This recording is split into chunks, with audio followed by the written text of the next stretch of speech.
Oh, Do you hear what's going on the stream? No, I did not. I'm not It's listening. like intense music. It's probably from a game that I don't know. But then I also hear the sound of like furious controller, like joystick movement. Oh. Sounds like Jared's playing a game. Yeah, I don't know exactly what the song's from, but it sounds familiar. But just feverishly gotta get that last level in. I'm almost there. I almost have it. Well, Steven, how does it feel to like get off work and then immediately be ready for like work part 2 over the weekend? It's great. I love it. You love it? I actually got off work at like 4:30, so it's not that bad. Oh, nice. Okay. Mostly, it wasn't for any. It was because the storm got to go home early. I didn't realize that you would actually. I guess that makes sense. You'd be a part of the path, right? Yeah, well, we're not getting directly hit by the hurricane, but we're getting all of the tropical storm, like heavy rain sort of thing. I mean, at least you don't have to worry about anything but just lots of rain. Yeah, so it was raining pretty hard today, and then people were talking about like, oh yeah, like there's gonna be like flooding and stuff. So they let you off a little early for that. Yeah, luckily my way home there was very minimal like puddles. But it's already heavy raining there and stuff? Yeah, I don't know if it still is. I think it started letting up a little bit, and it's still raining, but it's not. Oh, like it's already passing over. I don't think so, but at least like the heavy stuff from earlier is over. I don't know. I don't even remember from day after tomorrow. Like the calm part is the scariest part. You're in the eye of the storm. Where's Dennis Quaid? I need him. Get Dennis Quaid on the phone right now. And if he's not available, just get Bill Paxton. I was gonna ask you who you're getting confused with Dennis Quaid the other day. Can you blame us? They're both in like natural disaster movies. They have kind of the same face. They're from the same generation of like type of actor. They're basically the same person. I have a feeling Bill Paxton was also in some like baseball themed movie as well. I might probably be just guessing. Well, you are thinking of like what was that movie with Dennis Quaid in it? Was it Rookie? I have no idea. Or was that Bruce Willis? I don't know. I just don't know anymore. The one where he could throw a really fast ball, but he's old. Yeah. Actually, you know what that weirdly reminds me of? Do you remember? I think it was like a Disney Channel original movie, but there was a kid who has like a shoulder injury, and then because of it, his arm turns into like this rubber band. Like his arm has this super snappiness to it, and he's throwing 90-mile-an-hour fastballs. Do you remember this? I don't remember this. Oh my goodness, I just got this like blast picturing Dennis Quaid as like, an elderly man in like 1995 trying to join the pros. But that connected me with this weird Disney Channel movie that I can't pin. It's the same as how do you have memories of a Disney Channel movie? Well, we did have grandparents that had the Disney Channel. Yeah, we visited people who had the Disney Channel. It's how I know about that movie and Brink. Yes. Fucking Brink. Whenever I think about what inspired me to become a bladesman, it was Brink. You studied the blade by watching Blade. Brink. Everyone else was too busy going to Homecoming, but you studied the blade. Did you watch it? That's no, we haven't seen. True about my high school career. So Dan just posted 7 minutes ago the Ludum Dare 51 keynote. Oh, nice! And I haven't even seen Jared's. Steven, did you get yours in? Nope. That's fine. I went to bed. You were like, it was like 10 o'clock at night for you. It was. Yeah, I was like, I don't have the energy to do a video right now. It would have been interesting to do something together, but it would have been more fun if we were both here. Mm-hmm. Yeah, I was like, I could do something fun and edited, but I was going to ask if we were parsecing. Yeah, we can parsec in if we wanna. If you guys want to watch it. It's about 7.5 minutes. So once it's done, we can just peek on over at the theme should be. Oh my god, the theme's gonna be announced while we're watching this in the middle. Yeah, in the middle. So right in the middle. I bet someone's gonna come in here and spoil it for us, guaranteed. I bet that person to be has an animal in their name. Ooh. You never know. But you're probably right. Oh, wait, hang on. If you guys, I didn't anticipate y'all would have to hear audio, so let me just set this up. Audio would be nice. Yeah, I figured. Yeah, that one. I think it's something like that. Something along those lines. Sounds like someone who would ruin things. Right, Games Brainoid. Well, you see to add an animal to Brainoid's name, and then it works. We gotta turn this up. We gotta crank it. You gotta bump that volume. Let's do it. This will just be like a straight up collection of the videos then. Hi, I'm just zapping in here to tell you that I love Ludum Dare. Why? Because it is a throw things at the wall and see what sticks simulator. And I love to get sticky. My sprinkler goes like I'm Levi Lindsay, and I am so excited for Ludum Dare 51. I love the creative challenge of game jams, and Ludum Dare is by far the best game jam. Like you, It's Diesel. a real highlight of my year. I love the Ludum Dare community. I always get so much creative inspiration and insightful feedback every time I participate. I'm hoping to see some Hey guys, some familiar it's faces. Kuviman, and what Let's I go! love about Ludum Dare is all the emotions. Always very exciting to see other people play your game, and also playing all the amazing games that you guys make. I'm gonna also ban very the letter inspiring, T. so let's do it again. Let's make some games and have some fun, yeah?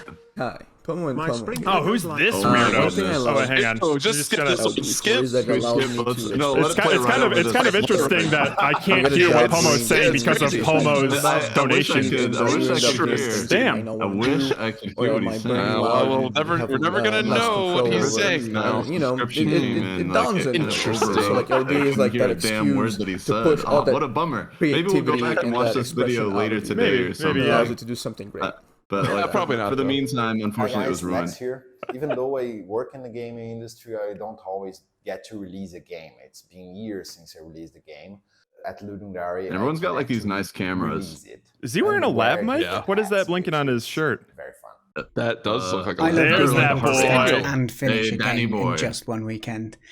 We all know with game dev, it's a pretty long slog, and it's really nice to be able to finish a game, Little draw a animated line underneath cat it, and move on happily, proud of what you've made, instead of kind of dragging around that guilt of that game that you still need to finish. Oh, Danny boy. I should probably do some work on this weekend. It's been a what? How do you get reception at Stonehenge? getting feedback from oftentimes more talented people than you are. Tricksack, Is probably hey! the thing I love most about Ludum Dare. And it's the best way to improve yourself too. Hello, Kai Havertz here. I love the community. It's the community. You guys are awesome. Now that is fascinating. Everyone is just so talented, What? nice, fun, creative. It's just Hello. I'm Cole Slaughter, part of the Keyboard Cowboys. We're all so excited to be taking part in yet another weekend of stress and shenanigans. This was at like 1:30 in the morning. Has always been the community that forms around it. And we can't wait to start interacting with you all again. It's just guys are just the best. There's no one else around. Like I Damn it, I haven't missed found a it. single It was community. complete. You guys- What is happening? Bunch of motivated people gather in Ludum Dare to create cool stuff and just have fun, and that's the best part. It's like traveling to this alternative universe just for a few days, filled with like-minded people. So don't forget that. Be positive, What a have fun, sweetheart. and Never have a good feels time. that way during theme selection. There he Blood is. Puddle here with Ew. the Keyboard Cowboys, and I'm here to Uh-oh, tell you that if sorry. you're not participating in the Twitch community after Ludum Dare submissions and you are missing the best Listen to part all of the that jam, bass. that's because if you're in the audience, get your game played and see more games played than you can ever play yourself. And if you're a streamer like we are, you can Did you slowly record this on brainwash your the phone? participants of the jam into becoming your friend. No, this is on my microphone, but So That's crazy because like your video was like 3 megs and mine was like 150. I'm Oh, really? But I think I do one thing right. No matter what happens, I'm keeping the stress. Shining on me the crimson lights. Yes. The best song. advice: don't skip on sleep. Hello, I'm Mr. Phil, and my number one Mr. Ludum Phil, Dare tip Mr. is, Phil. if you're feeling tired, take a nap. Sweet dreams and great game making. well, I'm feeling a bit tired right now, so Yeah, I'm gonna take a nap. I think. hang on that. which is now about 5 years ago. My advice Wow. is that you should only work on the game if you really like it. If not, then just skip the idea or make something different. The second Nice. advice is Nice. horoscope. This is very important because you don't have the time. And the third advice is just have fun. Treat this like a weekend Hey, vacation in a big city. roast. 100% speedrun would be very difficult, but at that this beard. is your time to have Yeah, been fun. growing. So maybe go somewhere new and exciting. Try a new genre, or make a game for the first time. Whatever it is, I'm hoping I'll get to do something I've never done before. The hint I have for you guys is to follow the 444 rule, which is try to think of a game that you can develop the core mechanics in 4 hours and use the other 44 hours to polish your game. It might not be possible to actually create the core mechanics in 4 hours, but if you think of a game that is simple enough, Man, I had to fit really in like 4 talk fast hours, to fit into the then 20-second you time will limit. I know. I was blaring through what I wanted to say. One piece of advice: Meanwhile, don't try too hard. and You might that's win, like edit and I them wanna into win, other so parts don't of the do that. video. What the fuck? Ooh, hello. Holy shit, this is scary. This is ominous. I advise other people to use the famous name if they hate it, like I did. Oh And my I hope to damn. never voice delay ever again. Participate, please. Before I started, I was anxious, so I can relate to being cautious about joining. I'm on the other side now, and bro, I'm so happy to not be in your shoes anymore. God bless you, Trexac. My last one sucked terribly. I'd say my biggest piece of advice had is a to keep great your goals time. microscopic until you've finished some sort of complete experience, and then build from there with very small iterations. Don't overscope. I'm so excited to see everyone's creations for Ludum Dare 51. Just remember, if you want to survive this jam, it is absolutely vital that you... My main advice for people taking part in Ludum Dare is remember that you want people to play what you've made. So don't make your game too hard. Don't make it take too long to get through.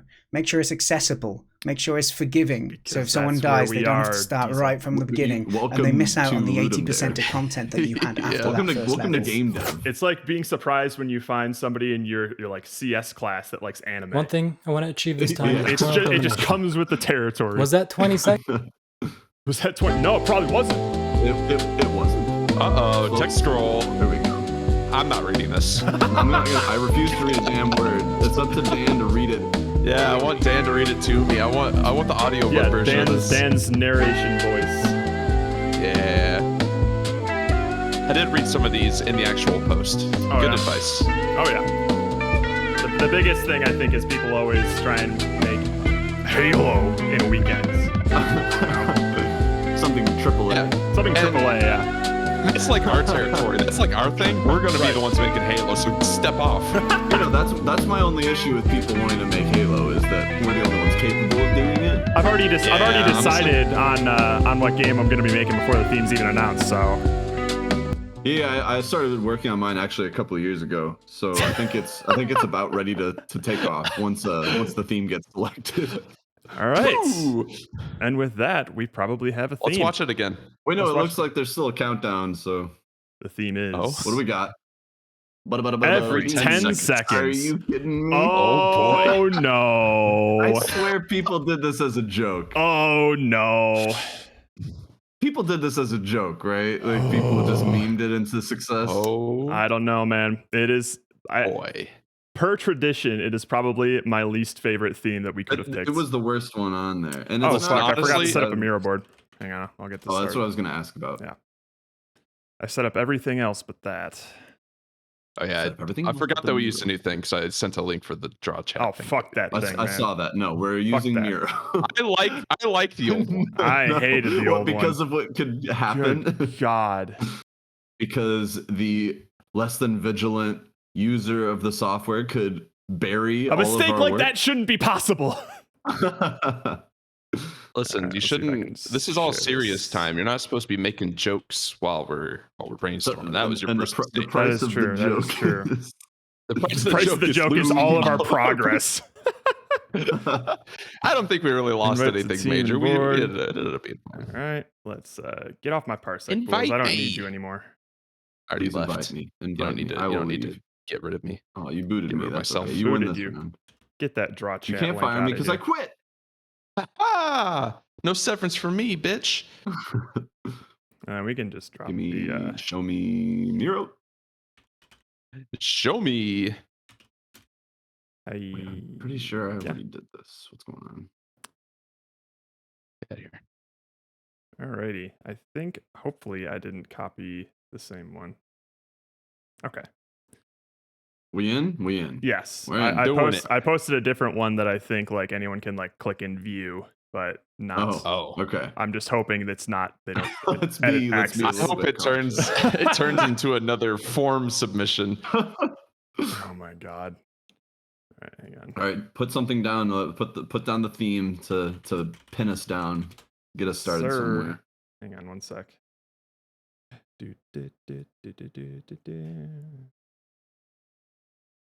A really strong urge to just draw a really big penis right now, but I'm not going to do it. You're going to demonetize me? Let's save that for about 15 minutes into the break. Yes. We're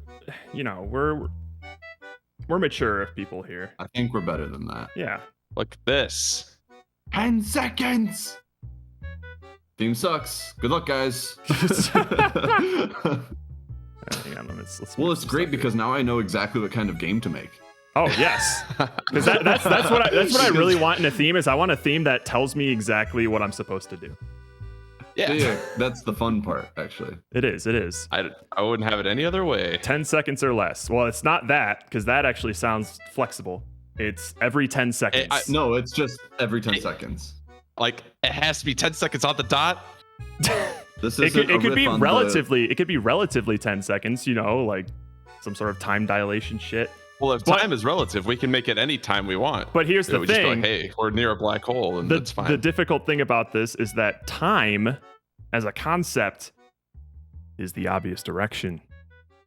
I know. That is true. So how else could we interpret this every 10 seconds? Like seconds could be like a food. Second, like your meal. Yeah, like you get 10 seconds.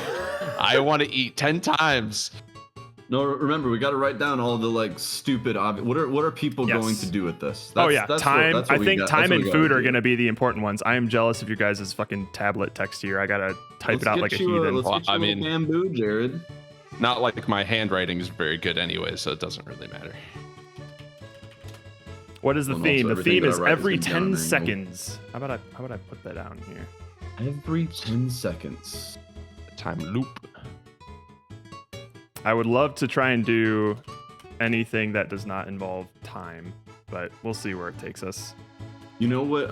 What I think a lot of people will do this as well is they'll look up natural things or things in the world or anything that has a reference to 10 seconds or around 10 seconds and build a game off of that as well. Things that take 10 seconds. Things that take 10 seconds. So like, I don't know, the speed of gravity kind of a thing. Yeah, you could also do something like in like those sort of statistics things of like every 10 seconds a dog loses an eyeball or some shit like that. These are other things that like kind of come to mind. Yeah. All right. Close that here. There we go. Strange theme, but okay. That's an interesting way to say bad theme, Diesel. Bad theme. We can all agree. Bad theme. Bad theme. When is it ever a good theme though? Oh, good luck, Kuvi. Yeah, theme sucks, but we'll do fine. I believe in everyone here. Mm-hmm.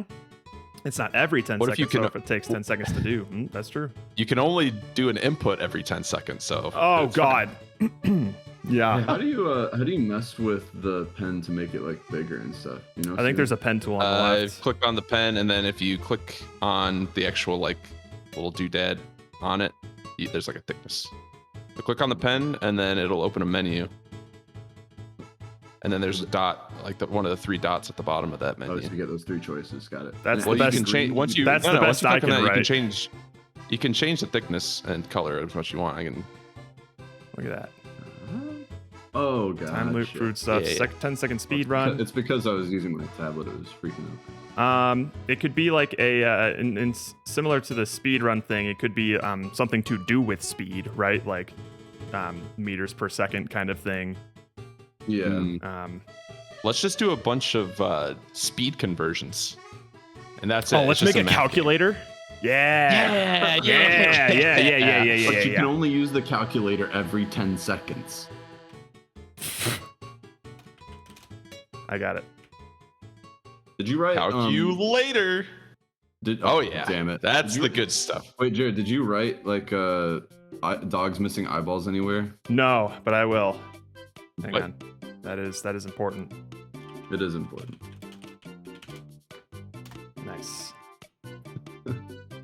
Perfect. We can't forget that idea. That one's gonna be gold.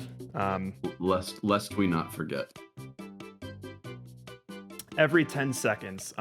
So what else? What other things are people going to naturally do with this?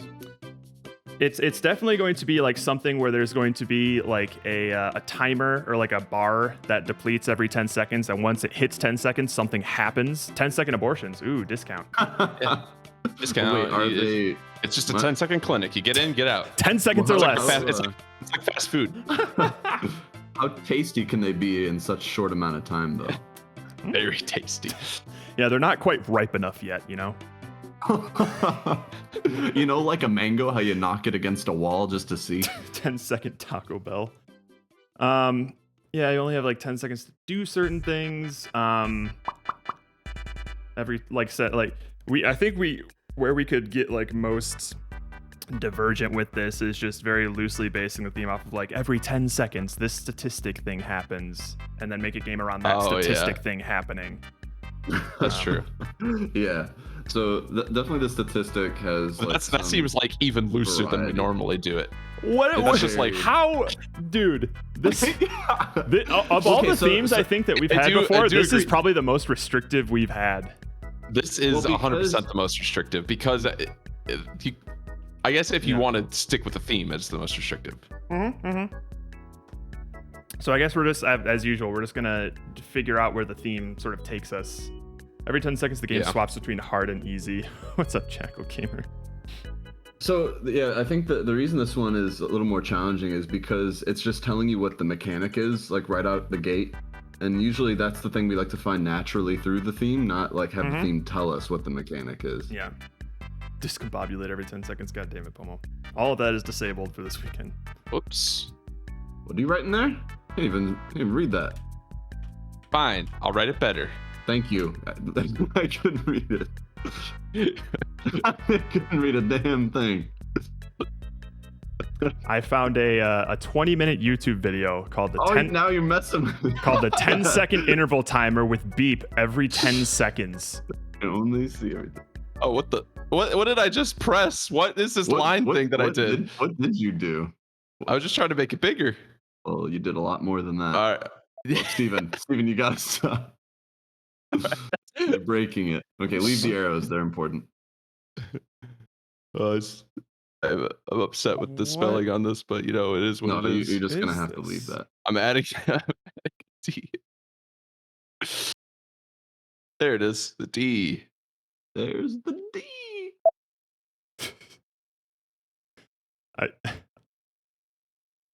This is dumb.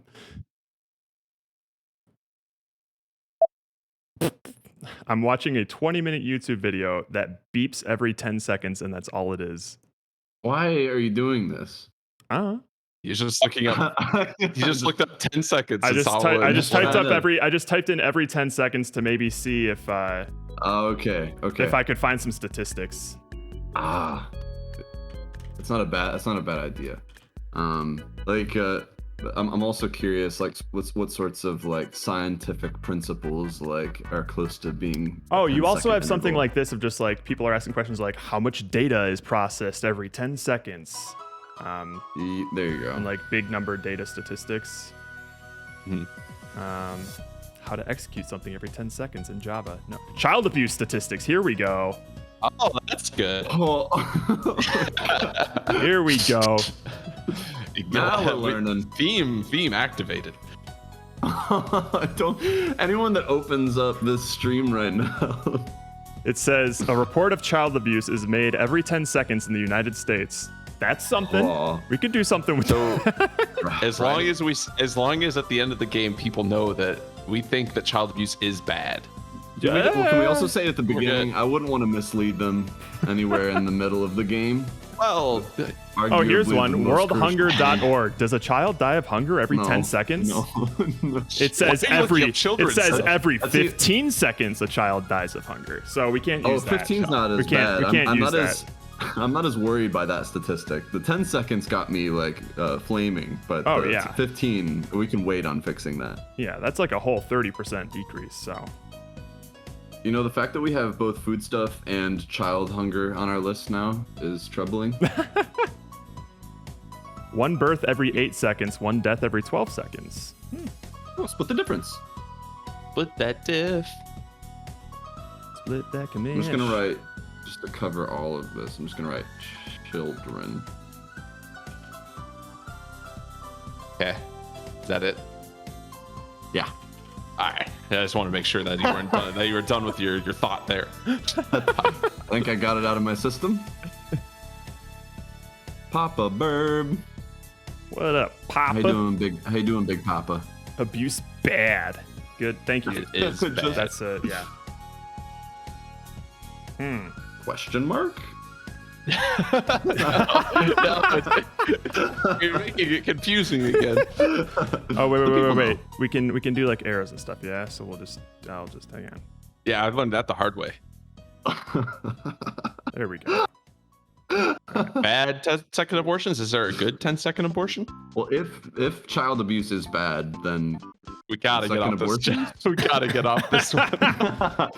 We didn't choose this path. The theme brought us here. It took us only 10 seconds to get on this subject. This is true. Yeah. Every 10 No, Papa, seconds. we are also struggling. Oh yeah. But that's okay. We just started. Give us time. We'll break through it. Usually our best work comes from the worst themes. It's honestly, I like to think so. This one's just like every time we do this, it's a little bit. There's a little bit different of a challenge that we have to tackle. This one seems to be like it's going to be the hardest to come up with something unique. Yeah, I'm still typing out garbage ideas that are. Well, yeah, right. I mean, let's try to get out all the stuff still that we think people are just gonna gravitate towards. Yeah. The big things are just going to be some sort of game system that triggers something every 10 seconds. That's going to be a big one. Yep. There's gonna be. I think there's gonna be a lot of 10-second games. Games that only last 10 seconds. 10-second timers. Yeah. So for a reference, Steven, do you remember my Like a Ninja game? That typing game. Oh yeah, I remember. Yeah, that one was just like, I think the theme was you only get one. I'm like, you only get 1 second. So it's like there's those sorts of things where like you have a small amount of time to figure something out and then execute it. Yeah. So 10-second timer. There's also like your character does something every 10 seconds. So like maybe you would queue up like a command of some sort, and then after 10 seconds, like an attack only happens every. Yeah, it's like or like a jump or something, right? Like you have to like maybe like drag and drop a command. So you have to time your movements and stuff so that every 10-second interval is when you either jump or attack or whatever the ability is. One way that we can get a little creative. Only being able to do something every 10 seconds would feel so bad. Yeah, but I guess the challenge would be making that fun if someone were to do that, right? Like if you just say like this thing happens every 10 seconds and then that's as far as you go with it and you don't like take advantage of it, then yeah, it's going to be tedious. I guess you could like put a bunch of as many commands as you want within that 10 seconds and it'll execute each one of those. Maybe. Sort of thing. Another thing that like more of like a time consider. Like, I gotta go forward, up and jump and all this stuff, and then the 10 seconds happen. It does that, and then it starts over. You gotta do that. It's kind of like, you know, when you like freeze time and then you set a bunch of stuff up at the end of the time freeze to like unleash what's gonna happen because of it. Which is why I have like time dilation here. So we can have something that happens in like 10 seconds, but like we can slow it down or speed it up. Another thing that I want to consider is think of all of the people that we've seen play our games before and imagine whether or not all of them would be capable of executing something within a 10-second time frame, right? Oh, it'd be awful. Yeah. It'd have to be a fairly simple thing that you're trying to accomplish. Exactly. So like that's just another you're not going to be like completely fucked. Yeah. That's just another reason why I'm not like I'm not too keen on making like do a certain thing within 10 seconds sort of thing, you know? And I know we're not leaning towards that, but like it's also just a thought I had, just like, oh yeah, like it would be hard to both make it fun and possible for most players. Yeah. I know what you mean. Yeah, we have the warrior one down. But those are what I expect. I expect people to do like the game like the danger about doing something like WarioWare style is that you end up splitting your time up to make like 5 different games, and none of them end up getting polished. We've made the mini game mistake. None of them are polished enough to be good. That's the thing. Kappa Mango, long time no see. Mango. So let's see here. So far, I kind of like speed of some sort, and like messing around with that seems like something. It's not too restrictive or anything like that, but it's also kind of generic-ish. If we could find some interesting statistic, that would be neat. That isn't a bummer. Yeah. Something. I mean, honestly, all statistics are bummers for the most part. The whole like the only reason that people track things and say this thing happens every 10 seconds is to scare you. It's bad. It's not like an angel gets its wings every 10 seconds. That has to wait for Jimmy Stewart to come to his senses. Oh, here's some stuff. The every second calculator. A heart pumps 1.6 gallons of blood every second. Wow. There is 0.15 HIV infections every second. 25,000 orgasms a second. Oh, porn game. Porn game? Finally. 4.3 babies are born every second. Wait, how many babies? 4.3 babies are born every second. I don't like the decimal. I don't like the fraction of babies. That's imagine a third of a baby. That's a bummer. Christian babies versus Muslim babies versus Hindu. Why do they split it up like this? Well, because Hindu babies are worth less. 4.43 child marriages take place every second. Yikes. So these are all scary. Yes. There's, let's see, 3 million Google searches a second. 372 people search for porn every second. That seems pretty low.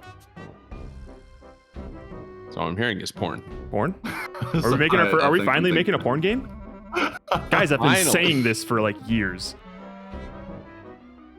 People donate to charity. And I come every 10 seconds. Oh my god. 30 stars explode every second. That's kind of freaky.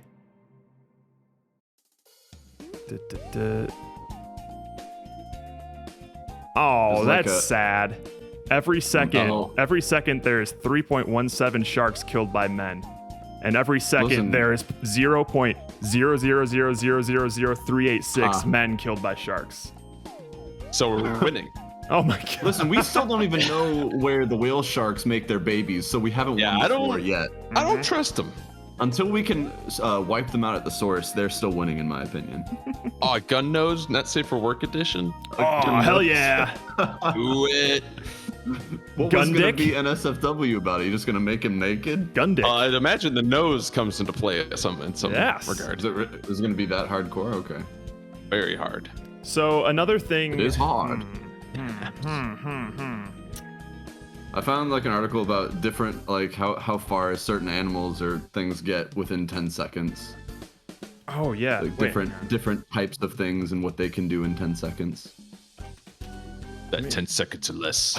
Oh my goodness! It's a racing game. Vin Diesel. The quarter mile is 10 seconds or less. That's how you know you got a 10-second car. Did you guys ever see those that segment on Mythbusters of like the never bring a knife to a gunfight sort of thing? And they calculated how far away a person would have to be with a knife in order for you to win with a gun. Oh, right. And I think they calculated to some sort of distance away in some amount of seconds or something like that. To where it was either ineffective or whatever. Right. Because more often than not, if that person was like not even that close to you, but relatively close, the knife person would almost always win, assuming that the other person had their gun holstered. Well, there's right. Like that, because I think it was. That's why I always carry my gun in hand, pointed at people at all times, just in case. It was like at a certain distance you can run, right? Like because they're a certain distance away, and at a certain closeness they're gonna get you before you can pull a gun out and fire. Yeah, and they had like calculated like down to the second how long that would take. Knife to a gunfight. every 10 seconds there's a duel. Actually, that wouldn't strike me that like back in the day there was a statistic for how often duels took place out in the street. What other statistics would you think would be back in the day? Duels in one day.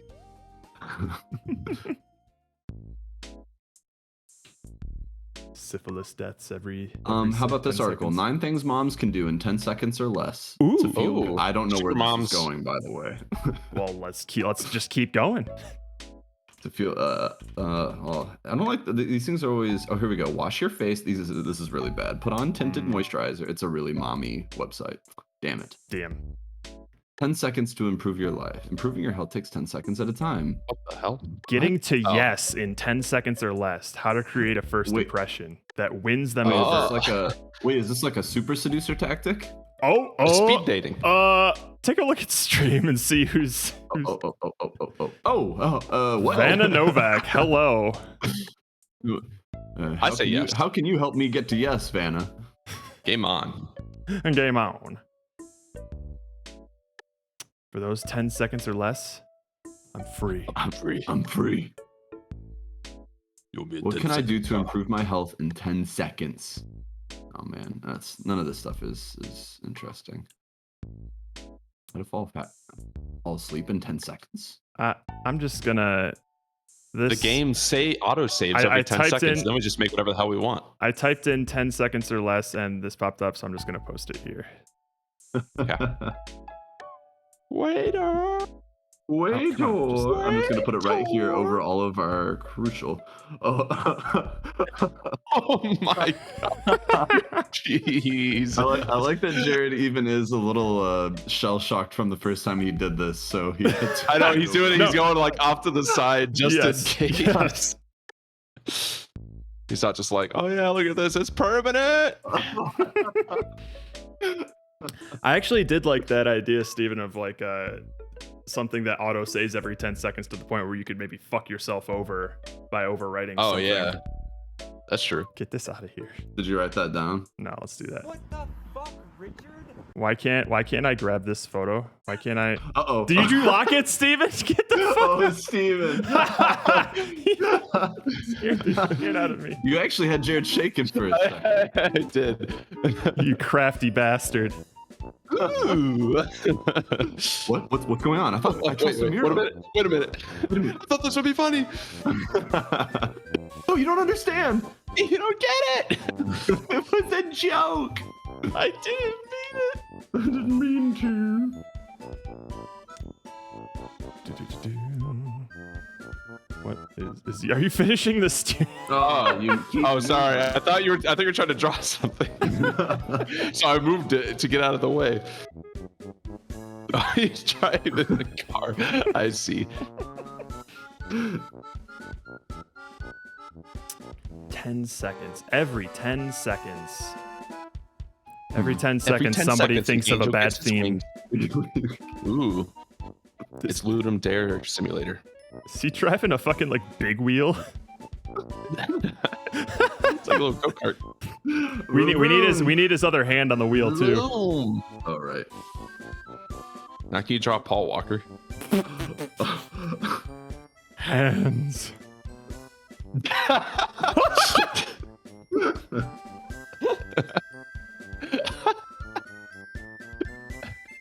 Rest in peace, Brian.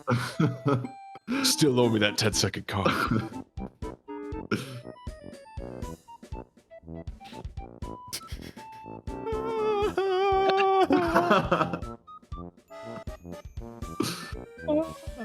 Can we add a song to this board?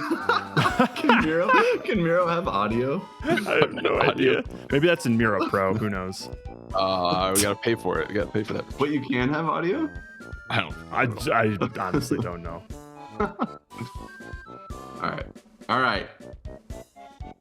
Man, every 10 seconds. Every 10. Is there any? Okay, so is there any way to like? Is there any abstract way to look at this theme, or is it pretty explicit? We can try to. Like second can be very much up to interpretation. If we want that, like food or second Place, I don't know. Seconds. Let's good old Well, there's dictionary.com. second things, are there? Second in son. command. I did think like I thought of It's like Sir, can I inheritance. have some more like seconds, like second serving. Second city. Oh, second city. You took the second base. Oh. Porn game. Second grade. Ooh. And then those kids are being abused and not fed. Every 10 seconds, though. Every 10 seconds. Every second abused grader every 10 misses a meal. seconds and then starving every 15. Man, they're having it rough. Would not want to be a kid. Second rate. Oh. When you second something, it's like I second that notion. Oh, true. Like the eyes have it. Yes.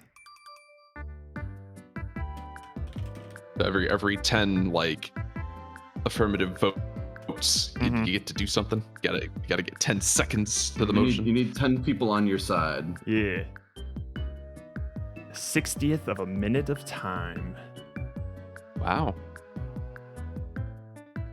That is what a second is. Un second. Well, you need 9 more. I approve. One down. 1 down, 9 to go. I can't wait to draw all kinds of different arrows off of this I approve hand. I also love how you put it right next to children abuse. Not related. It's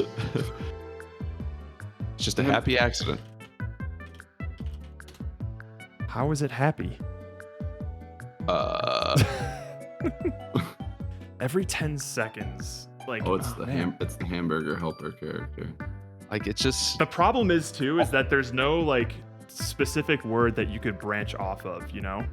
No, 10 is a number, it's not even a so word. it's so direct. It's every interpretation is very literal. There's no interpretation to every. And second, a test seconds is like seconds is the only thing we have. Yeah, like every is an But even absolute that- word. even 10 is that, an all of it- absolute number. Seconds does not have a lot of an interpretation. It of doesn't language. like, and all the other ones like seconds and like second helpings and stuff. I'm like, just don't know. It's not the good. Hello, thank you. Will we be Dalbus? Will we be relegated to just trying to innovate the mechanic and basically we're left to like this is the mechanic, like we can't Like we just go full into it. We're like, all right, every 10 seconds something happens. And we just try to think of something cool from we that. base it off of this idea of an interval. We could also think about it like something that like the every 10 seconds part being like a part of the dressing of the game somehow, you know, like some sort of like the theming of it and not necessarily like tied to the mechanic. Oh, okay. More like the aesthetic of it or the like environment of it is based around this, not the mechanic. Yeah. I mean, I would like to see, because the fun part is trying to come up with a game mechanic, not necessarily just being handed one. Yeah. So if there's any way that we can introduce a concept as a result of this theme to give us a mechanic, that would be great. Right. Which is why I was trying to delve into statistics, because that at least there's possibilities of something else there. you know? I'm still somewhat on board with that. We just needed to find one that We need to find like a goofy statistic. Is it possible to find a 10-second statistic that isn't about death? Or like natural disasters, which is like probably a bad time to do that. All right, here we go. 50 totally crazy statistics you won't believe are real. Oh, I'm already The excited. average drunk driver drives under the influence more than 80 times before being arrested the first time. I hope Fun! these are all like Mothers Against Drunk Driving statistics, so they're all going to be based around this. 1/3 of adults sleep with a comfort object. The hell does that mean? Is that what marriage is for? Like a teddy bear or something. Okay. Guys, I found a Goofy movie in 10 seconds. Ooh. Wait, is it just the shots of Roxanne? Or no, but only when it's just the whole Roxanne is movie in sped frame. up. It's just a still shot of 10 seconds of Roxanne. Oh my god. More than 36 million U.S. adults cannot read above a 3rd grade level. Okay. 1 in 7 Americans receive food from a food bank. That's neat. Oh, here we go. Every 10 seconds, a skyscraper window washer falls to his death. But our job is to save him. Oh, is that a real statistic, though? That's what this is saying. Oh, write it down. That's really upsetting, though. Yeah, that is. I never thought of that as me. People are always like saying, "Oh, these jobs aren't dangerous." Never mind. Just don't write that down. Was it fake? Yeah. It's in the Onion. Oh, damn it! Didn't even look where I was reading it. You got onion boats. I got onion, son. I ate it. You been onion. I ate the whole thing. Oh, we already know. We're very comfortable with that Forse, statistic already, Forse. We are well aware. I remember I was calling child services every 10 seconds when I was a kid. Mm-hmm. Yeah. Gotta get them over here. Did you guys get over here already? Man, they're literally the first things that pop up. Well, they didn't have 10-second cars, so they couldn't get to you that fast. Oh, we could think of something like, what do you call it? Like 1 minute ramen, but it's like 10-second pizza or some shit. Oh, like it's a food thing, but I have like the whole point of it is to be like you have to make it in 10 seconds, so it's gonna look like shit, sort of thing. Hold on. There's something called a 10-second rule. 10-second rule. Is this actually anything? Is that like dropping food on the ground instead of the 5-second rule? Here's the first thing that comes up when I click on it. He calls it the 10. It's an excerpt from like a book or something. Just do the next thing you're reasonably certain Jesus wants you to do. I looked that up too. And do it quickly before you change your mind, it says in parentheses. Go before Jesus changes his mind too. So we could also think of like, gotcha. What kinds of things feel like they take 10 seconds? Well, usually if you say something took 10 seconds, are you saying it took a short amount of time? Or are you saying like... Or like, I can get that done in 10 seconds. 10 seconds is pretty short. I mean, I don't usually like if I'm like saying like that took like so many something. seconds, it's usually hyperbole, and I'm gonna go lower on purpose. Exactly. 10 is a weird number to be like, that took me like 10 seconds. There is no. Like, that felt like 10 it's seconds. Such an honest number. Yeah. Yeah, like that's why it's so absolute. Like you say, like 5. That took me like 5 seconds. Mm-hmm. Exactly. Like 5 has like a 5 or like 1. That'll just take me a second. That'll just take me 10 seconds. Those have like language equivalencies, but 10 they is do. just a number. 10 just seems weird. It's just a number. I don't like the number 10. Did I mention that? The number 10 sucks. Can we talk more about how the number 10 sucks? We could. Can we squeeze anything out of 10 at all? You're the only 10 I see. Ooh! Oh. Writing it down. Write it down. Put it on the board. Going back to the porn game. It all leads to porn. So, like, we're saying that every 10, like, as a 10 being a person, approves of whatever we're saying. Yeah, every 10 dentists second this. Did you vote for that theme? I absolutely. Hell no. No. Absolutely no. I voted that one down. Nah, that ain't me. I'm making a list of people. Every 10 seconds. 10. Okay, hang on. Because like we could make some sort of game that is about that sort of hyperbole that we were talking about in terms of just like, oh, that felt like 10 seconds or whatever.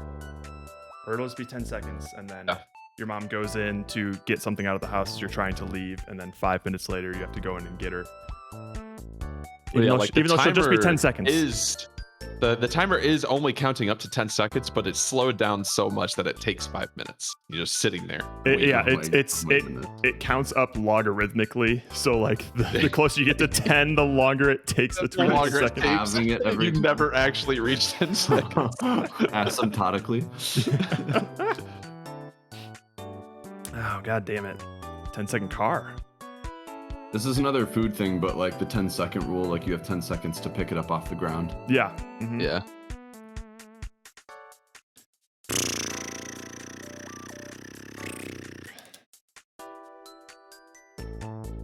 Seconds. You only have power for 10-second intervals. Yeah, it's like every 10 seconds you can do something. The rest of the time you just have to run away or whatever. Well, I was mostly thinking like electrical power. Oh. But both apply. Every 10 seconds, yeah, you're getting like cell service or something, like even or internet every 10 seconds. Man.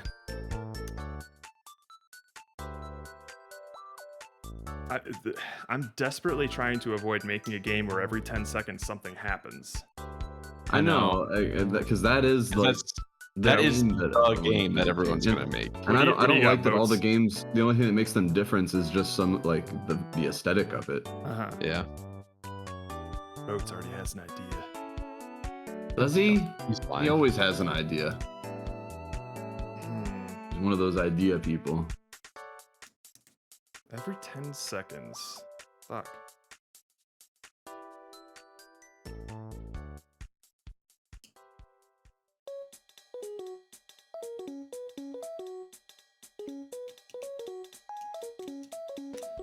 So this was your fault, Papa. You did this. You wanted this theme? Well, now they say they don't. You get what you get. I'm pretty sure Roka mentioned something too. Like, I think people either wanted this or only wanted it to make it happen so that people would understand why it's bad. But that just... But not enough people play Ludum Dare games after the jam anyways. Right.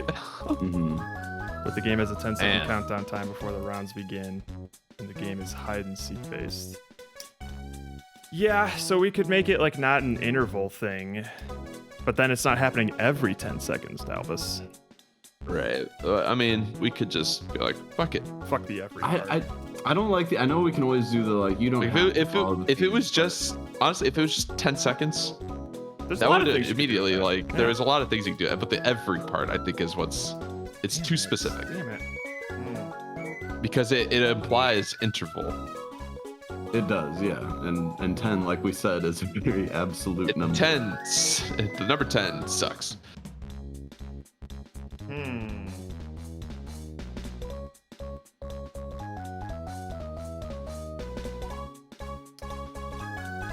So it doesn't necessarily need to be like a core mechanic, but it could be something along the lines of like the player is trying to do some sort of task, and then there's some sort of like AI director that's doing something every 10 seconds, like spawning enemies or doing something.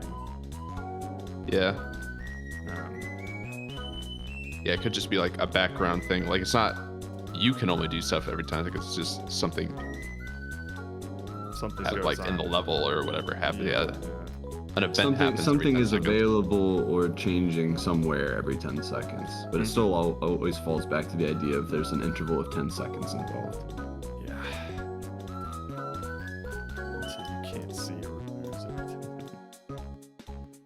It's being won by a huge landslide out of 5K votes. Oh my goodness. Holy moly. Why? All right, so it's not just your fault. It's all the other people. A single drop in a river. And you get things to make the game zoom back out. I just penned myself. I've been penned. You've been penned, punk. Every 10 seconds. Like, the most interesting thing that has grabbed my attention currently is just the idea of some sort of time dilation so that it's not actually happening in 10 seconds of real time. There could be some fun things involved with like messing around with time. Hey, there it is. It's time we start breaking out the sequels. Finally, we're making a sequel. The one that everyone's been asking for. Hey, it's our most famous one, all right? No, 23. Oh, God. Every 10 seconds. Like,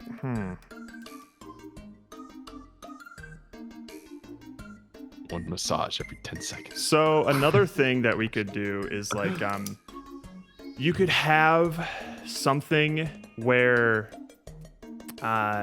let's say the player is doing some stuff with a character and the game is constantly keeping track of their last 10 seconds of inputs. And then they can do something with that.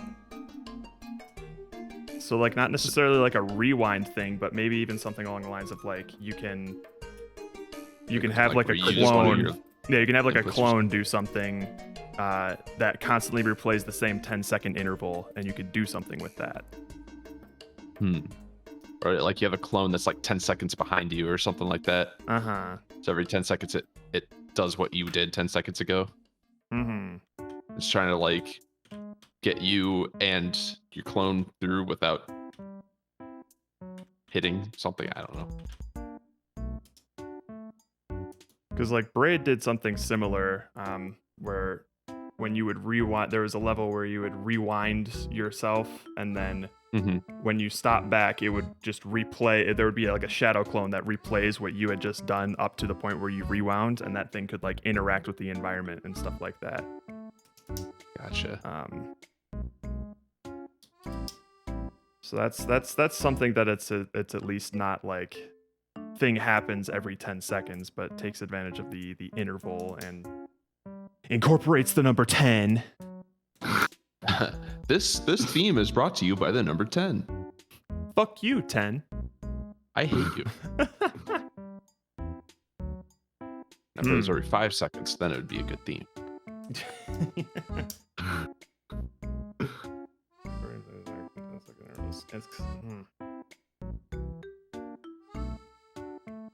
Because and again, like the being able to manipulate how fast time moves can also give us some. Oopsie! Did I accidentally hit something? Uh-oh. No, we're good. Raving games could give us some wiggle room.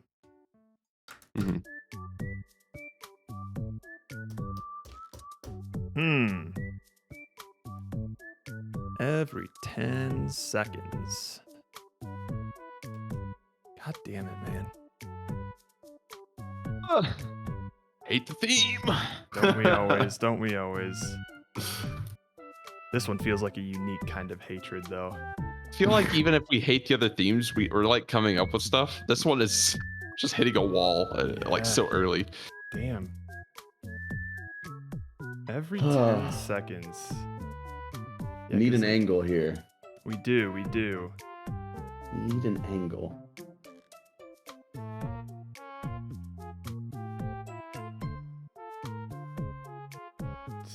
Son of a bitch. Like the past 4 themes have been like delay the inevitable, unstable, deeper and deeper, stuck in a loop. These all sound so great right now. I would take any one of those right now. What if you're a clock man and you collect seconds every time you collect 10 of them, something happens? That's actually kind of interesting. Like you're collecting time, and like time is like a, like you think of time as like a physical thing, and you actually are collecting seconds, and you collect 10 of them. Then it's not about time anymore. Like time is, like you said before, just the dressing of it. Right, like maybe you're not on a timer, per se.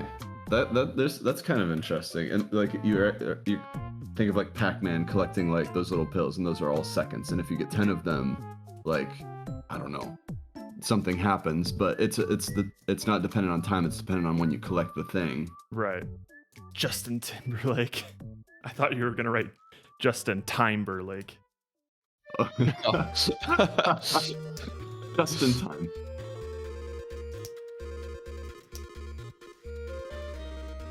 Taking a second. But then, like, then you could also with that, like, since you're collecting seconds as like a physical thing, you could use them as a time thing in some way. Yep. The classic you time collect them trial. and then it increases your timer. Yeah. What if there's something? What if time was like some sort of resource? So instead of like it can be slowly counting down, but you can also like speed up time or slow down time and like consume it slower or faster to do something. Depending on your actions, time goes slower or faster. If you're standing still, it slows down, but if you're moving, it speeds up or something. But I still like more so the idea of like if we went like treating time as a resource. I like turning it like completely over and saying that time is like a physical thing. Like that's interesting to me. Like, is time something that you can actively like use the herb somehow? Seasoning. Well, like if you think about like if time is physical, which means you can collect it or use it in some way, like you can use the time to like impact maybe things in the world or something like that. Like if you collect every time you're collecting seconds, I don't know, whatever happens, blah blah blah. But yeah, let's say you have like a bag of time, and you got a bag of time. Bag of time. And then you like sprinkle time on things, and then time, turns like a living thing into a dead thing. Or you can like grow something with your bag of time. Or... Yeah, grow in the forest with your bag of time. Yeah, I mean you that can report like some child abuse with your bag of time. Well, and then if you remove time from things, you can also like turn time back on it. Like turn a grown man into a baby. Yeah, yes, by like removing seconds. Here's a neat thing. Like in terms of like time being a physical object, that's kind of similar to like the sand in an hourglass or something. Ooh, very true. Like a grain of sand is like a second, kind of. Yeah. And as far as like using that on things like make a tree grow or like make something younger, conceptually and visually that sounds like it would be a neat idea, but I'm also trying to think of like would that be fun to game? Would that be fun to do? Yeah. Well, so then the question is like, if this angle of looking at time as a physical property, like what are the mechanics that come from that could be interesting? Instead of the mechanic being a time interval now, what would you do? Yeah. Seconds. It's a physical thing. I'm kind of reminded. I remember seeing like a Reddit thread like years ago. It was like an Ask Reddit thread. It was like, what's the equivalent of like losing 1 HP? And some people say like, oh, like stubbing your toe or some like minuscule thing that'll like do one tick of damage. Yeah. So what would be a similar way to personify like a single second? Oh, like what would be like an actual physical representation of 1 second? Yeah. Like a blink, maybe? A really slow blink. Yeah, I guess a blink would be faster than a second. Yeah. If you stub your toe 100 times, you die. You die! You know what? I bet that's technically how Bob Marley died. Just heads up. He stubbed his toe? Well, he had a broken toe and he like didn't take care of it, and then it like a clot from the broken toe like went and gave him a heart attack, and that's how he died. Jesus Christ! No, not 100. He must have hit his hundo. He had, but like from a stubbed toe, basically. Wouldn't that be scary to think about? Of like, if that were actually true, like just unequivocally, you stub your toe 100 times, you die. And if you this is the rule, and you learn that, and you're trying to think back, if you're just like, if I had to guess how many times I've stubbed my toe up to this point, I don't think if I tried with all my might, I could remember even the last time I stubbed my toe. Which makes it even scarier because you could have already screwed up a bunch when you were a kid. Yeah, who knows? You could have like 30, or you could be at like 86 right now, and you had no idea. Whoa! All right, everyone, stub your toe on the count of 3, and we'll see if anyone dies. So here. All right, well, clearly they were at 99. Oops. Shit. Oh, guess Boats isn't coming back. Seconds. What kind of significant things can happen in a single second? Yeah, what sort of thing? Yeah, this is more interesting than the 10 seconds. What things do last 1 second? Uh-huh. We just have 10 of those. And then you're onto something. Well, what we could do is like if you're collecting time as some sort of resource or usable thing, then each individual like second that you use can do something, but every 10 seconds you have gets you something else. Or maybe like it permanently powers you up some way, so you have to balance between using your seconds to do something versus deciding to save them up to get some sort of longer term benefit. A more permanent bonus or something. Yeah, I like the idea of, so I'm into this idea of time as a physical thing. Yeah. And I like the idea of like getting it, collecting it. So we now fulfill the idea of every 10 seconds. Yes, yeah. And then and I like the idea of like there's a benefit to gaining it, but I like also the idea of like using it in some way. So is there anything more interesting that like using it can do besides just like so back like to a power up or the something? like the 9.8 meters per second thing, like the gravity thing. You could maybe you could add seconds to the denominator to slow things down or something.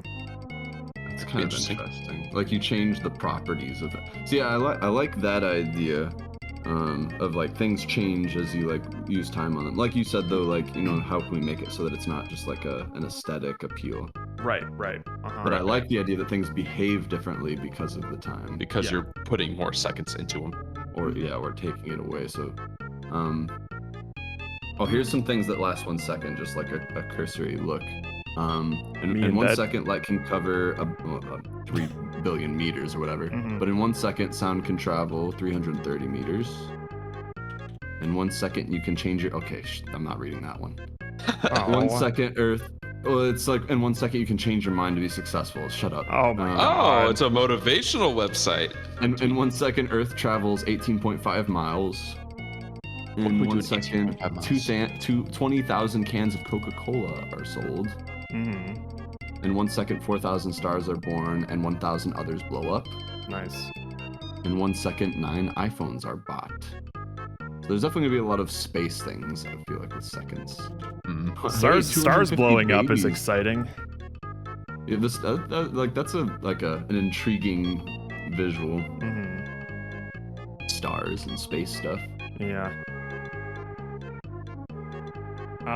So maybe there's another thing that we could do of this is kind of off on a completely different idea, but maybe you need to set something up so that something can happen every 10 seconds. So like almost like a contraption or something. And it's not necessarily something that the game is doing every 10 seconds, but it's something that you're trying to make happen every 10 seconds, like some sort of machine or something. Like if you don't do something, like if you don't make it happen every 10 seconds, something bad happens? Yeah. Something like that. So just you take control over the 10-second interval. Right, yeah. So like it's not necessarily just something automatically happening every 10 seconds. It's something that you're trying to make happen every 10 seconds.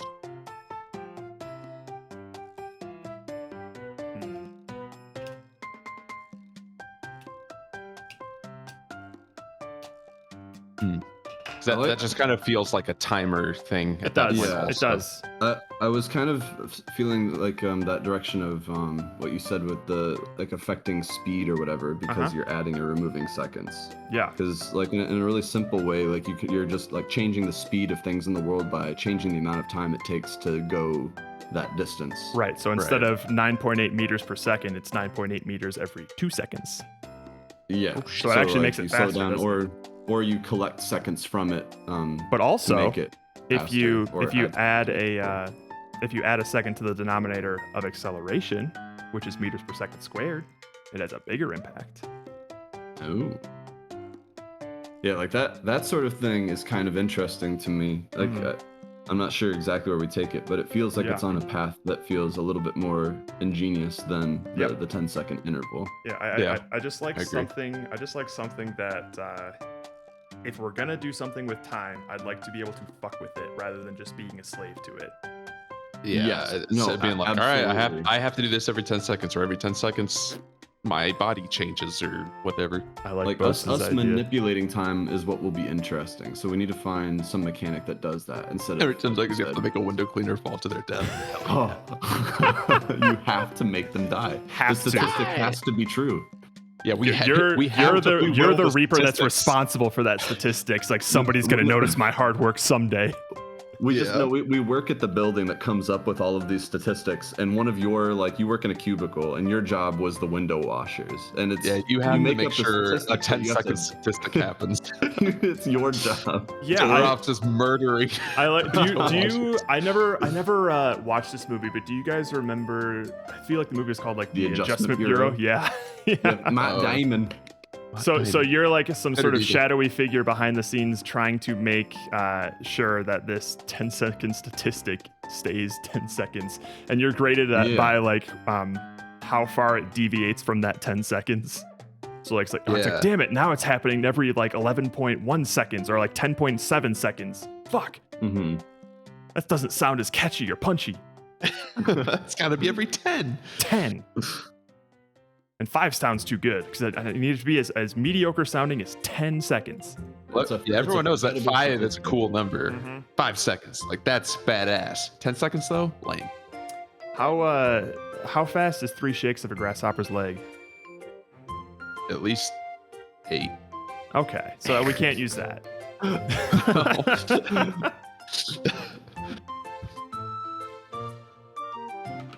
Adios, Diesel. Con Dios.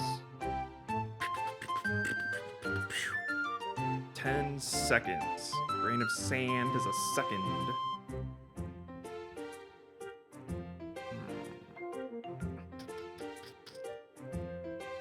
So like the only thing that I can think of right now that jumps out at me with regards to like using seconds to manipulate time is some sort of like puzzle game. Right.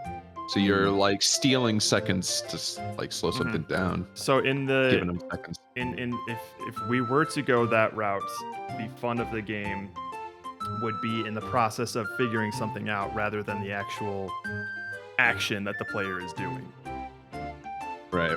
So but that's the struggle with that is like making good puzzles. Yes. Yep. Which we have never done before. But that's kind of where my mind is at in terms of like scary territory. Right. But that's currently the only thing that I can think of to make using time as a physical thing work. So we'll have to just rack our brains a little bit if we want to avoid making a puzzle game. If we want like an action-ish based game, I know it's kind of like the other things, but there's something moving through a level at a constant speed, and then there's also other things in the level that are moving at whatever their speeds are. And if you don't like slow one of them down or speed one of them up, then like it's like trying to manage how fast things are going, so you can kind of like get through gaps and whatever, like find a good cycle. Yeah. Be more action oriented, but. And you only have 10 seconds worth of like change that you can make. So you can only if you want to give 10 seconds to something, you can't.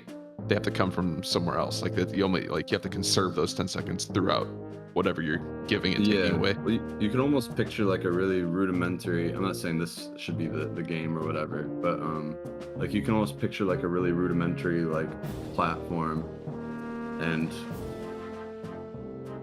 like you want to get to the end, and there's platforms moving in between, and maybe this one, like the first one, is moving like really slow. It's moving like 1 meter a second. Well, that's really slow. 100 meters. I don't know. My numbers are off. An amount of time. My mind's going a mile an hour. Slow.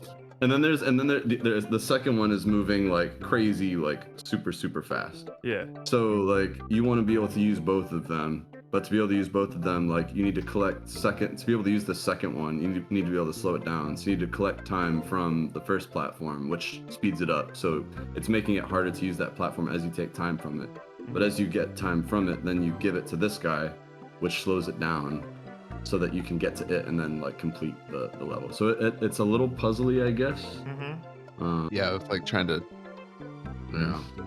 It seems like it'd be complicated to try to like line stuff like that up, like speed wise, in order to get through an area. Yeah, it's still really puzzly. So I have a couple ideas in my brain right now.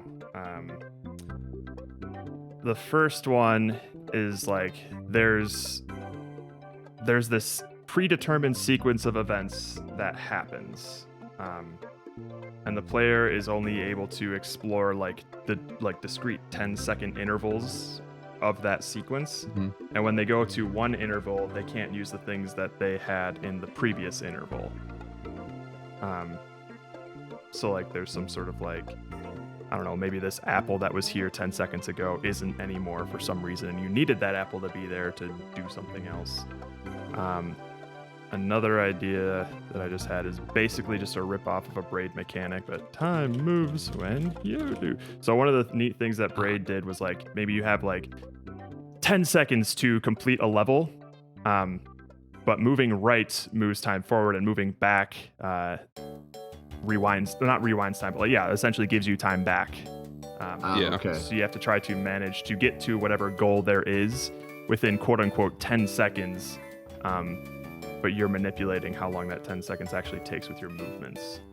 Interesting. That is another sort of like...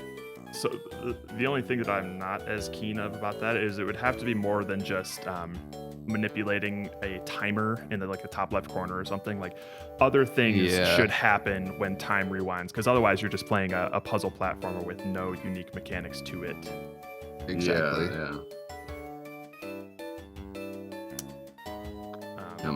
I'm obviously weary of like puzzle stuff, just because I don't know if we can do Puzzles it. Puzzles are tough, yeah.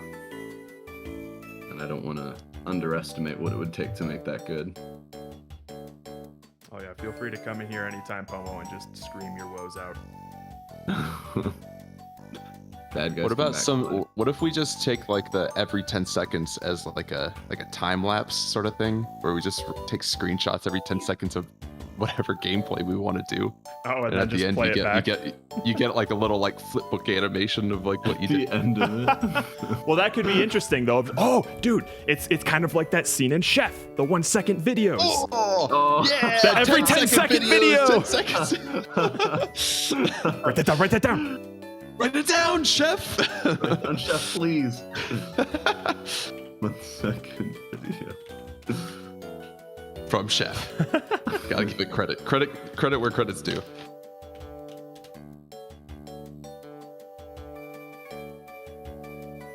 Damn it, even typing in seconds 10 every brings up the same Google results. My Favreau movie. Fuck off.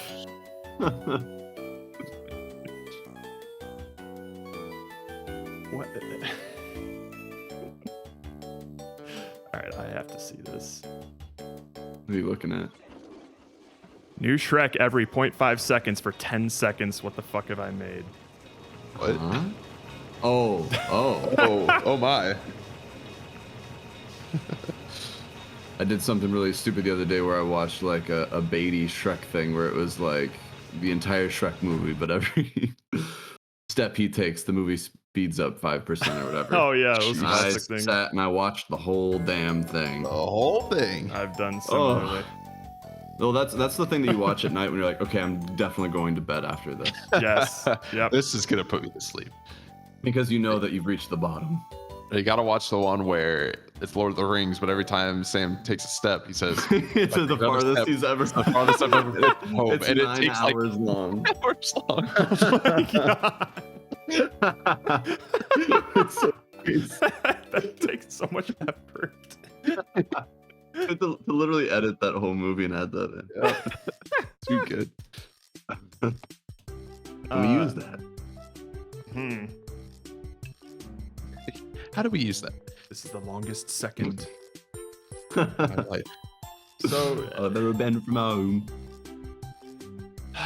What if you could somehow perfectly architect what the next 10 seconds of some event is going to be, or like what the player's actions are going to be, and then it plays forward like I think like it was like you set up a bunch of actions and then after the 10 seconds they happen sort of thing. Or Yeah. they happen within that 10 seconds. Yeah, so like in the replay or whatever, you look like a fucking task god or something.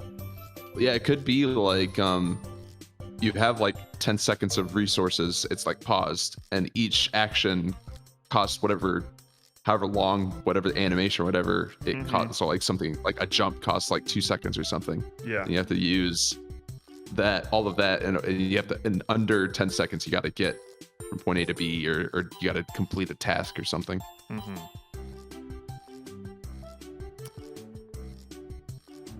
So like you're not on a 10-second timer to figure it out, but you only have 10 seconds worth of actions to do. Another another way that it could probably like actionize the like physical like distribution of time is if you imagine like a positive thing that you're trying to do, like maybe like you're trying to construct something, like, and it needs you need to give time to it so that it can like be quicker. Like if it's a tree, right, and you're trying to make this tree really tall, and it needs more time so it can grow taller. But to get the time, you're taking time away from, just for an example, there's people standing around, and you have to steal time from. So you're basically killing. We're like turning them old. You're sucking life from all the people around you to give to the tree to grow it. But as you're doing this, like you kill them and turn them into like zombies, and so there's a consequence of removing the time where basically you create enemies or whatever, like some negative consequence or peril from the thing that you're removing time from, for the positive of the constructing or building or making or progressing whatever thing you're trying to do. If that sparks anything.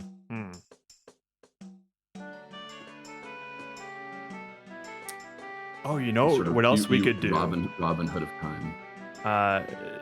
So fucking, you guys could probably run with this more than I, because I haven't seen the movie. But that concept of like, in Interstellar, where every 10 seconds here equates to some other amount of time somewhere else. Yeah, like time dilation. Yeah, time dilation. Relativity. Closer you are to a black hole, the slower time moves. Yeah, 10 seconds is like more like what, like lasts longer or whatever, the closer you are to a larger body of like a larger mass or something like that. I forget what the exact relationship is. Something like that. But it's like like you're experiencing 10 seconds is actually like a long time outside of that. Right. That's kind of interesting. Like you could almost imagine this more like an explorative thing. Like you have to go places, but that, like just like Interstellar, that has a cost. And the things that you left in the other room or the other place, like still apply to their own set of rules. So like you mentioned like the apple before, like the apple should be there, but because the 10 seconds that you experienced was like 10 years for the apple. Right. That's kind of cool.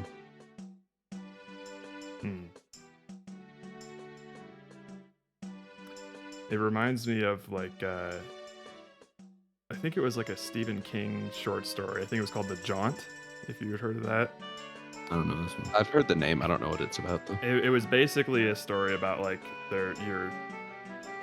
we live in like a world where there actually is like quote unquote teleportation technology, where you it's like public transit teleportation. Like no, not like that. It's like public transit teleportation. Like Hayden Christensen, right? Where everyone would sit in this car and that car would go through a portal and you would just be on the other side of that portal or whatever. But the only way that you could do it was like the staff of the public transit thing had to knock everyone out individually, just like give them some gas and like make them unconscious.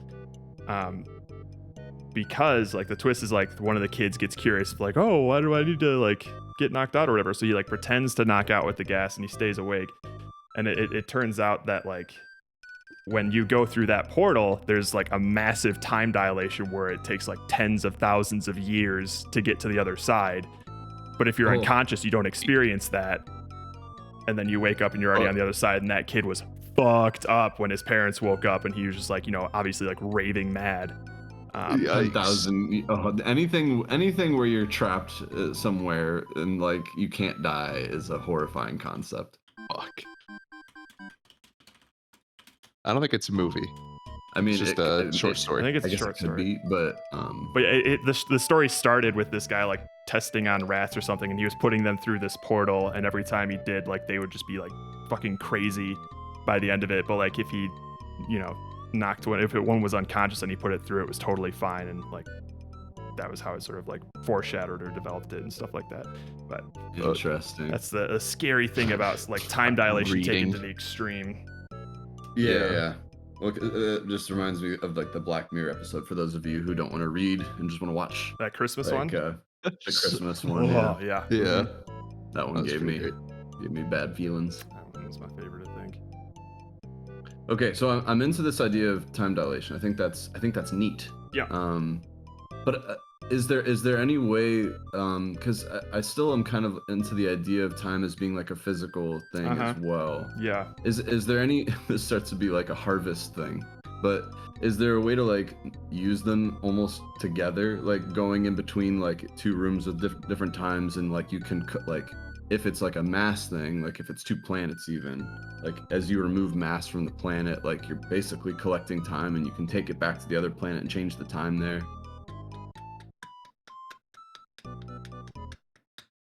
I'm only throwing things out in case there's any way to like use the physical time thing, just because it still has like it feels interesting. If possible, I want the result of using time to result in some sort of impact on the player more so than the world, I think. Okay. Just because that's easier for me to try to... That seems like an easier road to make it more action-focused than puzzle-focused, right? Like, if you're using time on the environment, it's going to turn into some sort of puzzle thing, and the exciting thing is not going to be using time. It's going to be discovering all the things that you can do with it. With that's true. Puzzles. So I don't know if that helps us go down a certain path or not, if we try and think of it like that. That is interesting. Like if we apply this rule that like the stuff that we do with time is meant to benefit us, the player, and what we can do, less so than the environment. Like that does start that. I mean, at some point we would need to narrow an idea, and if that helps to narrow it, then we can see what that turns into. Yeah. Maybe your velocity is dependent on, like, the seconds you have left are the seconds that are in the denominator of the velocity function. So the more time you have, the slower you move. Yeah. That doesn't sound fun, though. Yeah, like slowing down the player, like, just kind of feels bad. Unless it's... Well, it's more that, like, you want to speed up the player, right? Like... Unless they have a reason to slow down. Yeah, like they're going too fast for something. Right, like is there like a scenario where like you would want to like be faster and then also want to be slower and have to like control between the both? Yeah, like if you like just had like time dilation powers where you could make things slow down or speed up, like everything in the world but you, slow down and speed up like at will. Like you could do some things with that. If you imagine just like a racing game, not that we're doing this, a racing game, and you're in like a hovercraft, like there's like a plane below you and a plane above you, and the plane below you like basically removes time and makes you faster, and then the one above like adds time and makes you slower or something. Like maybe it's even the fact that like there's time dilation or whatever it is, but like you would use that basically because every time you're in the accelerating, it's always accelerating. Like every time you spend, like you could be going insanely fast and it'll make it either impossible to steer or like crash. And then if you go like to slow down, it will always decelerate you up until the point of almost zero, kind of.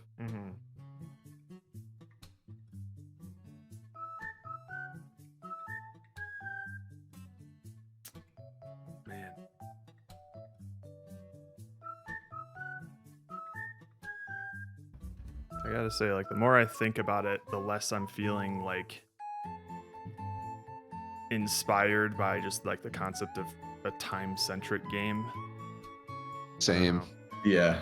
I feel like just like time trying to is just tough. do time, like it just doesn't feel like fun. Do we wanna pivot a little bit on like a silly little detour and talk about the getting 10 seconds of votes for a proposal or something?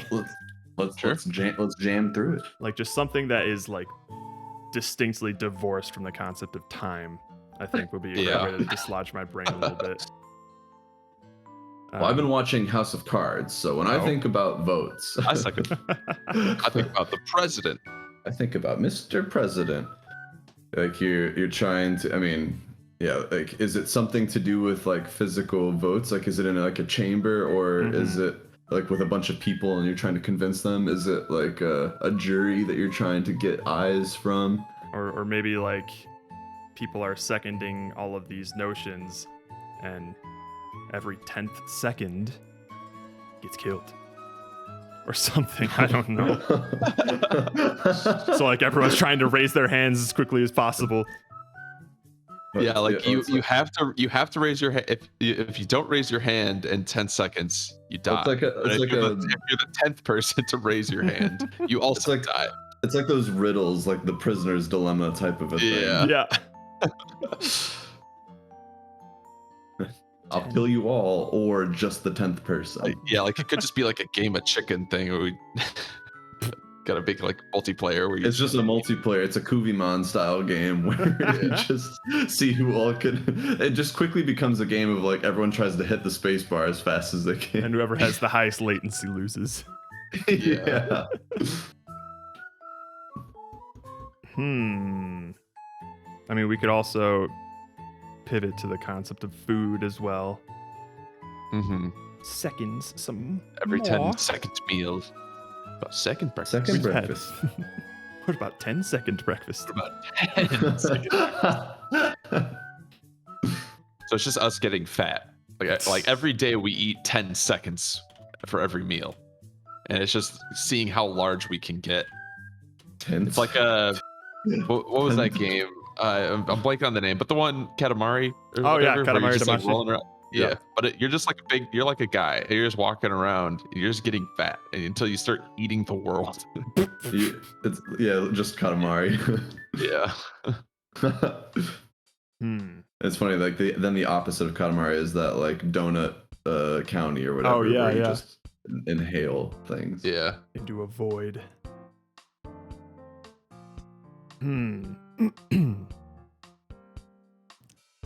Let's see here.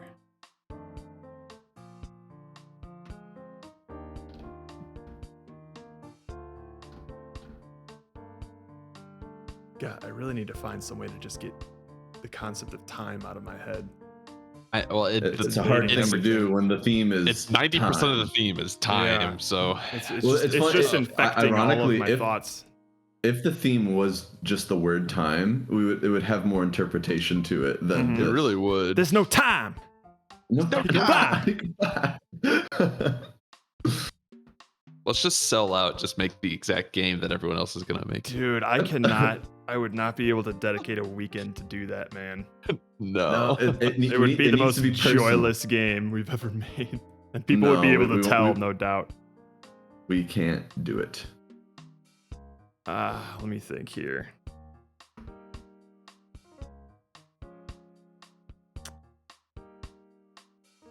So like the two.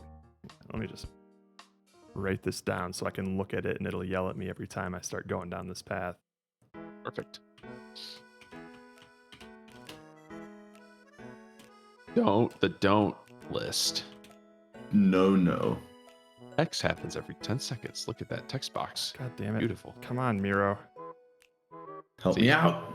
There you go.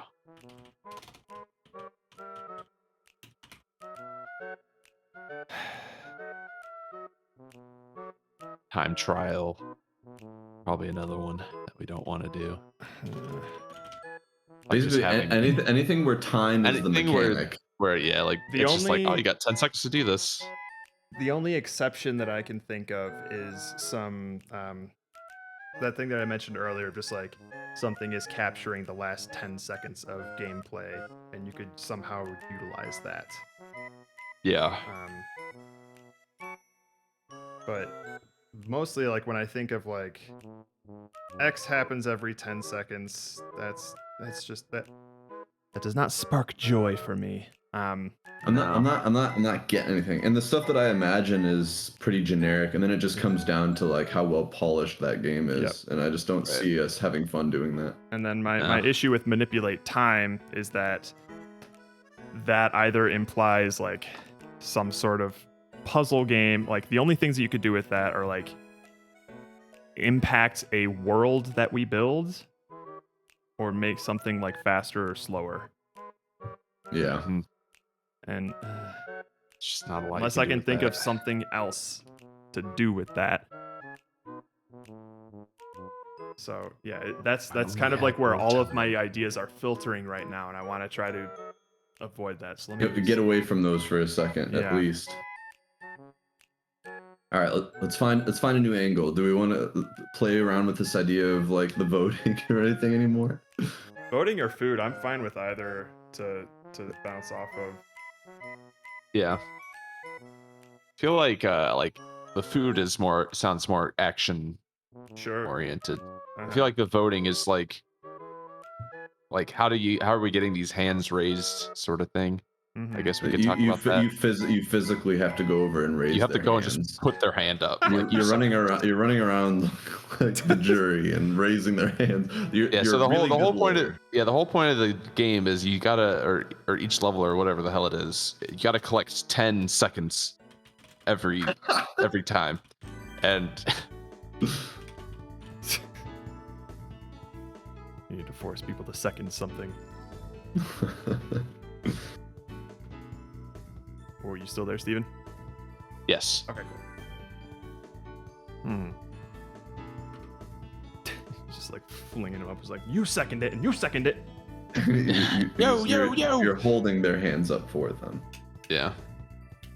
But you're like Weekend at Bernie's-ing it because everyone's like either dead or asleep. Oh yeah, like your whole thing as a lawyer is to get everyone to fall asleep, including the judge. And then like raise all their hands when it comes to the decision, and then wake them all back up and be like, "See, I rest my case." Or you stop time, and then and you just go and put everyone's hands up. Or you just go back in time and just make the person innocent. Yeah. And I put my hands up. Butterflies fly away. Can we just make a game based off those lyrics alone? Yeah. Hands up. The #1 wedding dance song. The one that will get them on the floor.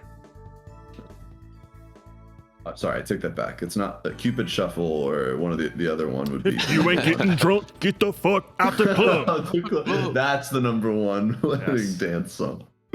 That's the only one I want to hear. But no funk. No funk. Please, no funk. No funk.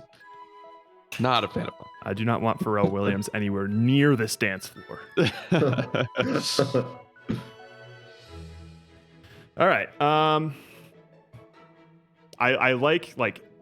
felt some spark of inspiration of us just going on that silly tangent. Okay, that's good. Then let's chase that feeling a little bit more. Like raising a bunch of unconscious people's hands. Like that's silly. That sounds interesting. Like it might not make for an interesting game, but that at least like I thought of something. I was thinking things. We can at least go in a different direction than the other shit. Yeah, a time like a strictly time-based game with 10 seconds being the interval. Yeah. You are the hands. Makes me think of like Heads Up 7-Up as well. Heads Up 10-second up. A game name already? Oh my god. It's genius. Yeah, I was also entertained by the image in my head of like forcefully raising people's hands for them. Mm-hmm. So what is this motion we're trying to get through? Oh, that's true. Like you wouldn't have. Are there more than 1 second though? Like, no, it's usually it's like, yeah, I second that, and then that's when the vote happens after that. It's not yes, like yes, it is. Yeah, I second that too. Yeah, me too. I'm also seconding that. but that's what's funny about it. Maybe that's what's goofy. That's what's goofy is everyone's seconding. Everyone's trying to take credit for seconding the motion. Oh, so this is like this is like a board meeting where like there's like a megalomaniac at the top that everyone like sort of idolizes, like an Elon Musk, and they're all trying to sort of his eye. Yeah, they all want to be the next like big thing. So like, if I just agree with him, if I second everything he says. So every time like they're all looking around the room and waiting for him to make a motion, and the second he makes the motion, they're like, I second it. I second me. Me. So we got like a bunch of people typing first in YouTube comments. Yeah, and then if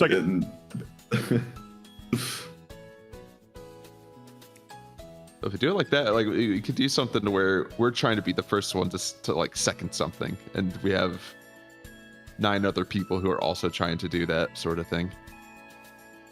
And they call that group the every 10 seconds. The every 10 seconders. And then also, and every time that like you're the first person to second, you catch the boss's eye. He's like, "I like you, kid. You know what's good in this town." I like and the cutty and jib.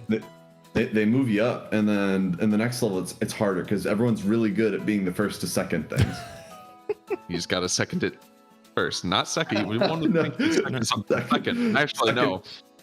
First, second. God help you if you're the 10th second. Now over there. Every 10. For 10. Every 10 seconds sucks. And every 10. Every 10. Every 10. What you supposed to do? What, you want a second? Write that down. Write that down. You got it. Just write down the office. What, you want a second? Oh no, you still left it second. What, you want a second? What you want a second? Yes, so we have 2 non-time related themes that we're looking at. We got like the I second that, and then like going for seconds for like food or something. Here is the no-no list of things that we do not want to do in our game. X happens every 10 seconds. You only have 10 seconds to do something, or manipulating time.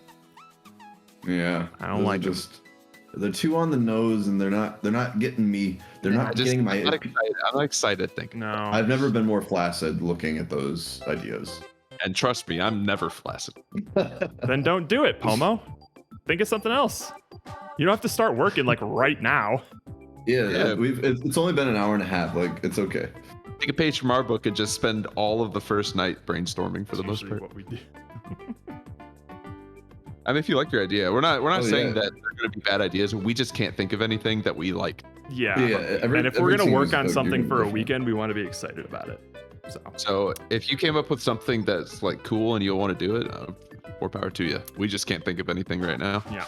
Just to be clear, this isn't us judging other games. This is just our personal preference. Yeah. Just when we think about this, nothing comes to mind. Other than like a puzzle game or just make things faster or slower. It's just, which is also like a puzzle sort of type feature. Well, the things that I can think of like could be interesting, but I don't think we're the team to do it. Is just kind of also my feeling. It just doesn't feel like it's up for us. Yeah, I just don't have a lot of confidence in a puzzle game. No. Well, and also like something like with like combat, where every 10 seconds you swing a sword, but like in between you basically have to like either dodge or defend or blah blah blah.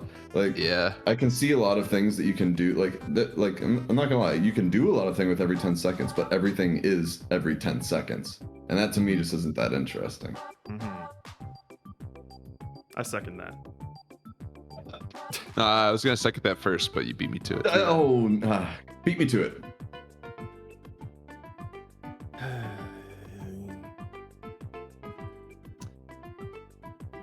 Do we want to go into the food stuff at all? We could, yeah. We haven't really thought about it.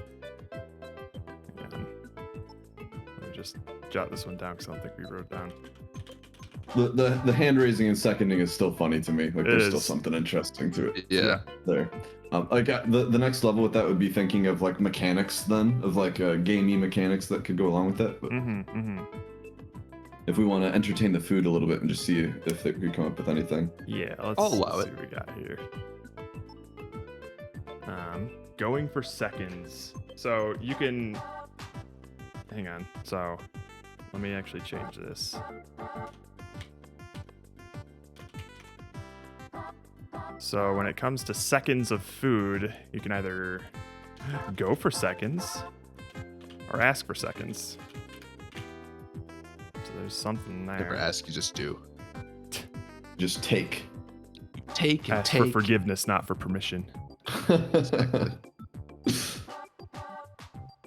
That's what the stupid orphan boy, whatever, Oliver Twist. Yeah. Damn Oliver Twist. He should have just went and grabbed the fucking ladle and just started pouring his own soup. Exactly. That's why I think he was an orphan.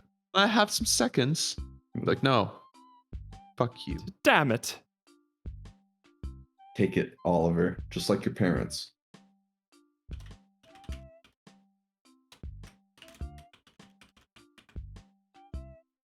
Meet the Robinsons? Orphans. Question mark? Meet the Robinsons. Yeah, can our explorations of movie influence this at all?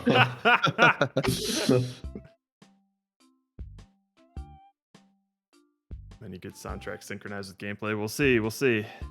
I think that the people who were good at music before will still be good, and the people who were bad at music before will still be bad. Yeah, nothing will really change.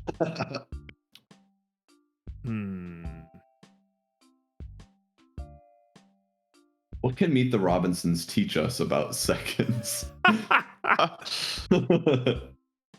Remember, there was the dinner portion, which was really important. Oh, yes. And then remember, like for dessert, they wanted peanut butter and jelly sandwiches. A classic dessert. Yeah. And which one of those do you put on second? I don't know because there's no way to know. You put them on at the same time. You serve them together. Every 10-second place. This is time travel. Meet the Robinsons. Sandworms. I'm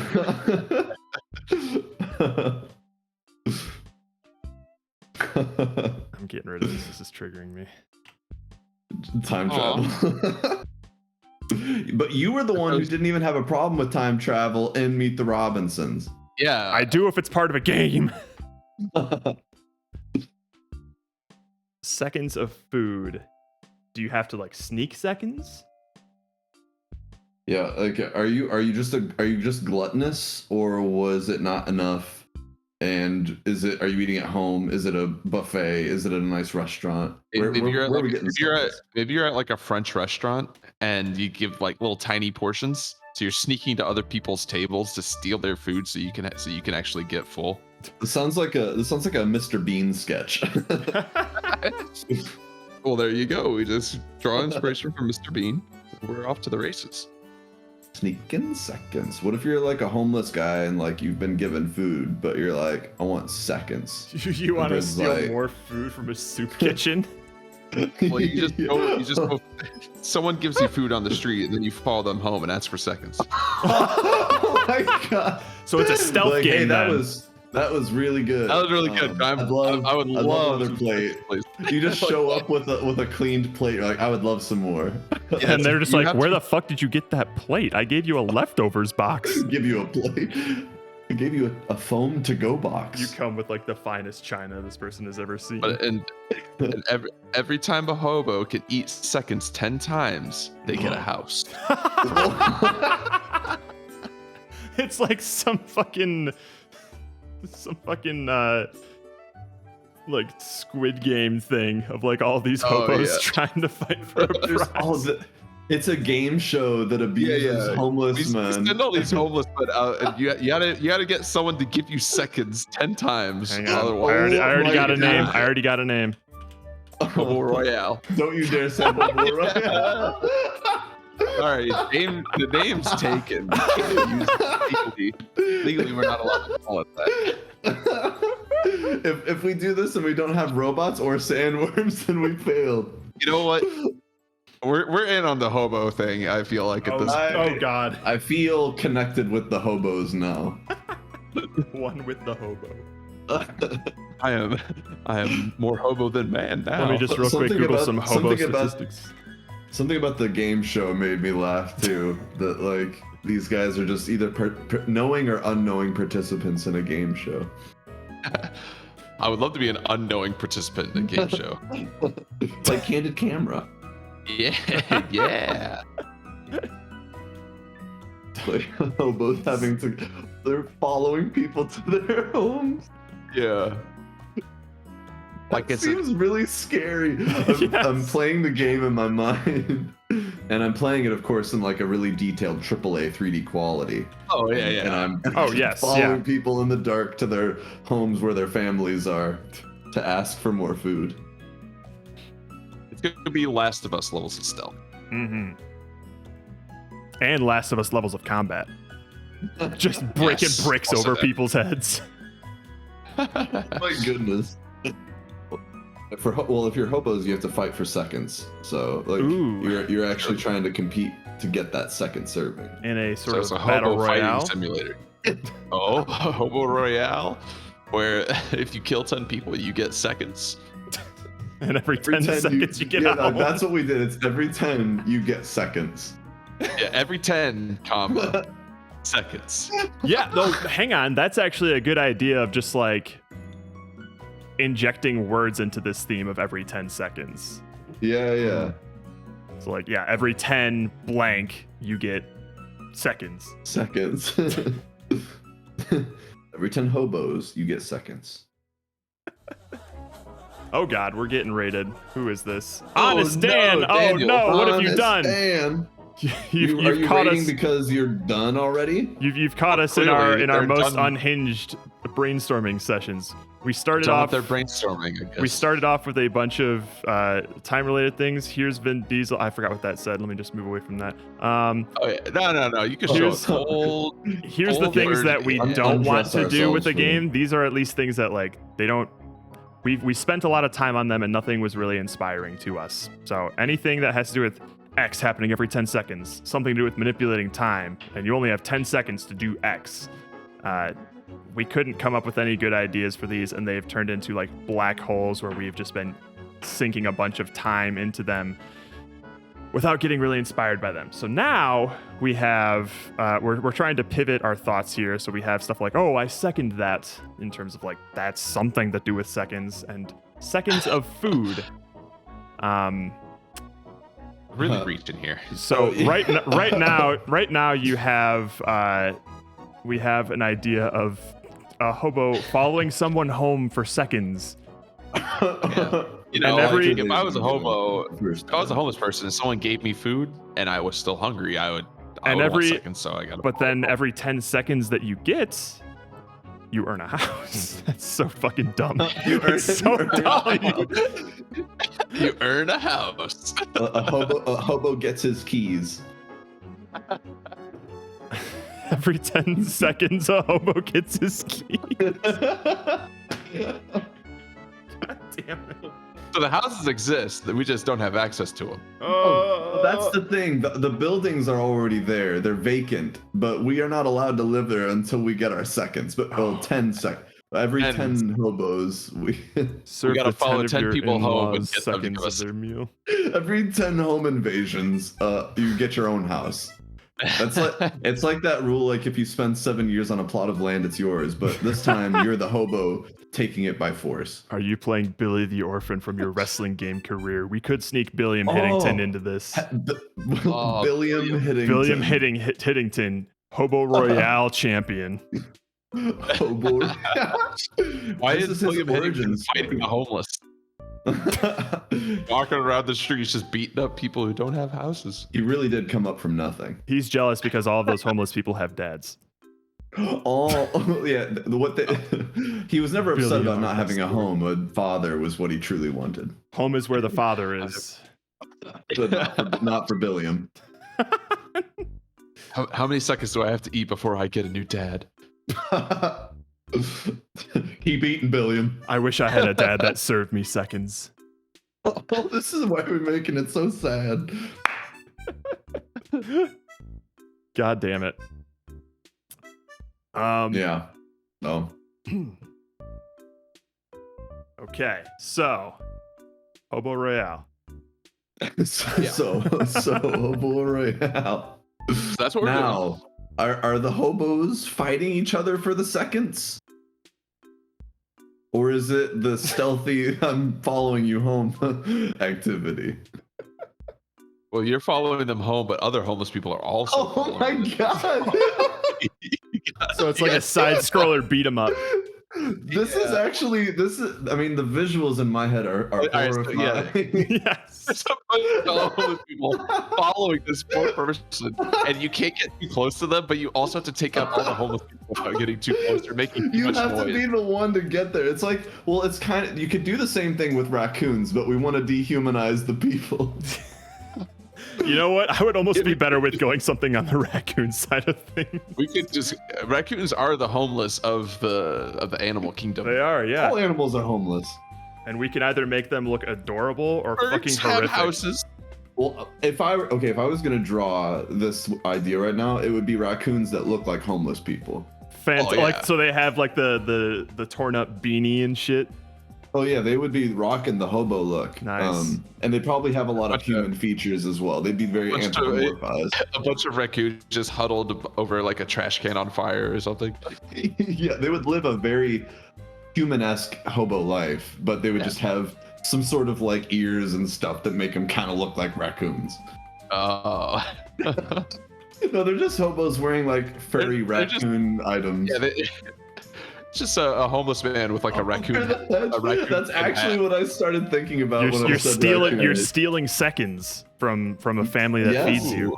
Oh, you're taking the family's seconds. Mm-hmm. Yeah. So now we can actually make a home invasion game that's not creepy. Well, then after 10, you become a person. You're actually stealing the second born of each of the families and collect. So you're some sort of like deity. Yeah. Oh, I don't want the firstborn. I want the second. The second-born is the more loved one, anyways. As long as they don't have a third. Nah, third ones are gross. The second-borns. I'm here for your second child. See, this is what I wanted. I wanted to like have some. Even if they're dumb, I want to have brainstorming ideas that make me smile. These are. Well, you don't want to go back to talking about numbers and stuff.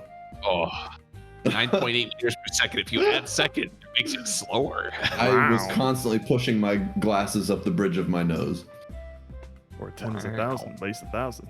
I'm struggling to keep up. I think I understand a hobo that you need to go into houses to claim them for your own every 10 seconds. He's like, this was mine. I think this that's was mine. how it works. He's like putting his flags down.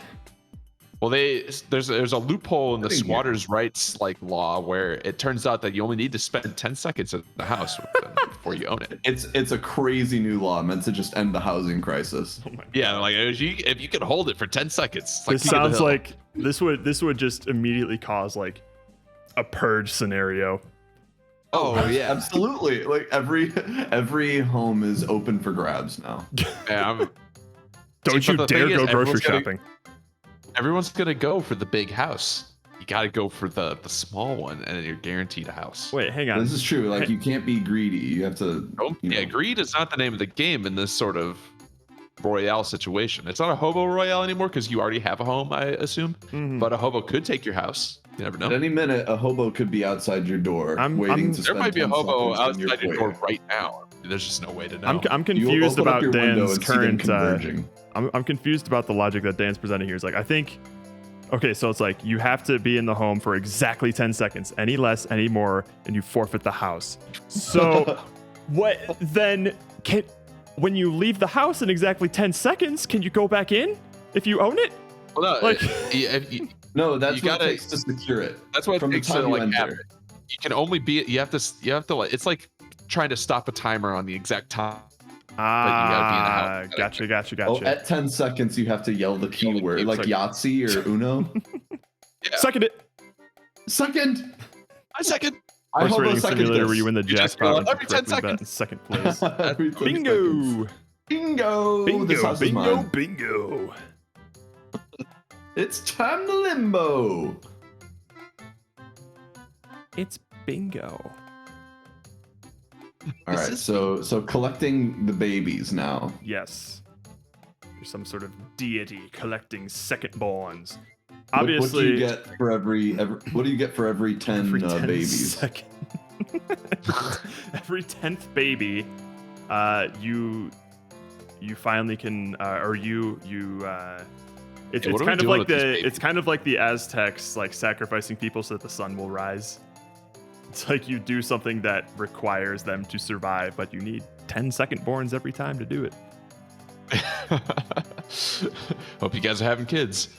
Well, you have to force them to have kids because they have one, but you need to force them to have that second. We're back to making a sex game. So we're back to a porn game, is what you're saying. We're forcing people to have Musical sex. chairs, but the we just gotta progression set are the only mood for 'em. seconds. The progressions are only seconds? What exactly does that mean? Musical chairs, but the progressions are only seconds. Like every time you go to a new chair is every second, Hmm. and then every 10 seconds you have to sit down. Like seconds instead of thirds or fifths. Wait, what? Huh? Huh? I don't. Are you talking about like I don't chord know progressions? music well enough to. Musical seconds. Stuff? They're talking to the wrong people. We ain't no musicians. You're talking to the team Jared that famously never has a composer. Yeah, very famous. Everybody knows this. Yeah. What would you? Stephen asked the right question. What are we doing with these babies? Yeah, I want to know what. And I mean that in the least shady way I could possibly ask that. Well, so as a deity, we can't physically go to the bank to get our money. But if we put 10 babies in a trench coat, they can pass as a human adult.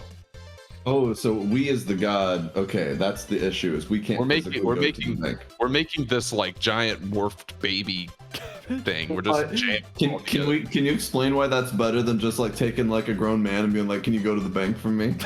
Yeah, well, you can't trust him. He's gonna steal your money. Babies have no Serve the concept of babies money, to your so- in-laws as seconds. That's sick. Oh my goodness! You guys are dark. What happened? Turn the babies into cabbages. God damn it. Let me think here.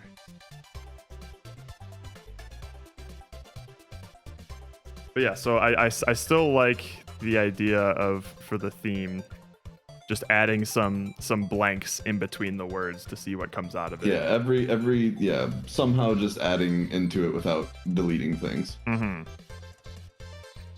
But it seems a morbid theme to base your game on. I'll remind you, Dan, that the first game that you played of ours was about lobotomizing your own grandmother to get into her will.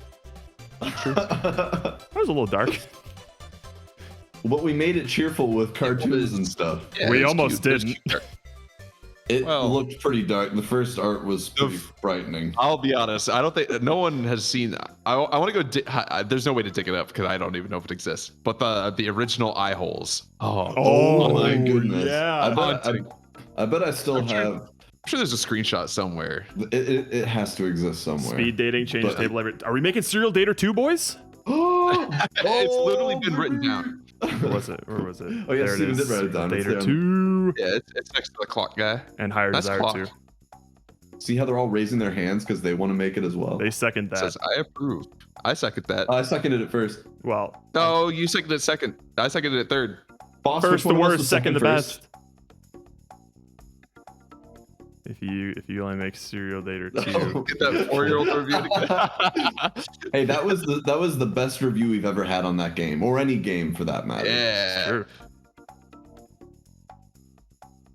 6 times faster, gone in 60 seconds. Every 10 Just remake the movie, but with Vin Diesel. Oh, instead of Angelina Jolie.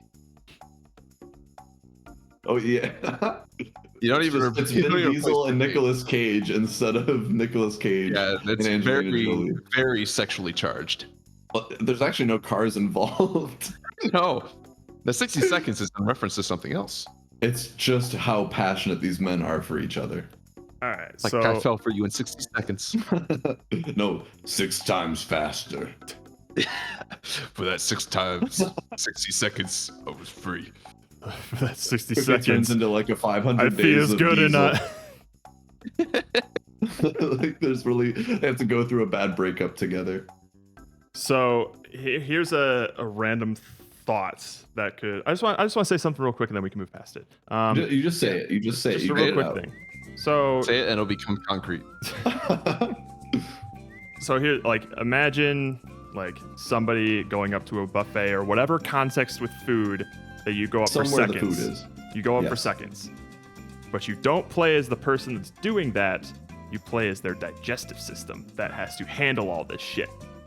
Oh, look at Osmosis Jones. I'm trying to think more as abstract here in terms of like what Okay, could interesting. turn into like game mechanics that wouldn't just be like a character controller, you know?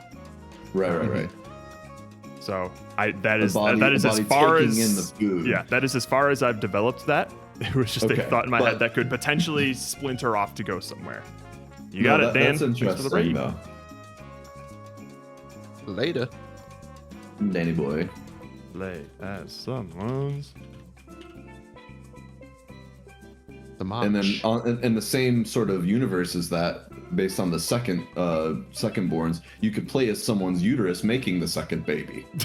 Oh, second body simulator.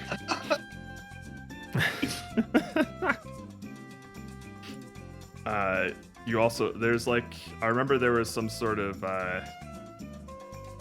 like risk reward game that people would play with like sushi, where there would be like 10 pieces of sushi and one of them would just be completely filled with wasabi. Oh god. And then everyone would try and like take one and eat it. So every 10th second you go for could have some Some shit in that. it that you have to contend with. It's like, oh, why is this dude ingesting nails? Oh my god. Every 10 body doubles, frog sushi. Wait, what are we doing with the body doubles? Film sequel. We're getting covering them them to with follow wasabi? people home. We're dressing them up as hobos. Listen, the hobos converging on the house is still the image that that has stolen me for this night. That's the one to beat. So I'm scary. imagining like a top-down shot of like That's what I'm a picturing. swarm of hobos like zombies. And it's dark, and they only become visible once they hit the street lamp closest to your door. It makes them sound like they're like a flock of seagulls or something. You give them food one time, they start just like swarming you. I love that the hobos already have wings, and they actually are flapping around your house. Body doubles to get more seconds from the soup kitchen. So now we're just raiding the soup kitchen. This place that's already beset by lack of resources. But how would a body double that looks just like us help us get more soup if the whole reason we can't get more soup is because The body double seems to be the problem. I just don't think this plan was really thought through. Oh no. Oh man, are we quoting Meet the Robinsons now? Now we really hit the bottom. Okay, so we can think about All the that. second places fight. we can think about that hobo visual that we just had of a zombie apocalyptic thing.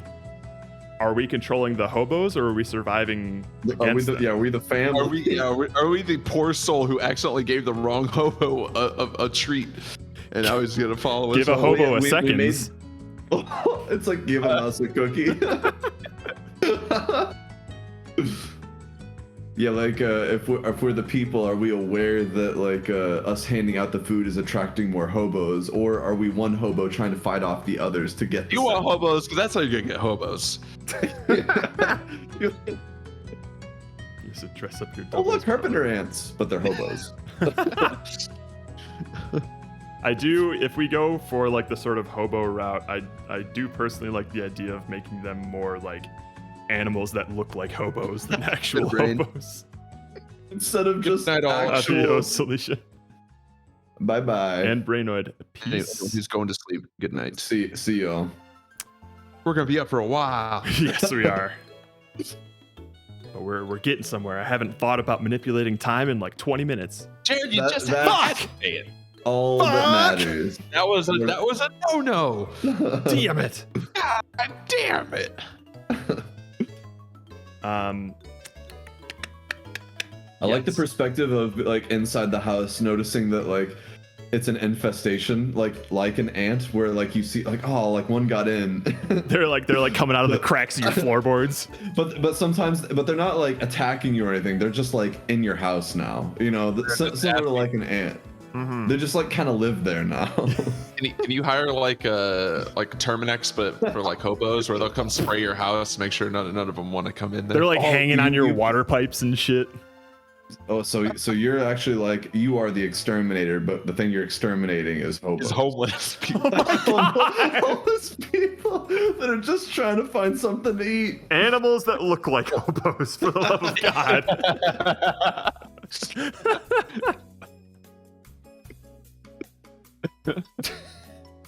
Jesus Christ. Just to be clear, we're not killing the homeless. Don't. Okay, so don't. Not yet, at least. Don't kill the homeless. Can you I feel write like, that down? Yeah, I feel like we should write that down so we don't forget it. Don't put it in the don't do list. Can we put it on the don't? Add it to the don't do list. Don't kill the homeless. I think we got it. Well, now that it's written, I can't. It's on the list. Yeah, no, CJ, it's right here. We aren't doing that. Right there. It's pretty clear. It's on the list of things for us to not do, so we don't forget. All right, so we're not gonna kill the homeless. Don't forget. I can just here. I like the idea of like looking at this like it's a grocery list. And it's like, oh fuck yeah, don't kill the homeless, right? Okay. Oh right. Oh yeah, I almost forgot. That was close. That was close. I was right next to the root beer and I almost killed that guy.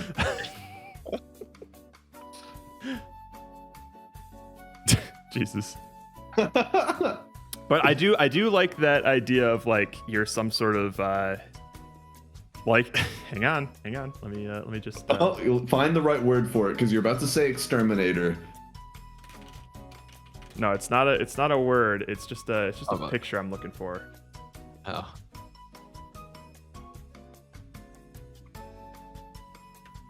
Bam. Like this guy. Oh yeah. From over the head. You're basically this guy, and you're clearing out someone's house, getting invaded by hobo animals trying to come for seconds. Because this is one of those people that like feeds squirrels at the park, and that's why these squirrels are like attacking other people. Yeah. Because they're looking for seconds. They're looking for every 10 seconds. Every 10 seconds. What about second nut? We've had first nut. Yeah.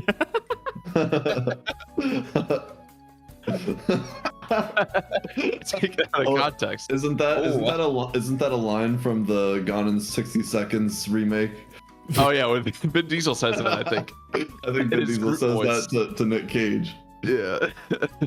We've had first nut, yes. But what about second nut? And they both don like British accents for it as well. Hang on, I'm gonna pee and then refill my tea. And then Nick Cage you guys keep going. Like, I've had 10 second nuts. But that 10 seconds or less. For that 10 seconds of nuts. 10 seconds of nutting. Oh god. Getting unhinged. It's breaking me. Oh. Kubi's having like an internal dilemma here where the theme of the game is actually affecting his ability to think of a theme. Yeah. Yeah, Wendell, it's staying with us, honestly. We're trying to just go there's like super out there right now.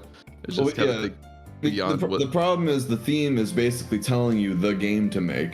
And typically we like to come up with an idea that like yields a mechanic, but having the mechanic be like the theme is quite restrictive. So we weren't having any fun with that, and so now we've started to transition into the outer rim of thinking.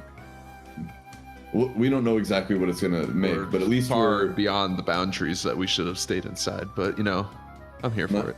I feel a little bit more positive in this world. This is our comfort zone, so I like to be here during brainstorming. It'll lead to something, I'm sure. Oh, we'll definitely have something. We usually don't have, once we get into this area, we don't have a problem coming up with like a thing to say out loud that makes us smile. The challenge then is always going to be like, what mechanic does that yield that makes for interesting gameplay? Right. Oh, anagrams? That is a crazy meta idea. Oh, geez. I mean, wow. whatever you got to do to like, because I don't like the idea of abandoning the theme. That feels petty, and it's like, why even wait for the theme then? We at least try to do the theme most of the time, regardless of our theme scores. No matter how obscure our games like ever get, they always come as a result of thinking through the theme. So I like sticking to that, even if the theme itself is a bit barbaric. It's totally barbaric. That's Wizard's theme. In the restricted section. It's still hot. Just out of bed. Theme to bed.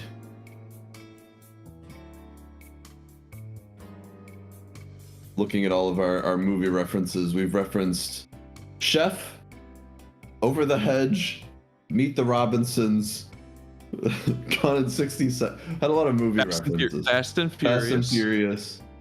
Some of them have crossed over into each other. Some of them are merging somehow. I don't know when that happened. They're learning to need each other. Oh. They converge the way that the absolutely human homeless people converge on the house that made the mistake of serving food.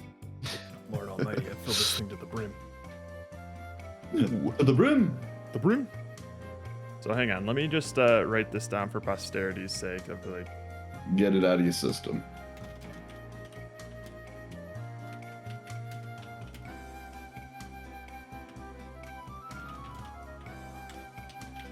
So like this could be a way that we could interpret the theme of like, for every 10 blank, you throw seconds in there somewhere.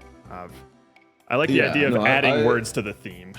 This I'm okay with, because it at least gets us out of this small gated room. Yes.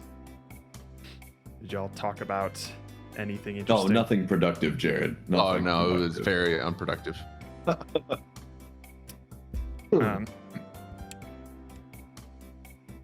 So is there anything that sounds exciting or interesting about playing as the exterminator from Over the Hedge? I mean, I'm trying to imagine what the gameplay would look like. Yeah, I just don't know what I'm we're kind of doing. coming up empty on that one. I can see you like just like you don't like actually control like, so this would be I'm imagining like a first-person game, but you don't actually like control the actual player. You like click arrows to go to like different parts of the house, and then you're like throwing open cupboards and like flinging animals out the window and shit whenever you find them, or you're you're looking for we're stuff. just uncovering the animals to get them out. Mm-hmm. And different rooms have different time dilations, right? Nope.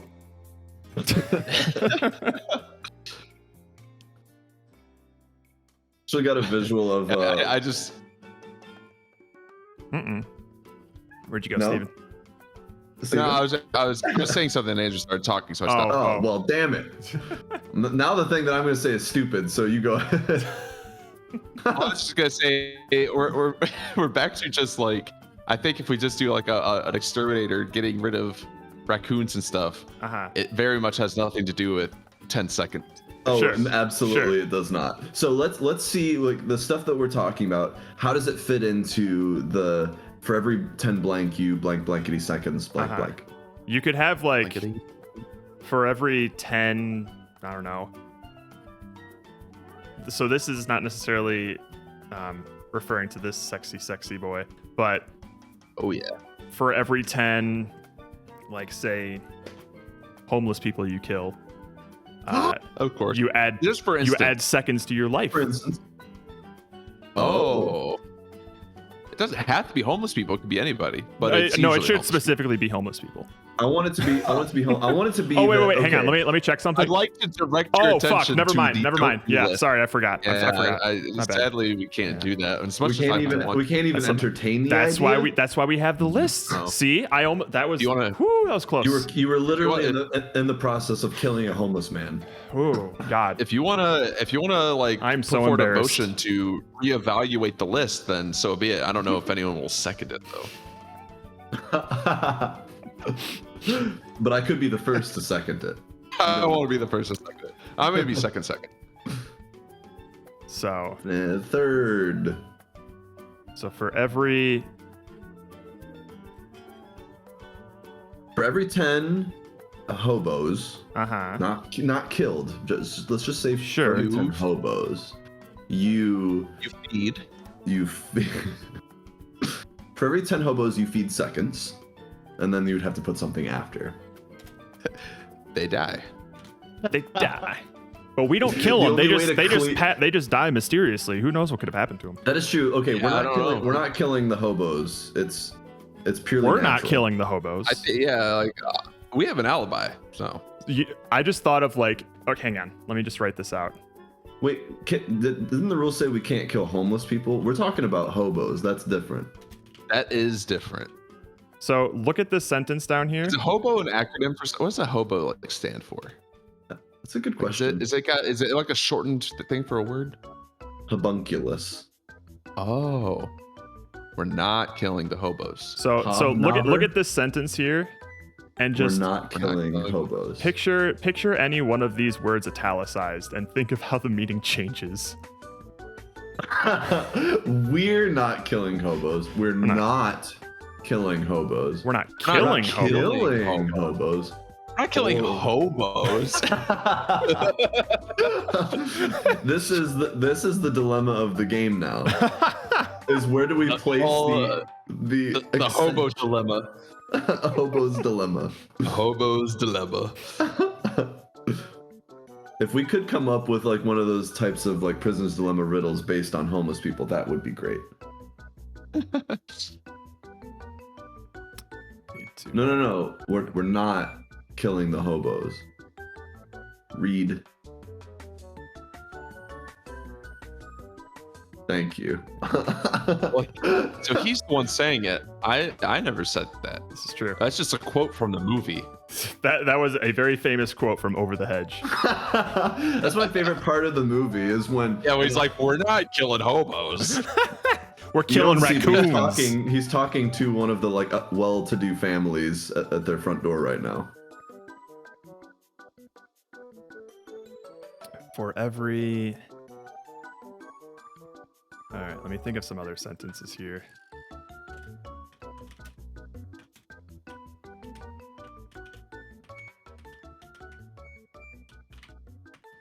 I just don't know where to put the seconds is the thing. Seconds is a hard one because again there are only so many ways that you can use that word.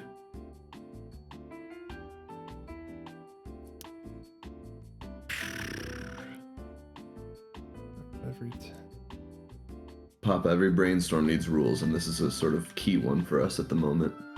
Yeah, I'm very passionate about not killing hobos at the moment. Which, for me to be able to say that means that there was a time that I was passionate about the opposite. High school was a wild time. I'm making real progress. I'm making real progress. Like the fact that I can admit that, like the first step is admitting you have a problem. The second step is to stop killing hobos. Well, if this was like a hobo royale though, it would be for every 10 hobos you beat, you get seconds. So this is like for you to get seconds at the Golden Corral.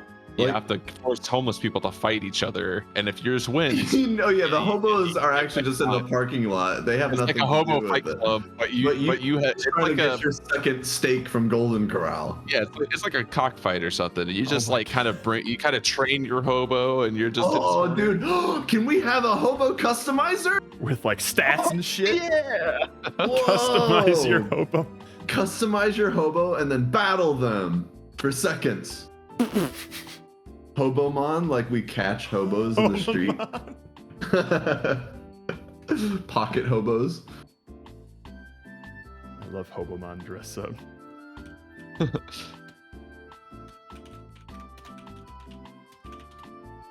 Did we figure out what hobo stands for? It just means homeless person. What is the acronym of hobo? Yeah, is it Honest just like observer by a onset? term? No, that's not what it is. Oh, these are data logger stuff. Okay, apparently hobo is like a technical term as well. I've always liked the term, like using the word tramp to describe a homeless person, because tramp like feels like you just call like a slut or something. But like imagine like 60 years ago, like homeless people were just tramps, vagrants. Abbreviation for homeward bound or homeless boy. Aha, okay. Homeless boy, you Homeward say. bound. I like that. Homeward bound. Homeward bound for seconds. Do you know a female hobo is called a boette? Excuse me? What? They have like a male and female version of the term? Hoboette, Never you knew said? that. No, just boette. Boette? Yeah. That's not nearly as fun to say. And that is, I'm seeing buette in my search hyphen terms. et. Gotcha. Oh, there's a hyphen. Oh, because et makes things feminine, right? Hyphen et. E-T-T-E. Like a Dutch suffix. to English. What the fuck? I don't know. It's just this one web. Timesmojo.com says it, so it has to be true. So I typed in BO-ETTE, and you can just take a look at stream here. One of the things that it suggests is something called Bossette, which apparently has some hit songs like Fuck Thang, Bounce That Ass, and Lick. Can I we think we listen found to our audio for the game. I'd like to play the top one, please. Fuck Thang? Which one? Let's listen to Listen Fuck to Thang. Fuck Thang, Oh, I can't hear it though. Oh, we'll have to just turn on the stream. I'm just for a gonna second. open stream, I guess. I'm actually not sure what this video is going to look like, so we'll just listen to it off to the side. Oh, Nintendo music is still It playing. doesn't sound as hard as I thought. Fuck Thang Nintendo was gonna music is sound. still playing. Here we go. Oh. Stop. Oh, Stop playing Okay, it. I was like, that's what Fuck Thing sounds No. like.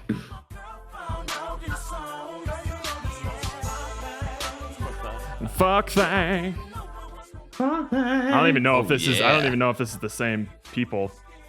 Who knows? Who knows? Anyways, It could be anyone. You keep going, Bossette. you do it. You do it. Live your life. So I do Wait, actually. Hobomon, like we're like it's like Pokemon, but for Yes. hobos. We're going around collecting hobos. Oh We're my collecting God. them and fighting them. We're just making leashing them up. We throw a bandana on a stick at them to capture them inside inside of it, and we can carry them around like that. No, it's like Our one of little those. our bag of bows. It's like one of those like hunter's traps where like it's a cloth, and once they step on it, it goes like. Oh, like a tree trap thing? Yeah. I do actually kind of like the idea of like customizing your hobo. and I'm still. Well, because but it's just what, like these are all kind of like aesthetic things, but like what can we do? Like, what sorts of activities can happen in a world where hobos need to get seconds? So that like they can fight each other for seconds. They can basically all try to go after the same house and try to get seconds. Only 10 hobos can get seconds at this house, you guys. First come, first served. Every 10 they get served. Or the original idea of like you invade 10 homes and get a home of your own. Because that's a you get rewarded for invading people's homes. Well, at some point they're like, well, we can't stop you, so we might as well just give you what you want. Yes, we have thought about that, Pomo. Seconds at a soup kitchen. And then was it Spacey's idea to make body doubles to get seconds? That look just like you. That look just like you. Yeah. Let's think here. Yeah, what other activities happen in this world of hobos getting seconds? They get their just desserts. They're just seconds. Trust me, they deserve this. Like second chance? Second chances? Mm. I feel like it starts to stretch a little far away from seconds. Every second's chance. Seconds. I'm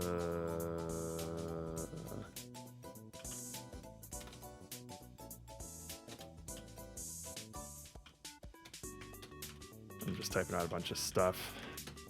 A bunch of second things. Yep. Second this, second that. There's no time. There's no time. Maybe the hobos are the ones voting. Oh, it's like a hobo for who gets seconds.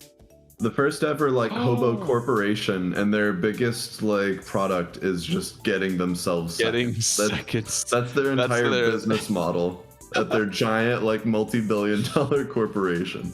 Maybe the hobo player has to eat seconds before their hobo opponents. I love that word. Hobo opponent. Every 10 seconds they eat another hobo opponent shows up. They eat another hobo opponent. Everywhere in there, I was reading the homeless people were eating each other. Maybe that's where they get their seconds. Oh. Let me just write that down. Yeah. So the hobos have a business, and it's a giant business like Amazon. It's called Seconds, and their whole business model is based around getting seconds and getting you seconds. And in the business, in their meetings, they will always want to second everything that's motioned. We just throw every idea at it at once.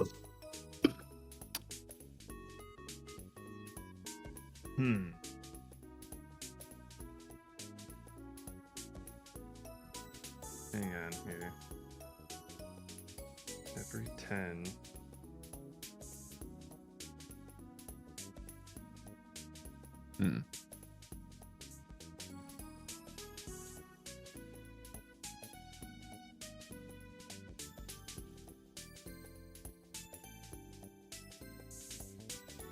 I'm also realizing now that a hobo royale is essentially just like the Hunger Games.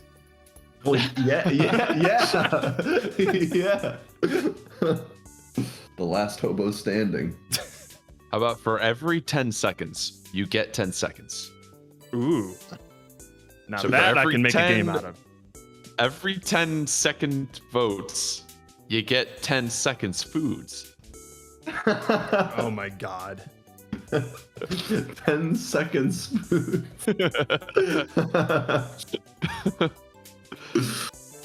Or what if you're just running a microwave and you can only run it every 10 seconds? Every 10 seconds, you gotta try to cook things as much as possible in 10 seconds. Well, hang on. What if, so obviously the seconds are your leftovers, right? But what if you didn't just have, yes, imagine there's a microwave that can only run for 10 seconds at a time. Yes. Mm-hmm. So it's hard to heat up all your food, right? Yeah, of course. But what if you had an array of microwaves and you constantly had to be swapping the food around for it just goes from microwave to microwave. But yeah, you have a bunch of different Ramsay's worst nightmare. You have a bunch of you're running a restaurant that exclusively serves seconds. So you have all these orders that are coming in and you need to cook You have all these orders that are coming in and you need to be throwing them in these microwaves that can only run for 10 seconds at a time, but this food needs to get hot. So what are you going to do? So it's like an overcooked thing almost, but it's only microwaves. You don't do any actual cooking. Because it's the seconds restaurant. Yeah, oh my goodness.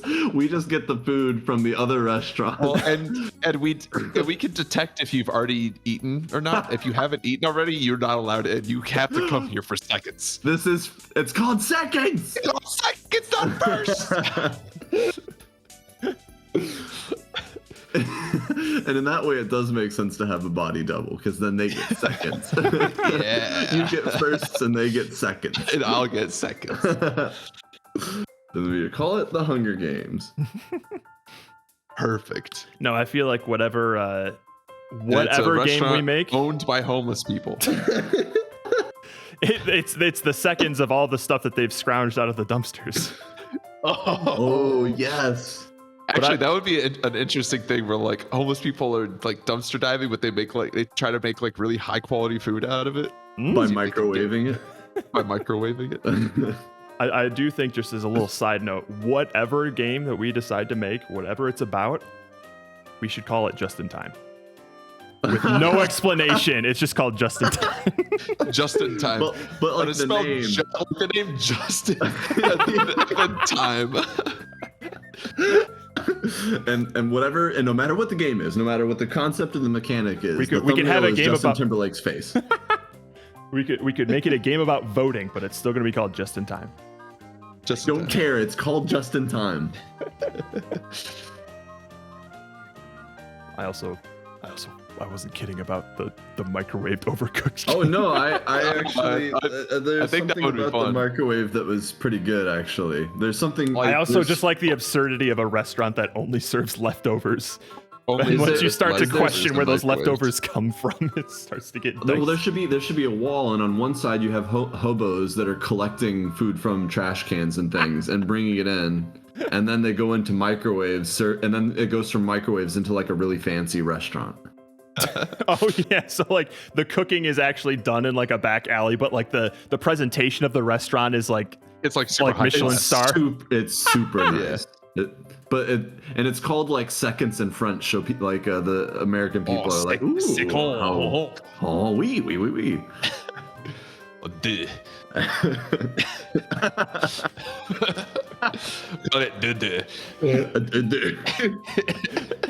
You can imagine all of the great voice acting that would come out of this restaurant. Oh my god, dude! If we all would just whip out our patented French accents. French. Oh. Any freedom fries for the table? Hang on, I'm gonna start looking up different ways to say seconds. Let's check out Hungarian. Wait, are we just listening to accents? Oh. Yeah, I can't hear it. Oh, shut up, Nintendo. Nintendo. I'll just pretend I'm hearing it. I'll turn on this. How do you say it in Russian? Секунды. Sekundy. All right, and then where's French? Give me that French. Oh, it's just Second. second. That's not bad. Second. Well, the game could be called Second This. Second. Secondi. Secondi. All right. Secondi. What other Secondi places are that famous could for their sound- food? Italy, basically everyone, but like fine dining is definitely like dining is very French. Yeah. Very French. Secondis nuts. Got him. Secondis. How very French of you. Yeah, it's very. What is it in Japanese? Japanese. Just ichi. Although we wouldn't. Or second is fun. No, that's minute. Fuck. Byo. I think it's byo. Byo. Yeah. Yo. Yo. We said it. But that's a seconds sound to say. Seconds from like made before. Seconds from like a food perspective, like going for seconds is okawari. Okawari. Byo. Byo kawari. Seconds. Yeah, second. We've had first, second. Yeah, second. Wait, how do you know that? You don't actually pay attention when you watch. So, yes. Is there any other interesting gameplay that could come out of running a restaurant that exclusively serves leftovers? Also, like the microwave thing, yeah. Is everything sort of centered around? Because I like the idea of the microwave. Is everything centered around the microwave, and we build like the fun out of the microwave? Or is it just an aspect of a world of different things going on? It would be cool if we could make some sort of fun mechanic with the microwave. Right now, the only thing that comes to mind, I'm gonna burp. The only thing that comes to mind is like managing just a stupid number of microwaves all going off, like once their 10 seconds are up, and then just hot swapping out like foods and things. Once they're 10 second, once you use a microwave, it has a 10-second cooldown also. Oh my goodness. We're getting back to time intervals, boys. Oh, yeah. So, so the mechanic would essentially just be like swapping out a bunch of dishes chaotically all at once. So that's the only thing that I can think of right now. But we can brainstorm what other stuff that you could do. Yeah, if because you're like managing a leftovers only restaurant. Yeah, like that stuff, like the idea of like seconds and stuff, and I like the getting the leftovers and putting them in the microwave and stuff like that. All seems good. Now I'm just trying to find where the core of it is. Yep. So like where could that be? Is it if it's in the microwave, like is there something fun that you do like with controlling like one or multiple microwaves that where the fun is? Or you have to actually turn, like they're like shitty microwaves. You have to actually like turn them, like turn the table. Otherwise, it gets like cooked really unevenly. Or what if it's all hobo style? Maybe it's like you call it a microwave, but it's literally just like a trash can fire with like a rotating thing that you have to rotate, and you have to like cook the food or something. Yeah. But there's just like is there some action with the microwave that you can do more than just waiting for like time that could make the microwave like just sort of the core of the game? Or is it that like the food that you're getting to put in the microwaves is where like the core of the game is? Or is it like the full like get the food, put it in, and then serve it, and then it's like trying to manage everything? So my initial idea was you just like having to manage a bunch of stuff happening all at once, and then that immediately evokes in my mind Masusi Loose. I know, which I would try not. I would like to not emulate. Yeah, it gets worrisome. Yeah, because I don't want to have to just implement a bunch of. I would rather spend my time implementing things that the player does rather than a bunch of systems. You know. I agree. That's why I wanted to find like where is the one core thing. Yep.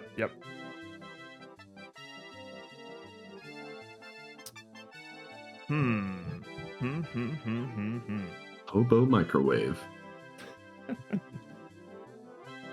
Micro hobos. They're just really tiny. Oh, they're in there in the little microwave. We blow them up. Yeah, how many hobos could you put in a microwave before this? Oh my goodness. We're not killing hobos. It's on the list. No, we're not killing the homeless. Oh, right. Hobos are different. They're vagrants. They're tramps. Can we kill bowettes? Oh, they're hard. They don't even warrant the full name hobos, so that you can do whatever you want with them. Oh. They're your bowettes. You can do whatever you want with them. Good. Let's think here.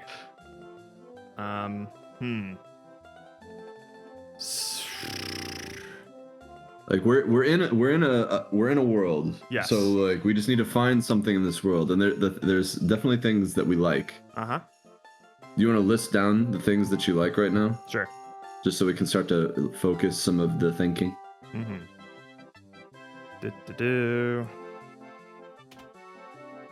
My like just a.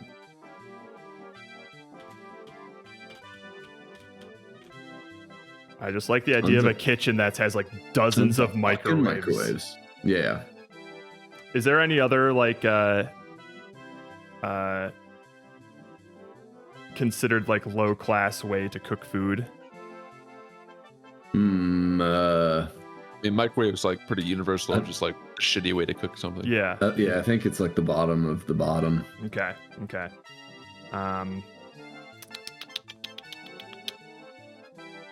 I guess the other thing would be like instant stuff, like instant rice and stuff like that. It's pretty look down on. Right, yeah. But that's still using a stove. Which is higher class than a microwave, because the microwave can do the same thing, just boil the water.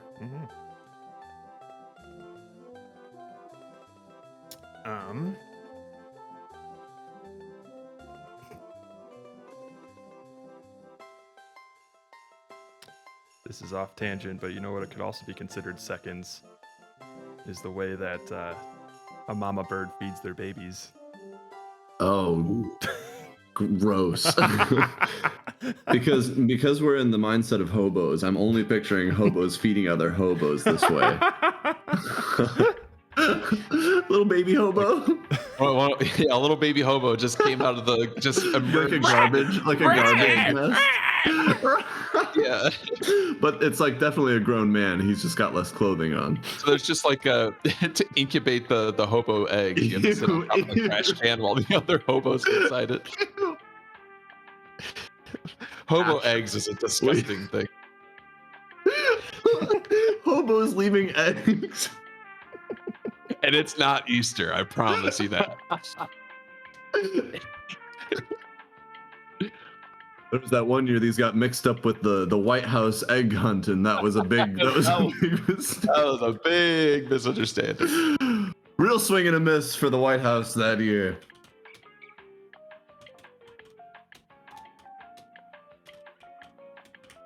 I'm not gonna lie, I like the idea of having to cross feed other hobos. Cross feeding hobo.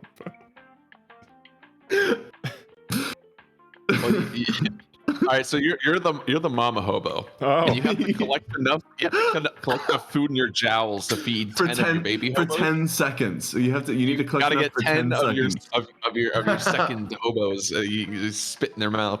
I shouldn't have voiced this thought.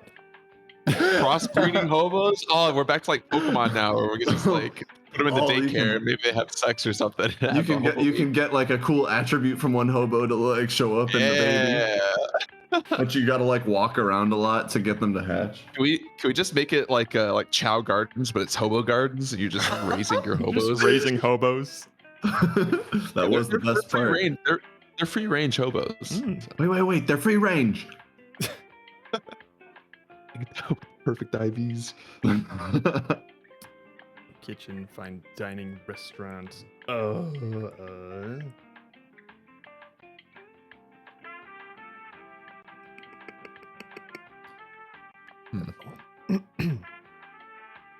the only thing that I would want to avoid with a setting like this is there's so many systems that you could make for a kitchen. I know that's my only concern is doing like a full kitchen thing. Like, is there a way to like focus this idea into like a smaller setting? Yes, let's think.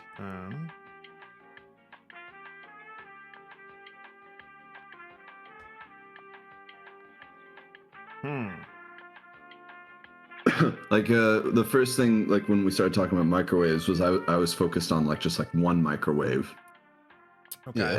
And like how simple that setting is, but then it was more of a question of like, how do we make that like if that's the core is that microwave, then is it the stuff going in, or is it coming out, or is it what's happening in the microwave, or what makes that the core?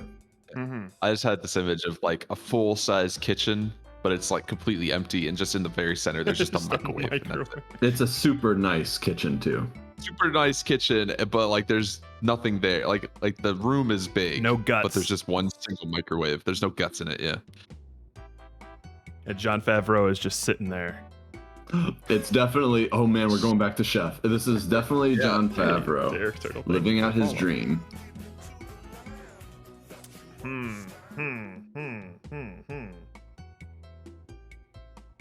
Seconds.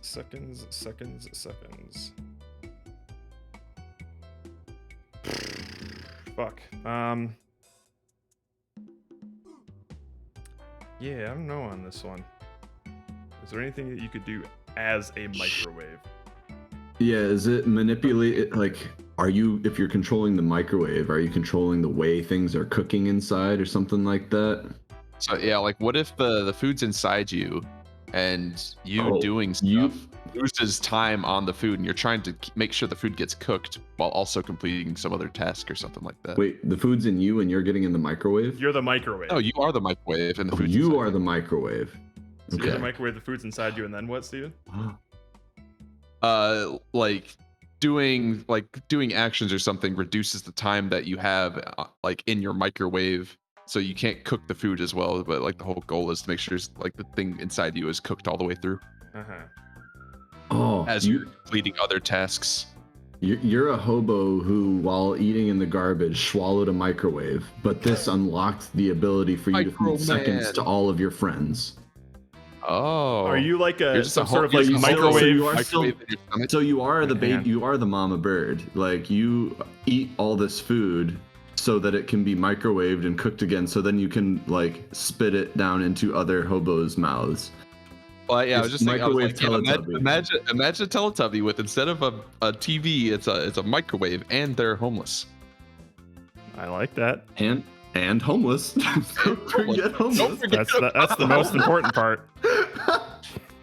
It's at this point, it's kind of crucial. I'm gonna be mad if the person in our game has a home. I'm gonna make sure they're out of their home. Get them out of there. Hang on. Do. Hobo wave. Like there's so like yeah, if the microwave starts to have some different effects or ability, or like the way you use it is slightly different because it's now a part of you. What if the different things that you heat up gives you different attributes? Oh. Yeah, like so like you're getting the benefit of the seconds. Yes.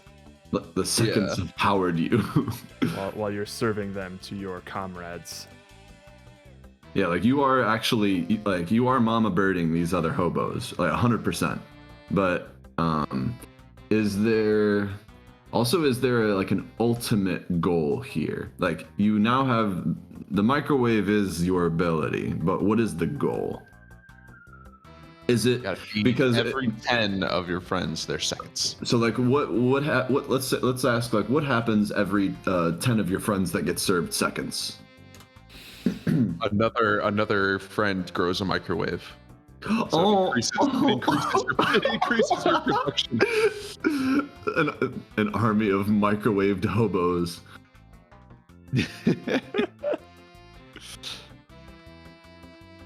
Science oven tramps. Entrampsment.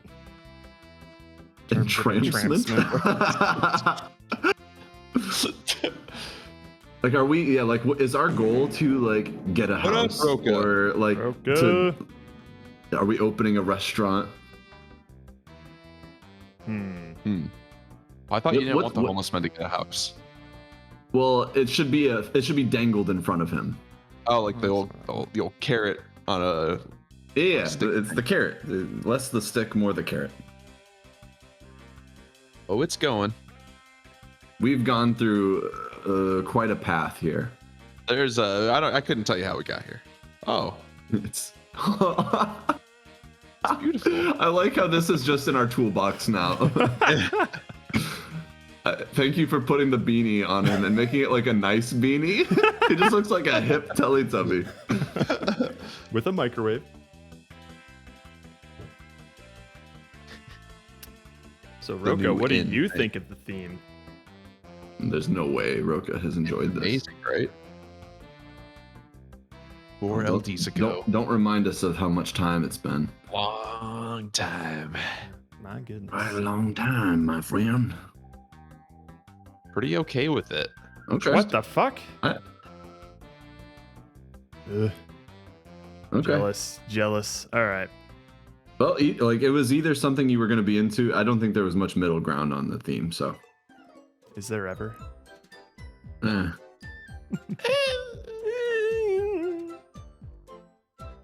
boo hiss. Yeah. I hate you.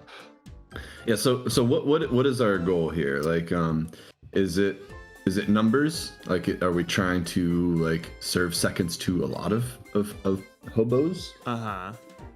Is there like an ultimate goal, like a pinnacle of this, that this is all just sort of working up to earn us this bigger thing?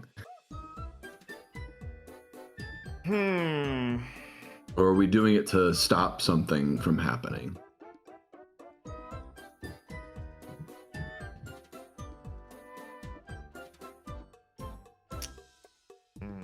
We trying to stop other homeless people from getting houses because we'd be jealous. Taking our microwave. Yeah, they're trying to steal our microwave.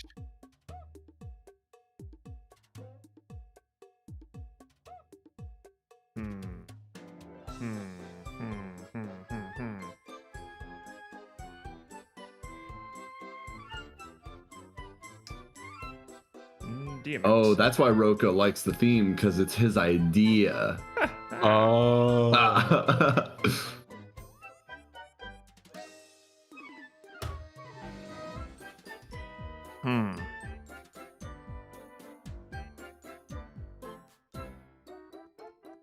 Oh, they have like scheduled breaks.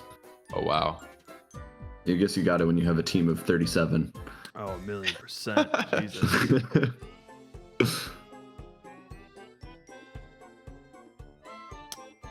Huh. Go take your erection over to them then, Roka. Or, fuck.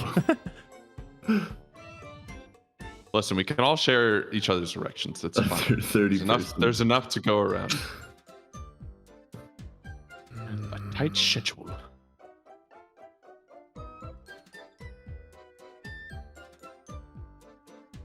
Shit.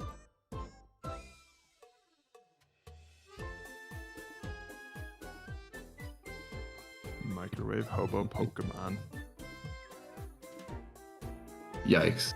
Okay, so are y'all interested? Is there a way that we can think more conceptually about like just mechanics around this? Yeah, so I think the thing that I would want to focus on to see if there's potential is not let's maybe not think about what the goal might be, but rather like if you're a hobo with a microwave, like a microwave Teletubby. What sort of antics can you get into? If you're a microwave Teletubby and like if the high level like idea is to be serving seconds, how do you do that? What does that look like? What kind of action is that? Oh, or also like I mean just a potential here, like to maybe like expand. Is the microwave Teletubby like hobo like this one sort of like you aren't playing them? Like you're a hobo in that world, or like you're in that world benefiting from the microwave hobo. Like, would that change anything as well? Like, so it's not necessarily true that like you are this like hobo with a microwave. It could be that the hobo with a microwave is like some deity to the hobos. The god of all hobos. He's the lord of all hobos, and he's been my friend many years. And then you have like a special whistle to summon him. Yeah. Like, you know what I mean? Would that change anything as well? Like if there's like a different way of like if this thing exists, like there's the possibility of either controlling it or using it from the outside somehow. The only or trying to gain it. I feel like you having the microwave feels better. More potential there. I think so as well, because the only difference that I can think of is that I would have to code AI for a microwave hobo. Okay, gotcha. So let's think. All right, so like how does this microwave work? Is it like if we eat something, it goes into the microwave and I think it's part of our digestive system now. Like it is for 10 seconds and then it just opens up and we just serve that. So it's gotta be like vomiting. We're not vomiting things up to our hobo friends, but we're eating stuff and it's getting digested through our micro tummy, and it cooks it up for them. But it actually turns out into a meal. Oh no, we're like this. It's beautifully entangled in our digestive system. So it could just be like, oh, find the correct combination of garbage to make like something really delicious. Oh, so if you combine like Taco Bell leftovers with like Chipotle, it does something. Yeah, that's I like that. And Jared, you mentioned something the type earlier. of food, or the type of food that you eat gives you a type of power up. I know it was mentioned before. Like that would be kind of cool. Mm-hmm. Jared, you mentioned something before about like the powers. So what? Oh, sorry. Go ahead. This might be different than what I was saying. No, go ahead.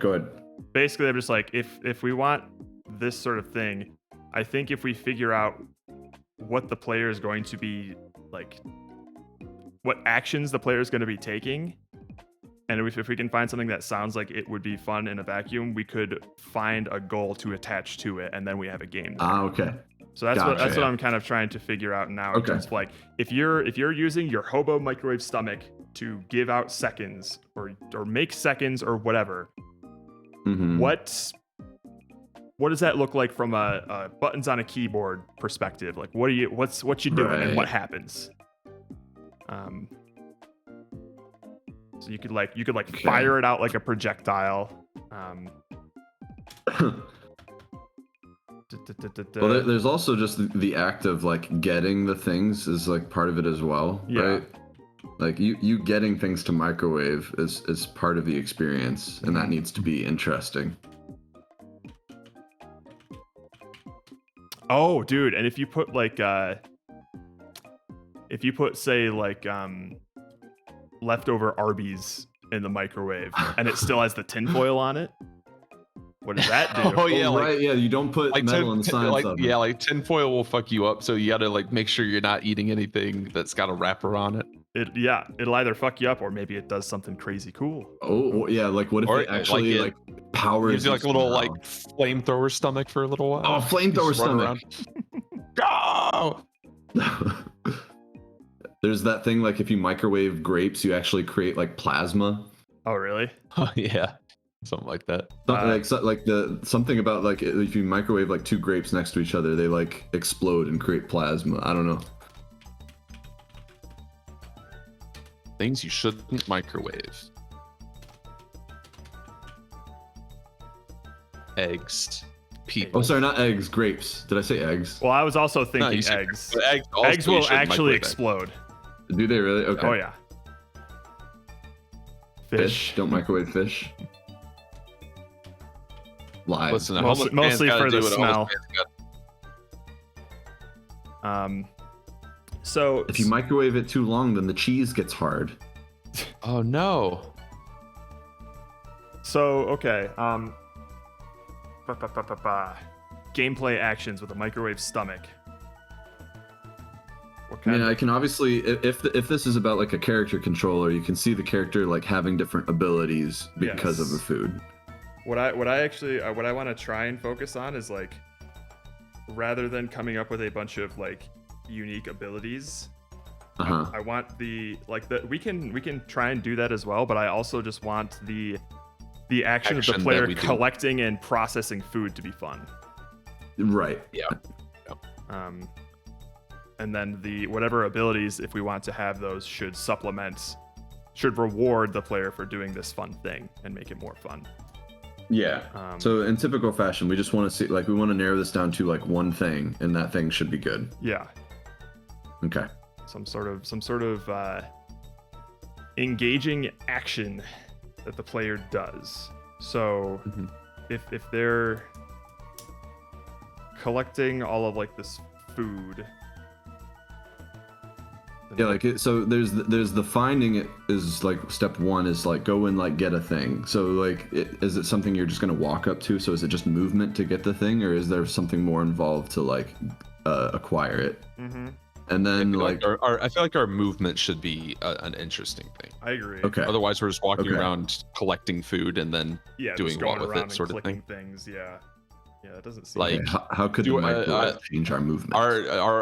Our appendage is weird in some way. We not only have a microwave stomach, but we got like a vacuum weird face. Arms or something. Oh my goodness! How much have we eaten that's like changed us? Well, also, are we in like a is it like an alleyway or somewhere that's like full of garbage? So traversal isn't just like moving around. You're like sort of like going through a sea of things, or like instead of just like walking on a flat plane. It could be something like that. So also I'm curious as to what you guys are picturing from like a perspective point of view. I was picturing something that was like top down. Yeah. Maybe isometric. Yeah. But you could also do like a side scroller or a first person thing. I think if we were to me it depends on like what the goal is going to be though. Sure. Or at least what the action is. We haven't really solved that. Yep. I think. It could be a lot of different things.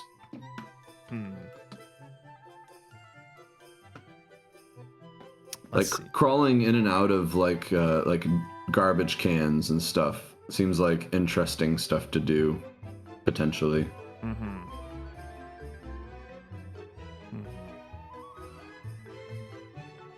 And then is it that like whenever you collect something you immediately eat it, or is it like it goes into like you have this thing now and you can hold on to it, so like you completely separate collecting and eating? I don't know if we should, like, because I would need like an inventory sort of system. I don't know if we would want like. Well, I mean more that it just like saves a thing. Oh. So like, so it holds on to one, and then you get another. If we're trying to mix stuff. Right.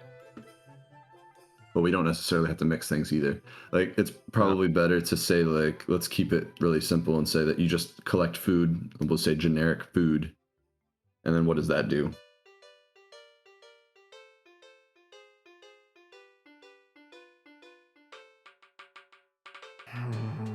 And you can also keep in mind that we need to do something every 10 of them that get served seconds. Like, that should factor in somehow. Like, the thing we're trying to do is serve our hobo brethren. Or maybe we're trying to collect 10 seconds in order to do something. Like, we're not trying to serve 10 people. We're trying to get like 10 we just need 10 seconds. Yeah. For ourselves. And every of them. Every of the second. Glad you're finally caught up, Roka. Fuck.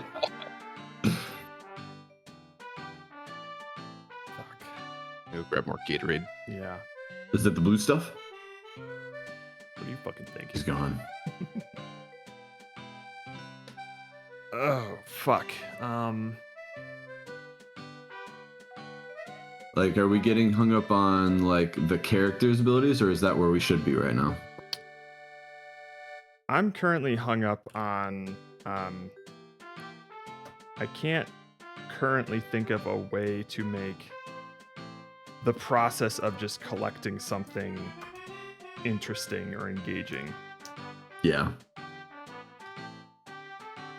Because the collecting things, it either needs to be like hard to get to, so it's the challenge of how you get there, or like it's hidden like in some way, so it's discoverable.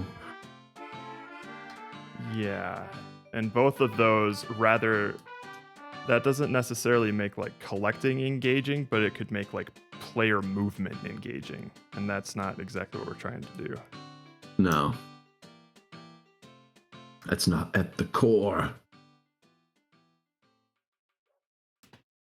Yeah, the danger is that we sort of like push ourselves into like just the image that we think is funny or entertaining.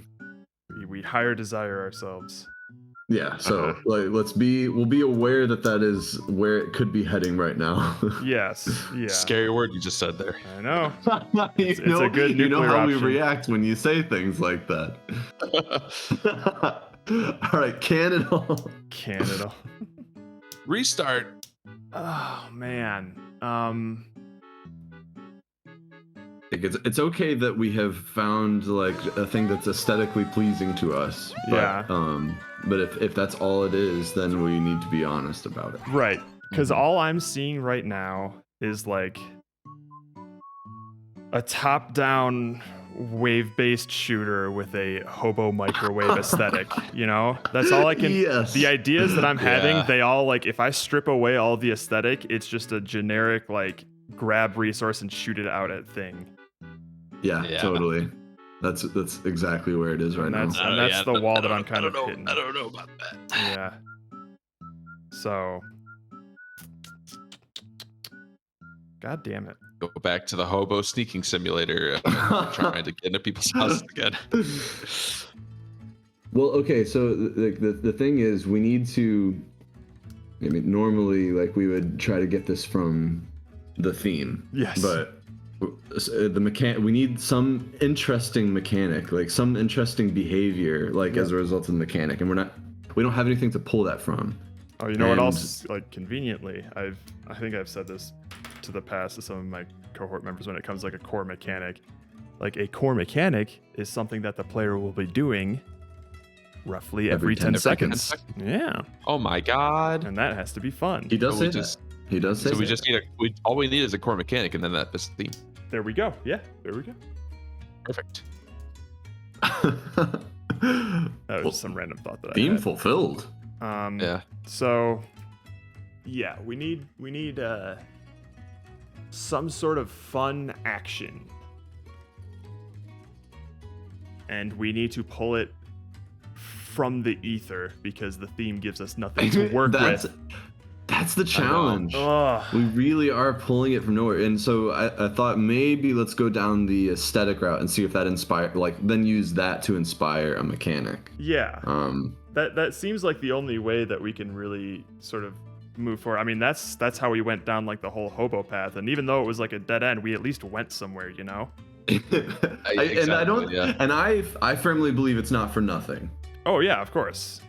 Like we got the over the hedge guy out of it. We did do that.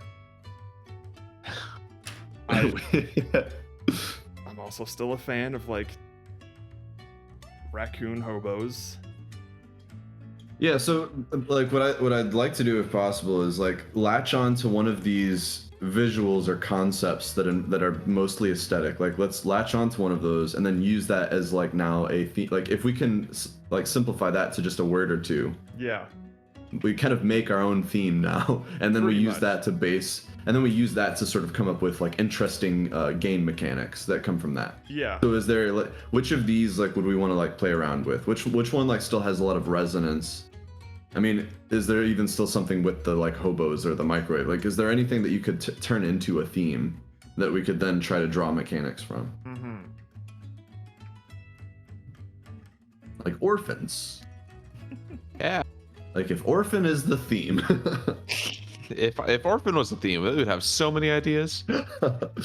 Like crazy. Is it a derivation of this idea of seconds? Is it like a theme built from that?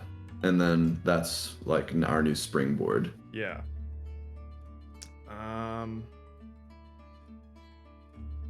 Like what still feels interesting to you, Jared? Like the raccoons and stuff still feels interesting. I mean, all of this is still aesthetically interesting to me. Every 10 foods, you have a second hobo to control. Jesus.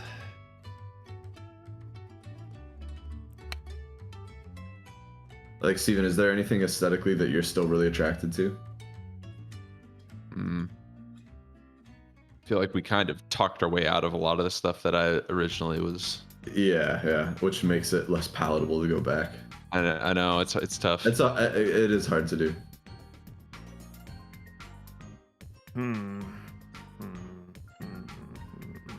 Feel like that. I still think the boardroom thing would be like funny, but I'm also thinking of like what are the mechanics of that even? Well, okay, so let's just so we have something to do. Let's think like the boardroom, right? Like how would you, if you could simplify that into like a couple words, what would you say? Voting? Would you call it like first to second? First to second. Like if you're to try and like make some like simple like word or phrase that we can jump off of to come up with mechanics. Right. Vouch for, backup, vote.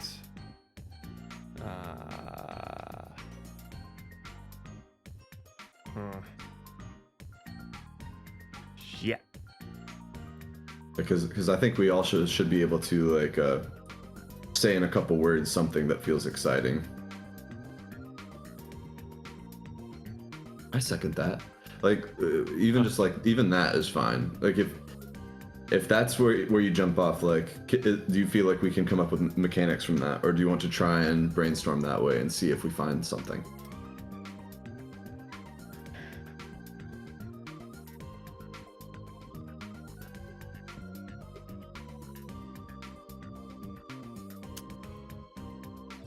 Shit. Shit. Yeah, sorry, my mind's just blank right now. I think we're starting to reach that point now of like thought exhaustion. Yeah, absolutely. So we just need to find a new angle. Mm-hmm. We need a new breakthrough. This happens every jam, except for exactly one. Yep. Well, I believe that's and that'll never happen again. Second in command.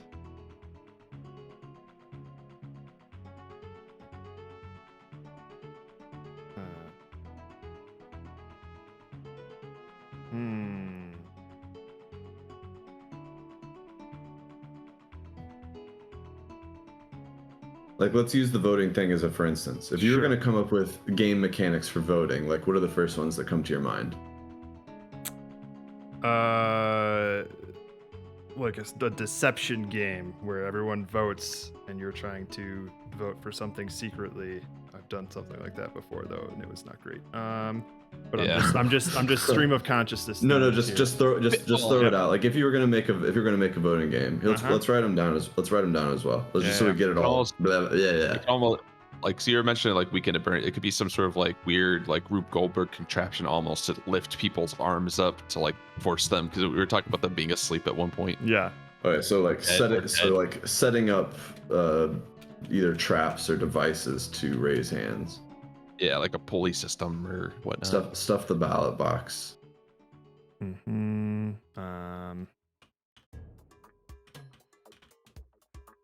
And then also try to think then from like a like purely from like a gameplay, like what you're doing with the mouse or the keys. I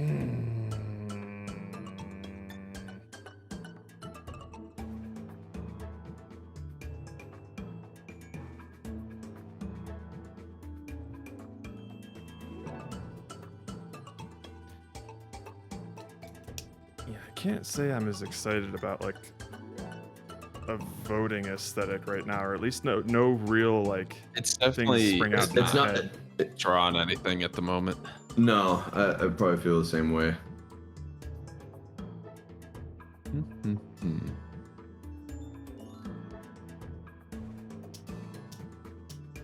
Like what other so are there any other like interesting behaviors that we've written down that like we could do this for? Let's see. Like anywhere on the page. A stealth game, over the hedge. All right, so over the hedge, right? Like, is there playing at someone's stomach? Mm-hmm. Like are any of these like, do you want to like go through? Oh, Jerry's here. What up, Jerry? Jerry, we love you. Are any of these worth going through and thinking about? Like, what would we mechanically be doing, like, to play that game? Mm-hmm. Like any of these worth doing? Yeah, for like play as someone's stomach, like because it's all one big muscle, you could maybe have different inputs that contract specific parts of the stomach to like, I don't know, like you have fling like things around. like mapped areas of the digestive system that you have to. Okay. So there's something like that. Control contractions. We're contracting. Contracting. Do.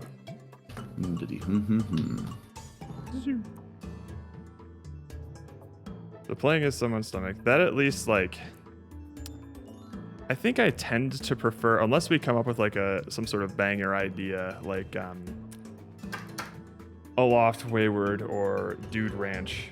Like I always just inherently feel like games that don't have a character controller have a lot more potential to be fun to interact with, because the fun will inherently come from whatever action that thing is doing rather than the player movement. All right. You know.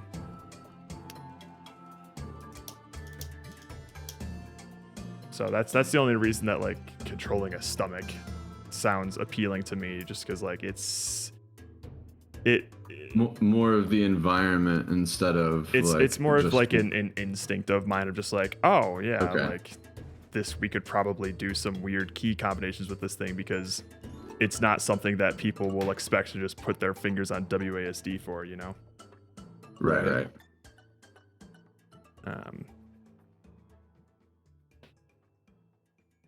And it also just evokes similar things from like Knitworth or something, when we went super abstract with something, and then when we divorced ourselves from the idea of controlling a character or something like that, then we started to come up with some interesting ideas for gameplay. Right. Wish I had the key to that door. Right? I wish I knew where that door was. I haven't seen a door in a while. It's like it's one of those things that I just can't naturally get to that like ingenious place. Like I really have to trust the process of like our thinking just to like stumble across it. You know? Right. But right now, this theme has like turned all the lights off for us. Yeah, shit. We don't have no way. I can't see anywhere. Every 10 literally seconds, don't know. lights get turned back on and we can see again. There's so many games we can make, but we're trying to find the one that makes sense to us. Mm-hmm. Because so how about this? Like, let's think about the reasons why these things are on our don't do list. Sure. And then like so as an example, first thing on the don't do list, X thing happens every 10 seconds. Why is that on the list? From my perspective, it's on the list because this inherently like implies a mechanic where the main thing the player is doing is waiting. You know? Yeah. And that just doesn't seem fun. But is there a way that we can make it a game that does do something every 10 seconds where that is not the case? Where you're still doing stuff in between and or just like there's still fun things that are happening and then every 10 seconds something major. Like I'm mostly thinking of just like if these things aren't on our don't do list, I feel like there should be a reason for it. And if we can think of something that has this but avoids that reason, then we can entertain that again instead of because because at the end of the day, these are easy paths to go down if they can. Right. They're a path, right? Like. Yeah. We're not seeing anything right now. We're struggling here. Really struggling. Yeah, I think another reason for me that X happens every 10 seconds is this idea of like that constant interval is like a constant pressure, and that isn't necessarily a good feeling. The game doesn't move at like your pace of like of fun. It's the game tells you what is fun, and if you don't like it, then you don't get to have fun. Well, here's a challenge. Here's a challenge then. Could we make a game that's like the antithesis of that doesn't apply like constant pressure? Because you can imagine a lot of games that are going to be submitted are going to be like fast-paced time trial to do these things fast sort of things. Yeah, you have 10 seconds, or this is going to happen in 10 seconds. Make it to this place. Is there a way that we can make a game that's not like that? That doesn't have that sort of like... Can we make a game without time pressure with this theme? Right. Interesting. But where something still is happening every 10 seconds? No, not necessarily. Okay. Like we just try to oppose this and see what happens. Yeah. So every 10 seconds is obviously pushing us to make some sort of fast-paced, reaction-based game. Can we interpret it in a way that would let us do something different than that? Specifically like that feeling, you know? So if we were... That feeling of like moving at the game's pace. Like we want a game where you move at your pace.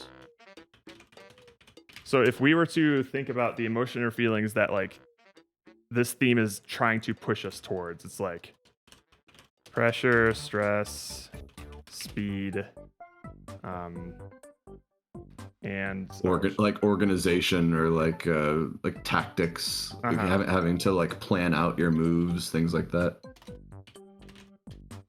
Tactics, planning. There was another one that I was thinking about. Waiting. Patience. Patience. Well, if you have to wait, if the 10 seconds is right, like you can't go through that door until the 10 seconds. Until 10 seconds, or like you can't do this thing until like every 10 seconds. That more sounds like an annoyance to me than like I would be interested to see somebody make a game where waiting in patience was the emotion that they were intentionally trying to make the player feel. Oh, you know, like intended. Okay, now I see what you mean. Yeah. So intended emotion or feeling. So like these are the kinds of games, or these are the kind of emotions or feelings that being led. The theme is leading us. So what can we make that is either the opposite or just doesn't fit into this list? You know, so removing time pressure would be a big one. Pomo, I feel like 95% of the games will tick all of these boxes. I would say if people are like, especially if you, unless you're crazy, but if you have an idea like right off the gate with this, it's because you're satisfying one of those or more of those things. So I think it might be some path that we could walk down to like look at this list and think like, okay, what's the opposite of pressure or speed or planning? Can we make a game that does the opposite or whatever, you know? And if you think of another emotion or whatever, feel free to add that.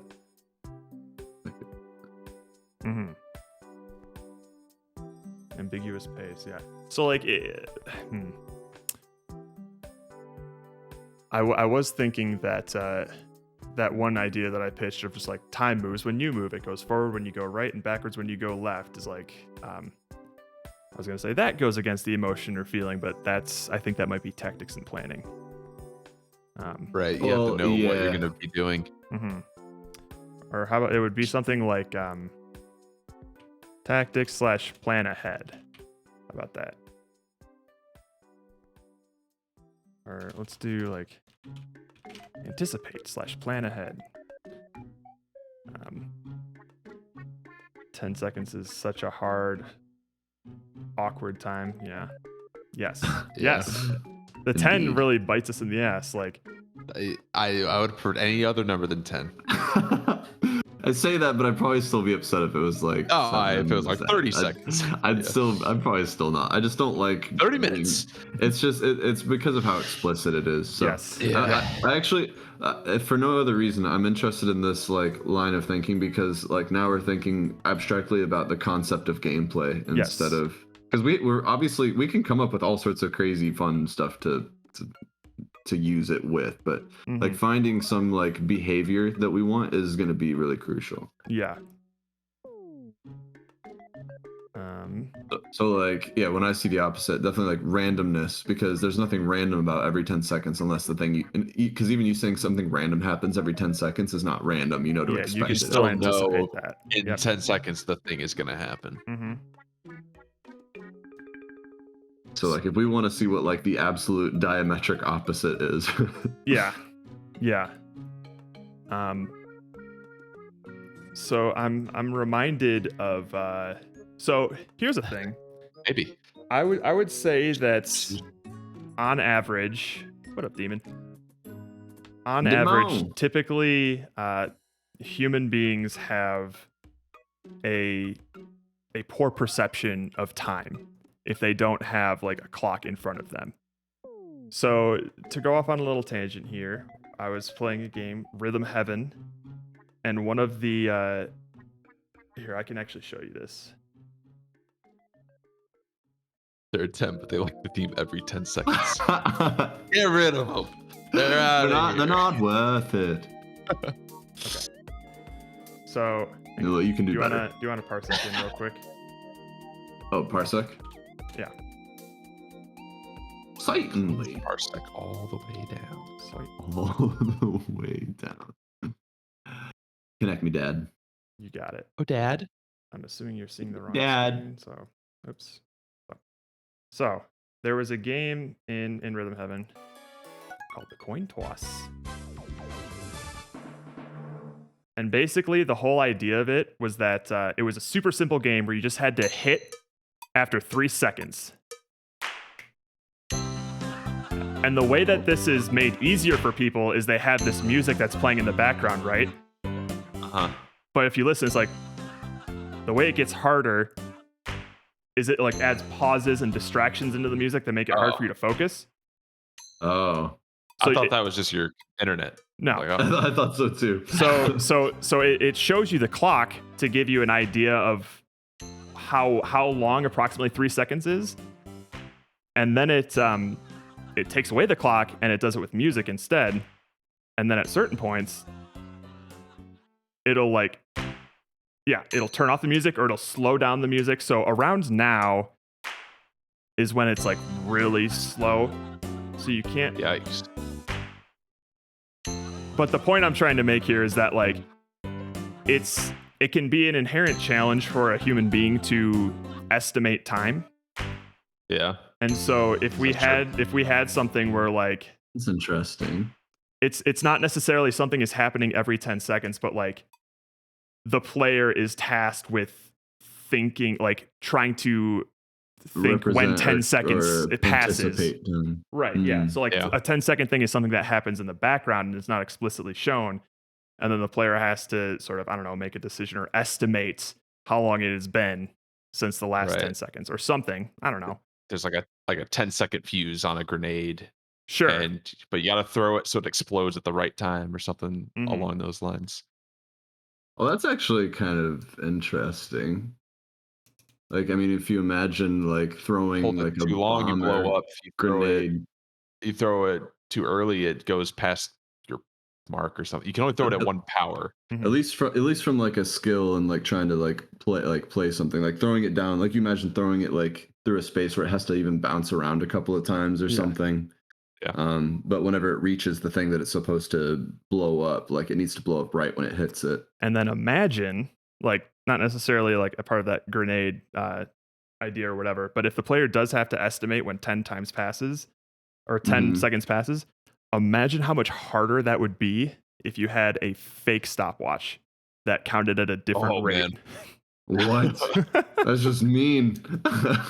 CJ also says that could work with your hobo microwave spinning the thing, and then you have to say ding at the right time. That's true. Like there's no timer on your microwave. You just have to microwave it for exactly 10 seconds to cook it. Like I don't think we could make a whole game around estimating when 10 seconds passes because somebody could just pull out a stopwatch. But like that's like I feel like a unique way to apply the theme by not explicitly having a timer or something that the game automatically does, but leaving that up to the player to I like determine the idea of like the perception of time. Yes. Yeah. Like that's kind of neat. And also that game, I like games like that are cool. Like this, the simplicity kind of sparks some things. Yeah. Because like I feel like there could be like some moments of surprise as well, where a player thought for sure that they like 10 seconds has passed and it was only like 6.5, and it's like fuck, damn it. Yeah. I don't know. But yeah, so I think that's a just something unique of just like take the thing that's applying the every 10 seconds away from the machine that can do it perfectly and give it to a human, and how does that change? Yeah. That actually is like it does kind of remind me of the microwave a little bit, because if you remember this in King of Queens, like Doug always knew like when this thing was going to be done, and he'd be like, "In 3, 2, 1," and he'd call it. And I don't know if y'all do that, but like I'll just like start counting in my head. I'm like, it's probably 3, 2, 1, and then you get like really excited when they're like even close to being right. But also the tricky thing is like that rhythm heaven thing was just a 3-second thing, and that's kind of easy to manage. 3 seconds. But once it gets up to 10, I feel like that's a lot harder to like not fall off. Yeah. So I think that's kind of what makes it interesting in the fact that like it's hard to tell what that is. So how could we take advantage of that and surprise the player with some things? Yeah, like this is definitely an interesting path to me, because it feels like there's some different things you could do with it, and it stays really simple. Now I'm just trying to think of what ideas come like as a basis of that. If the idea is like the perception of time and like feeling the time pass, like what can you do with that gameplay wise? Like what sorts of things imagine doing something like some specific action for 10 seconds, and how can you make 10 seconds feel like a really long time? Like if like you imagine 10 seconds out. Imagine someone puts their hand on your shoulder and leaves it there for 10 seconds. It's a long time. That feels like a long time, right? Yeah, like awkwardness, anything that draws your attention. Uh-huh. Eye contact with silence. Mm-hmm. Or imagine you have to like inhale for 10 seconds. Like these sorts of things. 10 seconds doesn't feel like a long time, but in certain contexts it could be.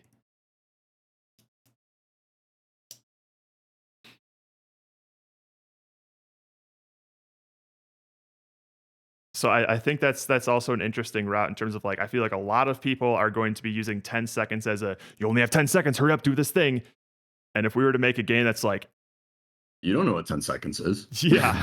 or like, can you really like understand just how long 10 seconds can be in the right context? Right.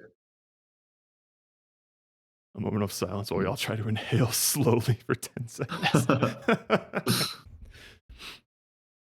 So like I like that. I think that's, who knows where that will take us, but it's at least a unique route that steers us away from the critical path, as it were.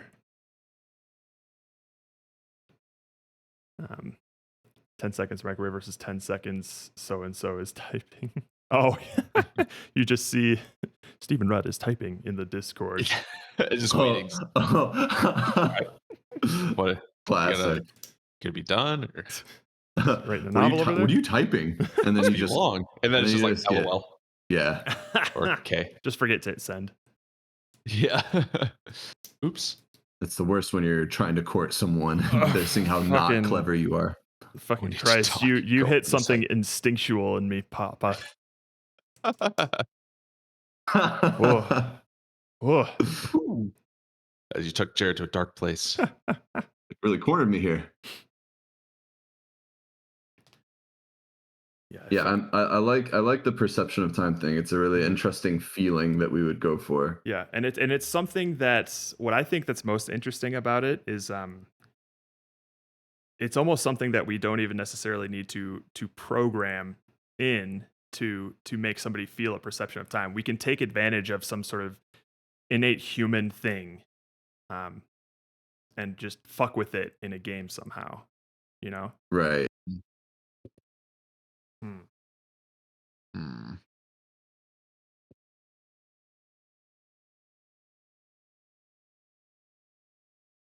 Because we could, like for instance, more so, I want to see what the flexibility of this concept is beyond just like guess how long 10 seconds is. tracking a thing happening. Yes, yeah. Yeah, I feel like just like anticipating 10 seconds as its only thing. Yeah. I think it could be. That's why, like, not necessarily that the grenade idea is the thing, but I like that uses it in a way like it makes the thing you're doing useful. The more you understand like what the passage of time is, the more useful the thing you're actually doing is. Mm-hmm.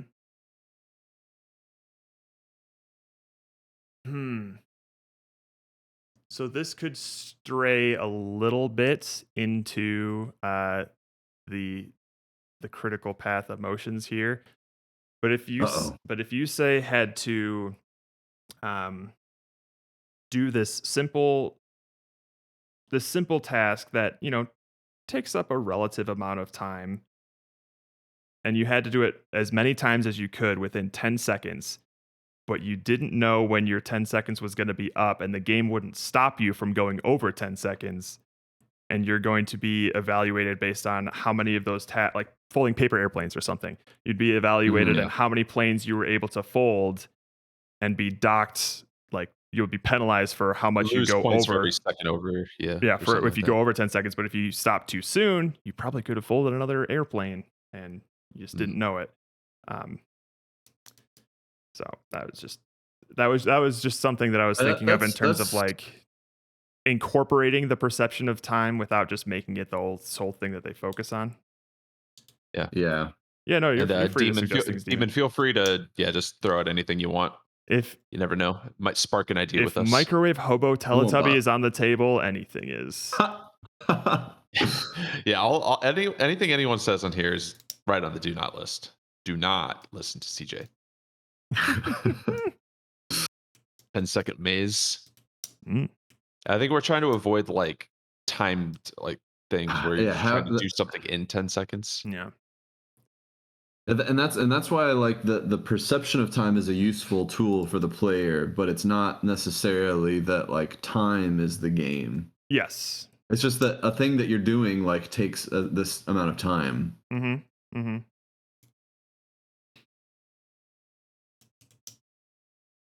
But now I want to see like where we can take that. Can we take it beyond tracking like when a thing happens? Right. Like how is tracking when a thing happens like a useful ability in a game mechanic? Yes.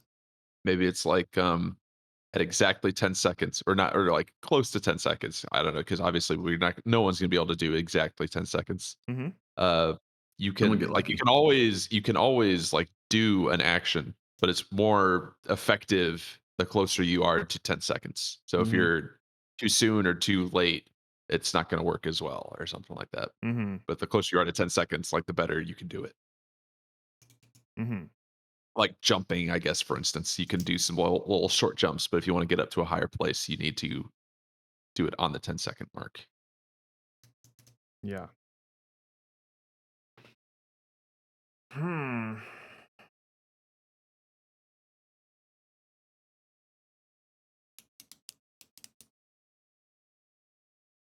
Like the effectiveness of an ability.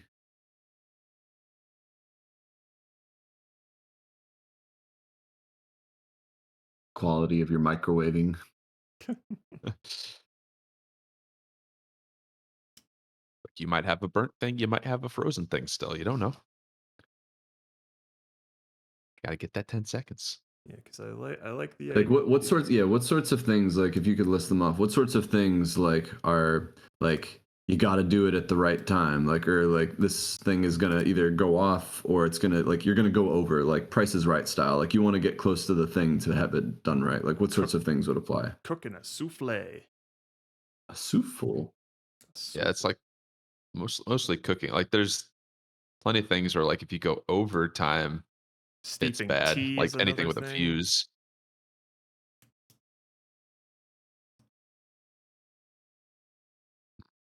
Yeah, basically just like cooking in general. Yeah. Cooking souffle. Bleaching a stain and try not to burn a hole through the cloth.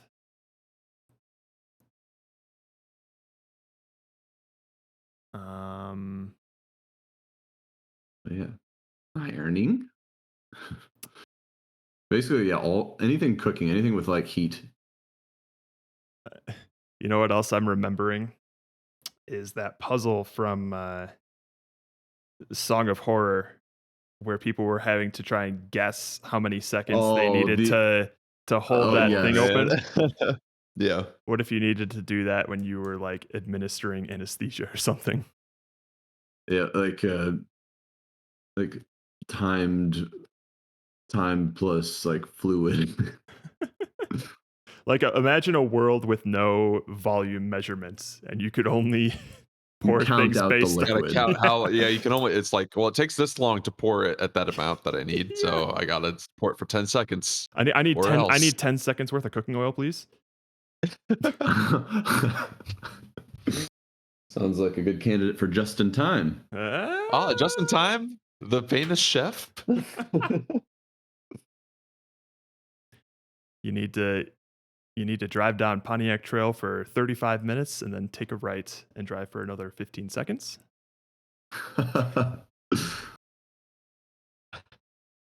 Jesus Christ.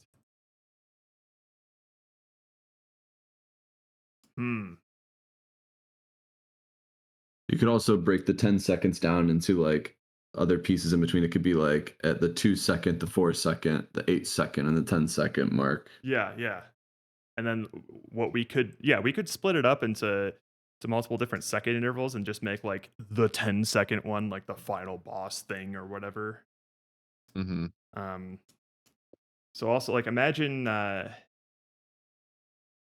you're like driving in pitch blackness or something, and like the GPS tells you like turn right in 8 seconds, and then it just goes blank, and you have to figure out when that's going to happen. And then if you turn at the wrong time, you'll just like drive off a cliff or hit a wall or something.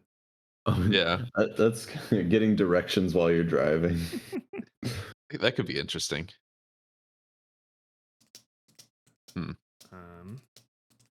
And while you're doing that, you're driving like a jalopy or something, right? Where everything's just fucking breaking down.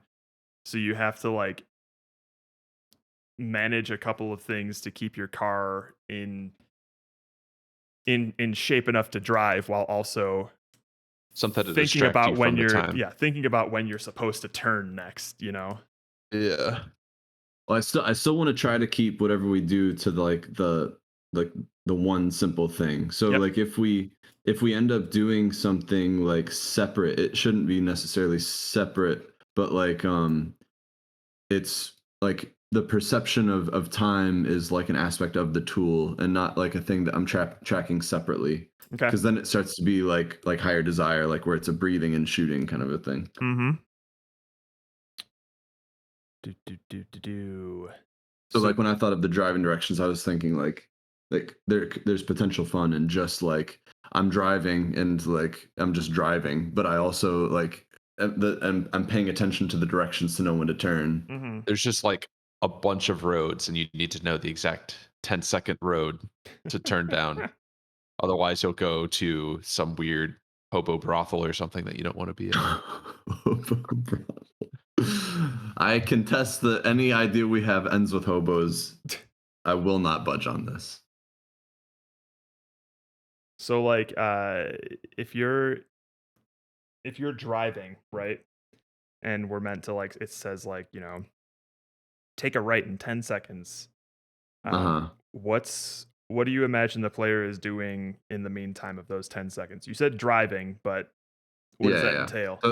So that's when it like that's when the idea like is a little flat, like because it needs the thing that you're doing needs to be more interesting because of the perception of time. But here, unfortunately, it's more of a waiting thing. Mm-hmm. Yeah. Nikki. Nickby and the Make bean. a game about the 10th second thing. Every like 10. QTE, but instead of where a certain button combo, you need to get closest set time that isn't shown on screen. Yeah, something like that. Or worse, even, you need to get it closest to the set time while the game is actively trying to mess you up. Yeah. Like I'm into this idea. I just want to like hook it onto like a gameplay thing that's interesting. Yes. So let me think here. Sugar-dugga-dug. You could just be like listening to the radio, and it's just like, all right, do this thing in 10, like your GPS says, do this thing in 10 seconds. And the radio's just like 10, 9. Or we just like I mean, you just play different songs at different speeds in between those intervals. Mm-hmm. And it just sees if like that the idea of just a song playing or like it cuts out sometimes, or it's actually like a really crimson lights. Oh my goodness. Like that, it would actually be more of like an auditory experience, like while you're driving. So like the radio and stuff that's happening, plus whatever messages you're getting from the GPS, are all sort of confusing your ability to anticipate what 10 seconds is. Doctor. Another interesting thing that we could do. This isn't necessarily like car related, but similar to how those ding dongs solved the puzzle in Song of Horror, you could use different tools to aid in your perception of time. So like, let's say if there's something moving across a grid and you can count the things that they pass on the grid to estimate approximately how long 10 seconds is, and then the thing that they use to estimate that time, you know, changes. Also, this is the 10th time I've shared my status and my second like you year start of them off with subscribing. things that they can use So to just gauge the make a game world, about and then me. that stuff starts to slowly change. Yeah. Fucking Nick. Happy 2 years, my dude. Just make a game about me already. If we make a game about you, it's just going to be some time. See, if we make like a rhythm-based game, Nick will have no problem with it. That's true. Or just keeping time. I feel like Nick would probably just be good at that too. So, I mean, if we had if we went with that car thing, and it would be like different different songs on the radio or different like things of just like 10, 9, or like a radio clock that counts down from 10 seconds, but slightly faster than 10 seconds. It's just a little bit off. Yeah. Do you think that is engaging enough of a game, or should there be more? I just feel like you're just kind of sitting there doing nothing until 10 seconds happens, then you do the thing. Well, that in that case, like the game is just perception of time. Yes. So it's still not like hooked onto like a game mechanic that I would say is the core, and that perception of time is like how you make that tool useful. Because then like the driving would be like technically the core game mechanic, and that perception of time is just helping you make that effective. So unless we make driving like a difficult thing, and then like the perception of time is like a little quicker, because 10 seconds it starts to be like a lot, and then you start to get into that patience sort of setting. Well, again, we could always have like multiple different intervals of time. Oh yeah, like along the way, like the 10 seconds is the route, and then there's like at 1 second, and at 2 seconds, at 5 seconds, at 6 seconds. Yeah. Oh yeah. We could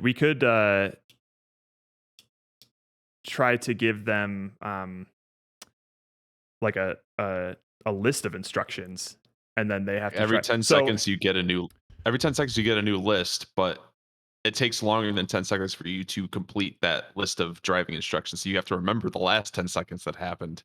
Or you're like, all right, was it a right or a left? I don't remember. What would also be hilarious is like if you imagine like a top-down RC car that like they at the beginning they show you where the RC car is, and they show you where the goal is, and then there's like a line that you have to follow to get to that goal, and it's just a line on the ground. There's no obstacles or anything, and then they turn all the lights off, and your instructor will be like, all right, here's how you get here in 10 seconds. At 3 seconds, take a right. At 6 seconds, take a left, and then you'll do all these instructions. The player will try to do that, and then the lights come on, and you see how just you royally fucked up the whole thing, because you see the line, but you also see the player path that you took and how close you are to like the goal itself. I think that could be humorous. I'm not sure if that's still engaging enough to be a full game, but that could be a great way to really showcase to the player how shit people are at keeping track of time in their heads.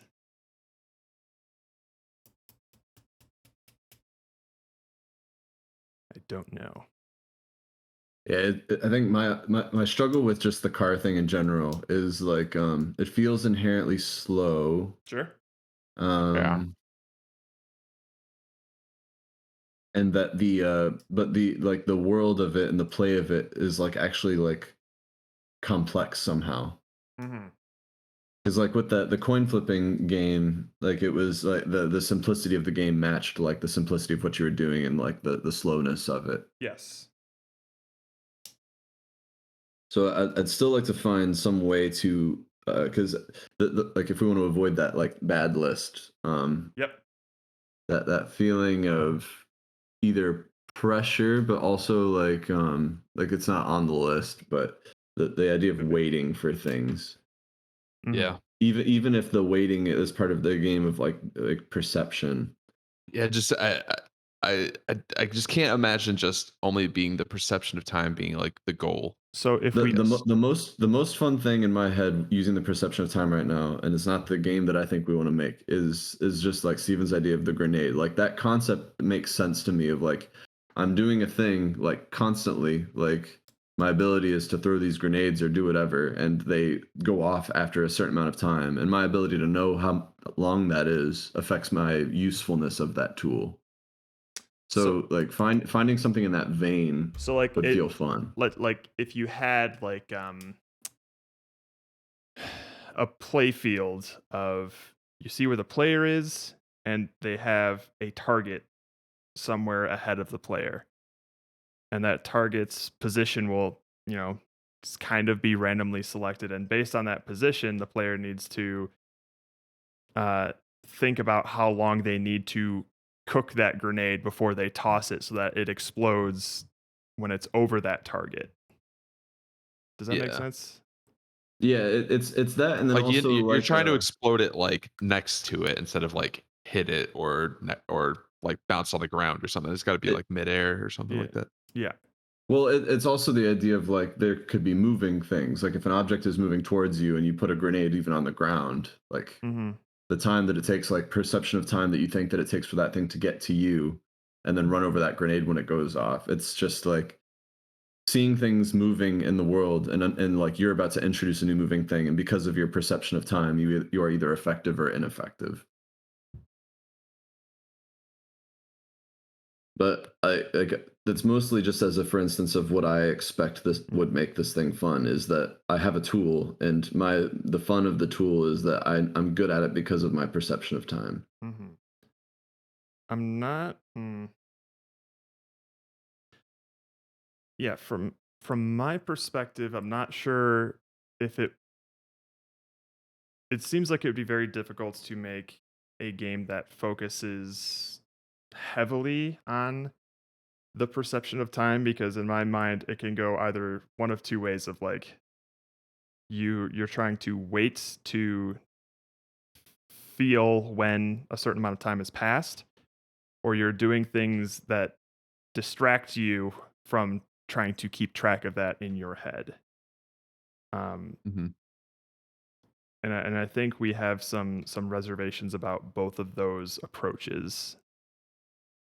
Right. One of them just turns into mini game style things, and don't really want that. The So other one's just sitting there. Yeah. So I like the I like the idea of us trying to take advantage of that human characteristic, but it might be better to make it more of like a novel thing that happens as a result of our game rather than like the focus of it. I'm not sure though. I'd probably agree with that. Like, I think it's a cool way to make the gameplay more interesting because it uses more of the player than just their ability to hit a key. But if we try to focus on it, then we end up making one of those two games. I think so. Either waiting or distract yourself. Because also, like, if your jump, for instance, is only most effective, like the closer you are to 10 seconds, then that player's still waiting 10 seconds to jump, you know? Or if you work with something in pairs, with the 10th pair being relevant or important in some way. Pairs. Why couldn't it be oranges? Aha! What happens if you put a pear in the microwave?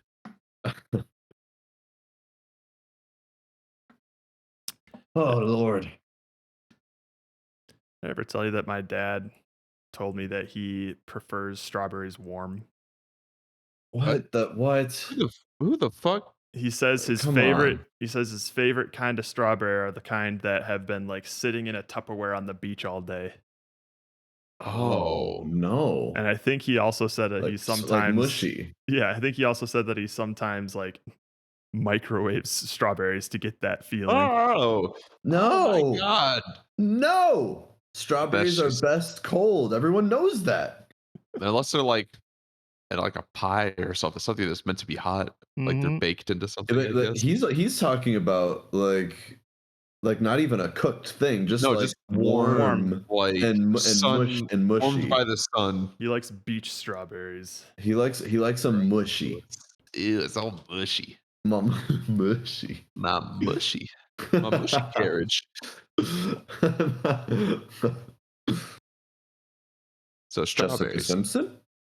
Oh. No, don't try to defend him. Yeah, listen, either be on our side or don't say anything. I must.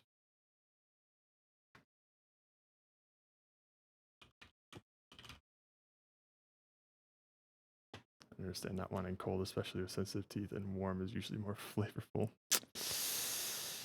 I won't allow this All right. argument to be made. So what do you guys think is like the opposite of these emotions that the theme was trying to bring us to? I'm not sure if this list is entirely correct, but it's just the things that popped out of my head of just like relaxed, calm, ambiguous, uncertain. Yeah, it's just again like the literal opposite is just random to me. Yeah. Because every 10 seconds is a structured thing. You know exactly what's happening and when. The opposite of that would be random. Like it's all kind of up to you or there is no rule for it. Mm-hmm.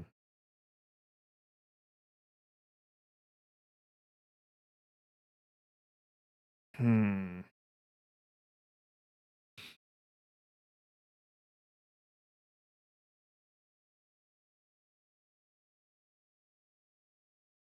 Like, would we want to make something that feels like it has no structure? Or that structure is created by you? And what you perceive 10 seconds to be.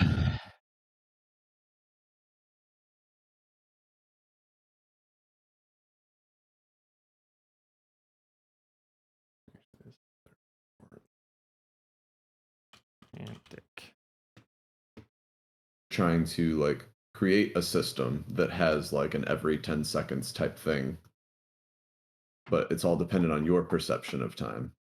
Mm-hmm. Like you're the one who tries to come like what 10 seconds is to you is what the rest of the game is based off of, essentially. Yeah. Yeah, what your Whether or perception not, of 10 however seconds close you are. is. Like being closer to the actual 10 seconds yields better results or whatever. Yeah, like what it like this might get into some don't do list territory. But what if at the beginning of the game, similar to like a calibrator in Guitar Hero or something, the game asks you is like press this button or like press this button down and then release after 10 seconds. And there's no clock or any sort of sound or anything like that. And then after they do that, the game's like, that's 10 seconds for you? All right. And then all of the game's like physics and movements are based on what they perceive 10 seconds to be. Yeah.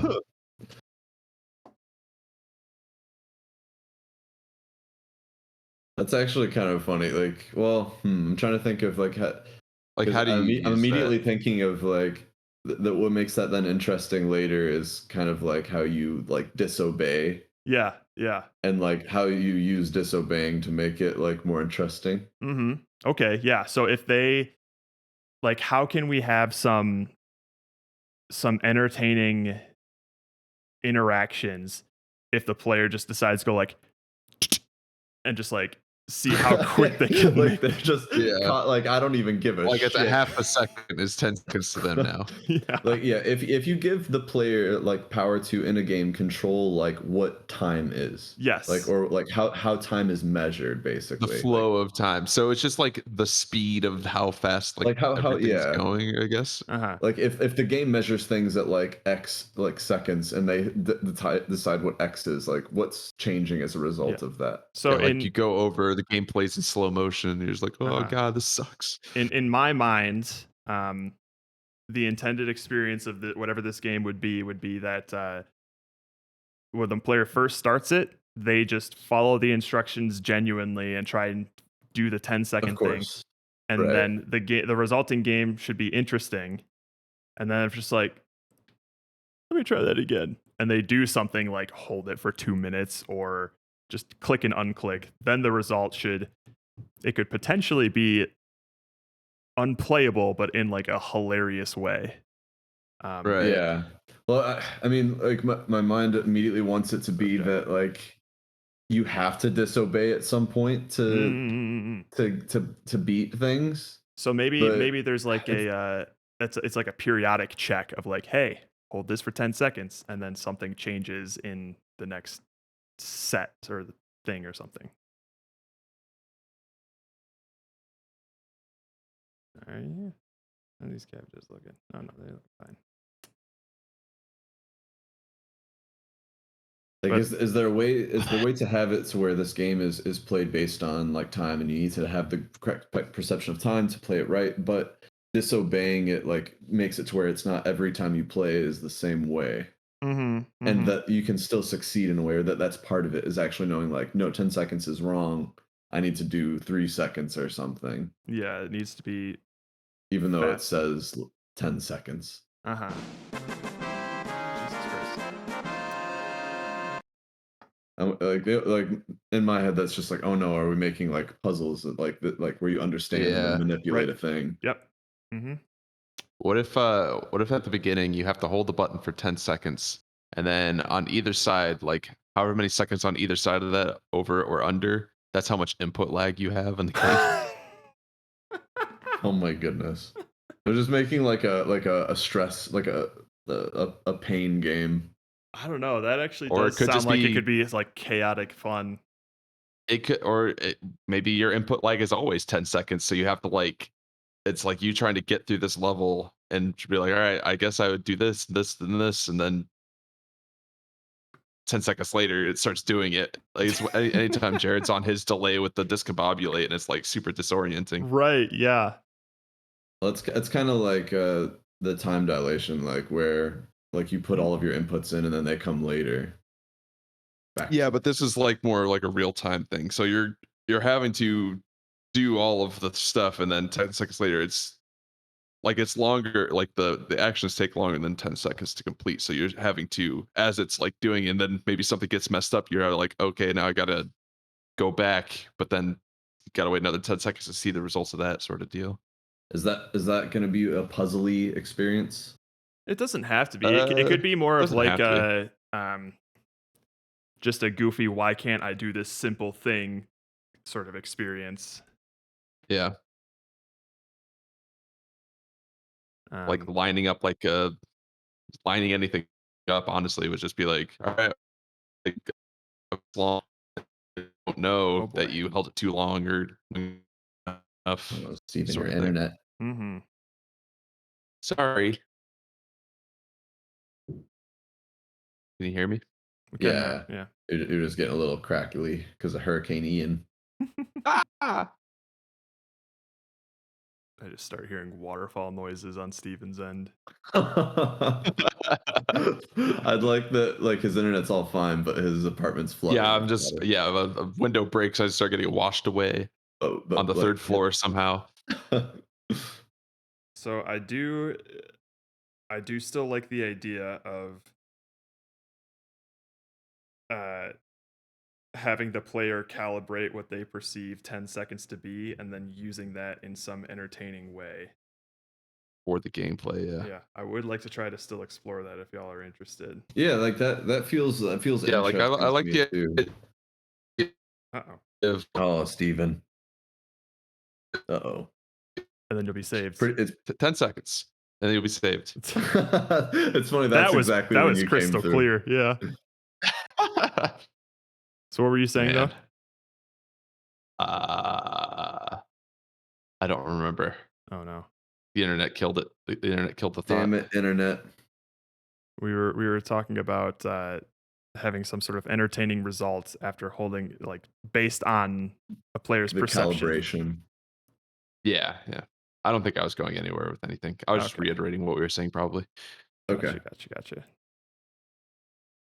All right, so how do you make what could be actiony things that happen as a result of that? Like no puzzle, like the action. So like your movement, like like your ability to move properly, like I'm guessing speed would be the thing. Or would you do more with movement? Because we're also getting to like the character again. Yes. So we could do movement. It could be something along the lines of like this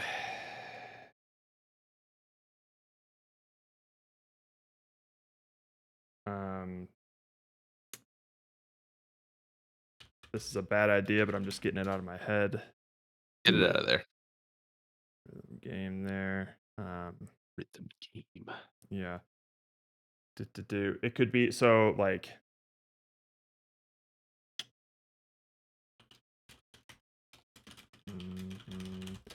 Like maybe it's just like a bunch of dialogue or something, and then the player has to remember certain things. Like maybe the words go too fast.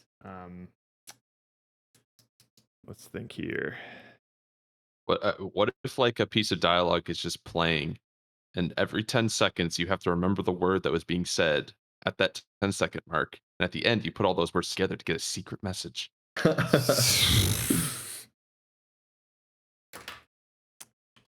Secret message.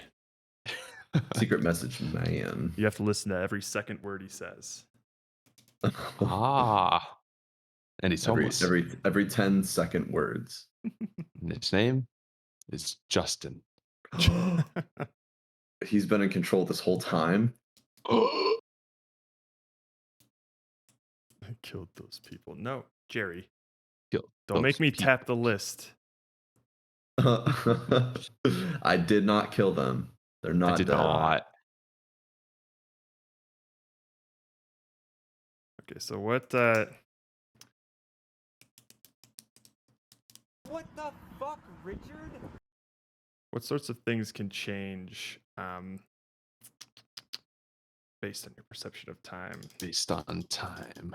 Well, is the driving thing interesting again with this? Like where like your ability to drive and like make turns and stuff and get around stuff is like inhibited by like your bad calibration of the perception of time before?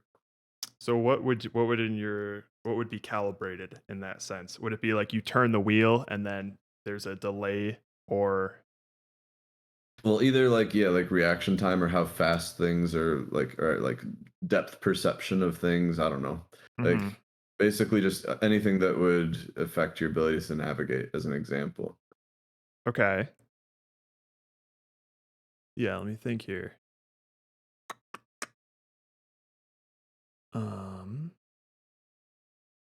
Or is there even something like simpler to control or do?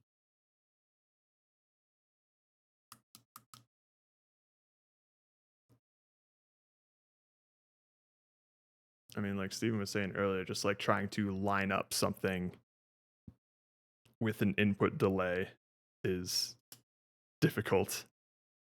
So Yeah. Like, if like to hit a target, you yeah, mean, or yeah. Or like you're trying to like level out a picture frame or something, like a little more to the left, and then you just don't know how far left you're going until it catches up, and then you're like, well, I went too far, but then it has to catch up again, sort of thing.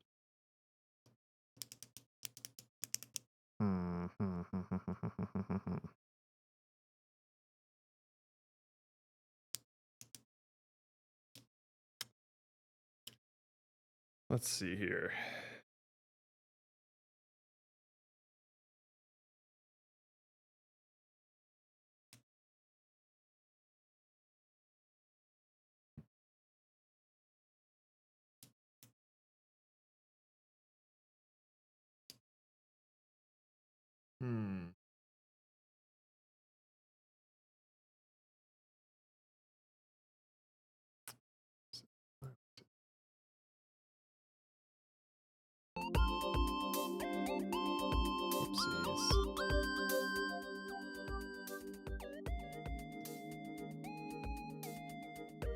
Okay. Let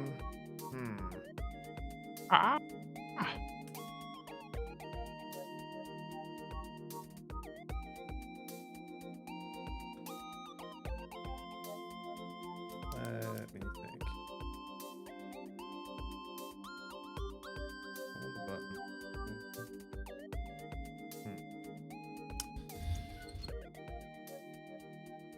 Fight to make it not frustrating.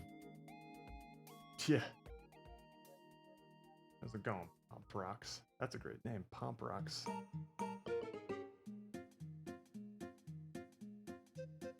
International flight one day. I wasted 2 plane rides doing 1 section of Celeste, Sky Mountain Sea. Oh well.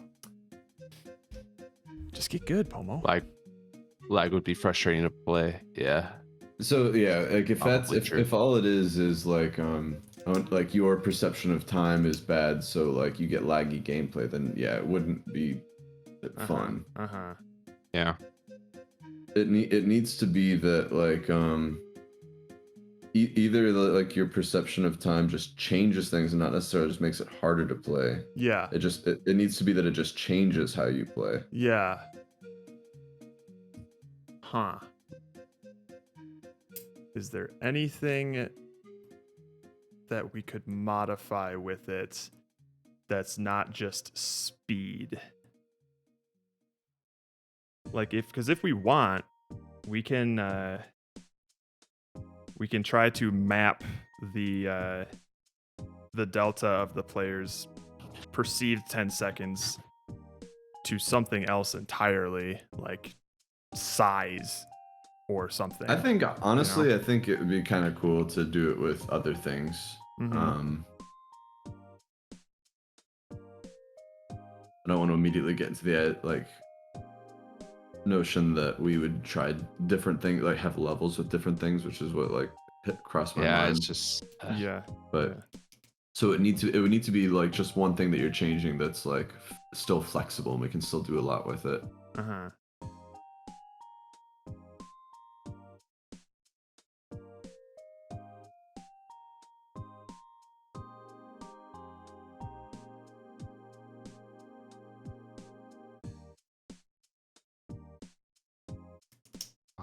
Like if it like your perception of time, it could like the depth perception was something that I was thinking of with the driving one, but it could be like your perception of time affects your ability to perceive even distance, and like distance is something that you need to be able to like know to like either walk up to a certain point or like get something to a certain point, and it's all fairly quick. Like it changes the focal length of the camera or something. So if you do it too fast, it's like an orthographic camera, and you can't tell when the turn's coming up. That's just there. Yeah. Like camera stuff could be interesting. Or if you wait too long, it's like super, just like fisheye, like zoom. Yeah, like everything's super far away, sort of thing.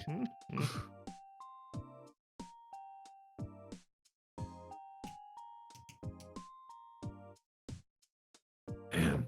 Okay, so I'm liking the calibration thing. I think that's interesting. Like that's kind of like a toy. Like how do we get that like that calibration to like we need to know what the toy is though. Yeah, like, it encourages wind up it on encourages the toy. experimentation. Now we just need to think of like what sort of interesting What are we results. experimenting with? Yeah. So, okay, let's think.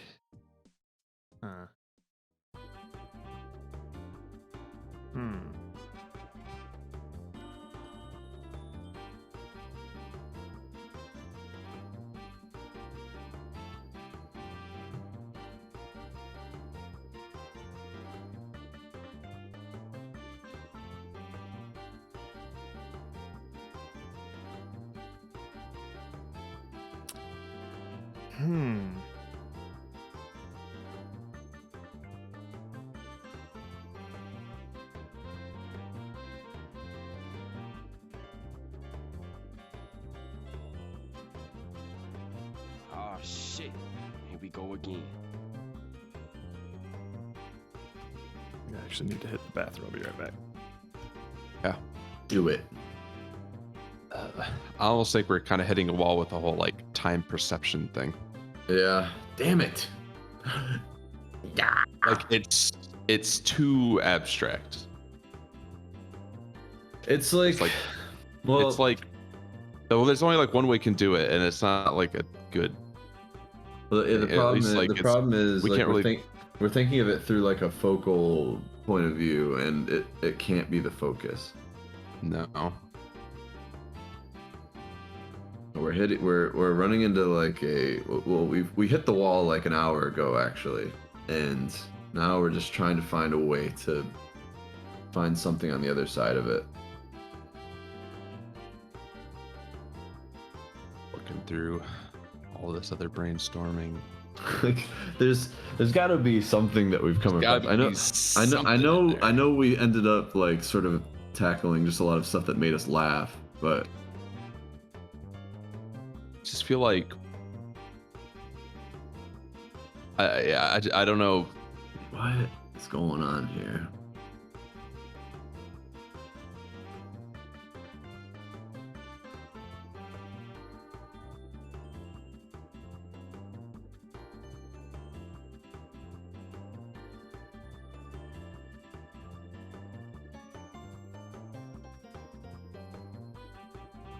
Like, I still think like the recording of players' actions in 10-second intervals could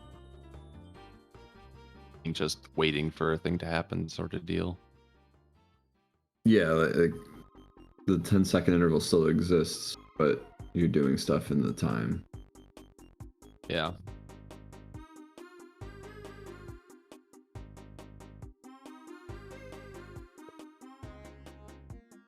What if it's like you make it through, like there's like a 10-second delay, but it's like you not on your character, it's on like a cloned character that moves with the inputs that you had 10 seconds ago. And so when you make it to the end of a level, there's a bunch of obstacles appear, and then you have to, as he's like, you got to remember like the path that you took and like switch levers or whatever to like open areas so they can make it through to where you are, sort of deal. Yeah, I mean, we talked about that one earlier, right? Not that specifically, but something like that. Okay.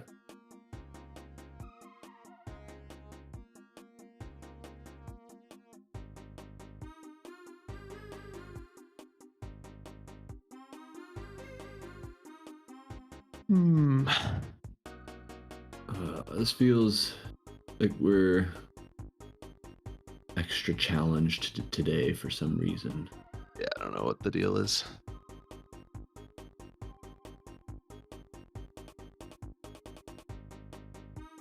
Stupid theme. I feel like normally we would have found something to at least latch onto that kept us with it.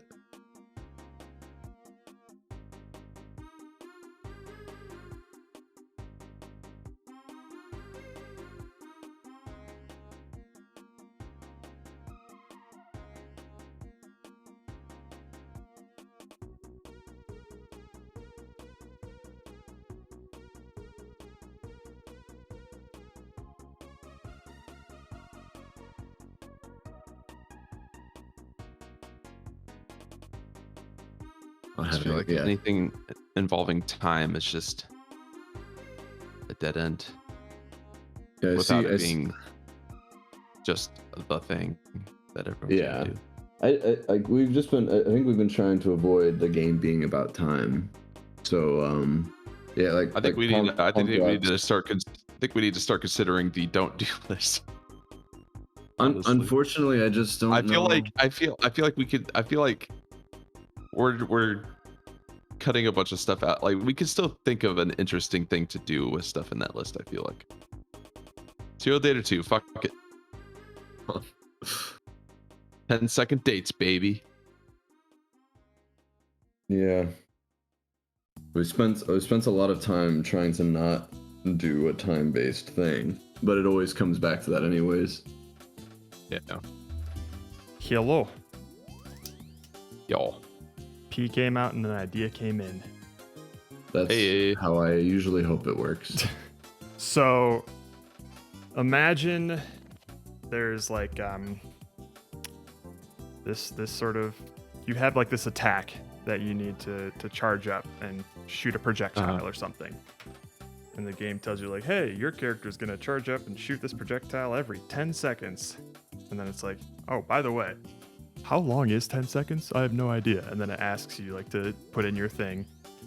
And then the size, speed, and power of the projectile is dependent on how long it charges. So if you say like, oh, 10 seconds is just a thing, then you're going to be shooting like a machine gun of like really weak pellets. Whereas like if you hold it for a really long time, you could make a gigantic bullet that takes forever to charge. But it takes a long time to charge up. Yeah. So like that doesn't necessarily have to be the game, but that could be like an idea of like how we use the calibration. Yes. Because is that the so that's still the like before you like the gameplay, or is this like in the game? So the before the gameplay thing would be the calibrate the time thing, and then in the game, depending on what your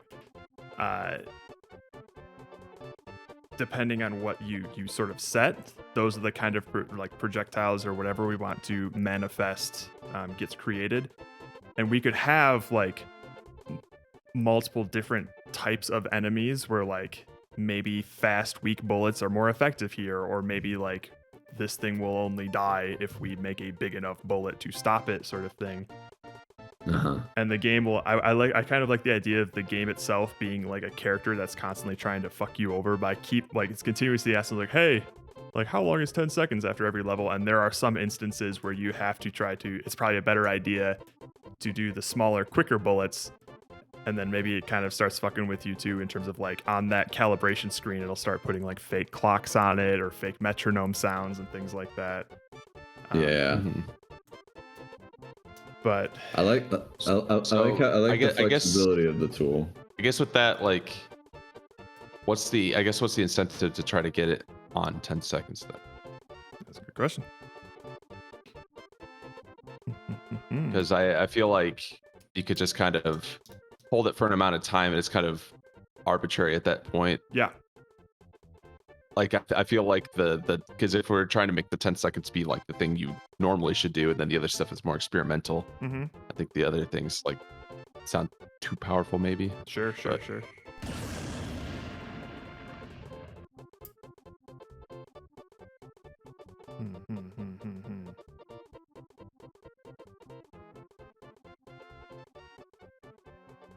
I'm starting to feel trapped by the time perception thing. Isn't that always the case with time? No time.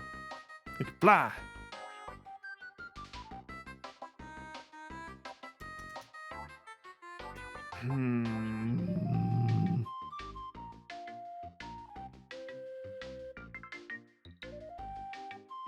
There was no time in the Killing Hobos, but there was also no game. No game, yeah. Just a funny Unfortunately, aesthetic. no. It's a funny picture, but there was nothing to it, unfortunately. Now, hear me out. Yeah. Table simulator. Every 10 seconds, you get another thing on your table. No, every 10 seconds, you're a table. Hey. And every 10 seconds, you're not allowed to do anything but be a table. Genius. Thing you got to do something in 10 seconds, but can fall in deeper where 10 seconds is only 1 second a level up. Oh, yes. Time dilation. We went through the time dilation talk, and unfortunately, we're trying to avoid puzzle games at the moment. Mm-hmm. Not our strong suit. Well, we've never tried it, but I don't trust myself to come up with good puzzles. It's a tough thing. And I want to try and make something that's more than just like the fun of the game is how clean Good the you character are at control. it? No, how clean the character controller is and how good that feels. Yeah. You know, because like I think that's a neat idea of having time slow down as you go into deeper levels. But the only thing that I'm imagining is that the thing that you're doing is you're just like jumping from platform to platform with different time speeds, which could be fun. But I want to make something that's more than just like the main core focus is just 2D platforming. As much as I love those, I want something interesting or different or unique to happen. I know. Like, I also don't want to end up with like just a 2D platformer or like a shoot 'em up or anything like that.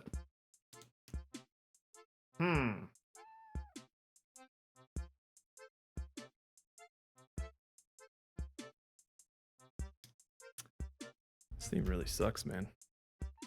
Yeah. Could you like you have a character who's like a high jumper or something, or some sort of like, I don't know, long jump or high jump, I don't know.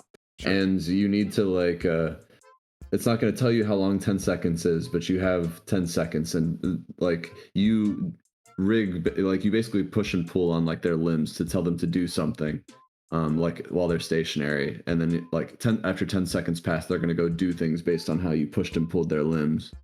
And then if it was less than 10 seconds, it like stretches it to be 10 seconds, and if you go over, it'll clamp it back down to be 10 seconds. And then they just like jump a certain distance. And you're trying to get them to like go over a hurdle or something like that.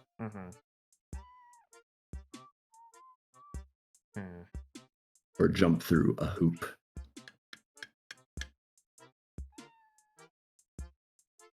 Yeah, I feel like trying to set up like things that we're doing and then those things move them across the screen seems difficult. Like I'm picturing like a co-op scenario, but you're doing all the inputs before the guy starts moving. Yeah. Is there any other thing you could do where like part of the like calibration is like part of the calibration is like you manipulating or moving some things around or like putting in inputs or typing or doing something and then if we were to go back to like some sort of RC car route, right? If we were to say like, hang on, let's go over to this spot here and see if I can draw something. Probably not. I'll try. Oh, do it. Drawing time? Drawing time with the mouse, baby. Oh yeah. So this is the screen. This is the screen nice. Here. You got a car and a target, and then there's just like, hang on, where's the colors? There's the colors. I need color. Get thicker. Can you be thicker? Oh, what the fuck? Oh, I give up. What are you doing? You have like just like barriers, like obstacles, like some obstacles and things, and you know that whatever path you take to get to this can be done within like 10 seconds or something. Like we know, like we always design it to be like completable in 10 seconds, and then you use the knowledge of that to sort of determine like, so you have, let's say,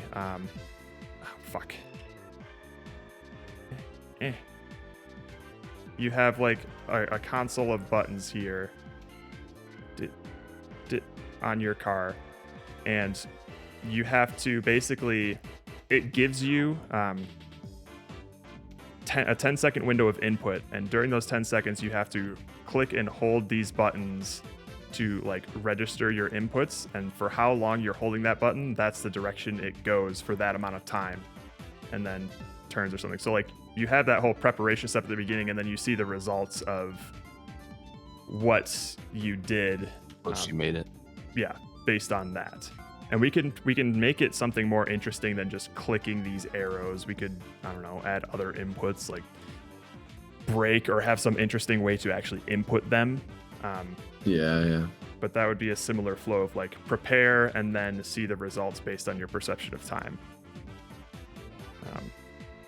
So that is something. Yeah, I mean, I don't hate that.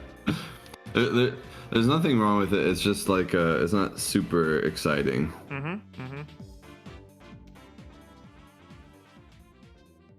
What if a hobo was driving the car?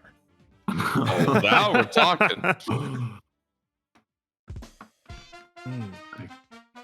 Damn it. Because I'm also not like super excited about the idea of like doing something in preparation and then just seeing the results of your perception of it. I know. Yeah. I feel like see the map and then you're actually driving it. It's not like hold and then it goes. It's like you're holding it and then you're turning it in real time. You just gotta like turn at the right time. It'd be more fun.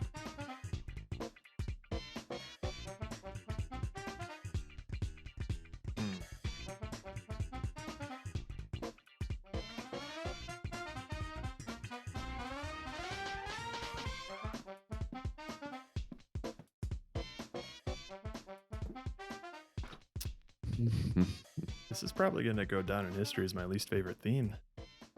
Well, I just feel uniquely trapped. Yeah. Yeah. I haven't felt like this.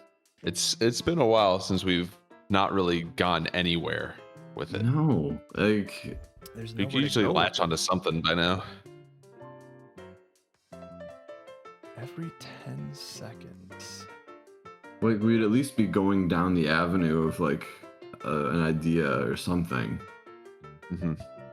So I just don't know what we're missing here that can help us break this like awkward spot we're in.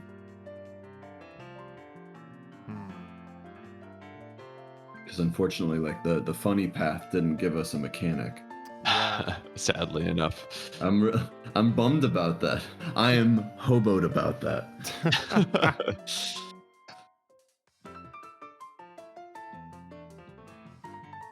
Wow. Like, is there anything that we've said that at least sparked like interest or happiness in this entire page that like we can lean back on? Or do we need to do we need to do we need to try and like dispatch with all of this and try to start from scratch? Oh God. Let's just pull a waiter on this one.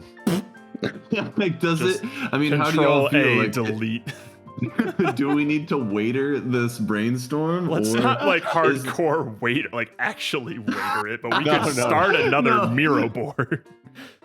Or we just go off to like this some other random area. But the question is like, is there anything here that you want to lean back on that like it makes you happy when you think about it? We just need to find some way to make it useful, or do we need to like start fresh with like all of these notions gone? Yeah, we like the micro hobo Teletubby for different reasons. It's just not a game. So. Yeah. Mm-hmm. Yeah. It's a funny thing. It's just not. Like we could draw that and like put it online and people would laugh at it, but it wouldn't be a game. Yeah. Yeah. Like that funny. The Teletubby's homeless. Look at him. You got a beanie. Mm-hmm. Does have a beanie. Like how do y'all feel? Is there anything that like you're still thinking about after we've talked about it? Now Nothing that don't immediately hit a dead end with. Yeah. I don't want to be that guy, but we go to the don't do list. Is it time to say we need to make an X happens every 10 seconds game? I feel like we just need to make a fun X happens every 10 seconds game. We just need to think of like what we would want out of that. I feel like us saying definitely not to that is putting us in a box. Yeah, the only reason that I put that in there was to force our creativity outside of it. Yeah, essentially like compartmentalize it so it forces us to think of other things, but we haven't thought of other things. Clearly it ain't working. Nothing like that we're passionate about. Like we can come up with ideas, but we haven't just found one to glue ourselves to. So the way I see it, our options are like we seriously brainstorm X happens every 10 seconds, or like fresh page. Which one of those is scarier? I don't like. I think it's hard to start with a fresh page. I don't know now. where we would start with a fresh page, so that wouldn't put us where we are right now. All roads lead to this. This page is extremely us, unfortunately. It just it's us taking that exact theme and this is where we went. So it's not like we would do anything differently. I think we need to do a funny video break. Sure. I think thinking about this right now, it's not where we need to switch it up a little bit, do something different, come back to it. Do y'all mind if I step away for a few minutes? Yeah, go Sure. for it. Just to try and think a little bit. Do it. Okay, thanks. I'll be back in like 5-ish minutes, maybe. Got it. You better set a timer for those 5 minutes, because I don't think I trust him to count to 5 minutes. I'm gonna give him 10 seconds. Every 10 seconds, we'll check in on him. Yeah. And go. Okay, check him. Wait, was that 10 seconds? I think so. I feel like this is the the most dead our brainstorming's been in a long This theme time. fucking sucks, man. Yeah, it's awful. Wow. 5 minutes equals 1 to 2 smokes. Well, like it's kind of like a meme to say that a theme sucks, but this one particularly it sucks on a very different level, especially for I guess the way that we operate. Yeah, and it's really hard for us to do that and have fun with the idea.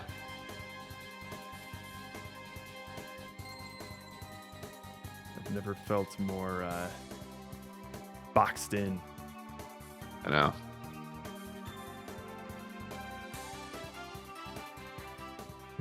Still think the car thing could work. We just need to maybe marinate on it a bit longer.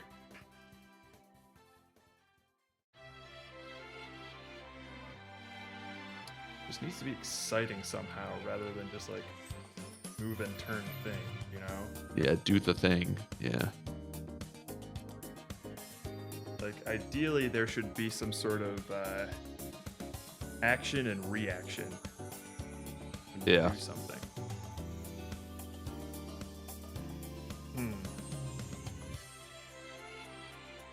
I mean, we could go really, really low hanging fruit where you're at like a nuclear launch facility or something, and every 10 seconds, if you don't type in the password, the nukes launch. But there's other things you have to do also. Oh god.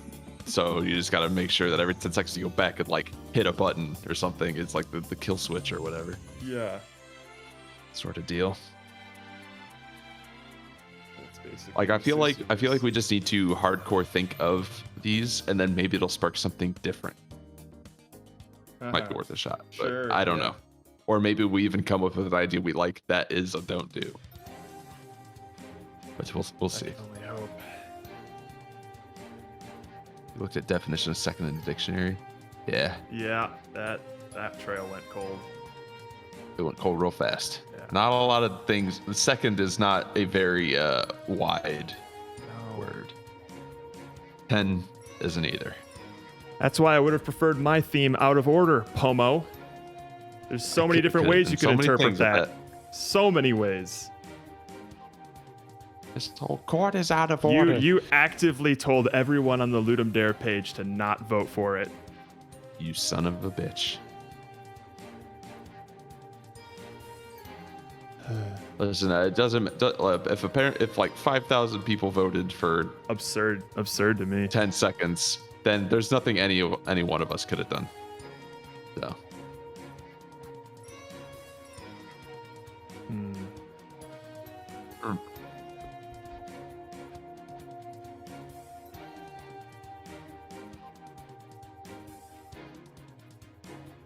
But how are so many people? I hope other people are struggling as much as we are. And I know that's mean, but I hope so. I hope the people who voted for it can't come up with a good idea.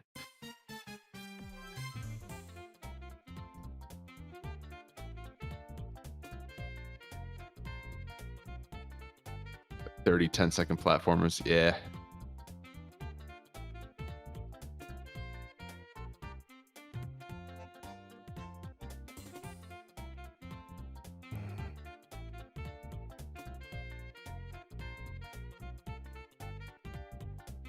I think people are just taking it easy at the theme, like me and Pomo.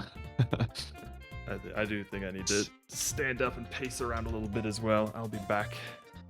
All right. Let's turn on some bits. All right, I'll be back.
I'm back in case any of y'all are. Hello. Yeah, Andrew's not back yet, I would assume. What a wimp.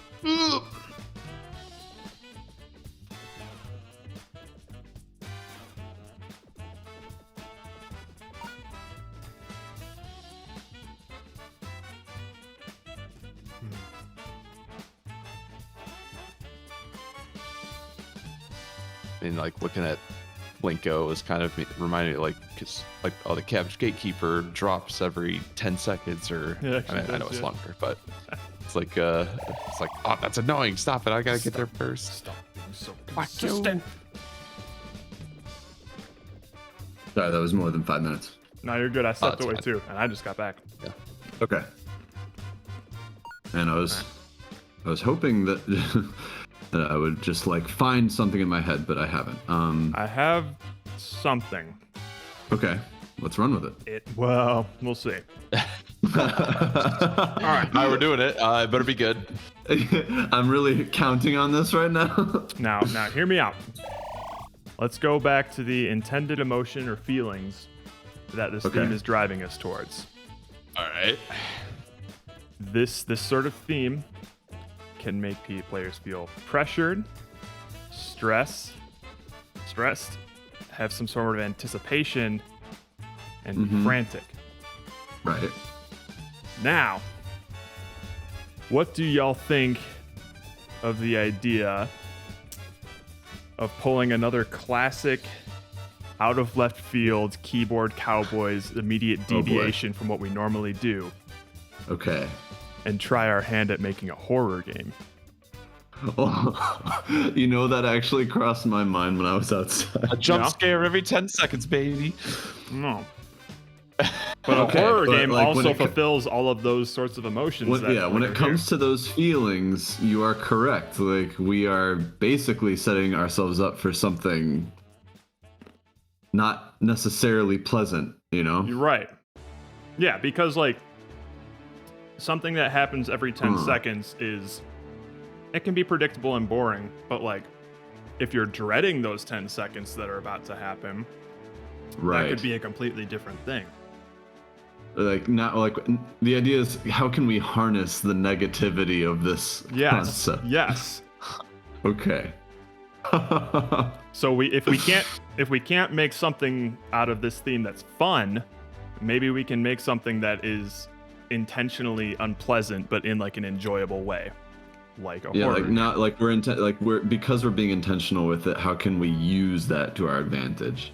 Yeah. So like as some examples, have you ever seen like the SCP game with like the blinking mechanic? I have not. Hang on, I'll pull him up. Okay. SCP-173. Diesel, I wish we had a good answer for you. Yeah. Just stay tuned. I don't know what's gonna happen. So if you look at this guy, yikes. Yes. The whole thing with this dude is he was in a game where if anyone is like looking at him, he's basically like a mannequin. He doesn't move.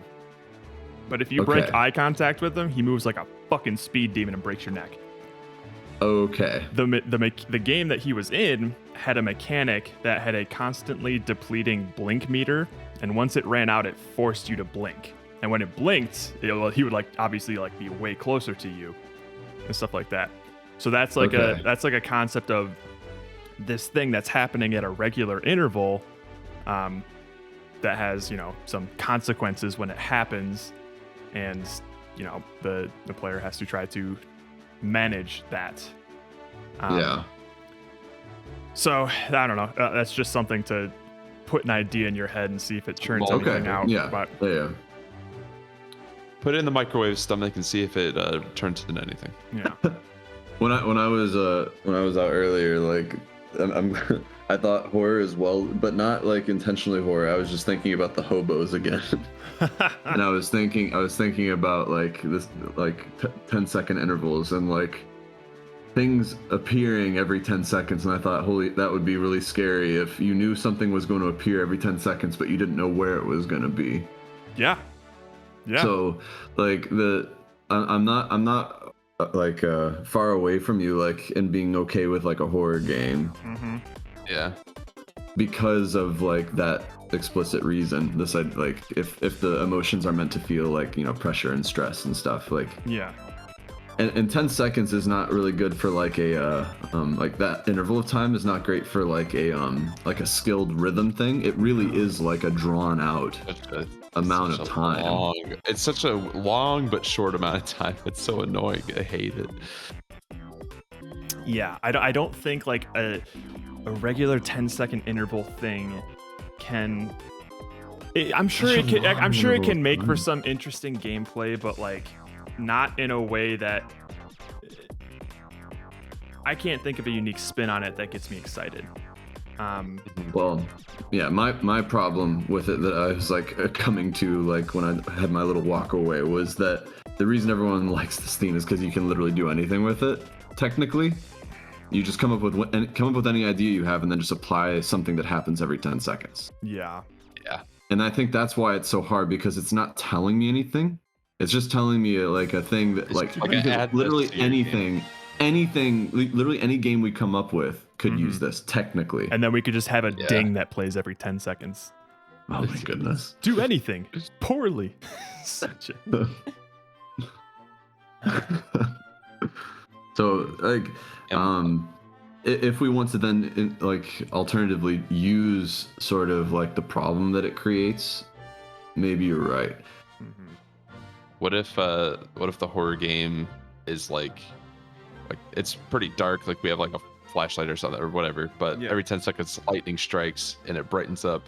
It won't always show something, but that's like when things can happen or something like that. I was thinking either something like that, or like if we wanted to like constrain this to like a single room or something, and there's like a light bulb in the middle of the room, and every 10 seconds that thing like turns off, and when it flickers back on, shit's different or something. Yeah. Or like every 10 seconds there's some sort of trigger that happens that makes it more likely that you're going to be killed by some entity or something. Right. And maybe there's some sort of like strategy that you have to do to avoid it or something like that. Maybe I also a bunch of candles that only last 10 seconds, and when those go out, you're prone to getting murdered. Like this also brings in like this was one of the unintended ones, but this idea of like waiting. I feel like the idea of waiting is like a strong element. Yeah. That you could be like the thing you're waiting for, like, you know, whatever the sort of situation that we're constructing where you have to like do whatever you're doing, like you're waiting for something else to happen, but this other thing is happening on either the thing happening, like the horror stuff is on every 10 seconds, or the thing you're waiting for is every 10 seconds. So you know that you're waiting, like you're either like whatever the safety of that is or whatever. Yeah. But is it scarier if the things that are random around something that is like structured, or is it more that the scares are like, you know, they're coming, but not like what they're going to be or where they're coming from? Like which one of those is stronger, do you think? Oh, fuck, man. I just totally spaced out for like that second. I was thinking about my own thing when you were talking. I'm so sorry. Can you say that again? Actually, I feel like I rambled a little bit anyways, so it's not like you really missed anything. I think I was like doubling my words. I don't know if you said anything similar. I'm like, well, what if like you're safe every 10 seconds? Like nothing can happen to you every 10 seconds or something like that. Yeah, that was part of it. That way you can't anticipate when the thing is going to happen, or when.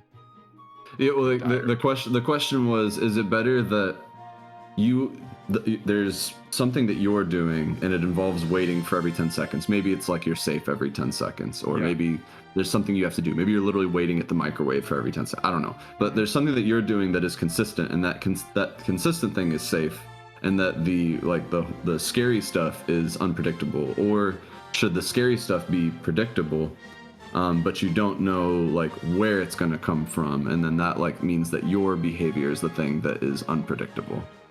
I certainly think that both sides have like their strong points. Right. If the thing you're trying to avoid is predictable, it should still be able to threaten the player in some way, right? Like if you know exactly how this thing is going to operate, ideally you also know the way you can avoid it. I'm kind of where my mind is at right now is like, can we conceive of some sort of monster or entity that embodies the concept of like every 10 seconds or something like that? Right. Is it like an existential fear even that like we don't have like a face for? Yeah.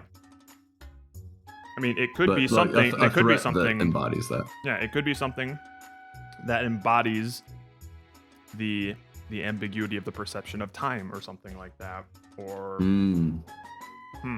Well, actually, the inevitability of something.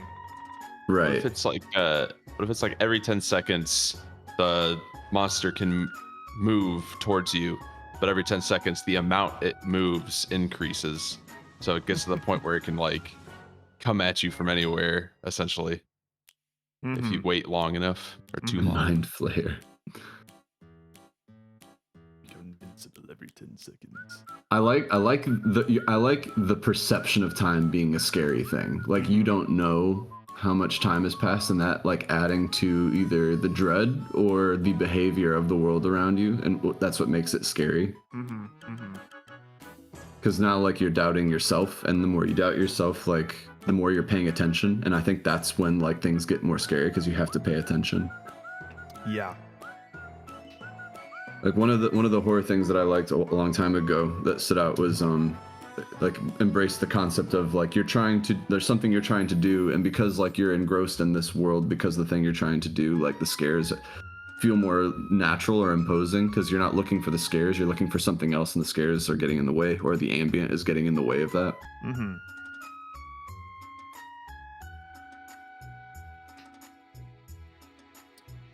Yeah, so this is like when I came here to sit down, literally the only thought in my head is like, maybe horror game perhaps? But that was as far as that's as far as I developed it. So like I mostly just wanted to that's okay. Float it your guys' way and see how you felt about potentially going into uncharted waters. We've never done it before, and that's not a bad thing. And like what I would feel more confident doing that than a puzzle game, to be honest. Yeah.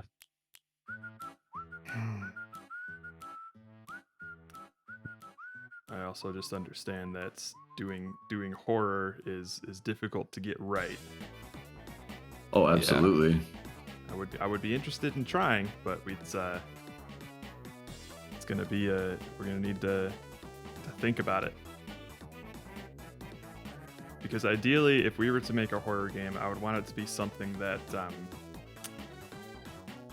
is not a beginning to end scripted experience, and is more of like a room. You have a goal, and as you're trying to do that, this sort of thing is happening. It can be, even if you've played it before, you can still feel stressed playing it again, sort of thing. Yeah, and I think that's like where the conceptualization comes in. What is like the thing that you want to do, or where do you want to be, and like how is that being disrupted?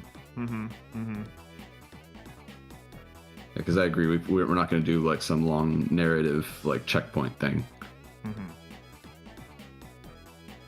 The narrative it will always be the hardest part of a horror game, and always underestimated, anyways.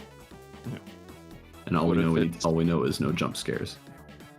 What if it's like you can't make any noise for this monster or whatever, and so you gotta hold your breath to not make any noise, but every 10 seconds you need to take a breath, and that's how it notices you or something. When you breathe. Yeah, like trying to, I don't know. Like, what's the thing that you could, what are other things that you can wait, like, you have to wait every 10 seconds for? Like, is the idea of every 10 seconds you're safe in some way, or you get, like, a new bit of, like, progress? So it's like the progress of the game is not up to you, kind of a thing, unfortunately. It would be the case. Like if you're waiting for like like you're stuck in the woods and you're waiting for like a radio signal every 10 seconds or something like that, and it's going to help you find your way out of the woods or blah blah blah. Like, do we want like the speed of the gameplay to be based around that interval, or again, like, do we like the idea that we know this entity or whatever it is always going to be present every 10 seconds? How long is it? Would that predictability get old? It depends.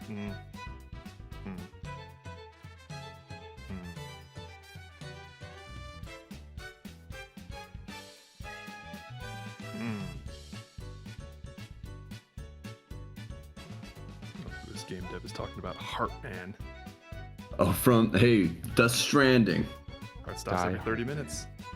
If only it was one every of the 10 like minutes. several Damn. like deeply weird characters of Death Stranding. They all had some like deep quirk to them.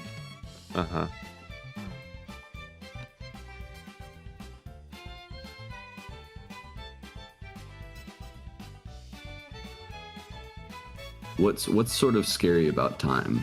So imagine something really bad is about to happen in the next couple seconds, and think of just like the stress and anticipation of knowing that thing is about to happen. Can you think of like a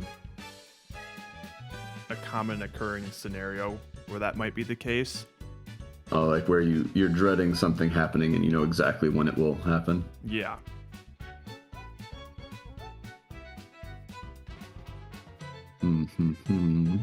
I think of something like, I don't know, if you're about to be like this is a really minor, insignificant example, but like the anticipation of getting like pricked with a needle. Or yeah, like maybe a dentist drilling, like you know that this appointment is happening, and you know you're about to get your teeth drilled in, and you're constantly thinking about that moment that is coming up. Oh yeah, well definitely like less on the like physical pain, but like dreading like knowing, and Jared doesn't have this problem, but having to like speak or something like that. Like, or I know that I'm going to run into somebody and the kind of like a conversation that I have to have. And I'm like, oh, I know exactly when it's going to happen because there's like either a date or something like that. And like dreading like the lead up to that, or something where you have to sort of be exposed in some way. Yeah. Or there's another thing. Oh shit. Just a warning for anybody who's in this chat who came here for good times. If I think about like the span of time between the vet calling us to say the best bet is to put Willie down, and driving to that veterinary thing, like that's like you know what the end result's gonna be. You know exactly what you're going to be doing. Yeah.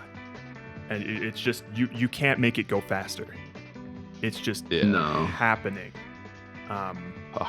You have to go and do. So can we capture that somehow? Oh my god! Is what I'm saying. It's like not like hey, let's make a game about putting your dog down, and more of like, no, I know what you mean. want time to move faster, but you can't. Yeah. No, we're not gonna do a dead dog game. No, it's all right, we're not. Everyone. We're just trying to go to we're trying to go to a place where we can feel something and then make something feel like that. Just want to feel. So we're trying to tap into some emotions here that have to do with the inevitability of time. Also, I did warn you guys. You could have muted. He did. He gave quite the setup. It's true. Well, that's more sad, Pomo. We're looking for something that's hits you on like an instinctual level of like stress. Yeah, like literally, like the game is waiting for a thing that you know is going to happen, and the thing that's going to happen is not going to be pleasant. Yeah. So I think that's a little promising of like. That is interesting, and there's maybe even like something that you do to try and like distract yourself from that, and that's like how you're passing that time between, you know, knowing that it's going to happen and it happening itself. What if, for some reason, I just started thinking of Phasmophobia and Marco Brolo, where every 10 seconds you have to say Marco, and then something might say something back. You don't know. Oh my goodness. Or like you're like looking for someone who's missing. Yeah. Every 10 seconds you call out their name, and you're like, you're looking around for him, and then it's actually kind of scary. Or maybe like similar to what Steven had said earlier, of like lightning flashes every 10 seconds. What if this creature is obscured somehow where you can't see it, but you get a rough idea of where it currently is every 10 seconds, which means like there could be a moment where it's right fucking in front of you or right behind you, but you don't know until you have that revealed, sort of thing. Yeah. Like you got a reference to it previously, so you know it's like in a general area. But it's always so you're moving. looking like you think it's somewhere, but you won't know again for another 10 seconds. So you have to make Being your followed. decisions based on this flash of information that you get every 10 seconds.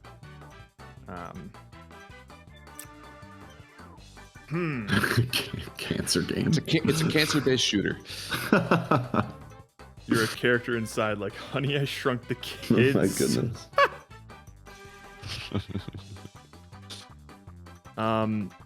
Is that someone a homeless person? A hobo? Are we saving a hobo? A new game idea every 10 seconds. I wish Yeah, we that's were. honestly, I wish we were at that. that's at been that our rate. entire night so far.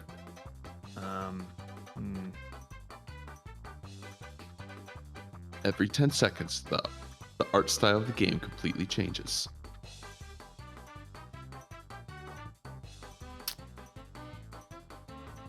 So I like the idea of playing into some sort of theme of like desperately wishing time were moving faster, but you're kind of Right. like, you have to wait for 10, like making the waiting stressful rather than boring. Yeah. Like what if it's something where like you got to go into the obviously not exactly this, but like you got to go into your dark basement and flip the breaker switch, but it takes 10 seconds to come back power on. to come back on. So like the power is constantly going out and you got to go back down there and you got to hold it for 10 seconds and just hope that nothing happens to you, sort of thing. God damn. You're like, man, go faster. Turn on already. And like the thing can only get you in the dark. Yeah,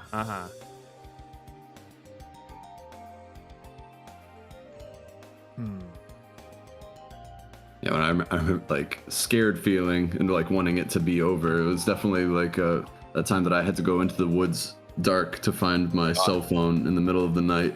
Yeah. And just being like, I can leave when I find my phone, and eventually I'll find my phone because I can call it and stuff. But I can't believe you. every second that you spend out in that space, like not knowing what's around you. Spooky. Dur Ranch 2. That was Dur Ranch 2. Dur, gotcha. Dur Ranch. I see. Dur Ranch. Well, let's think. Maybe is it helpful to think just like mechanically a little bit, like what the gameplay is? Like Yeah, because we're definitely like, gonna have without the to horror aesthetic. We're definitely gonna have to keep this small. Yeah. And the tricky thing, the thing that's gonna make this really uncomfortable for us to try to ideate, is the fact that we're not necessarily trying to make something that's fun. Right. So we're gonna have to really twist our usual approach to things. Loop Hero, I have not, but I've seen it.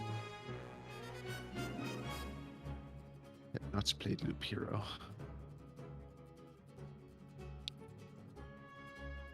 So I would say that's the part that actually makes me the most uncomfortable about going this route, is that's the most unknown or unfamiliar territory for me. Like we're constructing an atmosphere, less of a gameplay.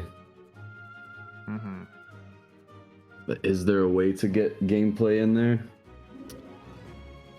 Well, if we want to add gameplay, I feel like we're going to add gameplay, obviously, but in terms of what sort of gameplay or mechanics that we have in there, I think rather than be fun, they should be in service of evoking these sorts of emotions that I have circled here. Right. So they don't necessarily have to be fun, but when the player does them, they should feel one of these things. Yeah, and then that just needs to be satisfying still. So, like, fun maybe isn't the word, but you should get like a rush from those things. So yeah, cathartic is a good word for it. So you should when you successfully do one of these things, it's because it feels good or satisfying because you overcame one of these emotions here. So I do like the idea of like a breaker or something.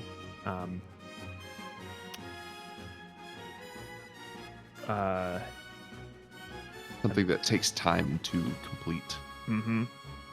Another thing that you could potentially do is if you had some sort of reason to turn that breaker off, specifically for about 10 seconds, and then turn it back on to do something. Like then we could tie in the uncomfortableness about the perception of time. Right. Because you keep it off. If you keep it off for too long, you might get got. You don't want to get got. No.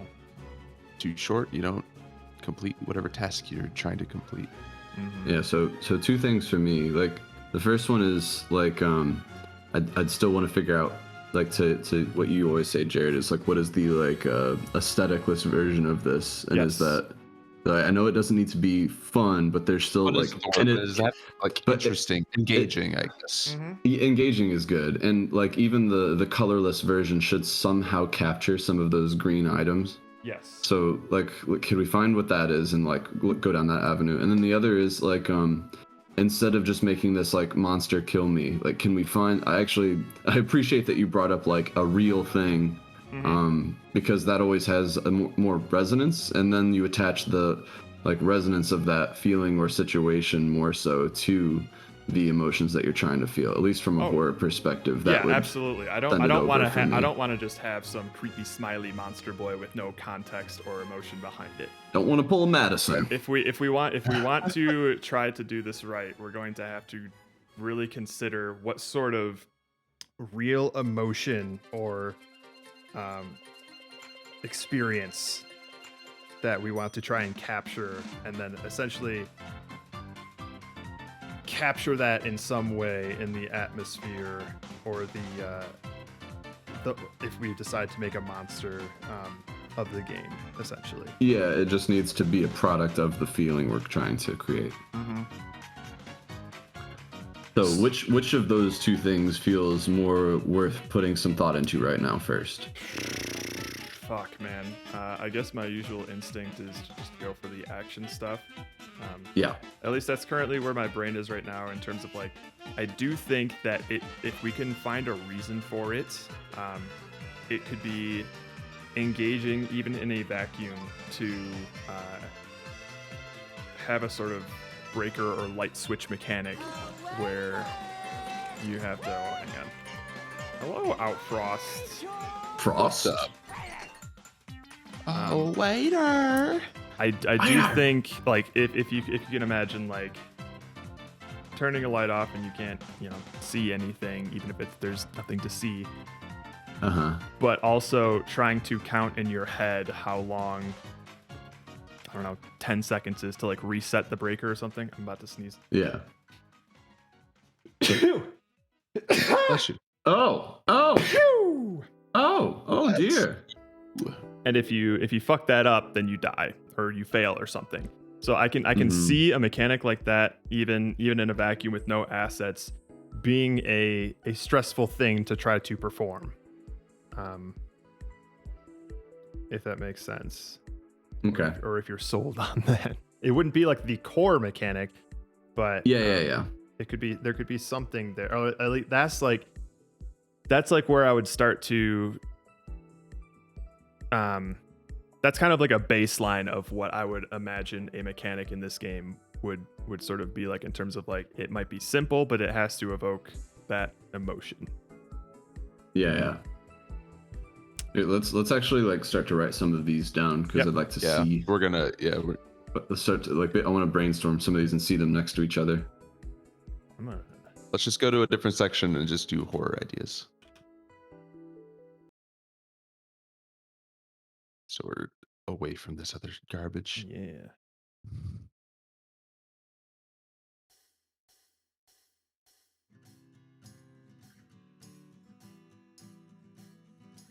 I think something with the interval and visibility is interesting. Mm-hmm. And then Darker Dream was saying like, could it just last for 10 seconds? And I think that's also valid. Yeah, absolutely. Because then, like, I mean, in the interpretation of the theme, it's like every 10 seconds that you use counts, kind of a thing. Like, whenever you do something, it lasts 10 seconds, and every one of those matters. So, I mean, there's still more we can do with it besides the interval itself. All right. Sorry, I lost track of y'all's cursors. Okay. We down here. Over here somewhere. I see you. That's good. All right, so we haven't started writing anything yet. All right, cool. No. Not yet. Our game stuffs. Because sometimes funny just doesn't cut it. Especially not for this one. Good lord. It's stealing all my funny.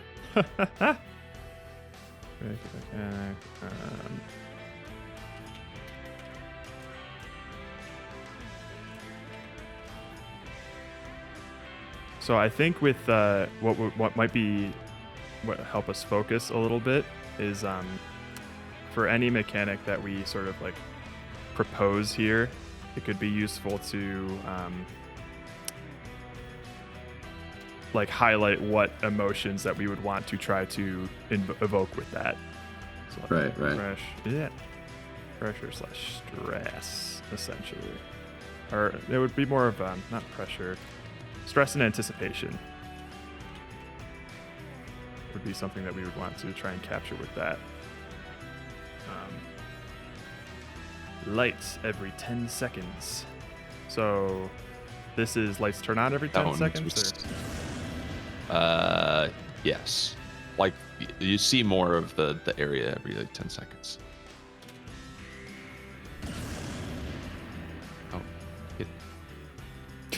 Type something.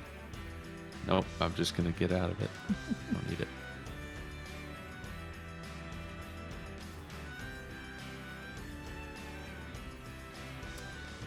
Walkie-talkie message, yeah. So okay, hang on.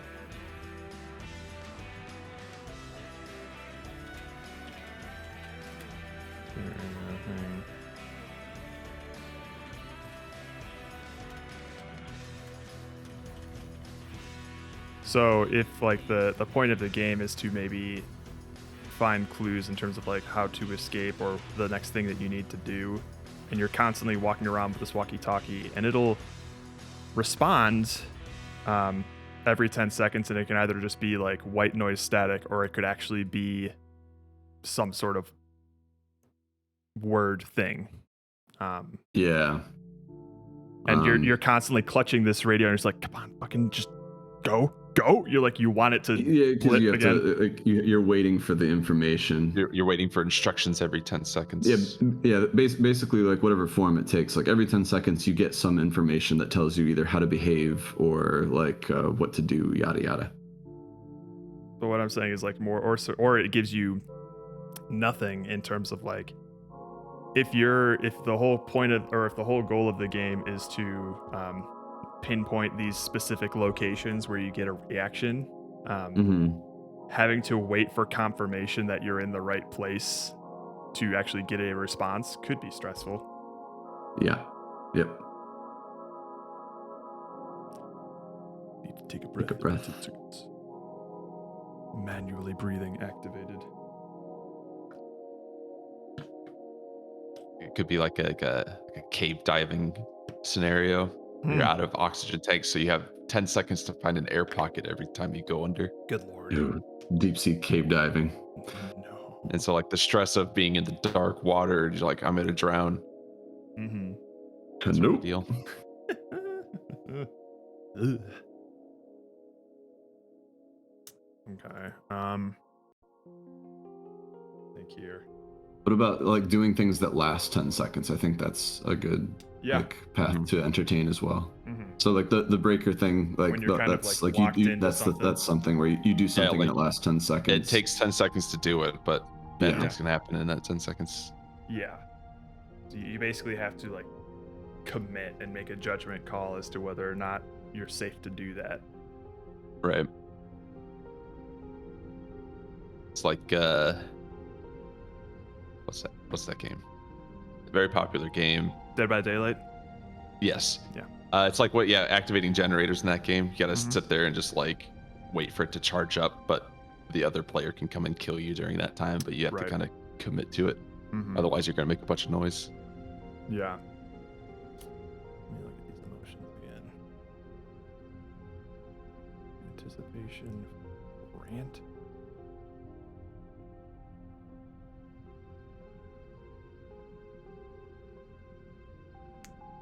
What if the killer was a table? But just a table though, not like a killer table. It's a table. No, it's just a table. Well, it's the table is our old kitchen table, and the victim is Jared's toe, and we don't know how many times he stubbed his toe. So That's true. We never kept track. That was a lot of times, all in like one night too. So That table he might drew- have that table drew significantly yeah, your 100 stubs is almost up there, bud. God damn it. blood all over my sheets. God damn.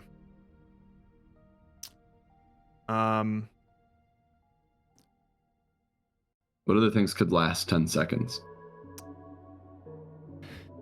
Your so hang on. In the spirit. Jared in bed.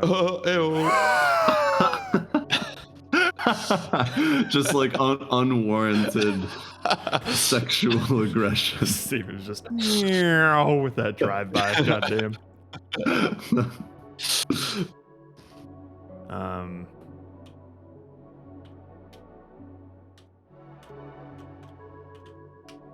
So imagine you had a flashlight that was super old and janky, and it was one of those flashlights where you could just shake it to recharge it. But it takes 10 seconds to shake it to recharge it. Maybe it's more of just like I mean Like it when could you take 10 turn seconds. it but, like, on. So basically, like, because you have like lights, you get lights every 10 seconds, or when you turn it on, it lasts 10 seconds. So it's like an alternative light thing. But this is just another thing that could evoke, like, I don't know, being The frantic franticness, sort of thing. having Because like you're in the like, dark, and now you're just like imagine you had to like shaking the flashlight. Yeah, imagine you had to like hold both of your mouse pad or both of your mouse buttons and like move your mouse up and down to shake this thing up. Oh yeah, I like that sort of thing, like having to physically do stuff. I think that's kind of cool. What if you have a camera and it's on a 10-second timer? Every 10 seconds it does a camera. Oh, and it has to do that ring, and it actually takes a picture that we save. Oh my god! We show you your pictures at the end. Oh my goodness! But it could capture like interesting things. Mm-hmm. But like you're kind of walking around in low light for the most part, kind of fumbling around, and then the picture happens so you can see a little bit more. You can look at the pictures and stuff, kind of like in Madison. Just be like, all right, what does this room look like? Maybe this time your game won't be frustrating. It'll be frustrating in different ways, I'm sure. Oh no, I think he's talking to Pomo because Pomo. He might be talking to Pomo. Since Pomo was out. I just looked at the chat and I only read the bottom message and I wasn't paying attention to anything else that was being said. Our last game was perfectly is fair. asking why Pomo's not on their team. He's like, I don't want to join your team anyways. I didn't want to. I don't need you. I don't need none of y'all.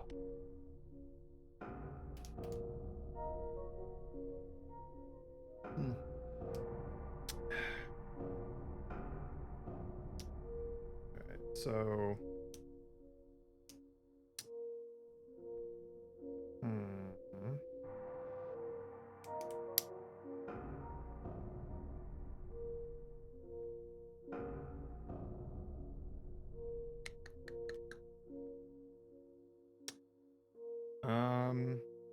I mean, I like just anything with like using the mouse to almost like physically do things in the world is just kind of fun. Yeah. Is there any other like situations like that? I mean, a classic thing that's done is like opening and closing doors and things. Right. Like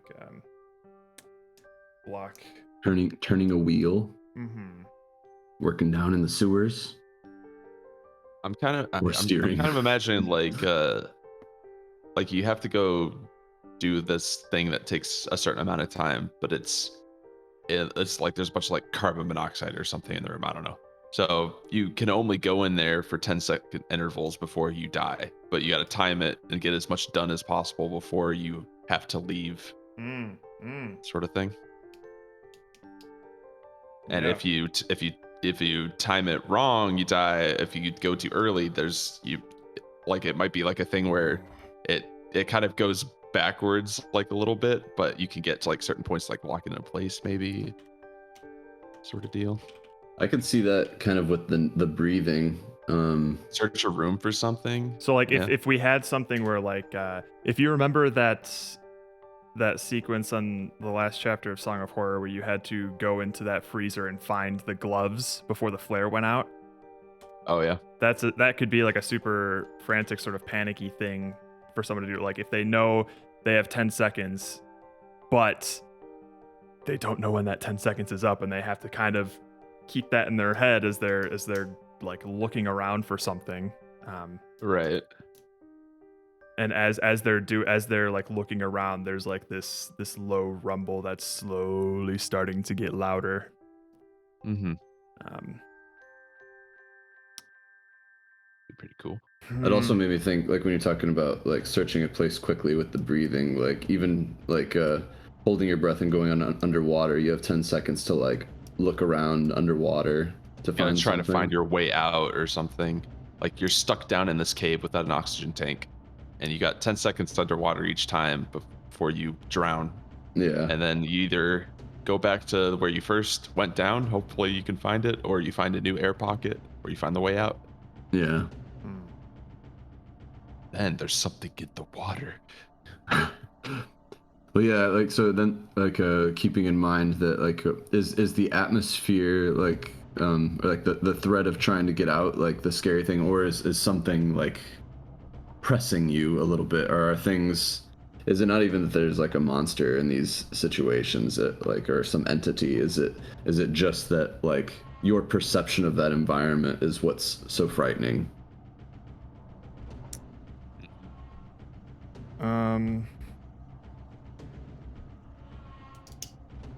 Your perception of that environment. I don't know. When you say like your perception of that environment, are you mostly like there's not something like, there's no entity like that's gonna come and scare, like if your whole thing is I only have 10 seconds to do like search a room, is it that as well as like what happens at the 10 seconds? Are you just dying because of like something in the room is gonna get you, or is it that like the idea that you can only hold your breath so long, or you can only like stay in the room because of gas, or like what keeps you in the from staying in the room longer? And is it the pressure of that situation that's scary, or is it that like something is trying to get you and that's what's scary?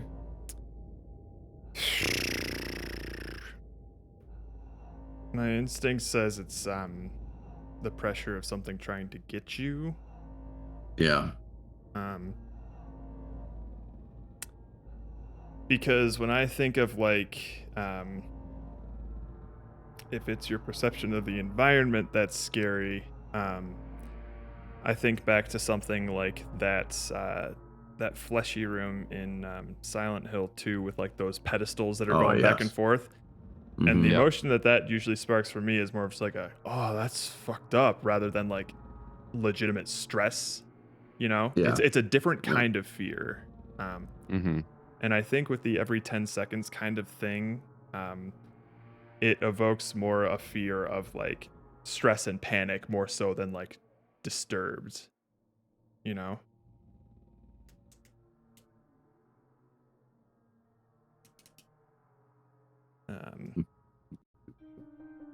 Oh, you there? Yeah. Oh. I'm trying to think of more more mechanical things. Yeah. What else can we like be doing? Yeah.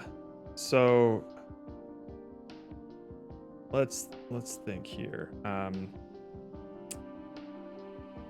Fatal Frame has like the camera.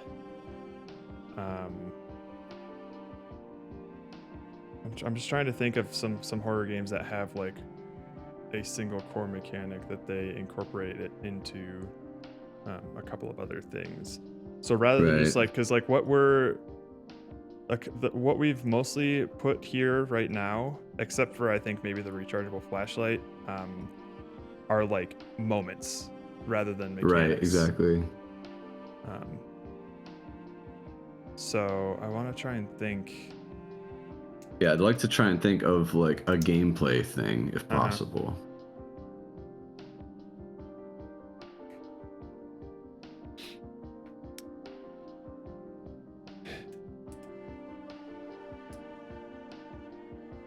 Because like we could the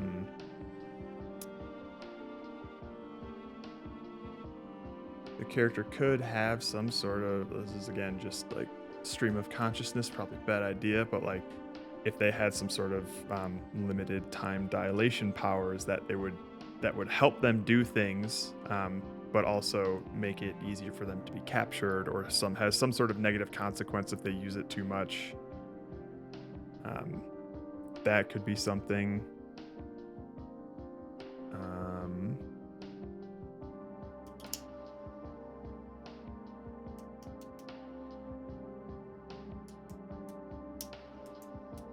Like time spent in a room versus like outside of a room. Or do you mean like actually like slowing time down? Like slowing time down or speeding it up or stuff like that.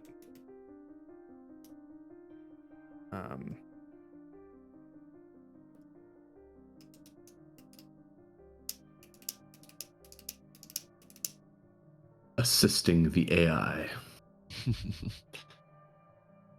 Or That's how AI scares like Song of Horror. Yeah, let's just do that. Let's just make That Song of sounds Horror easy. in a weekend. I think we can do it. AAA quality.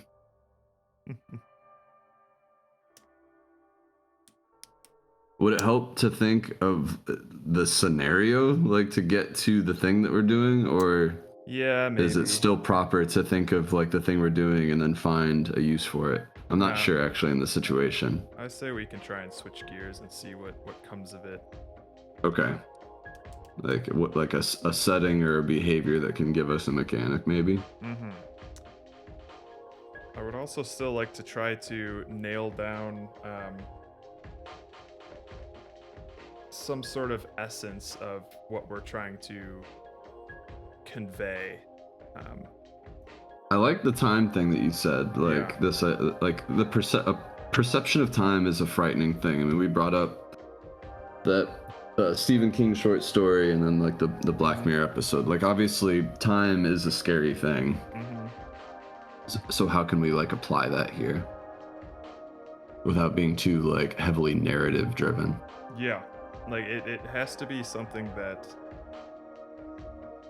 evokes an emotion similar to something. We just need to figure out what that something is. And then it's yeah, I agree. It's not something that we're going to tell the player through the narrative. It's something that it'll basically be like giving them a similar experience to what we choose whatever our basis is, you know. Like if the thing that we're trying to convey is the stomach dropping feeling that could come with trying to comprehend how long forever is, then how can we convey that through the aesthetic and the gameplay? Rather than just tell a story about this one guy who lived forever and now he's crazy, sort of thing, you know?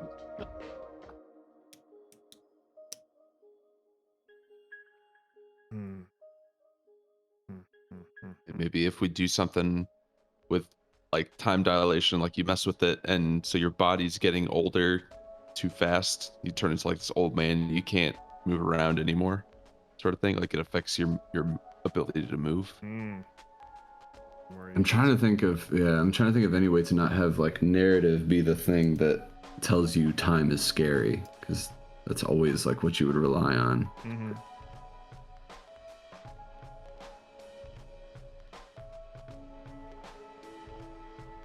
That's why I think like the existential time thing is going to be tough. Is that too tough here?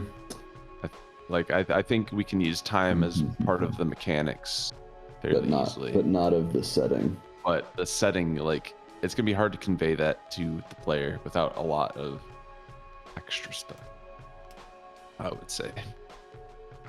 At the very least, I still like the idea of dreading a moment, and that the whole game is about like a thing that's going to happen. And like the gameplay is you start and the thing is going to happen eventually, and maybe it's on a set time that it's going to happen, whatever. But that thing is going to happen whether you like it or not.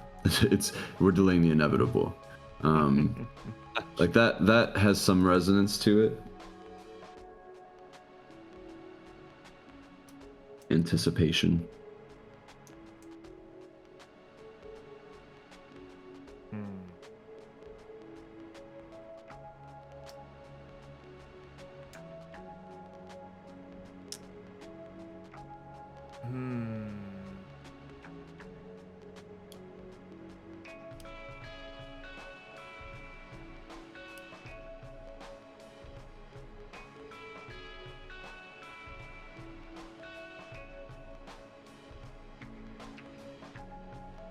I mean,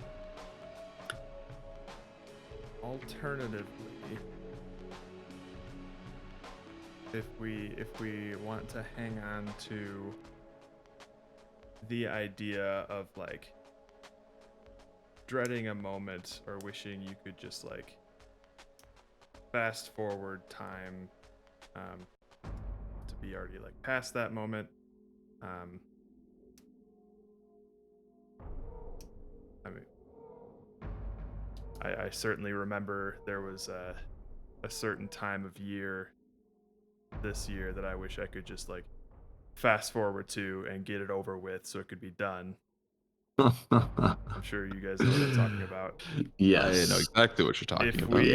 If we want to convey a feeling like that, I mean, we've already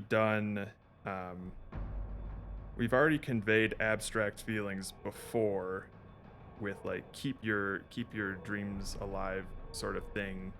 Wayward. Right. Yeah.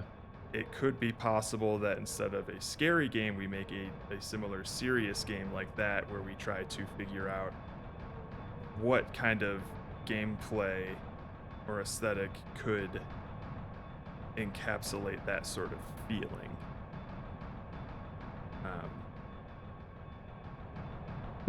I don't know. I'm scared of that even more so. Really? Yeah. Okay. I think so.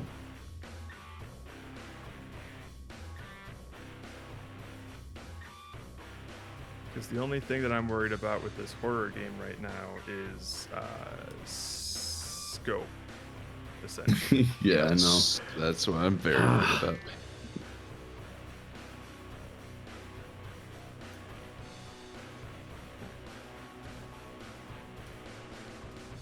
If I'm being honest, I would love to do a horror game, but I haven't been convinced that we're doing it yet. You know what I mean? Yep. Yeah. Because we haven't we need to nail down a core, because again, like, you can't just put like Steven, make a spooky character model and then just let's throw it in there and make like a Slender clone. It has to the thing that makes a horror game scary is the concepts behind it and what the stuff represents. I know, and I think we also just have such high standards for this type of thing. I'm just worried. Yeah. We'll think too much about it, and maybe not even arrive at something that we're truly proud of. Right. That's my fear. Expectations.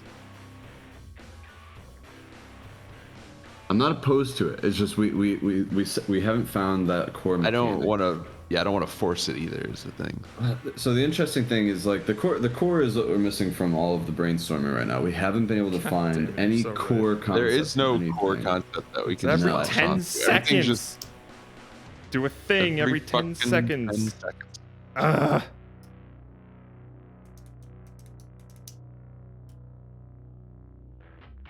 Like there are avenues that I'm happy to go down, and then we've gone down them, and it's possible that there's still something there for many of these ideas. I just don't know what it's going to take to find an actual like interesting game that we're not just like, let's just make a thing that we already know. I'd like to do something at least challenging because we haven't made it before, that no one else is trying to make it. I mean, it doesn't have to be that special, but there's something interesting. We can be something cynical interesting and make a game that showcases why this theme sucks. Oh. Just make the anti-us game. Oh yeah, for real. That's the problem too. Like it's just can't. There's certain things that are just they don't feel like it's us to make. Like this theme is literally the antithesis of how we generally like to approach game development and brainstorming. Oh, I promise you, like that's the risk in that Pop games. Rocks. Oh yeah, that's the thing. Is like we would look like proper fools if we tried to actually make a game that's like, haha, this theme sucks, and then everyone like brings their A game. No, right. Like I have no doubt. Great games. I have no doubt that there's gonna be people who come up with like really cool ideas. The game's gonna be sick. Those people are really just far more creative than us. This is hitting the most dead spot for us out of any other thing. Yeah, I haven't felt this sort of tide. I'm sure. I know there's definitely cool ones. There's more talented people than us.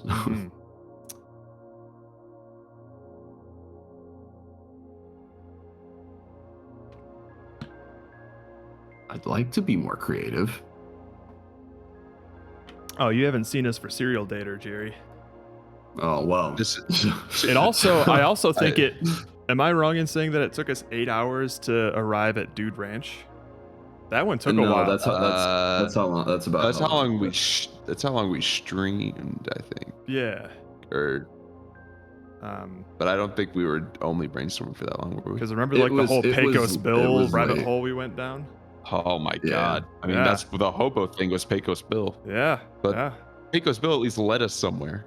Mm-hmm. Hobos did not. To be fair, with Dude Ranch stuck in a loop, Lasso, that was a very low-hanging fruit one. Yeah. You think about it. Mm-hmm. Yeah, but we got creative with the extra like idea of it, which is why I think like it's worth maybe just going through the no list. Maybe something interesting comes out of it. Let's do it. Just for a moment, just for shits. Mm-hmm. We start at the bottom. Yeah, I'll start with the bottom one. Sure. Yeah, kill the homeless. So we're gonna kill all the homeless. I could find my way there by the end of the night. We're an exterminator. We're exterminating the population. Hobomon. Oh. Good God. Like, I still think you only have 10 seconds to X. Like, putting a 10-second timer on it is still a don't do for me. Mm-hmm. At the very least. I feel like we have manipulate time on the don't do, but we were talking about it quite a bit.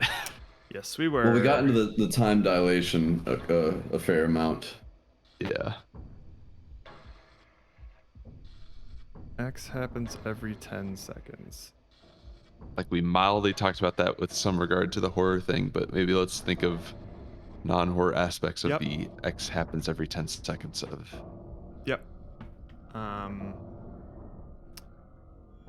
It could be literally the dumbest idea ever. The classic player jumps every 10 seconds. Right. That's literally the Swings a sword lowest every 10 hanging fruit. seconds. It's like at my ankles right there. Yeah. I'm like, I'm not even tripping over it. It's so low. It's underground. You shoot every 10 seconds. An enemy comes every 10 seconds. Like, it's just... Ay, ay, ay.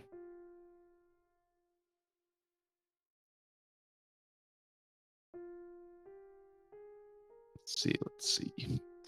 You grow every 10 seconds to get too big. Hang on.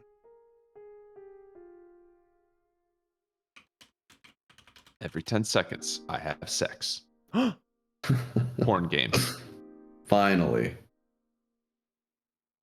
Like or like you have to do something every 10 seconds constantly, like to keep it alive.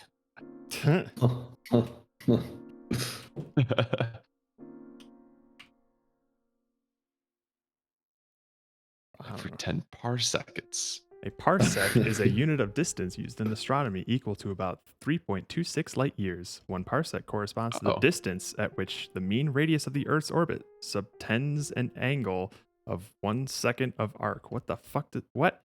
What have you stumbled onto? The next question is, what is a parsec in simple terms? Simplify it for me, please. A unit of measure for interstellar space travel that is equal to 3.26 light years and is the distance to an object having a parallax of 1 second as seen from points separated by 1 astronaut. That's simple. Oh my goodness. So there was one idea that I sort of had in terms of like every 10 parsecs. So if you were to Doc, imagine it's the theme. We can't do it. We're gonna figure it out. I swear we will. We're gonna have something. So if you imagine like Jared's gonna draw again. Here we go. My favorite. Here's the player screen. It's an ultra wide monitor. Beautiful. So you have like what is Steven? What are you? Oh, just frame. making you. I'm making you a screen. Thanks. Here's your canvas. Cool. So you have a little spaceship here, and here's or a fedora. We could go either way with this. You have like these asteroid things, and everything is just moving this way, right? Or all the asteroids are moving this way, but you're going this way, and so I'm not 100% sure how this would work yet, but if you're moving this way and you're like using, I don't know, WASD or the arrow keys to like dodge the asteroids, but every 10 parsecs, which will equate to every 10 seconds, you need to like hit the spacebar to give yourself like a boost of gas so you can keep going forward to see how long you can go. And if you hit it too early, you'll get a smaller boost, and if you hit it too late, you'll blow up. But the whole thing is like you're trying to keep track of approximately how long is 10 seconds as it passes while you're dodging this stuff, and it's basically a challenge to see how far you can get. Okay. So it's space travel has crossed my mind for sure. Yeah. And also like when I was thinking about the happens every 10 seconds, I was thinking about like rate of rotation and things like that and how that could apply. Like, is there anything you can do? Like, would you want to manipulate that time? I don't. Every time we start talking about like adding or subtracting time to something to speed things up, it's not. That's as far as it goes, you know. It's as far as it goes. There's really nothing else we could do with it. It's the unfortunate thing. But it is worth mentioning right now. We're just saying everything. That being said,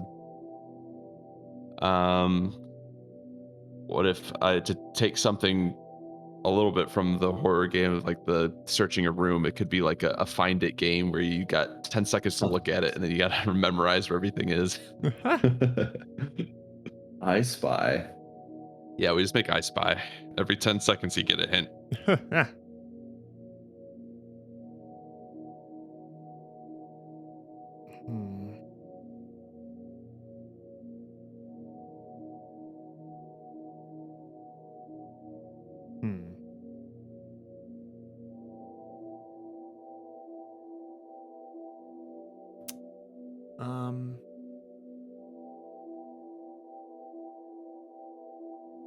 Every 10 seconds we steal your identity. So you just make sure you put your social security number and all that stuff in the game. Yeah, we tell them up front. Yeah. That's nice of us. Wait a minute. I'm not trying to be dicks here.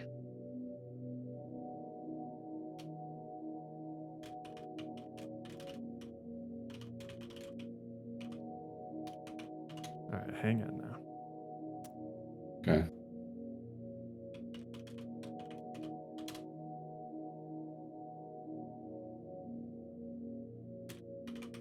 I need to look something up here.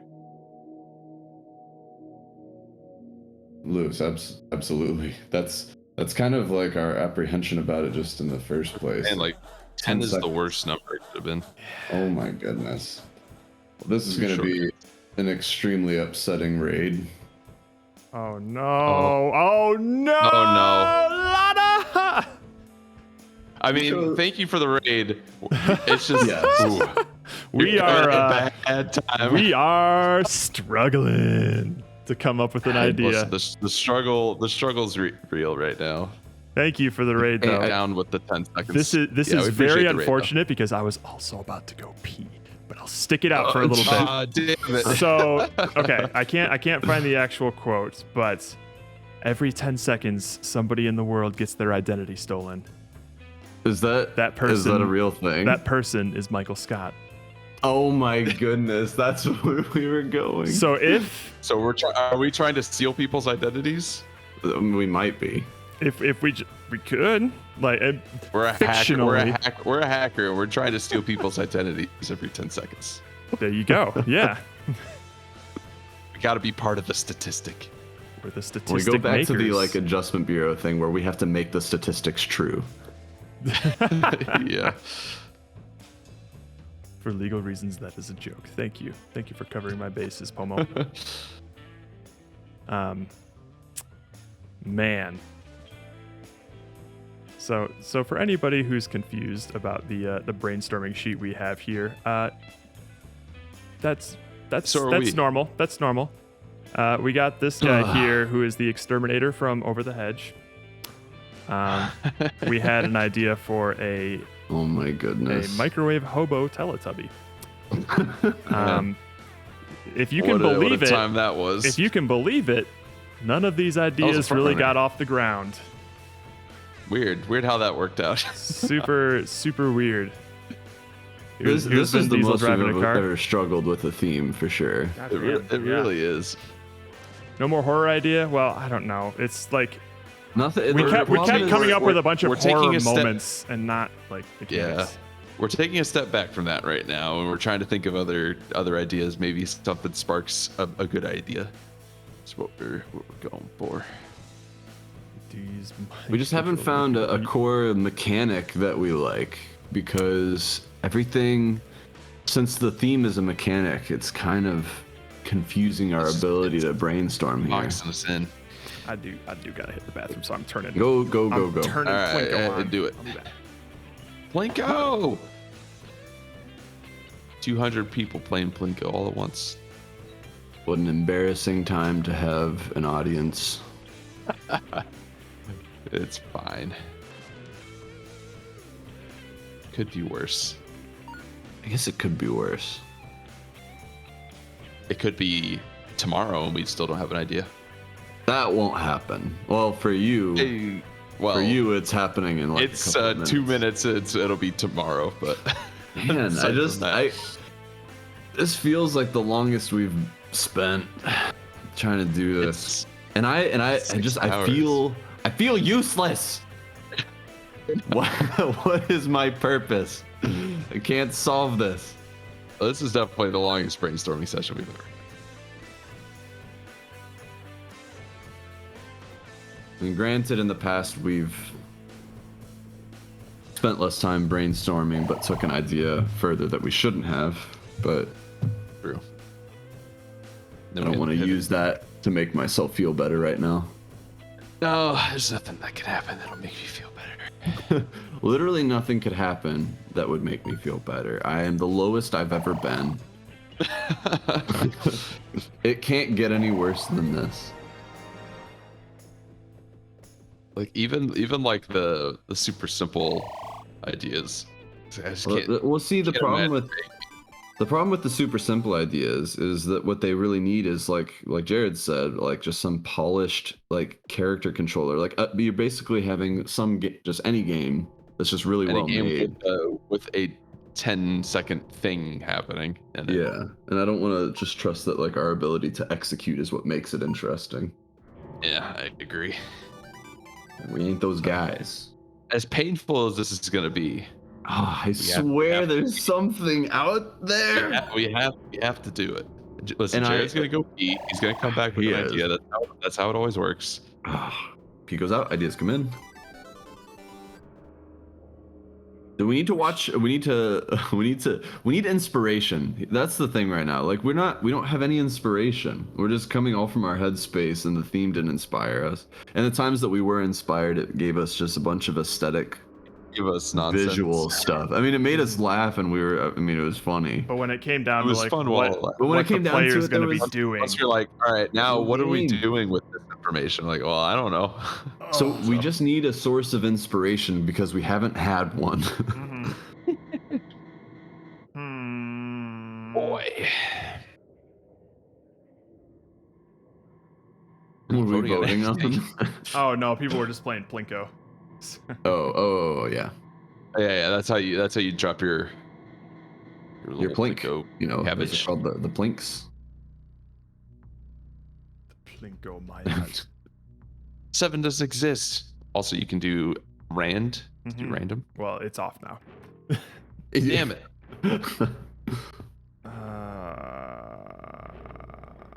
Meh.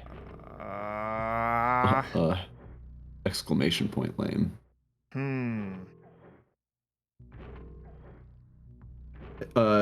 Chat, inspire us.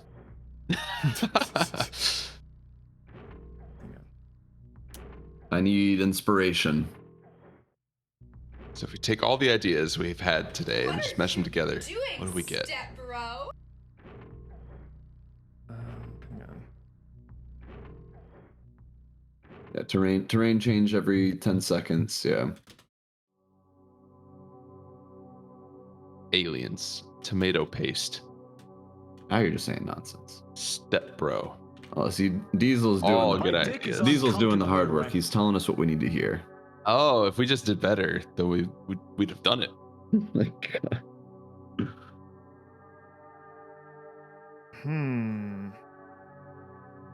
You know how desperate I am right now? You're not alone. The theme is killing us as well. You know how desperate I am right now?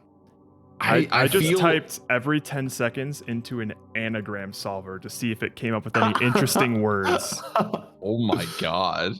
A glove fry, Fargo Levy, Valley Frog. Contenders, recondense, consented. Twice. Oh, we're not making a game about that. We're not making a game about that. Well, we did talk about a porn game. We did. And we're all consenting. What's neoteny mean? An evolutionary trend to be born earlier so that development is cut off at an earlier stage. Juvenile characteristics are retained in the adults of the species. Wait, what? Neoteny. Born earlier? Like stay in the womb less time? I think this could also mean like maybe plants? I don't know. Okay. I have no idea. I'm not smart enough to understand that. NASA gives themselves 10 seconds to abort a freaking rocket launch. Right? Keep this is helping. Keep throwing us things that like reinforce that we're not alone. Please. That actually would make me feel a lot better right now. Make us feel better. Because a lot of people have come to be like, I had an idea right away, and that just bums me out. Stop. Well, go work on your idea already. It's like, no, I got plenty of time. I already got an idea. Wanting it. Oh, well, congratulations to you then. So I am I guess cruising right now. I guess one thing that we could maybe consider. I'm doing way better than you guys. I guess one thing that we could maybe consider is like, if imagine something that normally happens quickly or at regular fast intervals, like a heartbeat or something, right? What would be different if that sort of quick repetitive thing only happened every 10 seconds? You die. It's just your heartbeat, but like, yes. if you did have a heart that only beat every 10 seconds, then imagine how much blood would just be every pump. The amount of blood getting moved every 10 seconds. Yeah. Yeah, like it's an amount of blood that you're still alive, but it has to be. So just I guess enough like that every 10 seconds. think of the ridiculous implications of something like that. If stretching, moving the time into 10, like to be 10 seconds. Yes. I don't know the intervals of anything in this world. The game. I know. I'm thinking of like what things are like lasting a set amount of time. I'm like, I don't know. How long is anything? I don't know anymore. What is time? Time? Is irrelevant. Got no time.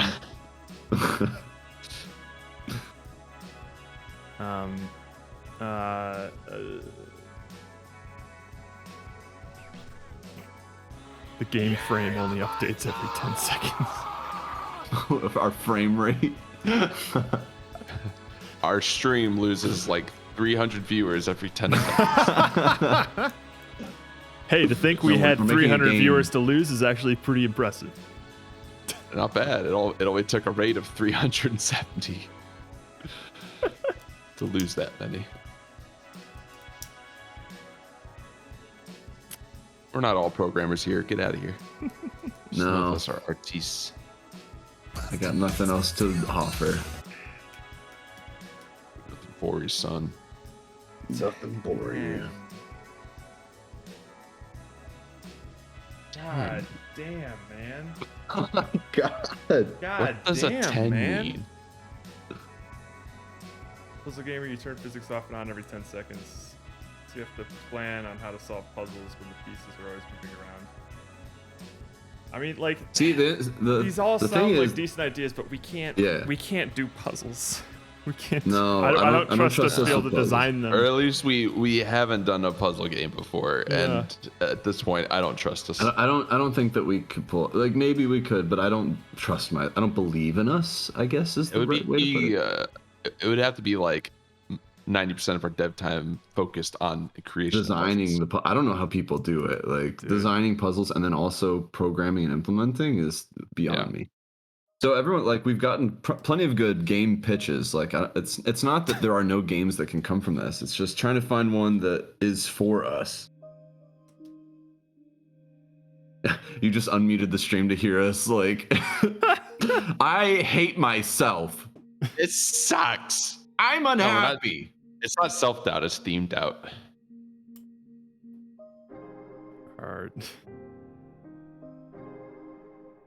Arya is in a similar position to us. I don't know how to pronounce your name. I'm sorry. ARYAJP. They're in a similar headspace to us. A game where people join a game jam with an awful theme, and every 10 seconds, one of those poor suckers blasts themselves. What are you working? So the two people below me here do. Sorry, there's a bug. 2D art and 3D art, respectively, and I am the engineer. Sorry, there's a little moth that got in here. Get out of here! A moth. A game is happening right now. This could actually be the inspiration we're looking for. It's just a moth simulator where you're just sitting in a room. You're just and a moth is flying around. No, you're in a room and a moth. You're a table. Are we doing table simulator, dude? Table simulator. I think we got to bring it out of the vault, baby. Dude. Jared, does this moth spark anything within you? Does this moth spark joy? No. Unstable returns, you know it. Every 10 seconds. 10 seconds, a new moth appears. How many moths can you collect? Like in Toomba? Those are butterflies. Yeah, those little fire butterflies or whatever they were. They were leaves.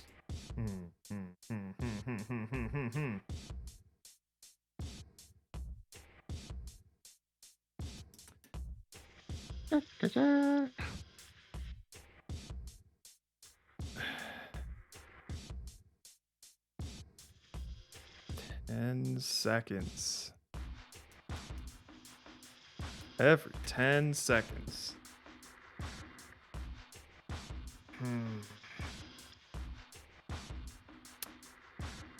Every 10 seconds, the objective of the game changes unless you complete it. Oh my goodness. Damn. Oh.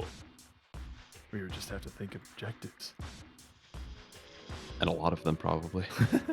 At least our comfort zone, or the thing that we feel most confident with, is just trying to make basically like a toy and then seeing what we can do with that.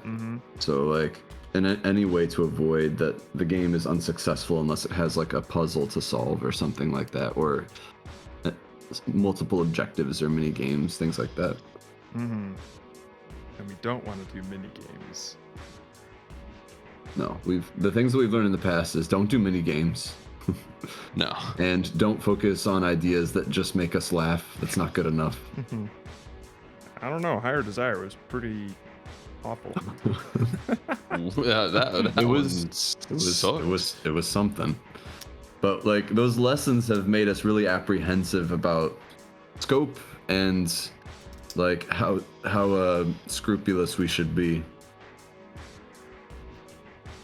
So if you had no theme, what game would you make? That's an even tougher question, I think. Like, because if we had no theme, it would essentially be this process that we're doing now of just trying to desperately grasp onto something. Like when you're told to just like, hey, come up with an idea out of the ether. Yeah. It's like going up to someone and be like, be funny, tell a joke. Like, and then your response is just to be insulting or make a poop joke. It's always funny, so good but job. we got all the poop ideas out of the way though, so like we can't use that anymore. But if you're interested in stuff that we have done in the past that I felt like has been pretty successful, basically anything on this list except for Higher Desire. That one was poopy. That was a case of we messed up. Yes, we did bad. I'll own that. That one's on me, you know. I will cede that. We dropped the ball there, okay? Not our greatest showing. But it's the reason that when we got down in this brainstorm to an idea that was just making us laugh, we thought, wait a minute, is that a game? And we realized that it was not. It wasn't. Dude, I didn't realize the face on that Teletubby was so horrific. Look at the eyes on it. Holy shit. La la. When you zoom in on it, it's points to anyone that knows the name of the yellow Teletubby. This one's Lala. Sorry. You know that right away? Yeah. Points to Jared. Points to Jared then. I was gonna see if anyone else would, but you already I think got what we're saying is deduct points from Andrew for not knowing that. Well, damn, okay. I should have known better. Not a real Teletubby fan. Big fan. I grew up on PBS, so I should know. You should. Oops, I forgot. Maybe I should change the background music. I've been playing Silent Hill 2 music ever since we started talking about have you horror really? games. Oh, yeah. Oh, yikes. Yeah, we've looked down quite a few paths here. Man, like, we have been thinking. Trying. We've been really trying. We have. You know how hard it is to abandon an idea that makes you laugh because the pragmatic side of you knows it's not anything? Yeah. It's very demoralizing. God damn. So we know where it leads. Nowhere.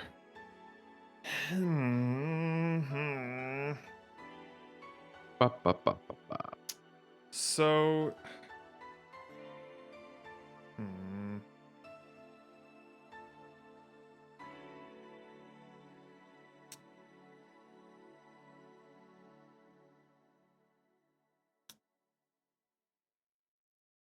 Oh yeah, no, Sorry, Ari. he's been here for a while. That was like near the. That was like this maybe was our this was our star idea for a good hour or so. For a while, and sadly, it wasn't a game. It was just. I mean, that's a good horror idea.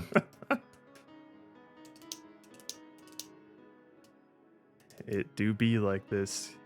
Oh, don't tell me how long it's been. You're depressing me, Pomo. Can you believe we came up with Knitworth in 2 hours? I don't know. End to end. Can't believe that. Yeah, like we were completely done with my God. Listen, let's not talk about other games. You can't. You got It's upsetting. Uh-huh. So Yeah, the horror of the passage of time is happening right now.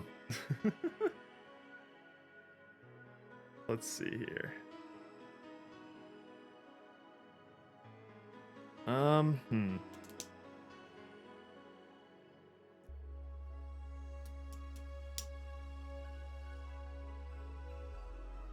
This is the game. We're living it right now. The game. We're just gonna submit this stream. We'll just submit a 7-hour VOD. Oh, Yeah. Lord. Like, trust me, there's a game in there somewhere. You guys gotta find it. You got 10 seconds to find it. Go.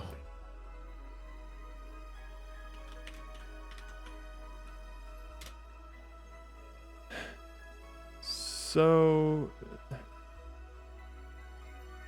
Every 10 seconds, gravity shifts.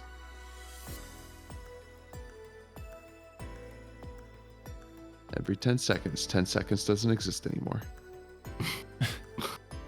You never get those 10 seconds back. Nope. Every 10 seconds, you lose 10 seconds.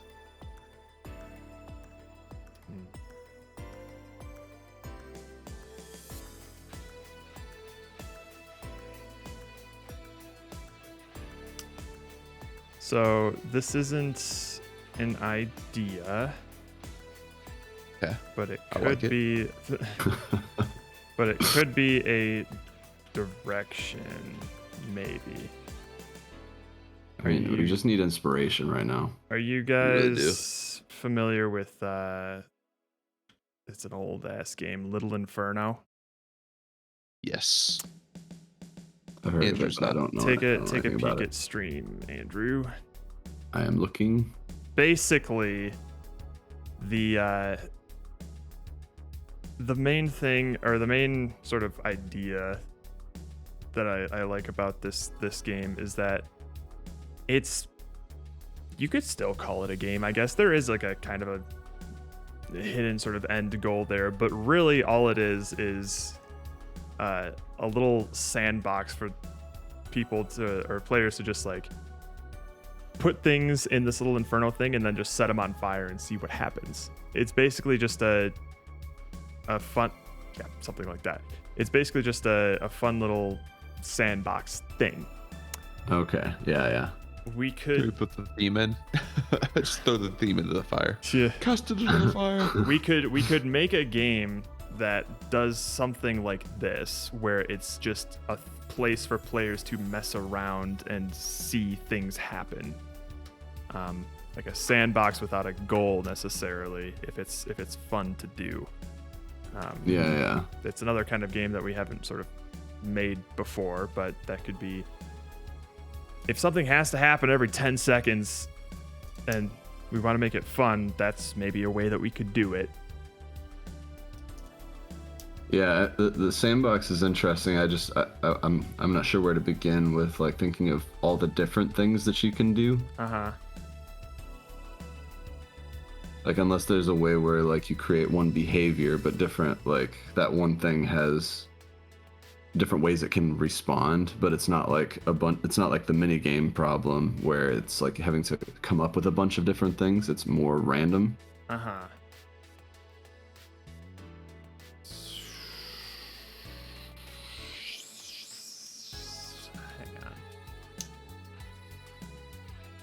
Of what these words mean anymore. What's 10? What's seconds? I've been staring at him too long. I honestly wish we had more words to work with. I know. They basically gave us three one of them's not even a word. objective, non-interpretable words to make a theme.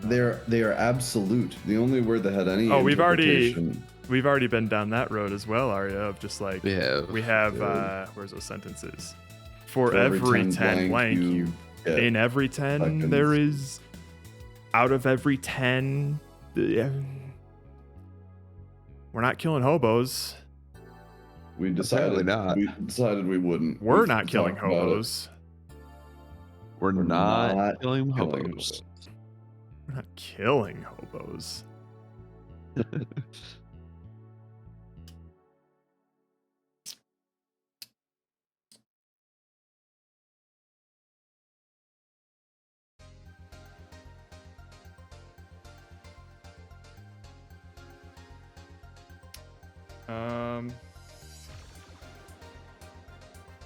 I never played Quake. A Quake rotes, man.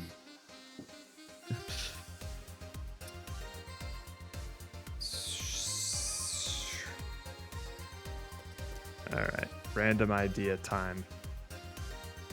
All right. Please, I feel useless right now. Thank you for the frame. Okay. All right. This is just completely out of my prolapsed anus here. We have. Thanks, rival. I actually really needed that right now. We're still working on coming up with an idea, but I'm sure it'll end up to see a video game being made on a weekend. Hey, no worries. What's a Twitch safari? They probably just mean that they're like looking around, just browsing. Gotcha. Or they have something specific in mind, and I don't know. All right, Jared, inspire me. Help me. Here comes inspiration. We have a line. You see that? Yes. Yeah. I see it. This line will go from the left side of the screen to the right side of the screen in 10 seconds, and then loop back around. What the player can do. So just preface, this is going to be a Little Inferno-esque sandbox thing. Okay. What the player has is, can I get like no, let's do circles. They can like put, that is such a, come on now. Help me out here. Can I fill this thing? Oh my god. All right. Oh my god, why are these things so small? They're itty bitty. I'll just zoom in. All right, yeah, fine. Here we go. I can see it now. Thanks y'all for the follow. That's right there. Yeah. So they can put these little dots all around this space, and imagine that this is like a either space or like a night sky or something. And when the line crosses over these things, they explode into like some sort of firework thing. And sort of thing. And those little particles maybe like can collide with other particles from these little explodey things. And when they explode, imagine them making like, I don't know, just like traditional instrument sounds like a xylophone that have different like pitches when they collide with each other and shit. And we can have all different kinds of fireworks that have different effects to them and make different sounds, or maybe have different interactions with other things.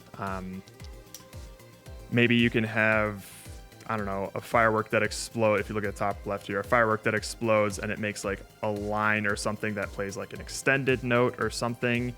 And you could just make like some weird soundscape by just like trying out all these different firework things. Maybe you can mix and match, who knows? But it'll have the visual splendor of like burning stuff in Little Inferno, of just like watching it, ooh, pretty. And maybe we can also make it sound nice. And there's no goal. It's just thing like that you mess around with, and it looks and it sounds nice. Little kind of like a Orbitoon situation. Pretty much, yeah. It's less orbiting. Less orbiting. And now, my only concern with stuff like this is like it's gotta sound good and it's gotta look good. Like there's so much pressure on those. well, if we can't make something that like plays good or is fun, maybe this is the kind of thing that we might have to lean into, you know?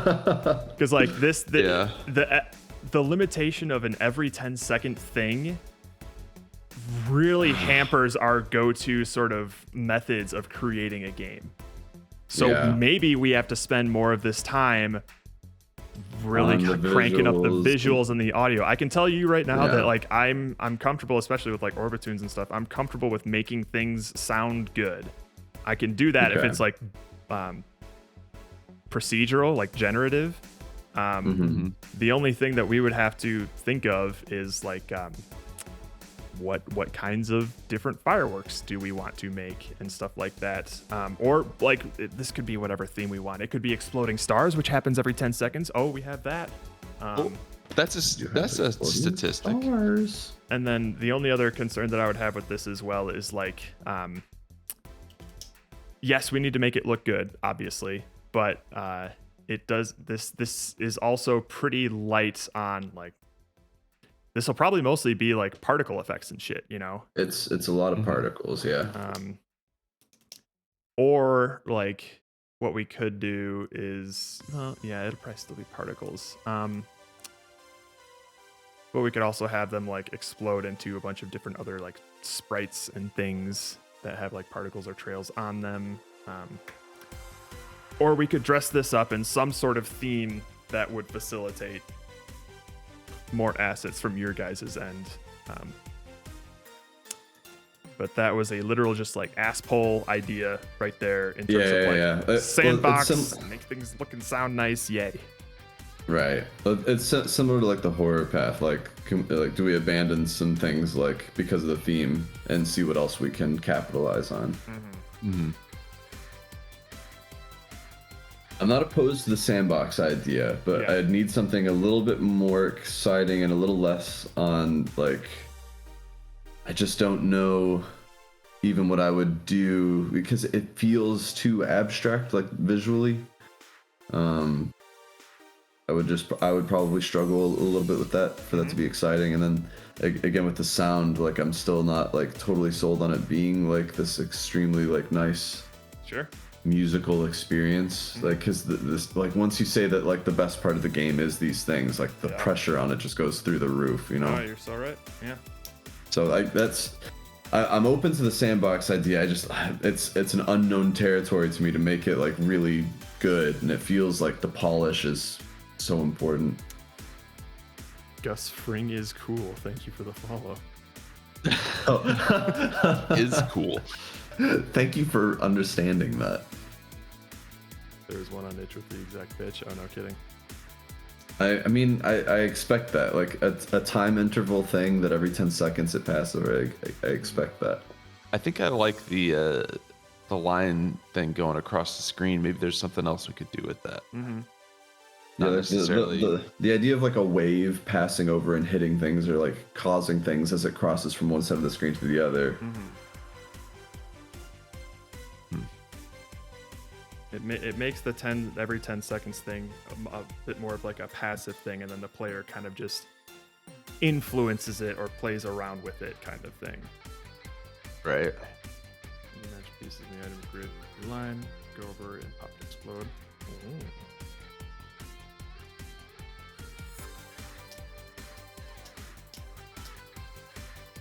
Oh, like a match 3? Snake with Jewel real quick.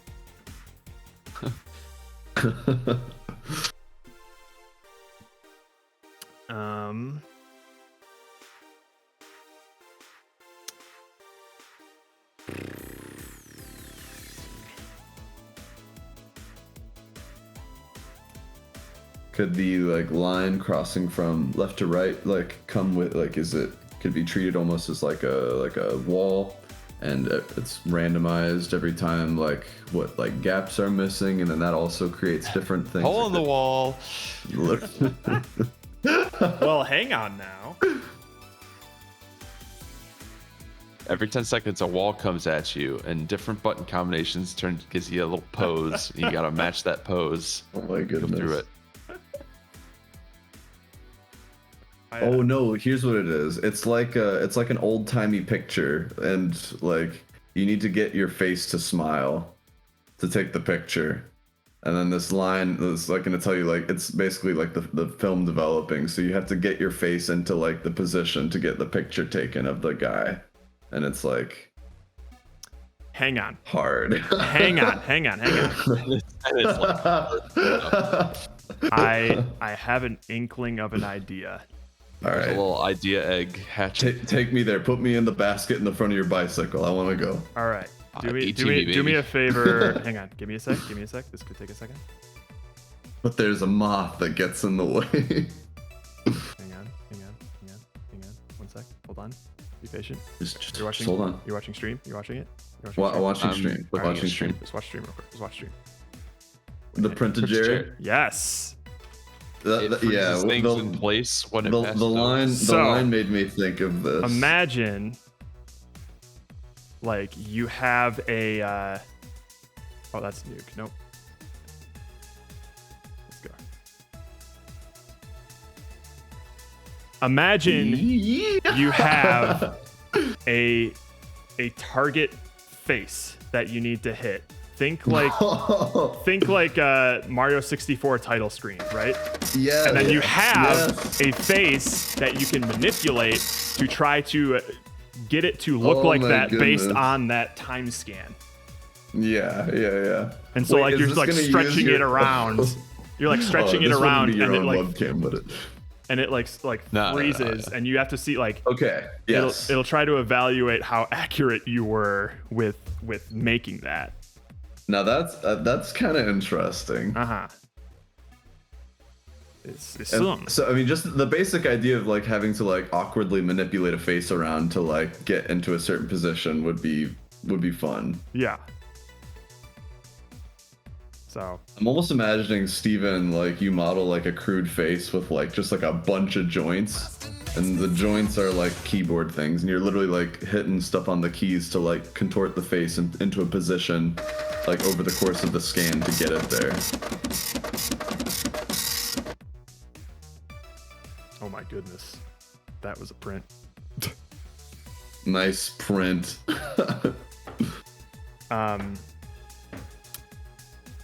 So yeah, I mean, like we could have like a face that we rig with a bunch of joints, but I think what would make it is pulling on the face. No, I think what would make it like almost kind of like an interesting puzzle is like you have to be able to, like, let's say the line is scanning left to right, and there's like one of the faces has like a divot in the head. You need to know to like bring it down and then back up as that line is going, and that's how you sort of make it. Okay. So I don't know. It's like this is something that we would like kind of play with to figure out how to use. Like you want it to like basically work like the print line. Mm-hmm. And then like what sorts of controls do you have over the face? And then how are we creating just a bunch of like templates to like choose from, or like that come in like as either levels or randomly to like match up? Yeah, I mean, I think we could just like run, if we wanted to like make a level, we could just run the printer thing and make some kind of face in that, save that, and just be like, here, make this sort of thing. Yeah. So okay. So here's the thing. I'm this is piqued my interest on like for sure the aesthetic level and the goofiness level. Yeah. So now we just need to figure out the other parts. Mm-hmm. Like, Steven, how do you feel about this? What's your gut telling you? Apprehensive, I would say. I would. I mean, the risky thing is that we wouldn't really be able to test it all that much until we had like a 3D face to work with. I know. Like that's sort of the concern, is knowing exactly how it works at the moment. Yeah. It's also just it might be technically intensive. But yeah. So I'm just imagining like trying to recreate like a little face thing that you see there. Like, I don't know. I honestly share your same hesitations. I'm just not. I'm not fully convinced yet. I don't know why. That's okay. Like we should. But at least we're moving in a direction. Yeah. So here are the things that I like, and it might be even that I like them separately, and like they could go either direction. Mm-hmm. Like I like the print line thing, and like creating like a freezed frame out of it that does something. It could either be you're trying to recreate something, or potentially like you're trying to use whatever is frozen after. I don't know. But the print line thing is interesting. It uses the line. And then I also like the face contortion stuff because there's a goofiness quality to it. I don't know for sure that they live together, but I know that I do like those things as individual bullet points. Mm-hmm. Yeah. Like if I could see like a really stupid game of like a highly rigged up head and face, and you're trying to get this thing to be like make the face that you need to for a picture as it's scanning across, but that has a little less of the like shape making and stuff. And then I see the line thing, the print line, creating certain shapes or like using the like freezing space to do lots of things. Like I don't know, it could be a bunch of stuff.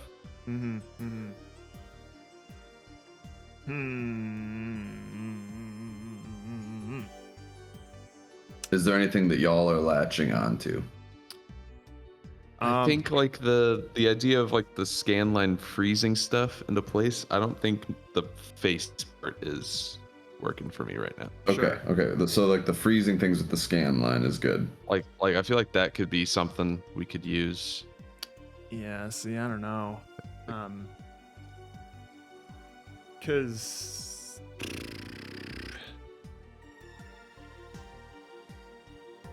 I mean, I think I just unsold myself on my own idea in terms of like, if you were to make a face with that scan line, how would you manipulate multiple parts of the face at once to do that sort of thing? Because like the thing with the scan line is you're able to move, at least with the printed Jared, you're able to move around as it happens. You're moving with the crazy line stuff. back and forth. Yeah. Whereas like if you could only move like the nose or an ear at a time before you have to like. Oh no, you'd have to like have the mouse like moving the head around in space, like almost like you're holding the head up like a rag doll. Yeah. And then also like contort the face. Mm-hmm. Which would be like either rotating it or whatever, you know. And then as far as like the scan line is concerned, yeah, it can create a neat visual effect, but does it do anything more than that? Like, cause you were talking about like trying to recreate a face. How do we detect that? Yeah, there's that. And there's also the technology of me trying to do a scan line freeze frame thing. Yeah, that too. So, in the spirit of that, I'm going to make another frame here with another idea. New frame. Do it. I like new frames. I'm going to zoom in like a motherfucker because Jesus Christ, this thing is so like we started so large. We did. Bam. All right, here we are. We have our handy dandy mainline Andy here. Look at how thick that line is. Thank goodness. That's one thick ass line. I missed the hot tub stream tonight. No, you just missed a raid. Although Jared was half naked like just minutes ago. That is true. I thought that was off camera. No, you were recording that whole time. You were live. We have a line. I don't know how to. Apparently, I can't erase it like paint style. I have to erase the whole line, so that's cool. We have a line. It's got gaps in it. Yes. It ping pongs back and forth, and maybe like these holes change, and you just gotta go through them back and forth and see how long you can go. Like a jump rope kind of thing. Kind of, yes. But like, so that's like the main base part there. And then maybe some interesting things can happen with like how these holes change, how the player can move, and like maybe this thing will randomly, instead of going left and right, now suddenly start going up and down or diagonally, and it ping pongs in different directions. Maybe a second, I'm just trying like a vertical line or horizontal line. Maybe a second line enters the party, like 30 seconds into the level, and it's like an endurance thing to see how long you can go. And these things are constantly ping-ponging back and forth, like on a 10-second interval or something. I don't know if you can parse all of these fucking lines that I've drawn. No, I see. I definitely imagine, and like I can imagine what you're talking about. Mm-hmm. Steven, it reminds me of the episode where Lois has to do that like old country dance. Oh yeah. With the knives? I hate the knives. Oh well. So I also support this type of thinking as well. Mm-hmm. Like I think the idea of like something wiping the screen and like creating like a scenario is interesting. Mm-hmm. Like either having to avoid it or it like I think there's something interesting about like freezing stuff, like things in the level even, and like it maybe it's a traversal thing and you just need to make the shape to get to where you need to go. It's just then I guess it's puzzly again. Mm-hmm. Is the problem. Yeah. That's the problem. Yeah. Damn puzzles. So what I like at least about like the direction that we've been going and focusing on some sort of like line going across the screen is that like it can be something that could be, have like an every 10-second sort of cadence, but it constantly has some sort of effect on the game at all times. Yeah. Like the interval may be in place, but there's always something happening. Yeah.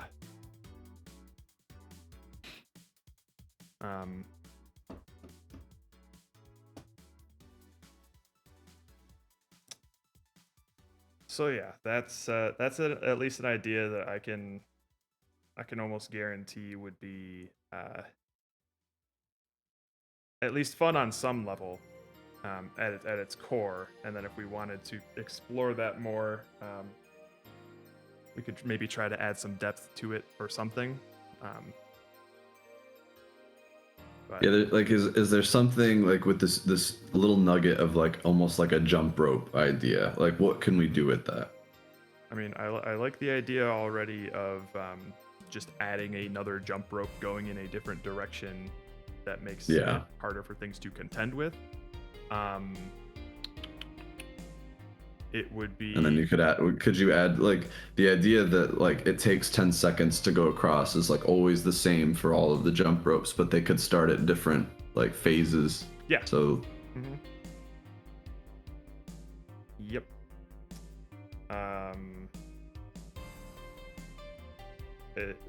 Another interesting thing that we would have to sort of suss out is, say we just start with one line going back and forth. How do we make that a scenario where the player doesn't just stay in one spot and wait for the second line to show up, Like, they would just sit and then hop and then done, or like they wait for a gap and done. Or I mean, what we could do instead of the same line ping-ponging back and forth is like it just scans from left to right and then it disappears, and then a different line scans left to right with different holes. Other bad things float around too. Yeah, you could have like little nodes that if you touch them, you die.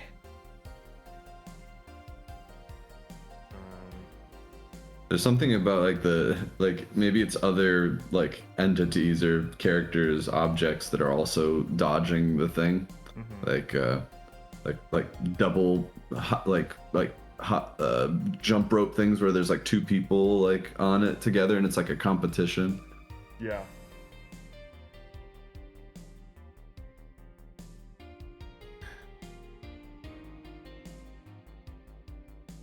If I had more confidence in my abilities, I think this would make a pretty cool online multiplayer game as well. Oh yeah. Imagine having like 30 dots all trying to do these to jump, all trying to like. Oh, so I'm also not thinking not trip a rope or a line. Yeah. Also, just to be clear, of like, I'm not imagining this as like a gravity is involved in any way. It's mostly just like a hit top up down. and go up. Yeah, you hit down, you go down, and you're trying to just like navigate these gaps essentially. Oh, so you're specific just X and Y movement. Yes. If that doesn't excite you, then we can think of some way to make it so. No, I think like from just like a basic shapes principle, I can kind of see it. Like it definitely picks up more when there's more lines. Omo, don't do that. Like it also makes me think of like lasers, like going like trying to like sneak into a secure place. Mm-hmm. And is there something where you're actually like moving past them, so it's not just that they accumulate in like a static space? Like, could you go to like another layer of them or something? What do you mean by that?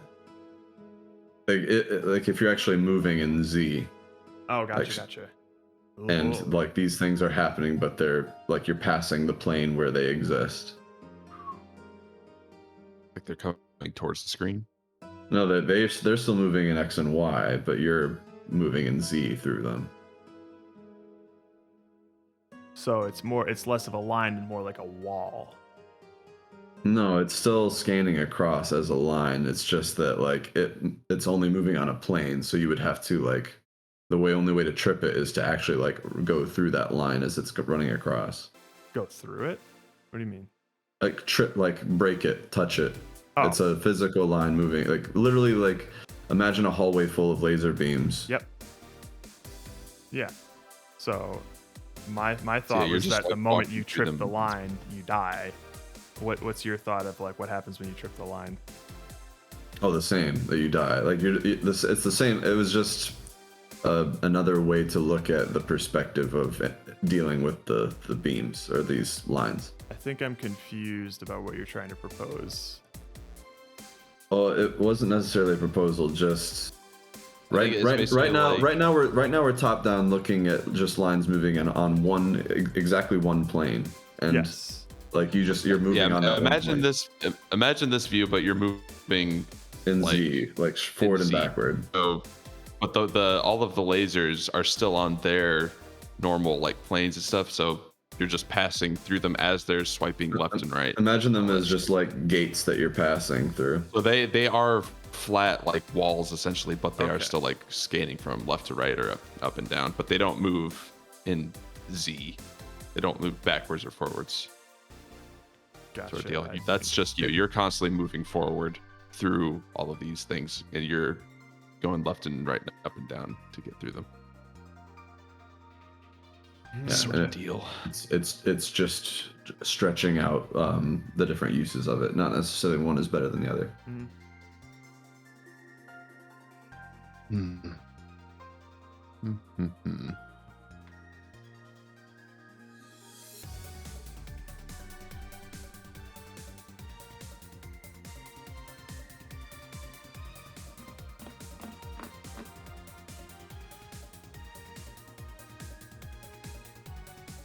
Motherfucker.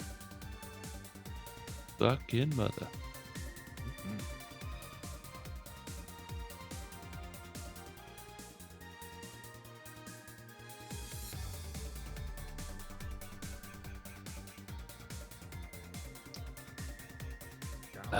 Damn.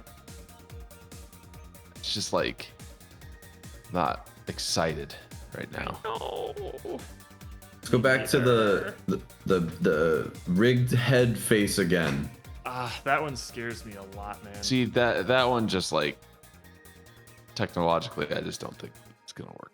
Or as like we think it's going to work. Yeah. That's the issue with that one. I hate like having to shoot down ideas, but well, and ironically, the more time that passes, the less ideas we'll be able to execute. Yeah. I know.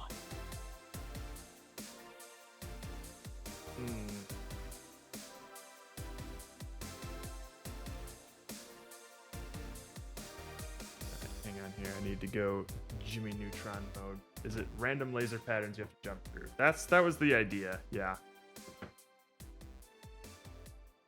Although, like would the 10 seconds apply to like Yeah, like the rate of them. I feel like you wouldn't really notice anything 10-second E. Unless that like the lines always move, like it takes 10 seconds to cross the screen. Every 10 seconds it gets more complicated. It's certainly works, it's just not exciting. That's the thing, right? It's just not exciting. We've thought Is of it at fun least just like dodging 30 lasers? different game ideas. And like our biggest thing, it's an us problem of just like if it doesn't excite is an us, us we problem. don't want to work on it. Yeah. Maybe we want to make something that we're gonna find fun. Thank you for the follow. Like definitely, like I'm okay with this, like this wipe happening, and it takes 10 seconds, and stuff happens as a result of that. Either you're avoiding it or it's triggering things as it crosses over it. Like that fundamentally has some promise. Bring back the window cleaners, and every wipe is a clean window. And you're a bacteria. Yeah, we're wiping across the windows, and you got to do it steady enough so you don't fall off and die and become part of the statistic. Heard the Ocean Man. Wait, what Ocean Man? Did you have Ocean Man playing on the stream or something? Didn't No realize. way.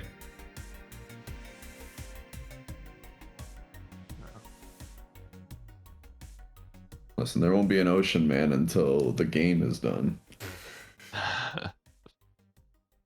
Notion Man. Oh, the follow, right. Oh.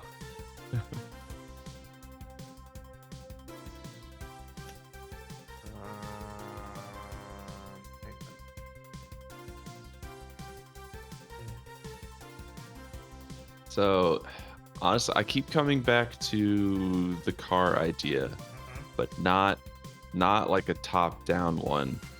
More of like a first person inside the car. Mm-hmm. Okay.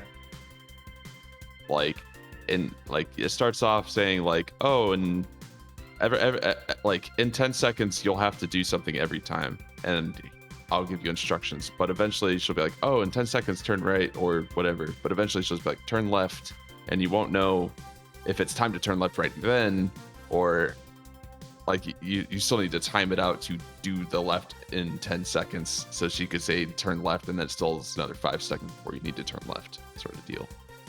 Like, and you just can't really see anything, and you just crash if you go off. Something like that. That time perception thing again, yeah. Yeah. I mean, when we were talking about, that's what I was actually picturing, was like the first person, like The first person, you're in the street. you're in a car and you're just driving down the road. It's like super foggy or something, and you're getting GPS instructions, and like the streets are set up to where every 10 seconds there's a road or whatever. So the directions will always be to do that thing at the 10-second mark, but you're going to get the instructions at different times, so you'll have to keep track of when the 10 seconds is in order to make the correct turn. You'll either get lost or you'll crash, sort of deal. Yeah. I think that in my head it seems tedious. Yeah. Trust me, it's just the most like visually interesting that we've talked about. So far, yes. Like I was even picturing, we were talking about like things that you can see on the GPS or the clock or things like that, like giving you information. Yeah, but it's another thing where like 10 seconds is a long time before doing something. Yeah. 10 seconds. Oh, did we just lose Andrew? Andrew? Am I gone? You're back. Oh, no, you're good. You just started going. You just got swallowed by the void. You're pulling a me. Yikes. Yeah, 10 seconds is such an awkward time. I hate it. 10's my least favorite number now. Man. I'm gonna be really mad every time I see 10. Either make it 30 or make it 5. God.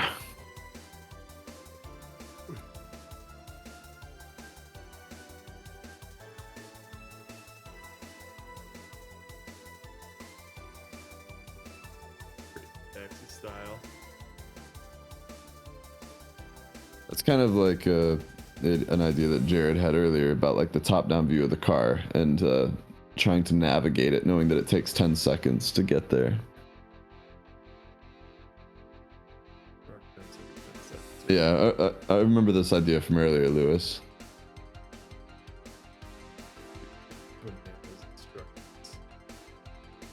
Take a right, 5 seconds. Left, Willow, now! It can't mean that. There's a lake there.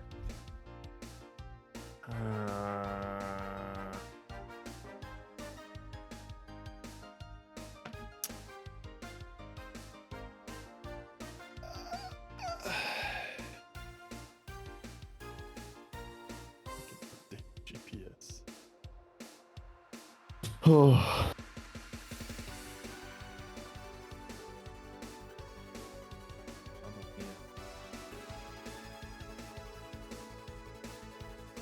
Do we need to have another break? Maybe.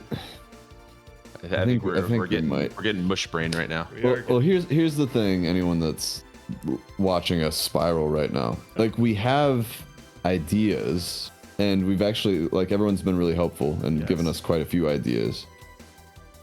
The problem is finding something that we're like passionate to work on, that we see a lot of viability in. It's tough. Especially, and there are certain limitations that we have as creators, like, you know, whether it be our comfort zone or things that we feel confident making. Like, we're not super confident with the puzzle game. We want to avoid narrative things, and we also don't want to do something that's too much just like a platformer, like just like a really basic genre plus the theme, you know? Yeah. Yeah, so basically the biggest thing holding us back right now is our high standards for what we want to make. Yeah. That's the problem.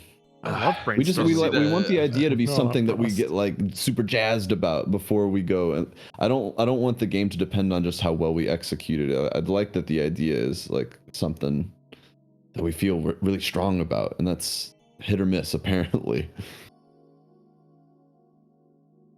Yeah. I think we need to take a short break, loosen up a bit. Would that help? Let's try it. Take a step away. Let your brain rest for a second to think about it. Because I think that y'all have thrown out good things that have promise. We just need to find the end of the street where these are on. Mm-hmm. We'll just drive there. Let's just drive there. On the street with our hobo man. Turning Plinko on. Right. But again, we do appreciate all of y'all's contributions. We are listening. We're just trying to find something that we can really latch onto. So it'll take a little bit longer. The latch hasn't happened yet. Haven't latched just yet, but we do appreciate it. He latched. Oh. All right. That's a breastfeeding reference for anyone paying attention. I'm paying attention. I'm walking away from my screen for a bit. Okay, we'll be back in a few minutes. Yes.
What up, my dude? Yo. Andrew wanted us to let him know we're back. Did you just get back, or you been here? I've been here for a bit. Oh, fuck. Just hanging out. It's all good. Eating naps.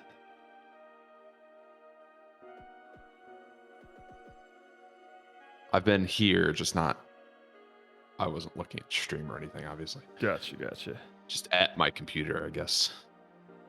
I was just watch laying Divine face Compilation down on my bed. God damn. It's a hell of a thing.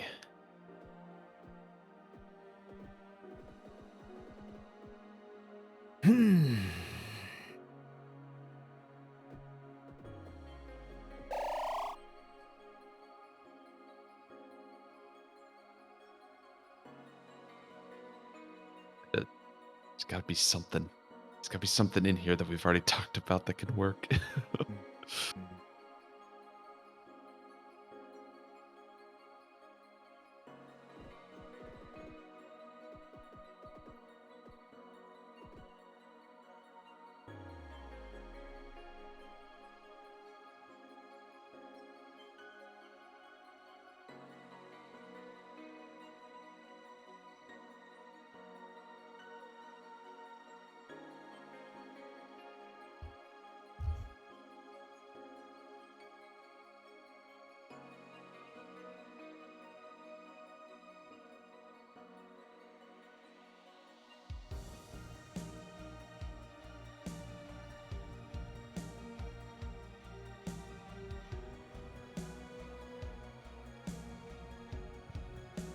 We back?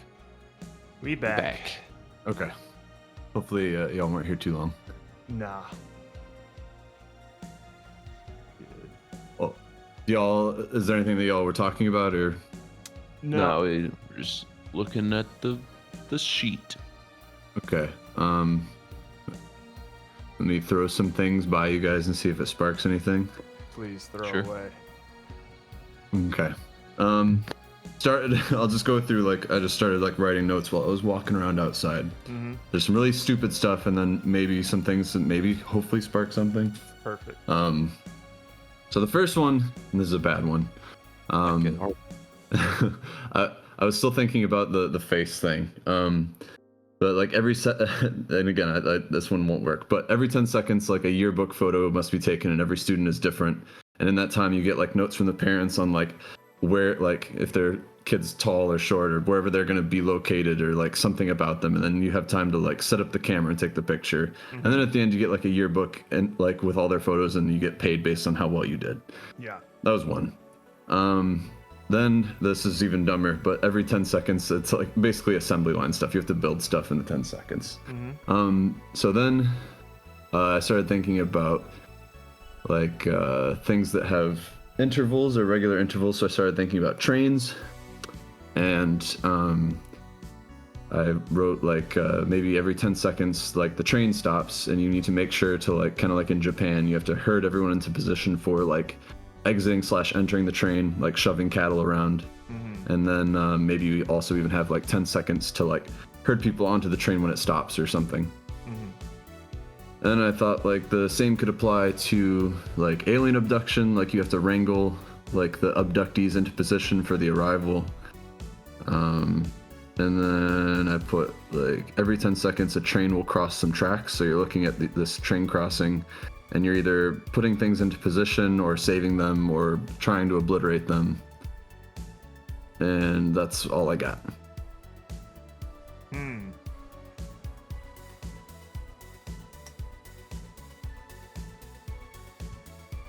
I kind of like the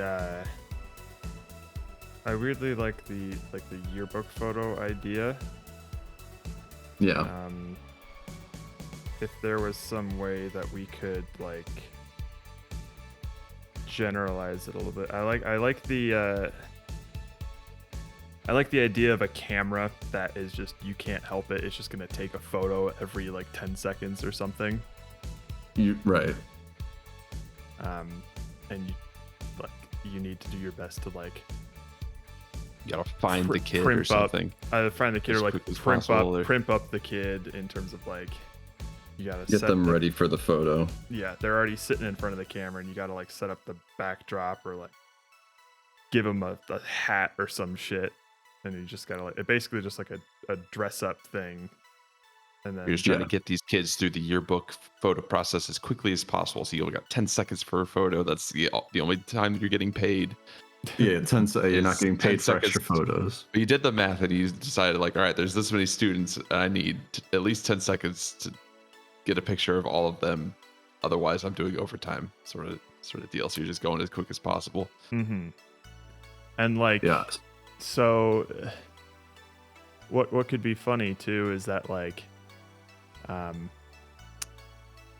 you could have all of these different objects that have different characteristics, right? Of just like this person this person wants a loud hat or something like that, right? And you have to search through your drawer of hats to see like which one's like what's a loud hat? Like how do I like is this the one or yeah? And what would be interesting is if there was somehow like a physics component to this. I agree with what Louis Game Dev is saying here is like when you take that snapshot. Yeah, when you take a snapshot and something just is horribly wrong by the time the camera goes off. I think an important thing to do something with this is to have like a browsable yearbook of all of your snapshots when you're done with them. Oh, absolutely. Like being able to flip through. That's like the best part. Yeah, at least like a couple pages. We don't have to go crazy with the amount of pictures that we go through. Yeah. But being able to see them after the fact. So like, yeah, we could either do the making them look nice, or like it would kind of be funny to have to run around a room. Like it's basically like a Hitman thing where you get a picture. Oh, you you're get a actually going up to the kid. Okay. Yeah, you get a description of the kid, and you have to go find them in this room based on their description. And we still randomly, because I think we could still technically randomly generate if we want to do something like single data wise.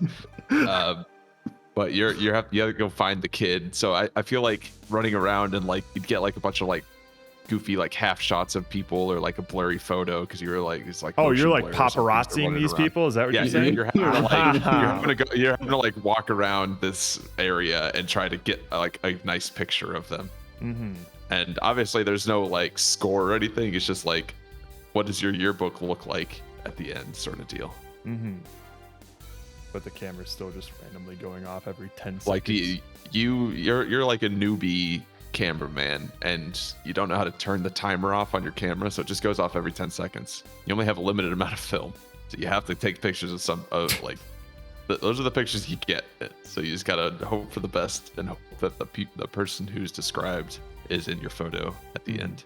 Mm-hmm. So I like the franticness of that idea and like sort of the idea of like it's like narrowing it down to being like you have to move around to get to things, and that's really what the challenge is in getting your camera into position. Mm-hmm. But I also quite like what Jared was saying about like the randomness of like getting things put on them or like set up in time, and basically what you end up with. I mean, because this could also be, instead of like a yearbook, it could be like family portraits or something. So or just like baby pictures, like the kids come through and they're always set up in those really disgusting like setups. It'd be more like a single picture then, like you're trying to set up a whole family worth of. More so with like it's like a you only have 10 seconds to set up a photo, and then it's the next kid in. Taken. Yeah. Like if you're literally just throwing props at like the background and like getting the kids set up, the kid's just sitting there and you're like literally just dropping shit all over around them, and like I see that like also having interesting results of the picture being taken, you know. So like what can we do, like in either one, like in either one of those, like what is like the core part, and then like the extras are just extras. Another thing that we can consider is that like, instead of from the perspective of a photographer who wants to do his job well, we can be playing this from the perspective of the person getting their photo taken, and the photographer is the guy who doesn't give a shit. He's like, all right, 10 seconds. All right, cool. That's your one. You got 10 seconds to get like at a good pose or something. Or even like it doesn't even have to be like a photographer. It could just be like a photo booth that's about to take your picture in 10 seconds and you want to look as good as possible. But what usually ends up happening is there should be something that can make something that looks goofy or silly by accident or like emergent, right? Yeah, I agree. Like what sorts of like, are you thinking maybe random or stuff like in the world affecting the outcome? It should be something of like, the only thing that I can think of right now is like something physics based in terms of just like it's funny to capture a screenshot of something that is in motion or in the process of fucking up, you know? Okay, yes, absolutely. So what do we do with that? Is it things that are maybe either the fault of the photographer or like, is it the setting itself that's like causing like the movement or something to fall or something to like break? If for some reason this this yearbook photo thing is taking place on like a cruise ship that's constantly swaying back and forth. Oh my goodness. And so you're trying to like line up the shot while the camera's like moving around. And if they have like a hat or something like that has like, it's slowly starting to fall off as it tilts. Like their outfit. Oh yeah, like so there's physics on like basically their clothing, glasses, hats, like hair. I mean, this is a lot, but like basically the stuff, like their characteristics are affected by the movement of the world around them. And so getting into position and like having that stuff like settle correctly is kind of the challenge. Yeah. And like your way to affect that is to like, you're literally just using the mouse and like holding the character and you're shaking them around to get the like stuff to sit right.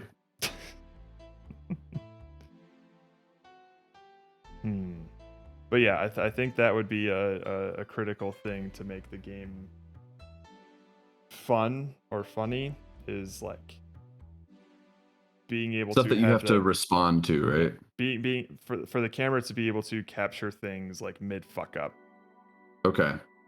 So like even if the player like fails at doing something, they'll get a quick screenshot of what their current state of that thing was, and then they'll get a quick laugh out of it, and then immediately move on to the next one where they have to, you know, manage something else.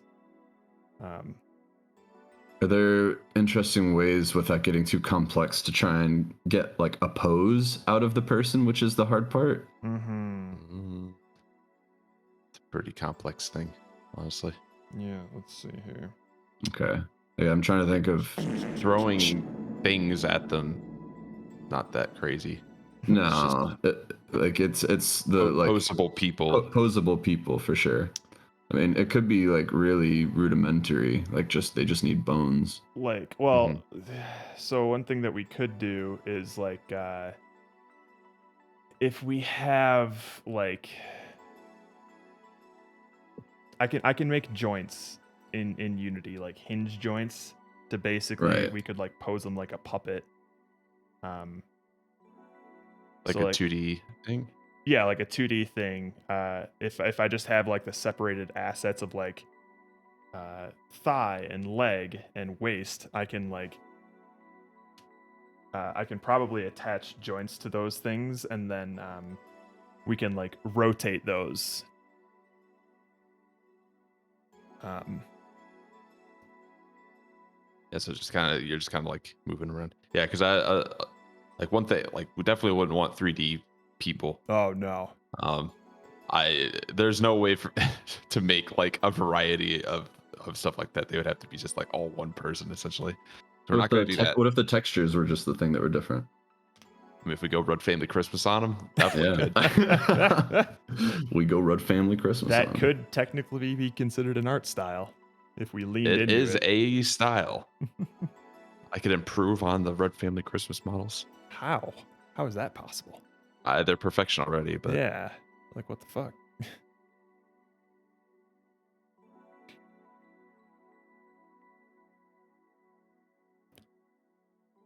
So I mean, like what we could do is, or maybe, well, this would also be a lot of work if Andrew's having to draw this stuff, but we have like some set poses that you can just swap between. You just got to make sure you're on the right one or something like that.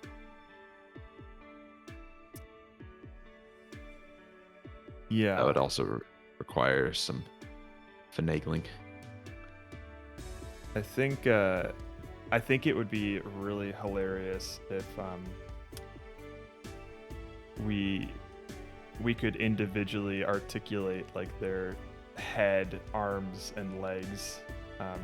If we go with that sort of like joint thing. Right. Yeah, and you can make like some really crazy things, inhuman poses. That would be hilarious. Yeah. That's where like I start to see the fun is like I think chaotically posing someone. I do like the idea of being able to like pose their arms. Like, yeah. Are they sitting down or are they going to be? We don't really need because it's going to be more of like a bust sort of picture, right? We could decide full that. body. Yeah. If you can like a yearbook is more like headshot stuff, but we can go fuller like wider angle if we want. Yeah. I mean, I think there's like maybe, more possibility for weird ass poses if we could do their body. legs. Yeah. But yeah.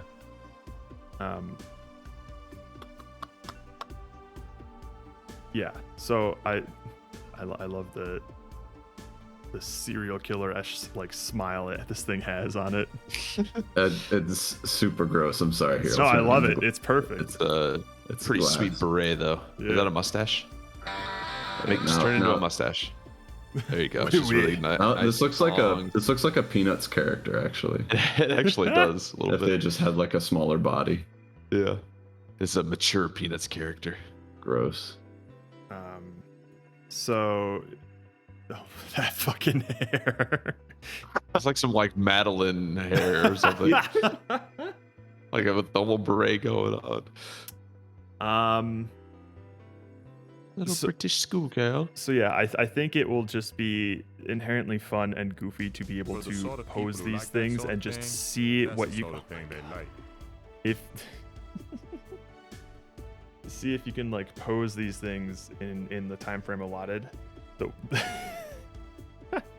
fucking hands on his knees, and they're like all pressed together, just like little knobby knees, long socks.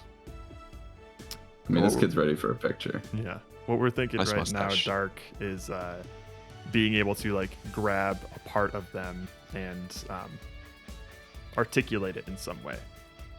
Like even if you could like grab them by the head and like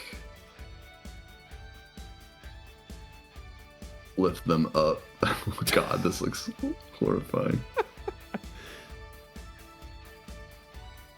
Oh, you've not been around for a while then, Roka. The current idea that we are looking at right now is The hell are you drawing? Sorry, it looks like they're being hanged. Like, or it's like Death Stranding. These things, like floating people.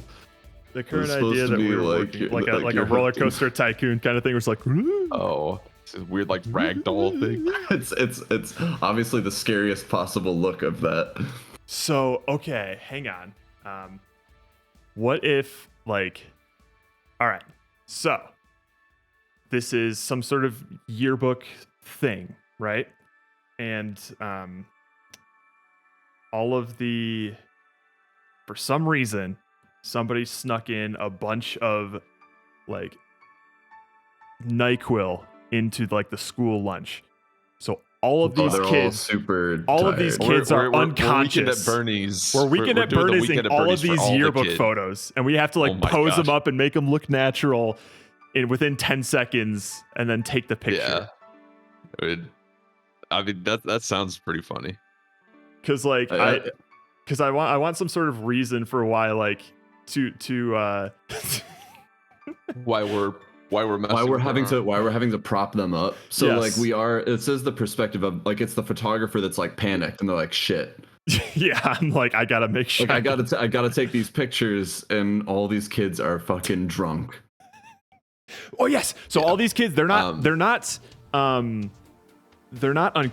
so they're drunk, and they're semi-lucid, drunk. which means when you pose them, they're slowly like drifting. So like they're not gonna stay exactly. They'll lean over. They're not gonna stay exactly how you like like pose them, because I was thinking They're like drooping down essentially. Yeah, I was thinking like why would we be posing these people like in weird positions other than it would look funny? And it's because these guys are constantly trying to get out of shape, and you're trying to like put it back into position, which will ideally never always be successful. I don't know if we'll be able to do something like this, what you're drawing though, Andrew, of like when the sprite actually looks down. But like we can definitely it doesn't need to be like that. It's going to have to be standing poses for the most part. Like it's mostly just that they get like loose If and we're gonna fall do over to some degree. Right, they're just kind of, like they can kind of crumple down on themselves, but they're not going to change perspective or anything. So They're just, like, if you guys want to look at me on Discord for a sec. Oh wait, I can't. The cruise ship morgue. We're taking pictures of the dead people.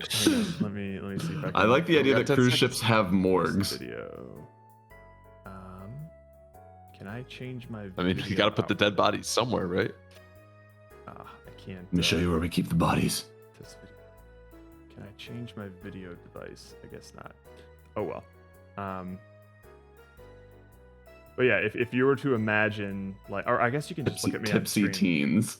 I don't want to call I'm trying our to look game at Discord, but I'm not seeing anything. Yeah, because my OBS Wait, is stealing my camera. So just look at me on stream instead. Yeah. Look at me. If you were to imagine like a kid that was slowly just like for no reason just starting to like go like this, and you have to like bring him down to fucking like get him. Okay, yeah, like they're falling over, right? They're not like they could like they don't necessarily need to be falling over, but more of just like their body parts are just doing some drifting, random, like yeah, drifting, like and it's maybe you it's gotta even like kind of you gotta random, like drag like, it where they're down drifting into, and then if you can't like, ideally you're not going to be able to get them like picturesque within 10 seconds, but you want to get them like close enough to where like they maybe look decent.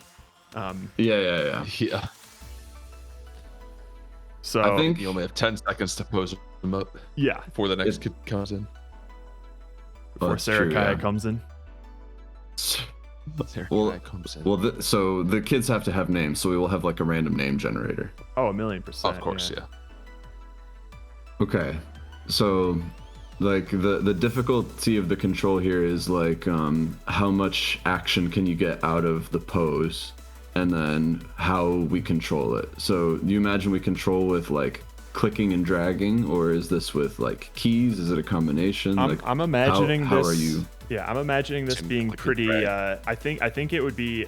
There's more chance of like hilarity with like a click and drag, because it could be easy if like you try and grab their forearm and you accidentally like grab their shoulder, and now you're just flinging their fucking arm up. Yes. So, yeah, but I think I also like. So now I'm trying to think of an excuse for us to pose them in ways like that isn't like this sit proper for a yearbook photo thing, and more of like maybe for some reason you would want them in some crazy ass pose, and you're trying to get them to do that. Like I guess it's not like yearbook, or maybe there's examples of like an actual standing pose. Like, would we want to like actually see their whole body? Just it doesn't really say yearbook a full body shot. But it does say like, wedding. We can think of like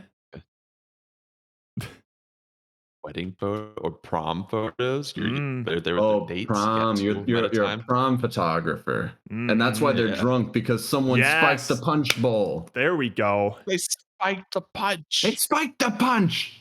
And so it's still like yearbook, but it's like about the prom at the end.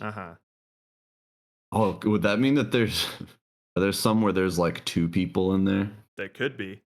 One limiting thing about it being in prom, though, is I also like the idea. Well, I guess it depends on what sort of workload you would have, Andrew. But I like the idea of there being like a variety of different outfits.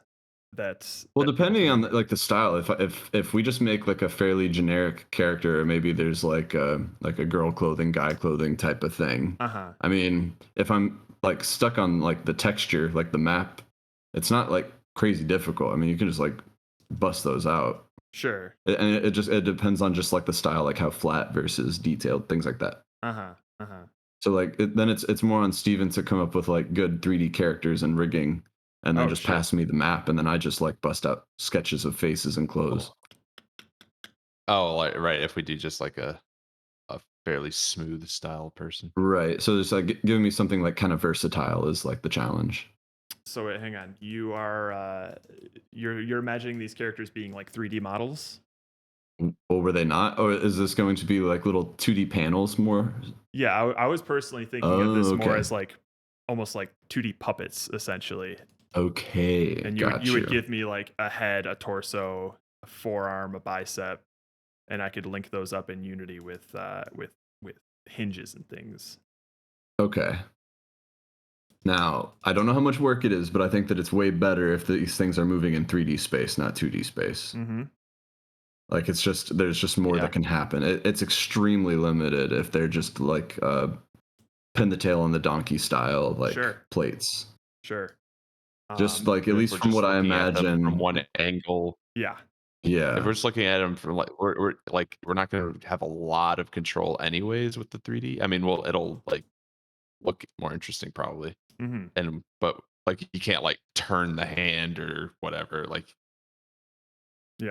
like we probably just put some like inverse kinetics on it to where like moving the arm like moves or moving the hand moves like the whole arm or something. You can kind of like just like jam it to like a place or something. But so I personally don't know how to like articulate 3D models, like how that would work. Yeah. I'm sure it's possible. I just want to say I would assume I don't know like, how right off the I give you one with a skeleton rig in it. And then you just can click on the joints, still be in there in Unity. But yeah, I don't know. Yeah, in terms of like in game, if I were to click something, do I know what can I recognize what part of the model it is and manipulate that specific section? Right. I don't know. I don't know how to do that. And considering that I think it's fairly easy to turn It's not rig only model turning into a ragdoll. ragdoll Ruka, it's like grabbing a joint like with a mouse click and like moving that around. That's definitely the challenge. And it's also like grabbing in game a rigged character with ragdoll. With 2D sprites, I can easily just attach like some sort of hinge joint to rotate it around, and the then joint to like a clickable game object. Yeah, like and then the joint's just parented to that, and you move that around, and the joint follows it, sort of thing. But yeah, I mean, yeah, if I could connect, if I am able to just connect a joint to, like, say an invisible 2D box or an invisible box collider, like an empty collider, yeah. I think you should be able to. Okay. I mean, I could definitely look into that. Because if you guys think it's going to be far and away better to make a 3D model, it seems very limited for them to only move in a 2D plane. If the idea is like the odd positions they get into, like the only odd positions that I can see are going to be like I'm leaning this way or this way and my arms are up here or down here, instead of like my head's pointed forward and backward and I'm leaning forward or backward. Like maybe like I'm leaning so far back that all you see is my chest. Like that's when it starts to get odd. Okay, so I guess my question then would be, how if like I say if somebody is slumped forward like you have in that little photo there, how would you propose we would upright them? You would have to make joints clickable. So you'd have to make like the head like click and drag, arms click and drag, like you're actually moving them around. Yeah, so the difficult or the tricky thing about that is like so I imagine exactly there's the Z direction you have to consider. So like if I were to grab the top of his head right there, it would just if I were to grab the top of his head right there and pull up, his head would still be in that same spot and just go up, you know? Right. Yeah. So you that's can't just, definitely when things rotate get it on there. really difficult. Good point. Yeah.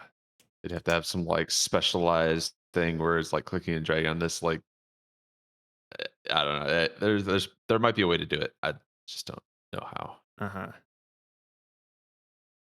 It I like. Well, I feel like. Go ahead. I think he's cutting out. I was gonna say, There we like, I like we could still maybe do the 3D, but it would still have to be basically the same setup as the 2D one. Where Yeah, it would it's have to be just limited to a 2D kind of like plane. Could it be actually so on one plane? You can only move it on one axis, essentially.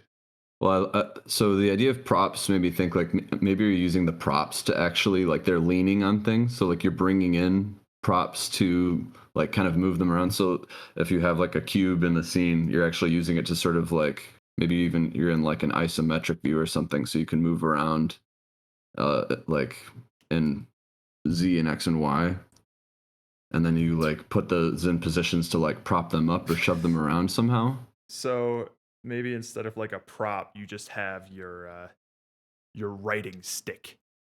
Just like you just have just a random stick, and you're like bopping them around, trying to like poke them into position. And maybe like if we want to do something with the Z-axis, like we can use the scroll wheel to like move it towards and away from them. Well, could you have it to where you can either like push on them or click on them? So either you're pushing them or you're like pulling them towards you. And like can that give us enough flexibility to move them around where you want? Like you can click and drag them up, or you can push them or pull a part out. So you can. Let me think here. Yeah, so like if you were to like, I think so. I mean, like I think we would just have to like bind some things to it. So like left click would be like a jostle, like a push, and then right click could be like grabbing, grab onto like them, clicking and dragging. Yeah. Well, so if I were to grab like the top of this person's head and like grab it and pull up, it would be in the same orientation. But if we had like let's say scroll wheel is like move forward, then maybe. My goodness. Yeah. So like that's how we could get like the Z dimension is with the scroll wheel to like have the stick go forward in and out of the screen sort of thing. Yeah. And we could have like a little grabby, like robot grabby claw on it to like grab things. Would it help at all if like there's like an anchor somewhere in the body? So like if you lift something up, like it's kind of like rotating essentially around that point as you lift up. That's like the thing. I don't know. This is a whole new world for me. So like, okay. Oh, that's a dangerous thing that we're entering then. Yeah, that's what I was mostly picturing. This is 2D. Yeah. And I understand that it might look lamer to do it paper. Well, how can style, let's think of the 2D version for a second then. Like, how can we like pump variety out of like 2D stuff? Ragdolls are. We believe ragdolls are chill. It's how we're interacting with them is the issue, and also like we're pushing Jared down a territory that he just like learning as we're doing it, which is always scary on a jam. And there's only 10 seconds for each person. Yeah. Make them pose YMCA. It's supposed to be like It's supposed to be like a thing, and I feel like a complicated, like push and pull system just results in bad pictures every time. It'd be hard. I feel like simple poses and then throw some props at them, get the picture, move on, do it again. That's not enough for me. I'm looking at That's kind of what I was thinking, like running around an environment, essentially trying to get a shot of people. It's like a Pokemon Snap thing, but with humans. With the problem I have with that though is that like I don't think the pictures that you'll be taking will be interesting. You know, you'll just be having like a crowd of people with your target in there. And if something funny is going on, it's because we made it. We made the animation for it or the pose or something, you know? Mm-hmm. Cheerleaders. Marionette joint limits. I just want to find a way. Okay, so in general about this idea, if it were 3D, what are the scariest parts, Jared? Manipulating the ragdoll. That's the biggest thing. Okay, that's the biggest thing. That is it the technical part might, or just the logistic of it? You know what? It looks like it might be possible. It's the technical part for me. But I can look up some tutorials and try to see what kind of stuff we can do. It's just one of those things it's a complete gap in my knowledge. So yeah. If shit. So I'm sorry, I was looking at some ragdoll YouTube stuff while y'all were talking. What did you say? Wouldn't be enough for you if we did, Andrew? The like just shifting them in 2D and then throwing props at them. And why would that not be enough?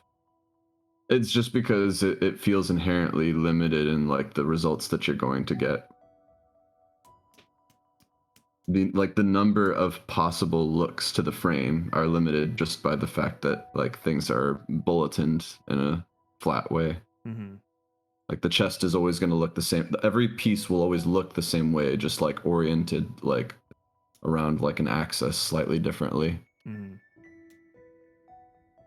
So it's not creating the crazy. Now if the idea is actually like point based to just get them into the right position, then I think that can be okay. But if the purpose is to create ridiculous looking photos that are like fun to look at in the book after, I don't think it's enough. Mm-hmm. Yeah, I agree with like Lewis there. I feel like the purpose of this should be to intentionally make bad looking photos. You're saying it should not?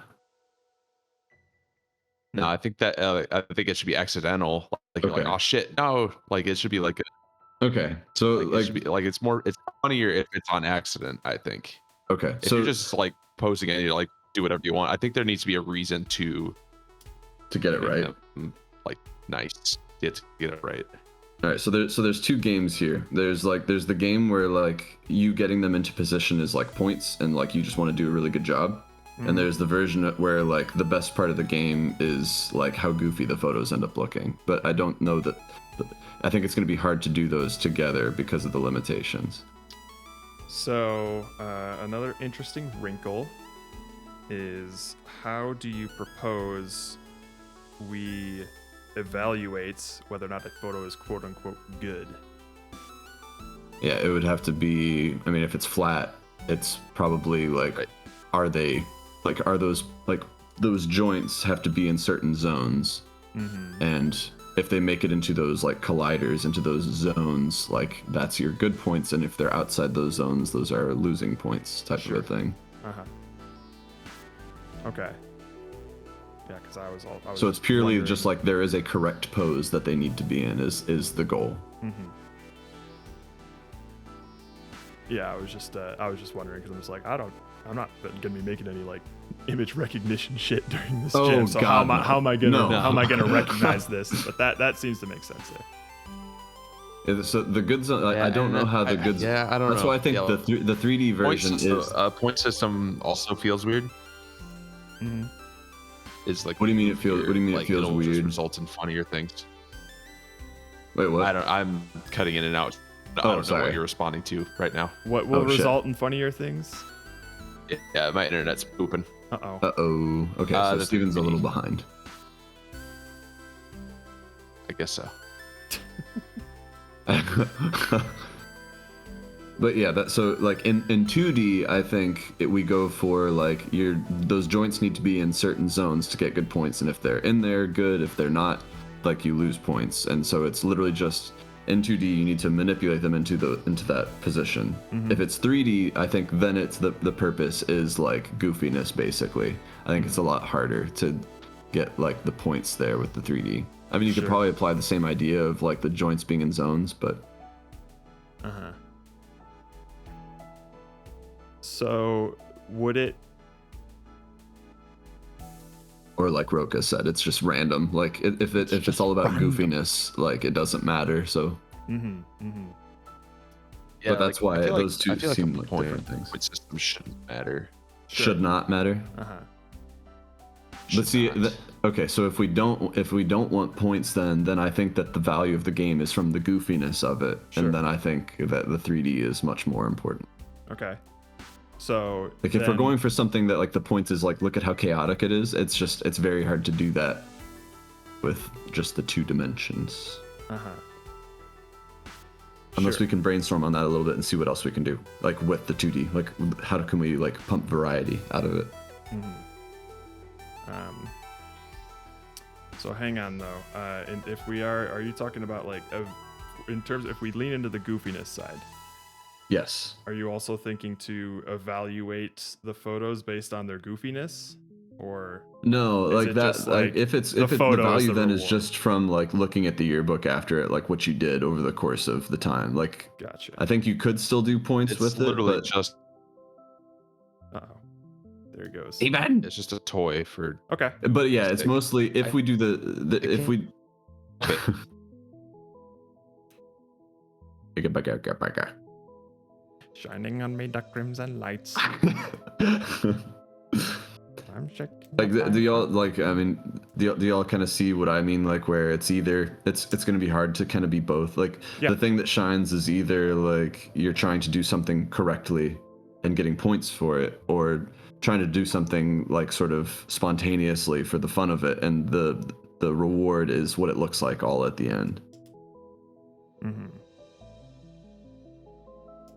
Not that precludes us from being able to add points to the goofiness, like with the same principle of like joints being in certain zones, or just the head being in the right area, like basic things like that. Yeah.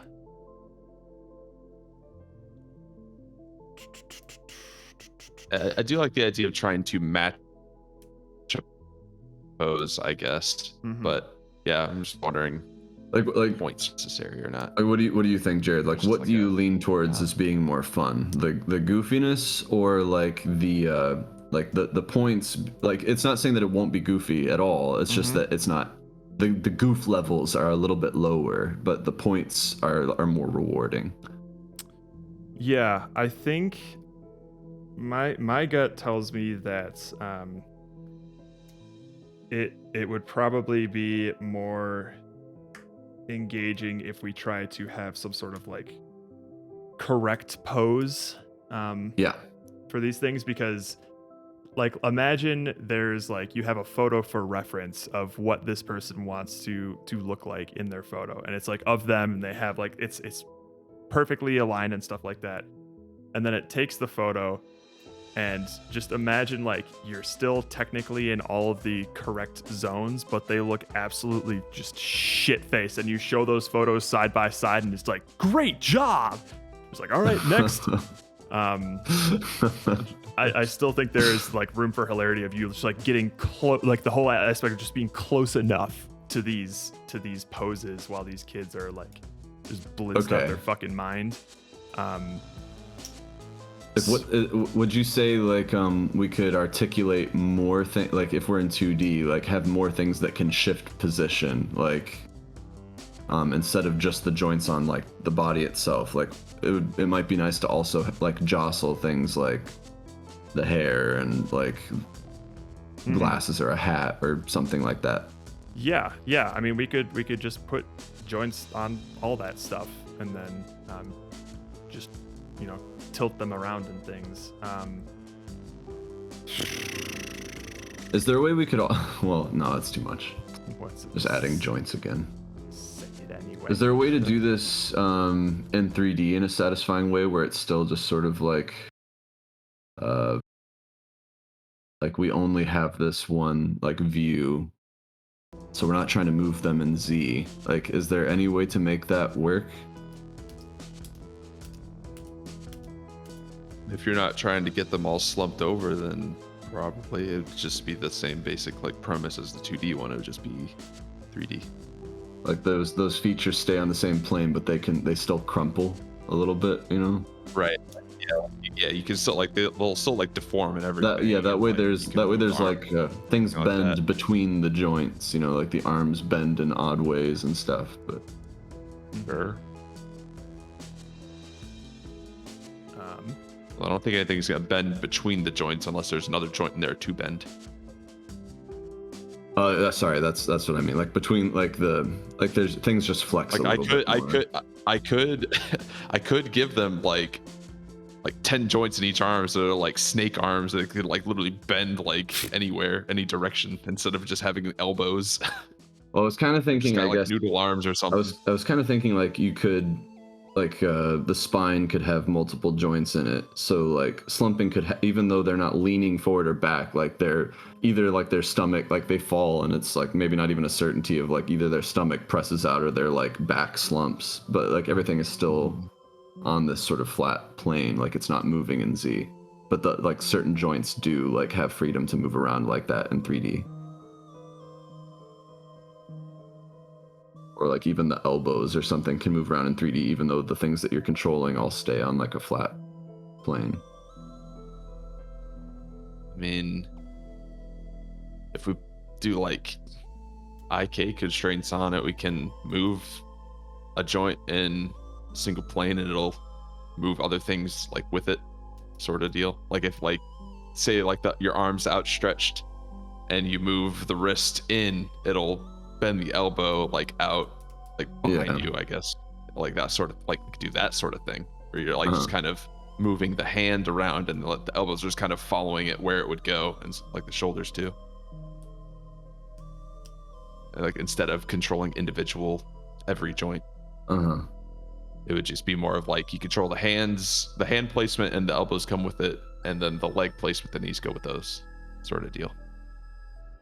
So, and I also like, I mean, Lewis, I appreciate you like pointing out the variations. Like, for sure, like we can do different backgrounds. Like that's a quick 2D thing. I could just come up with some backgrounds. We can do different backgrounds pretty easily. Steven can make a bunch of 3D props. I can make hats and random shit. Andrew will make. I can even also make textures, like extra textures and stuff for clothing. Like we can both do that and just knock out a shit load So of them. Pomo, I am very familiar with the joints components in Unity.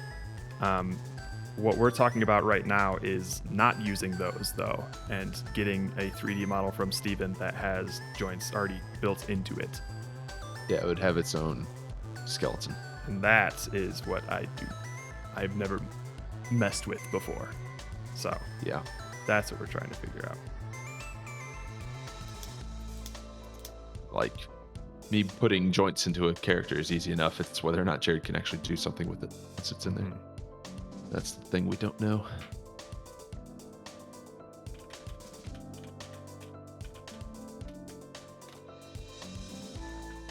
I don't know how close we can get to these things, but like the idea is intriguing, and I also like the idea of Steven making 3D props that we like throw around the character, and like stuff ending up either, I don't know if they're sitting or if they're standing, but like that affecting their pose as well, especially if it's like a big prop, you know, like maybe it's one of those like really gaudy like pedestal things, like those little like Roman pillars. Oh, like yeah. That'd be funny. Like just stuff like that, and then like different backgrounds, like as you're putting them in position, getting a background, throwing like a random prop at them. I mean, that's definitely on Gooftown side. Yeah. Yeah, and but I also don't want to push Jared into like learn something over the jam when it's already we've spent like forever brainstorming. Like we're not exactly poised to like take on some new frontier here. Yeah, I think like I'm happy with the 2D or the 3D. Honestly, I think this idea is a fun idea. So it is a fun idea, and I think that the results of it people will enjoy, especially being able to see like their stuff. And I like the way Jared you described it of like a good job as it shows like the comparison to each other. Yeah. You should this is like when you have the actual yearbook. Is there a way like a cool thing would be to like be able to export that out? Oh, I would love to see that. Save it somehow. That would be pretty neat. Say like you could save your images possible, out. Yeah. and share them with people instead of having to screenshot it. It'll like you can actually do it in the game. It would be pretty cool. Would be nice. If I were a betting man, I'd say that's a quick Google search away for me to implement. That's saying like that seems like a reasonable thing, but yeah, the joint controlling is definitely the Okay, so I think I can also live with the 2D, because I would rather, as always, choose a path that like we know we can make, and then we get all the time to like polish and then like embellish and try things on a finished product after. So let's try to make 2D work then, if that seems reasonable, and think of like what gives us the good variation with the 2D. Like like if you're cool, like they can still slouch, but it'll be like sideways slouching where like they're bending to a side and like curving their so spine. If you look at this down, kid, it'll be like a C shape. Yeah, if you look at this kid who's sitting right here, imagine he's like leaning to the right, but his head is just tilted hard to the left and stuff like that. Yeah, like here, and also, do we imagine like sitting, standing, kind of like? I think if we're doing sitting, we can control the legs, but like the full like knees and stuff, we can't really do much with. Like it would just be like you could just kind of like spread their legs if you want, but that seems weird. Oh yikes, dude! Imagine them just pointing at like 45-degree angles in either direction up. Yeah. I think if we want to control the legs at all, we might be able to make that porn game after all. Well, yeah, if we want to control the legs at all, it should be standing. And then I think if they're standing, you can limit where like how far the joints like move. There's, like you can like lock it to where like you can't do this pose even if you wanted to, sort of thing. Yeah. I mean, I don't mind being able to go full I don't spread eagle. If for some reason we wanted to not do that, I think it's a possibility.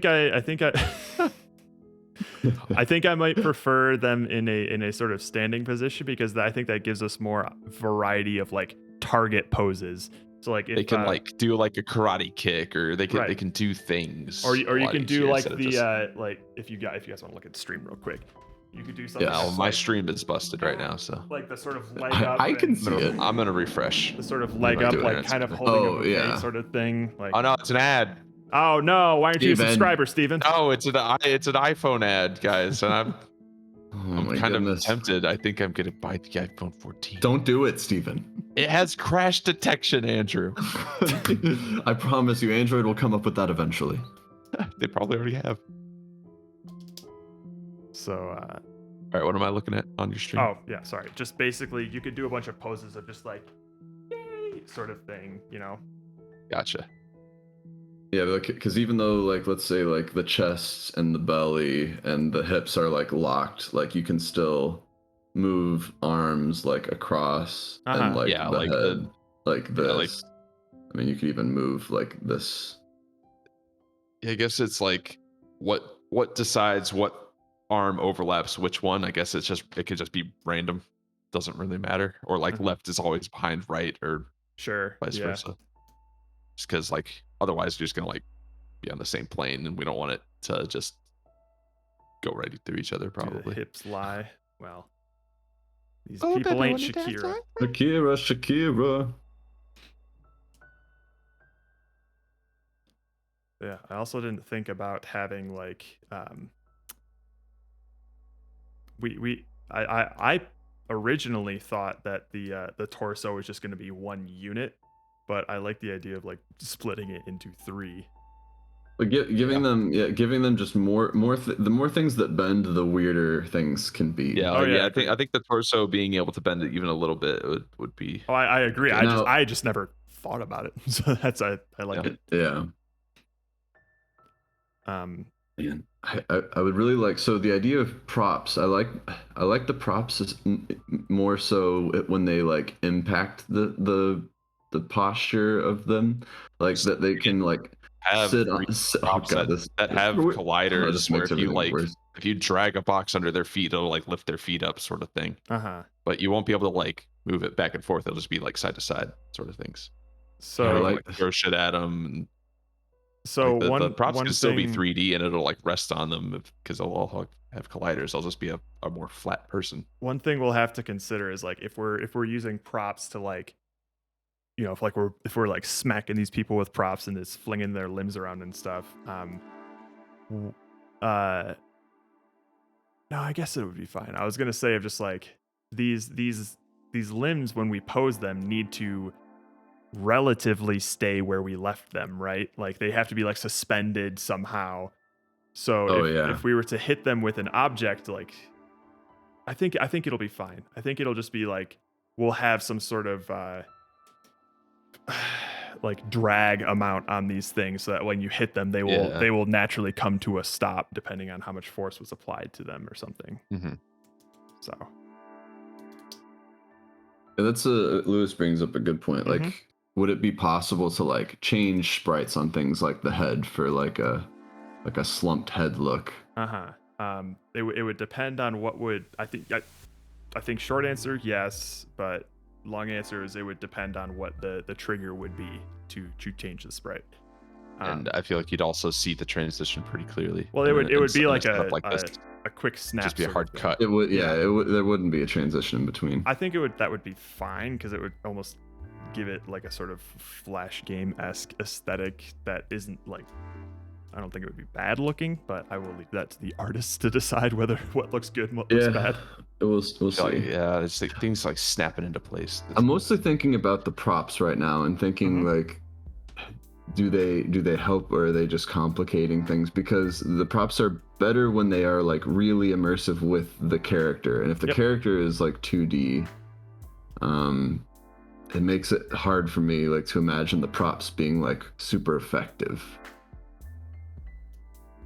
Because like the props are interesting as they like affect the space around it, and if they're just doing something that you can kind of do already, like by clicking and dragging, it loses some of the oddness. Because I was imagining them like I was imagining the props when we were in 3D world of them like ending up like leaning over it or like leaning on it or it like slumping them in a certain way or them holding it on top of them. I don't know. But like the amount of like interaction was just a little bit more. Yeah. So I'm not as sold on props in the 2D mode. Sure. Do we want to, instead of props, do something like accessories? So like the beret hat or like some sunglasses. I think Roka also brought up the idea of like having different eyes, noses, and mouth or something like. Oh yeah, having to fix their face.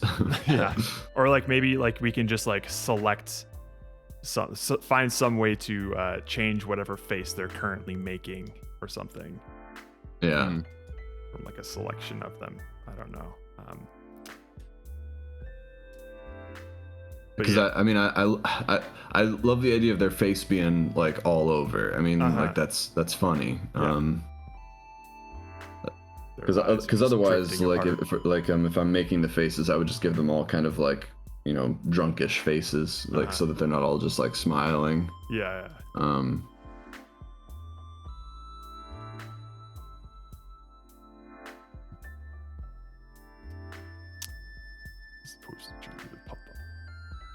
Smile, no, not like that.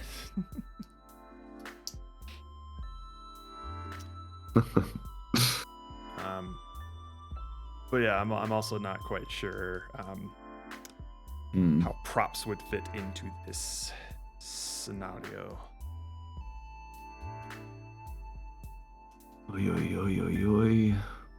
Unless the props were also just like 2D and you could just like attach it to their hand or something. Oh yeah, like it gets like glued to a part of them.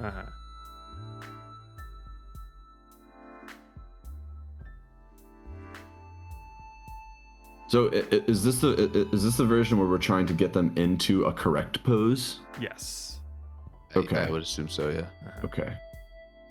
Then I feel like the props are not helping that, like if the goal is points anyways, unless we have a thing where like the prop needs to be there, like it's part of the look that they're trying to create. It's part of like the thing that like a tennis pose or something where they're and of course like my caution at the beginning of this, like for the sake of scope, is like trying to make this work without us having to have a bunch of different templates that like you have to like create, and then like those come through at random. Like that seems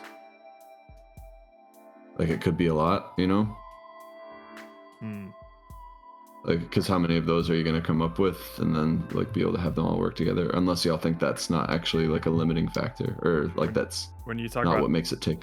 When you talk about templates, Like if you mean, if the correct photos, before, or yeah, like for every kid that comes through, if they have like they need to look like this, so the zones are in different places, and like a prop is a part of it, and the prop needs to be in like a certain place. Like, do y'all think that like is a natural addition, or is that something that's like a if we have time like sort of thing? So you mean like if we have time, as in like if we have time, we'll add the correct pose like references, or what exactly do you mean? Are you? You know, well, the basic idea of like, so the simplest version of this is that they all have the same pose that they need to be in every time they come through. Gotcha. Yeah. And then the growth of that is that some of them have different poses, like based on the requirement that comes through. Sure. So were y'all thinking that each one was going to be like its own set of requirements, or that there's one requirement for everyone? I was thinking there was going to be a different set of requirements that we could just like pull from. Yeah. I was imagining. I could probably. Yeah. I'm certainly cool with it. I'm just thinking, like, you know, like just scope wise, does that seem like right out the gate excessive, or is it like necessary? We can start with one pose for now, but I would really like to push for multiple ones. Okay. And I don't think it would be that difficult if I made some sort of tool similar to like what I did with like the random tree generator in Unity or for Wayward. I could maybe have something where like you can pose this character outside of gameplay and then save the pose, which will like encapsulate all of the correct zones and things that will move automatically with that sort of model. And then we can just save that and just like, you know, generate a bunch of them just from that. That would be my idea if we were to do something like that. So, does that make sense or no? Yeah, as long as that feels doable. Like I have no issue with it at all. It's just the like making sure that the scope, like at the beginning for like the product, it makes sense. Like, is it necessary to be a finished game kind of a thing?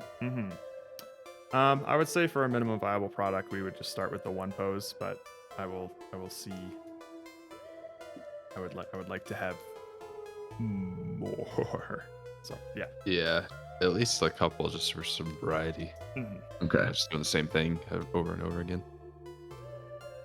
And then also, like, is it going to be a new kid every 10 seconds, or is it just going to be a picture every 10 seconds, but you get like a couple pictures with the same kid, so you can, like, if you fuck up the first one, you could still like kind of save no, it. I think one shot, one kid. Like, sure. That's how it, well, that would depend on the number of kids we make. Yeah, how many assets you can crank out, Andrew, is the thing. Well, it really does just depend on what the format. Like, if this is all pure 2D, like that's actually like a little bit more, just because now like the edges of things really matter. It's not just like here's your edges, like now just fill it in. Like making the edges is just another level of work to making like this right. And then if things change on the face, because I do like the idea of like the face changing, like even if it's just like over time, like a smile diminishes, or like the more you move them, the more their smile goes away. I don't know, stuff like that. Like I like that idea. It's just, you know, like it just adds a little bit more. One shot, one kid. Perfect title. Oh my god.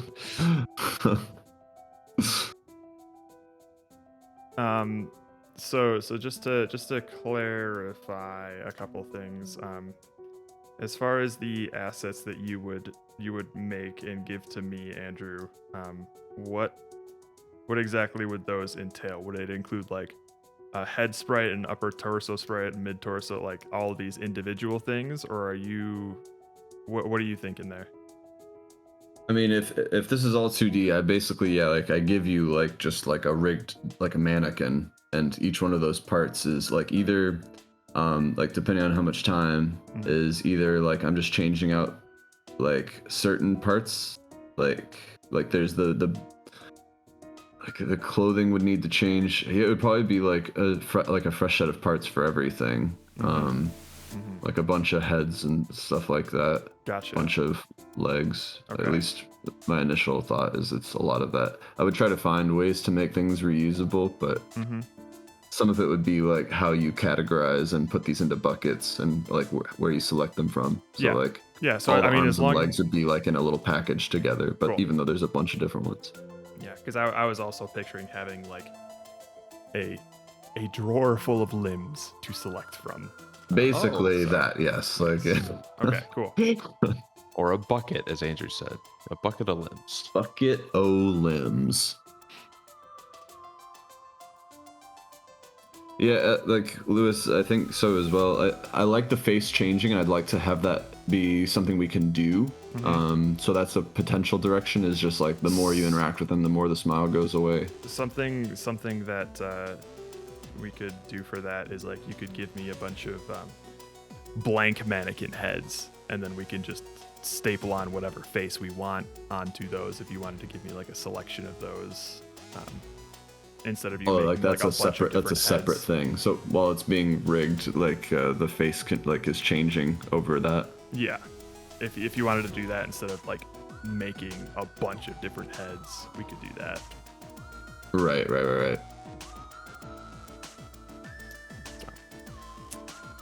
Okay.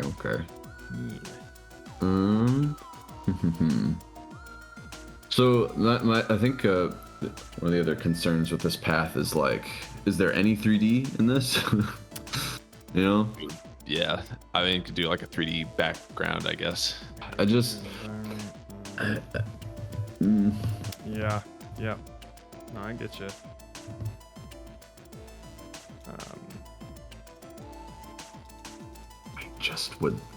That's why I liked the make the 3D people and props. Like, it was a good mesh of the 3D and the 2D. It's just. Hey. Give it a shot. I mean. What's that? I said, I mean, if we want to give it a shot, we can absolutely do that. We can give it a shot. It's quite scary. Yeah, it's just a lot of unknowns with it. Is the only issue. It's a high risk thing, but if we want to all utilize our talents, we can. I am willing to try it out. This feels dangerous. It absolutely is. It absolutely is. So it's just a decision that we have to make in terms of.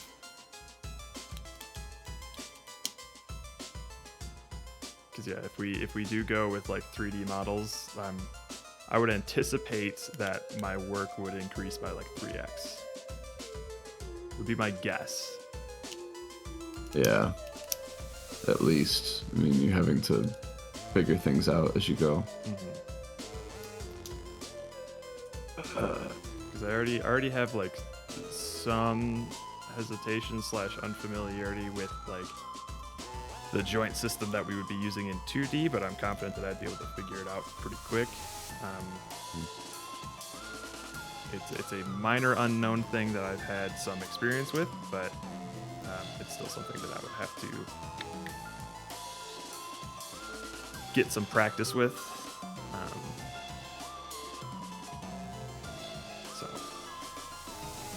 Trying to think, like, what can we do? Like, let's assume that these characters are just 2D, and that's just like my portion as the characters. Is there any like 3D objects, Steven, you can think of, like maybe even like we use 3D objects to like reference like how we're interacting with the character somehow and stuff like that, and you have different 3D objects that you have to pull out, different items, or like I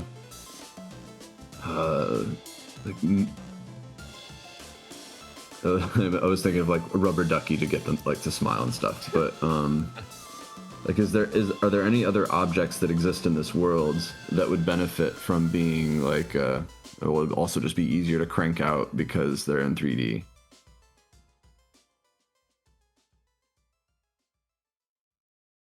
Hmm.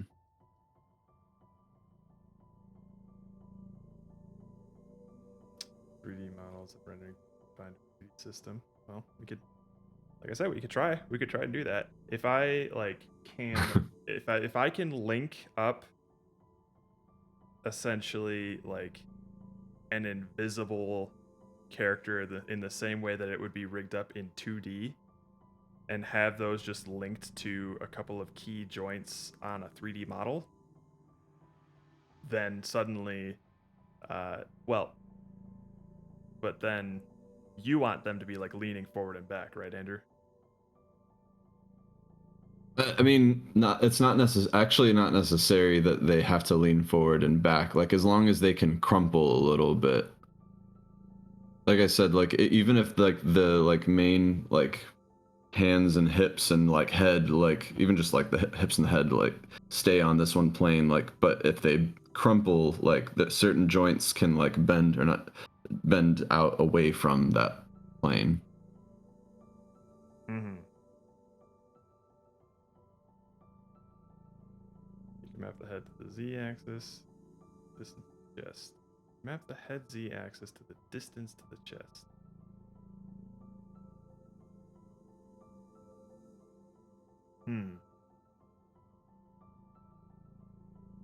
You know what I say? Let's try it.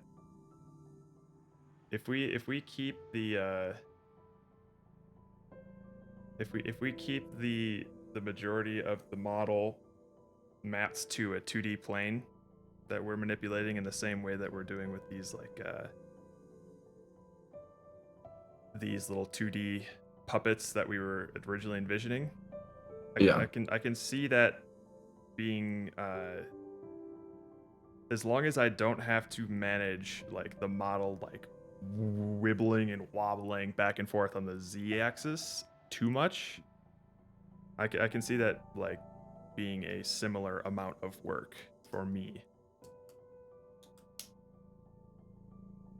Make a ragdoll test. I would love to do that, Darker, but I am not mentally capable of even opening. It's not happening tonight. It's not gonna happen. It's unfortunately like tonight. The goal, we just need something we're confident with. Yeah. That we can then step away from. I would be more than happy to spend some time fiddling with that tomorrow to give you guys a solid answer. I could give you a very quick rigged person tomorrow. Mm-hmm. And not a final one, meantime, but just a thing that works, and then at some point tomorrow you can test it out and see if it's feasible. And in the meantime, I would just fiddle around with the joint system and see what you can learn from it. Don't you have a finished game yet? Because we barely have a finished brainstorming idea, Rook. Which is a horrifying thing to say. I'd like to point everyone's attention to the amount of time we've been streaming. 9 hours. We just hit 9 hours. Time. 9 hours, baby. 9 hours. Fucking 9 hours. Probably Sir. our longest brainstorming session. Undoubtedly our greatest brainstorming session. Oh yeah. But so not when you latest we've ever come up with an idea. No. So Jay, when you say like doing things on a 2D plane that like as a reference to the 3D, is this kind of what you mean? Or do you mean that like you are still interacting over like the person? You're but still interacting over the person, but imagine there's an invisible, like imagine this 2D puppet here underneath, spread needle. Imagine that's just invisible layered on top of him, and that's what I'm interacting with. And the things like, imagine like a pole attached from one of the 2D puppet's joints to the 3D model. And when I move that, it'll move that boy up. So you can have all of like the whatever IK stuff you want there or whatever. Yeah. Hopefully. Hopefully, we'll see. And so we'll be articulating a 3D model while I am. I'm 100% sure Unity does that. I doubt. We will see. I think they do. It would be weird if they didn't, but I've never done like character animation in Unity. So, me neither. So that would be my idea there, is I would just be layering an invisible puppet over the model, and that is how we would both move the model and constrain it to the to one single plane. And then if things are convenient and we're lucky, like maybe things can wobble around inconsequentially along the z-axis. Yeah, like they just happen to be doing it, but there's not really. And I'm fine if you like kind of lose control of them a little bit and something goes a little wonky, like whatever. The next kid will be better.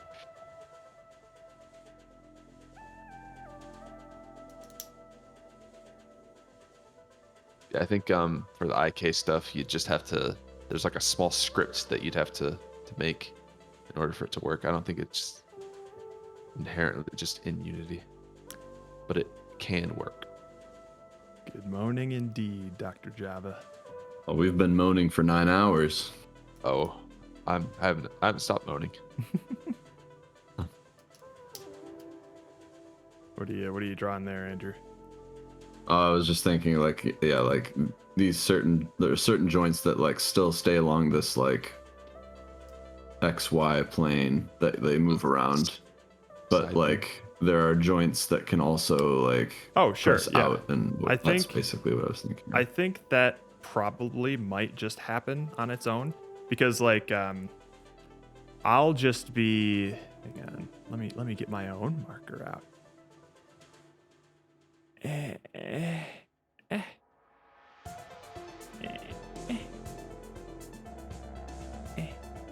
maybe not there, maybe like the actual elbow. So like I'll have joints where you can grab like these parts, and you can just like, I'll just grab this hand and bring it up here, and then whatever is going on in this space will just, it's up to it'll fate. Happen. Physics will happen. I'm okay with that. So that could mean that it just like wobbles back and forth in like the z-axis, which would give you, I'm assuming, the effect that you're trying to display here. Just things that like, just so it's clear that like it's not a flat thing, like it's a thing with shape to it. Mm-hmm. So yeah, we will have to. I'll have to see. Okay. Yeah. Well. So a bit up in the air at the moment. Yeah. Here's the thing. Like, if y'all are open to checking, specifically Jared and Steven, I guess. Like, if you're open to checking it out, like that's great, but only if you really feel confident checking it out. Because basically what that does is it means that, yes, for the same for you, Steven, is that like now there's a lot of 3D work on you. Mm-hmm. And Jared learning stuff as well. Yep. And if for some reason it seems like it won't work out, like we need to like be prepared for like what the default back to is. Yeah. So this is going to be a similar situation to like Pop Shove It, where I'm just going to need to spend some time answering things that I don't, or answering questions that I don't know the answers to yet. So I'm just going to need to do that, and then I can come back to you guys with what's feasible, what could work, and what might be an issue. Yeah. It's just, it's the only thing that I can say right now is not like this will be hard or this will be easy. I don't know. It could be easy, and if it is, that's perfect. No way of knowing. But there'd be no way of knowing. So if you're able to make like a clickable, draggable, like rigged thing, like you would consider that good to go. Okay. Game on. Absolutely. Okay. Because then if I can click and drag them, I can also like slightly drift them as they like just wobble around. Right. So now the question here is, if we're doing this this 3D modeling stuff and manipulating the puppet and all that, now we have the same problem but flipped. What are you gonna do, Andrew? Oh, I'm still doing all the textures for the people. Gotcha. I'm doing all the people. Cool. They'll do their clothes. And Steven, it basically comes down to Steven's got to like make these 3D models of like the mannequins, and maybe it's one, maybe it's two. I don't know. It'll depend on like time and like what kind of variety we need. Yep. Like the number one is like, let's assume it's just one. Yes. But then, and also like if time permits, this is the case when I think props are great, like to add in there, because it's 3-dimensional, and when you slide stuff in, like it interacts with the character. and then like that's more stuff for Steven to do as well, which would have like a cool impact on the game. Yeah. So in an ideal world where this all works out, Steven's on like the character modeling and props, and I'm on like face, body, like textures and backgrounds, like the backdrops for the photos. Gotcha. And UI. And UI, yeah. But even then, Steven, I think we could do some interesting things, like depending on what your workload is like, of like 3D items that can be used. Oh yeah, for sure. Like for icons and stuff, I think could be interesting, which we like never do. But I think I've kind of wanted to do it. We could definitely do that. We'll have to brainstorm, obviously, what those would be. But I have no issue with the idea. I have no issue with the idea of it, obviously. Okay, I think stuff like that could be kind of cool. Like in an ideal world where this works out, I think we have a lot of like cool things to make for sure, and like no shortage of them, like because we can always come up with more, and then it's just polish. The last thing that we need to talk about is just like fundamentally, like, are we having fun doing this? Oh, like making this? Yeah, well, yes. Are we having fun making it? But like, is the game fun? Gotcha. Okay. Even in its like, even in its most primitive form. Yeah. Yep. So I will see if I can figure that out once I get a model all rigged up and I'm just posing it and seeing what happens. I get the feeling that it is going to feel hilarious. So it feels like it's just like a goof game. Yeah. So and we still, and to be clear, we still intend to have like a goal, right? Like we do want poses that they're trying to get them in, right? Yeah. Yeah. Okay. Yeah, so like having the clickable, draggable ragdoll, and then having it like sort of ease out of like its like animations or like slowly drift, so that like you're posing it, but it can still move a little bit. Yes. And then trying to get that into a specific pose in 10 seconds is basically like that minimum toy. Yes, absolutely. Okay. I'm sure it is not going to be difficult to get some sort of like, to get Unity to take some sort of like screenshot of a scene in game. I mean, that shit exists in all sorts of things. So I'm sure that's another one of those things that's just a quick Google search away. Yeah. Like the actual like snapping of the photo, right? Yeah, like the actual snapshots of the photo. Okay.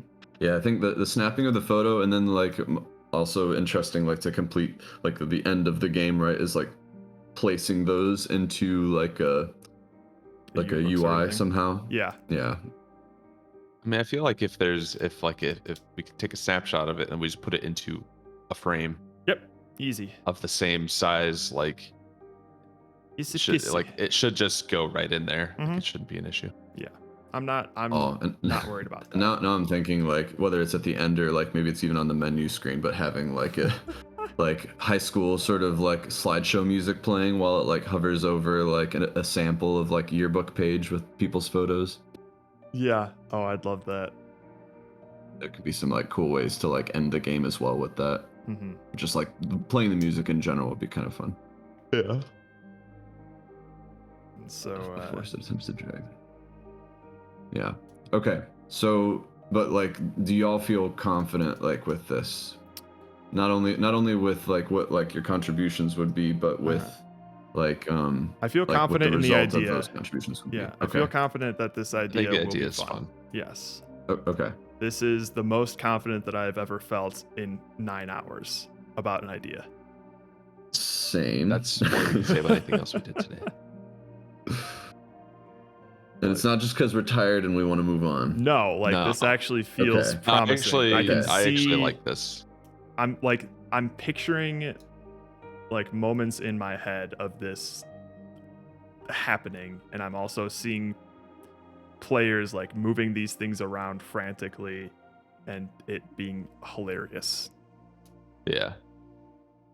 This feels what I feel about this idea is vastly different from every other idea we've had, in the fact that like there has always been a niggling feeling in the back of my mind of just like I'm looking at the stream right now. Of just like hey. So what do you got against Microwave's tummy with a hobo aesthetic? Every other idea we've proposed so far has been like I've had some sort of like thought in the back of my head of just like, but what do we do? Is it going to be fun? This feels generic. This feels both unique and has, I think the thing that I like most about this is that it has a very high possibility of self-esteem. I don't know what to do.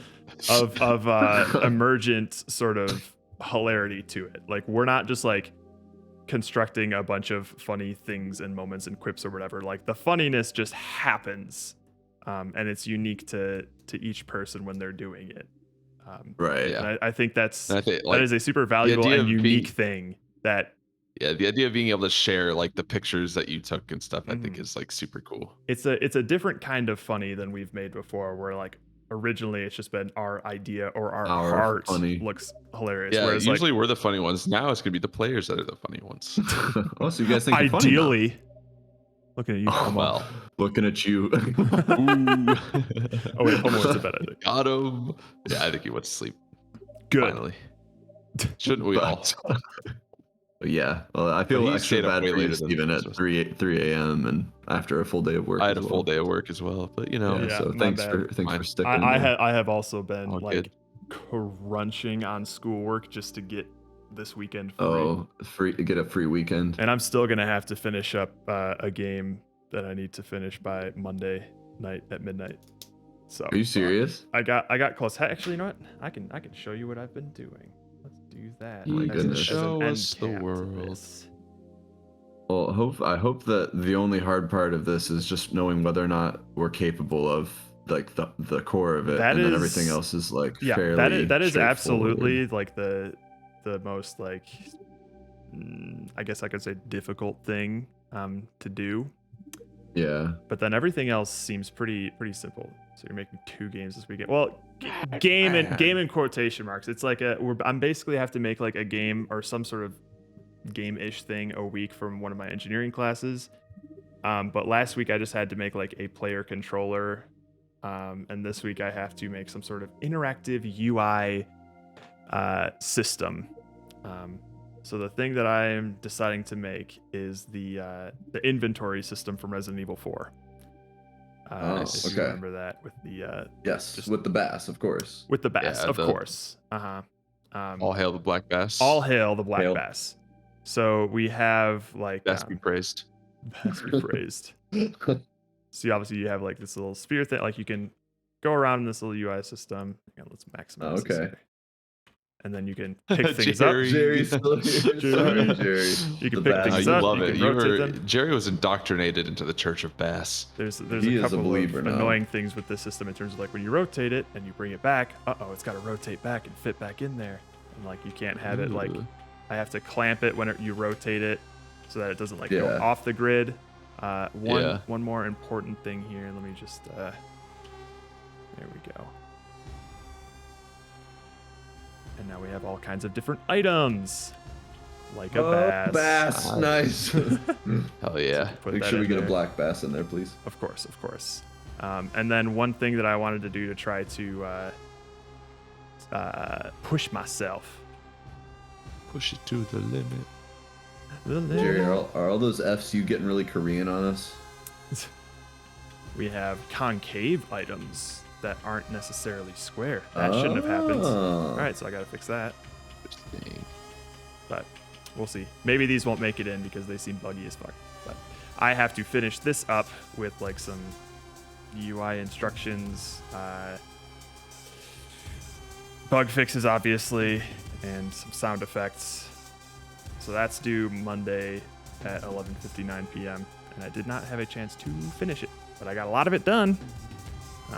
I mean, yeah, you got a decent amount done. And I also had to do a shader project, a write-up, a reading and write-up for my engineering class, and do some stuff for my brand management stuff. So I did all of that this week, just so I could have this weekend free. So I have been running on 5 to 6 hours of sleep for the past couple of days, which is all a long thing to say. I am also tired, Steven.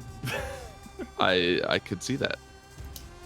I understand. But I am very glad and thankful that despite our 9 hours and 16 minutes, we managed to settle on something that, in my opinion, seems very promising. Yeah. It was a very rough 9 hours. That last break we took was literally me just laying face down in my bed, desperately trying to get my brain to conjure up a thought.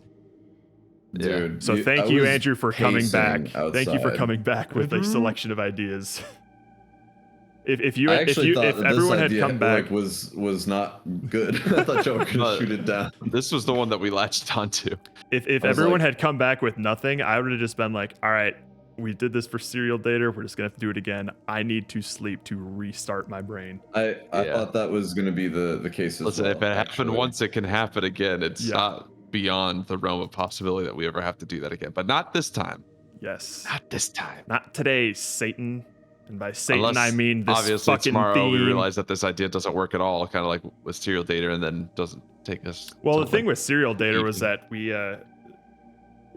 fell down the trap of we pictured a funny moment or a selection of moments, and then the moment we started to try and break down what the player was going to actually be doing, we came up empty in the middle of it on the border. Yeah, we're like, oh shit.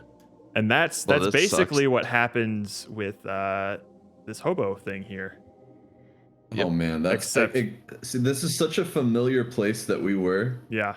And I could feel it, and it's like it's a very tempting, seductive place to be. Yes.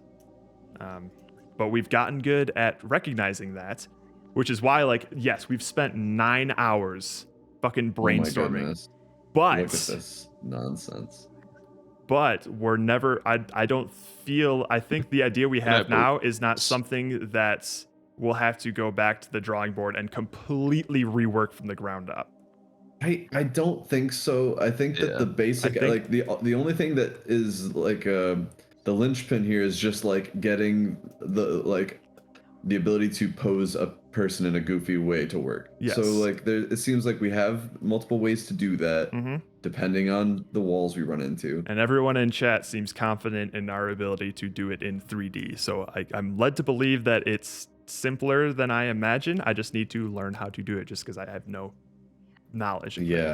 But I think with this brainstorming session, we've paid ahead the time that would have been spent completely reworking an idea that we sink too many hours into only to realize it sucks. So that's how I'm viewing it. What we did was avoid a Serial Dater situation. Yes. We could have been making a hobo sneaking simulator where you're trying to steal the seconds off of homeowners' plates. My goodness. Oh, that didn't happen. Listen, I still smile at all of those ideas, but I know that deep down it's all superficial. Yeah. But I definitely appreciate everyone who's at all stuck around for any amount of this. I don't know why you're here. Have been here a long time. I'm certain most of you are surprised. asleep or just like working on your games, and we're just in the background or muted. Yeah, I'm surprised that there's 60 people left over from that raid. Oh, I have no doubt that most of them are asleep. But if you're not, hey, I would assume so. If you're not, if you're still here, like, if this is actually at all worth anything. Designing with physics, Ben the physics engine. We appreciate y'all. Awesome. I am going to book. Oh, Bennett Foddy. Oh dear. Nice. It's Bennett. Wait, did Bennett Foddy make Quap? Yes, he made Quap. Oh, interesting. I didn't know that. I get my money's worth. I've been saying for years. It's coming from Mr. I want to unsub all the time. Ooh. Oh God, yeah. I just remembered that like these are the weekends where you farm J-Coons like crazy. This is when you get the J. This is when you get paid. And getting over I'm bookmarking this. This is how you get your custom cabbages. This is where it goes down. Sir. Which is 3D rendered game in a 2D system. Perfect. There you go. Perfect. Interesting. If your game isn't good, I'm getting over it. Well, I'm glad we spent 9 hours brainstorming then. Said nobody ever. All right, I'm turning on the ocean, man. Turn it on. Man. Like you've earned it. We'll be around tomorrow, obviously. I'm sure. We'll be around tomorrow. We'll probably just discuss off stream what time we'll be starting things up. Oh, Jared, are you gonna try to send them somewhere? Yes. Oh yeah, absolutely. Okay. An audience this big? Are you kidding? And good luck to all of you in your games, Roka. Boats is gone, I guess. But I'm so happy that you guys are happy with your ideas. It really 8 hours better than we did. Means a lot. I think we're going to Outfrost. Appreciate you. So I've been told that for several of the streams that we've been doing so far, thank you for the follow, Louis. Our outro has been getting cut off. Like you'd hear just like love you, and then we'd go because like really what I need to do is account for the delay of just like I say love you, miss you, mean it, and then I have to wait a couple of seconds because the moment I hit raid now, it just goes no matter what the delay is on stream. Yeah, oops. So, with that in mind, Jesus Christ, this fucking voice. Love you, miss you, mean it. Later, Cabbage Patch. We will be back tomorrow. And now I sit. Pause for delay. Just some nonsense while like we wait for the stream to. I need to have like a BRB screen or something. Anyways, bye. That actually is what would help.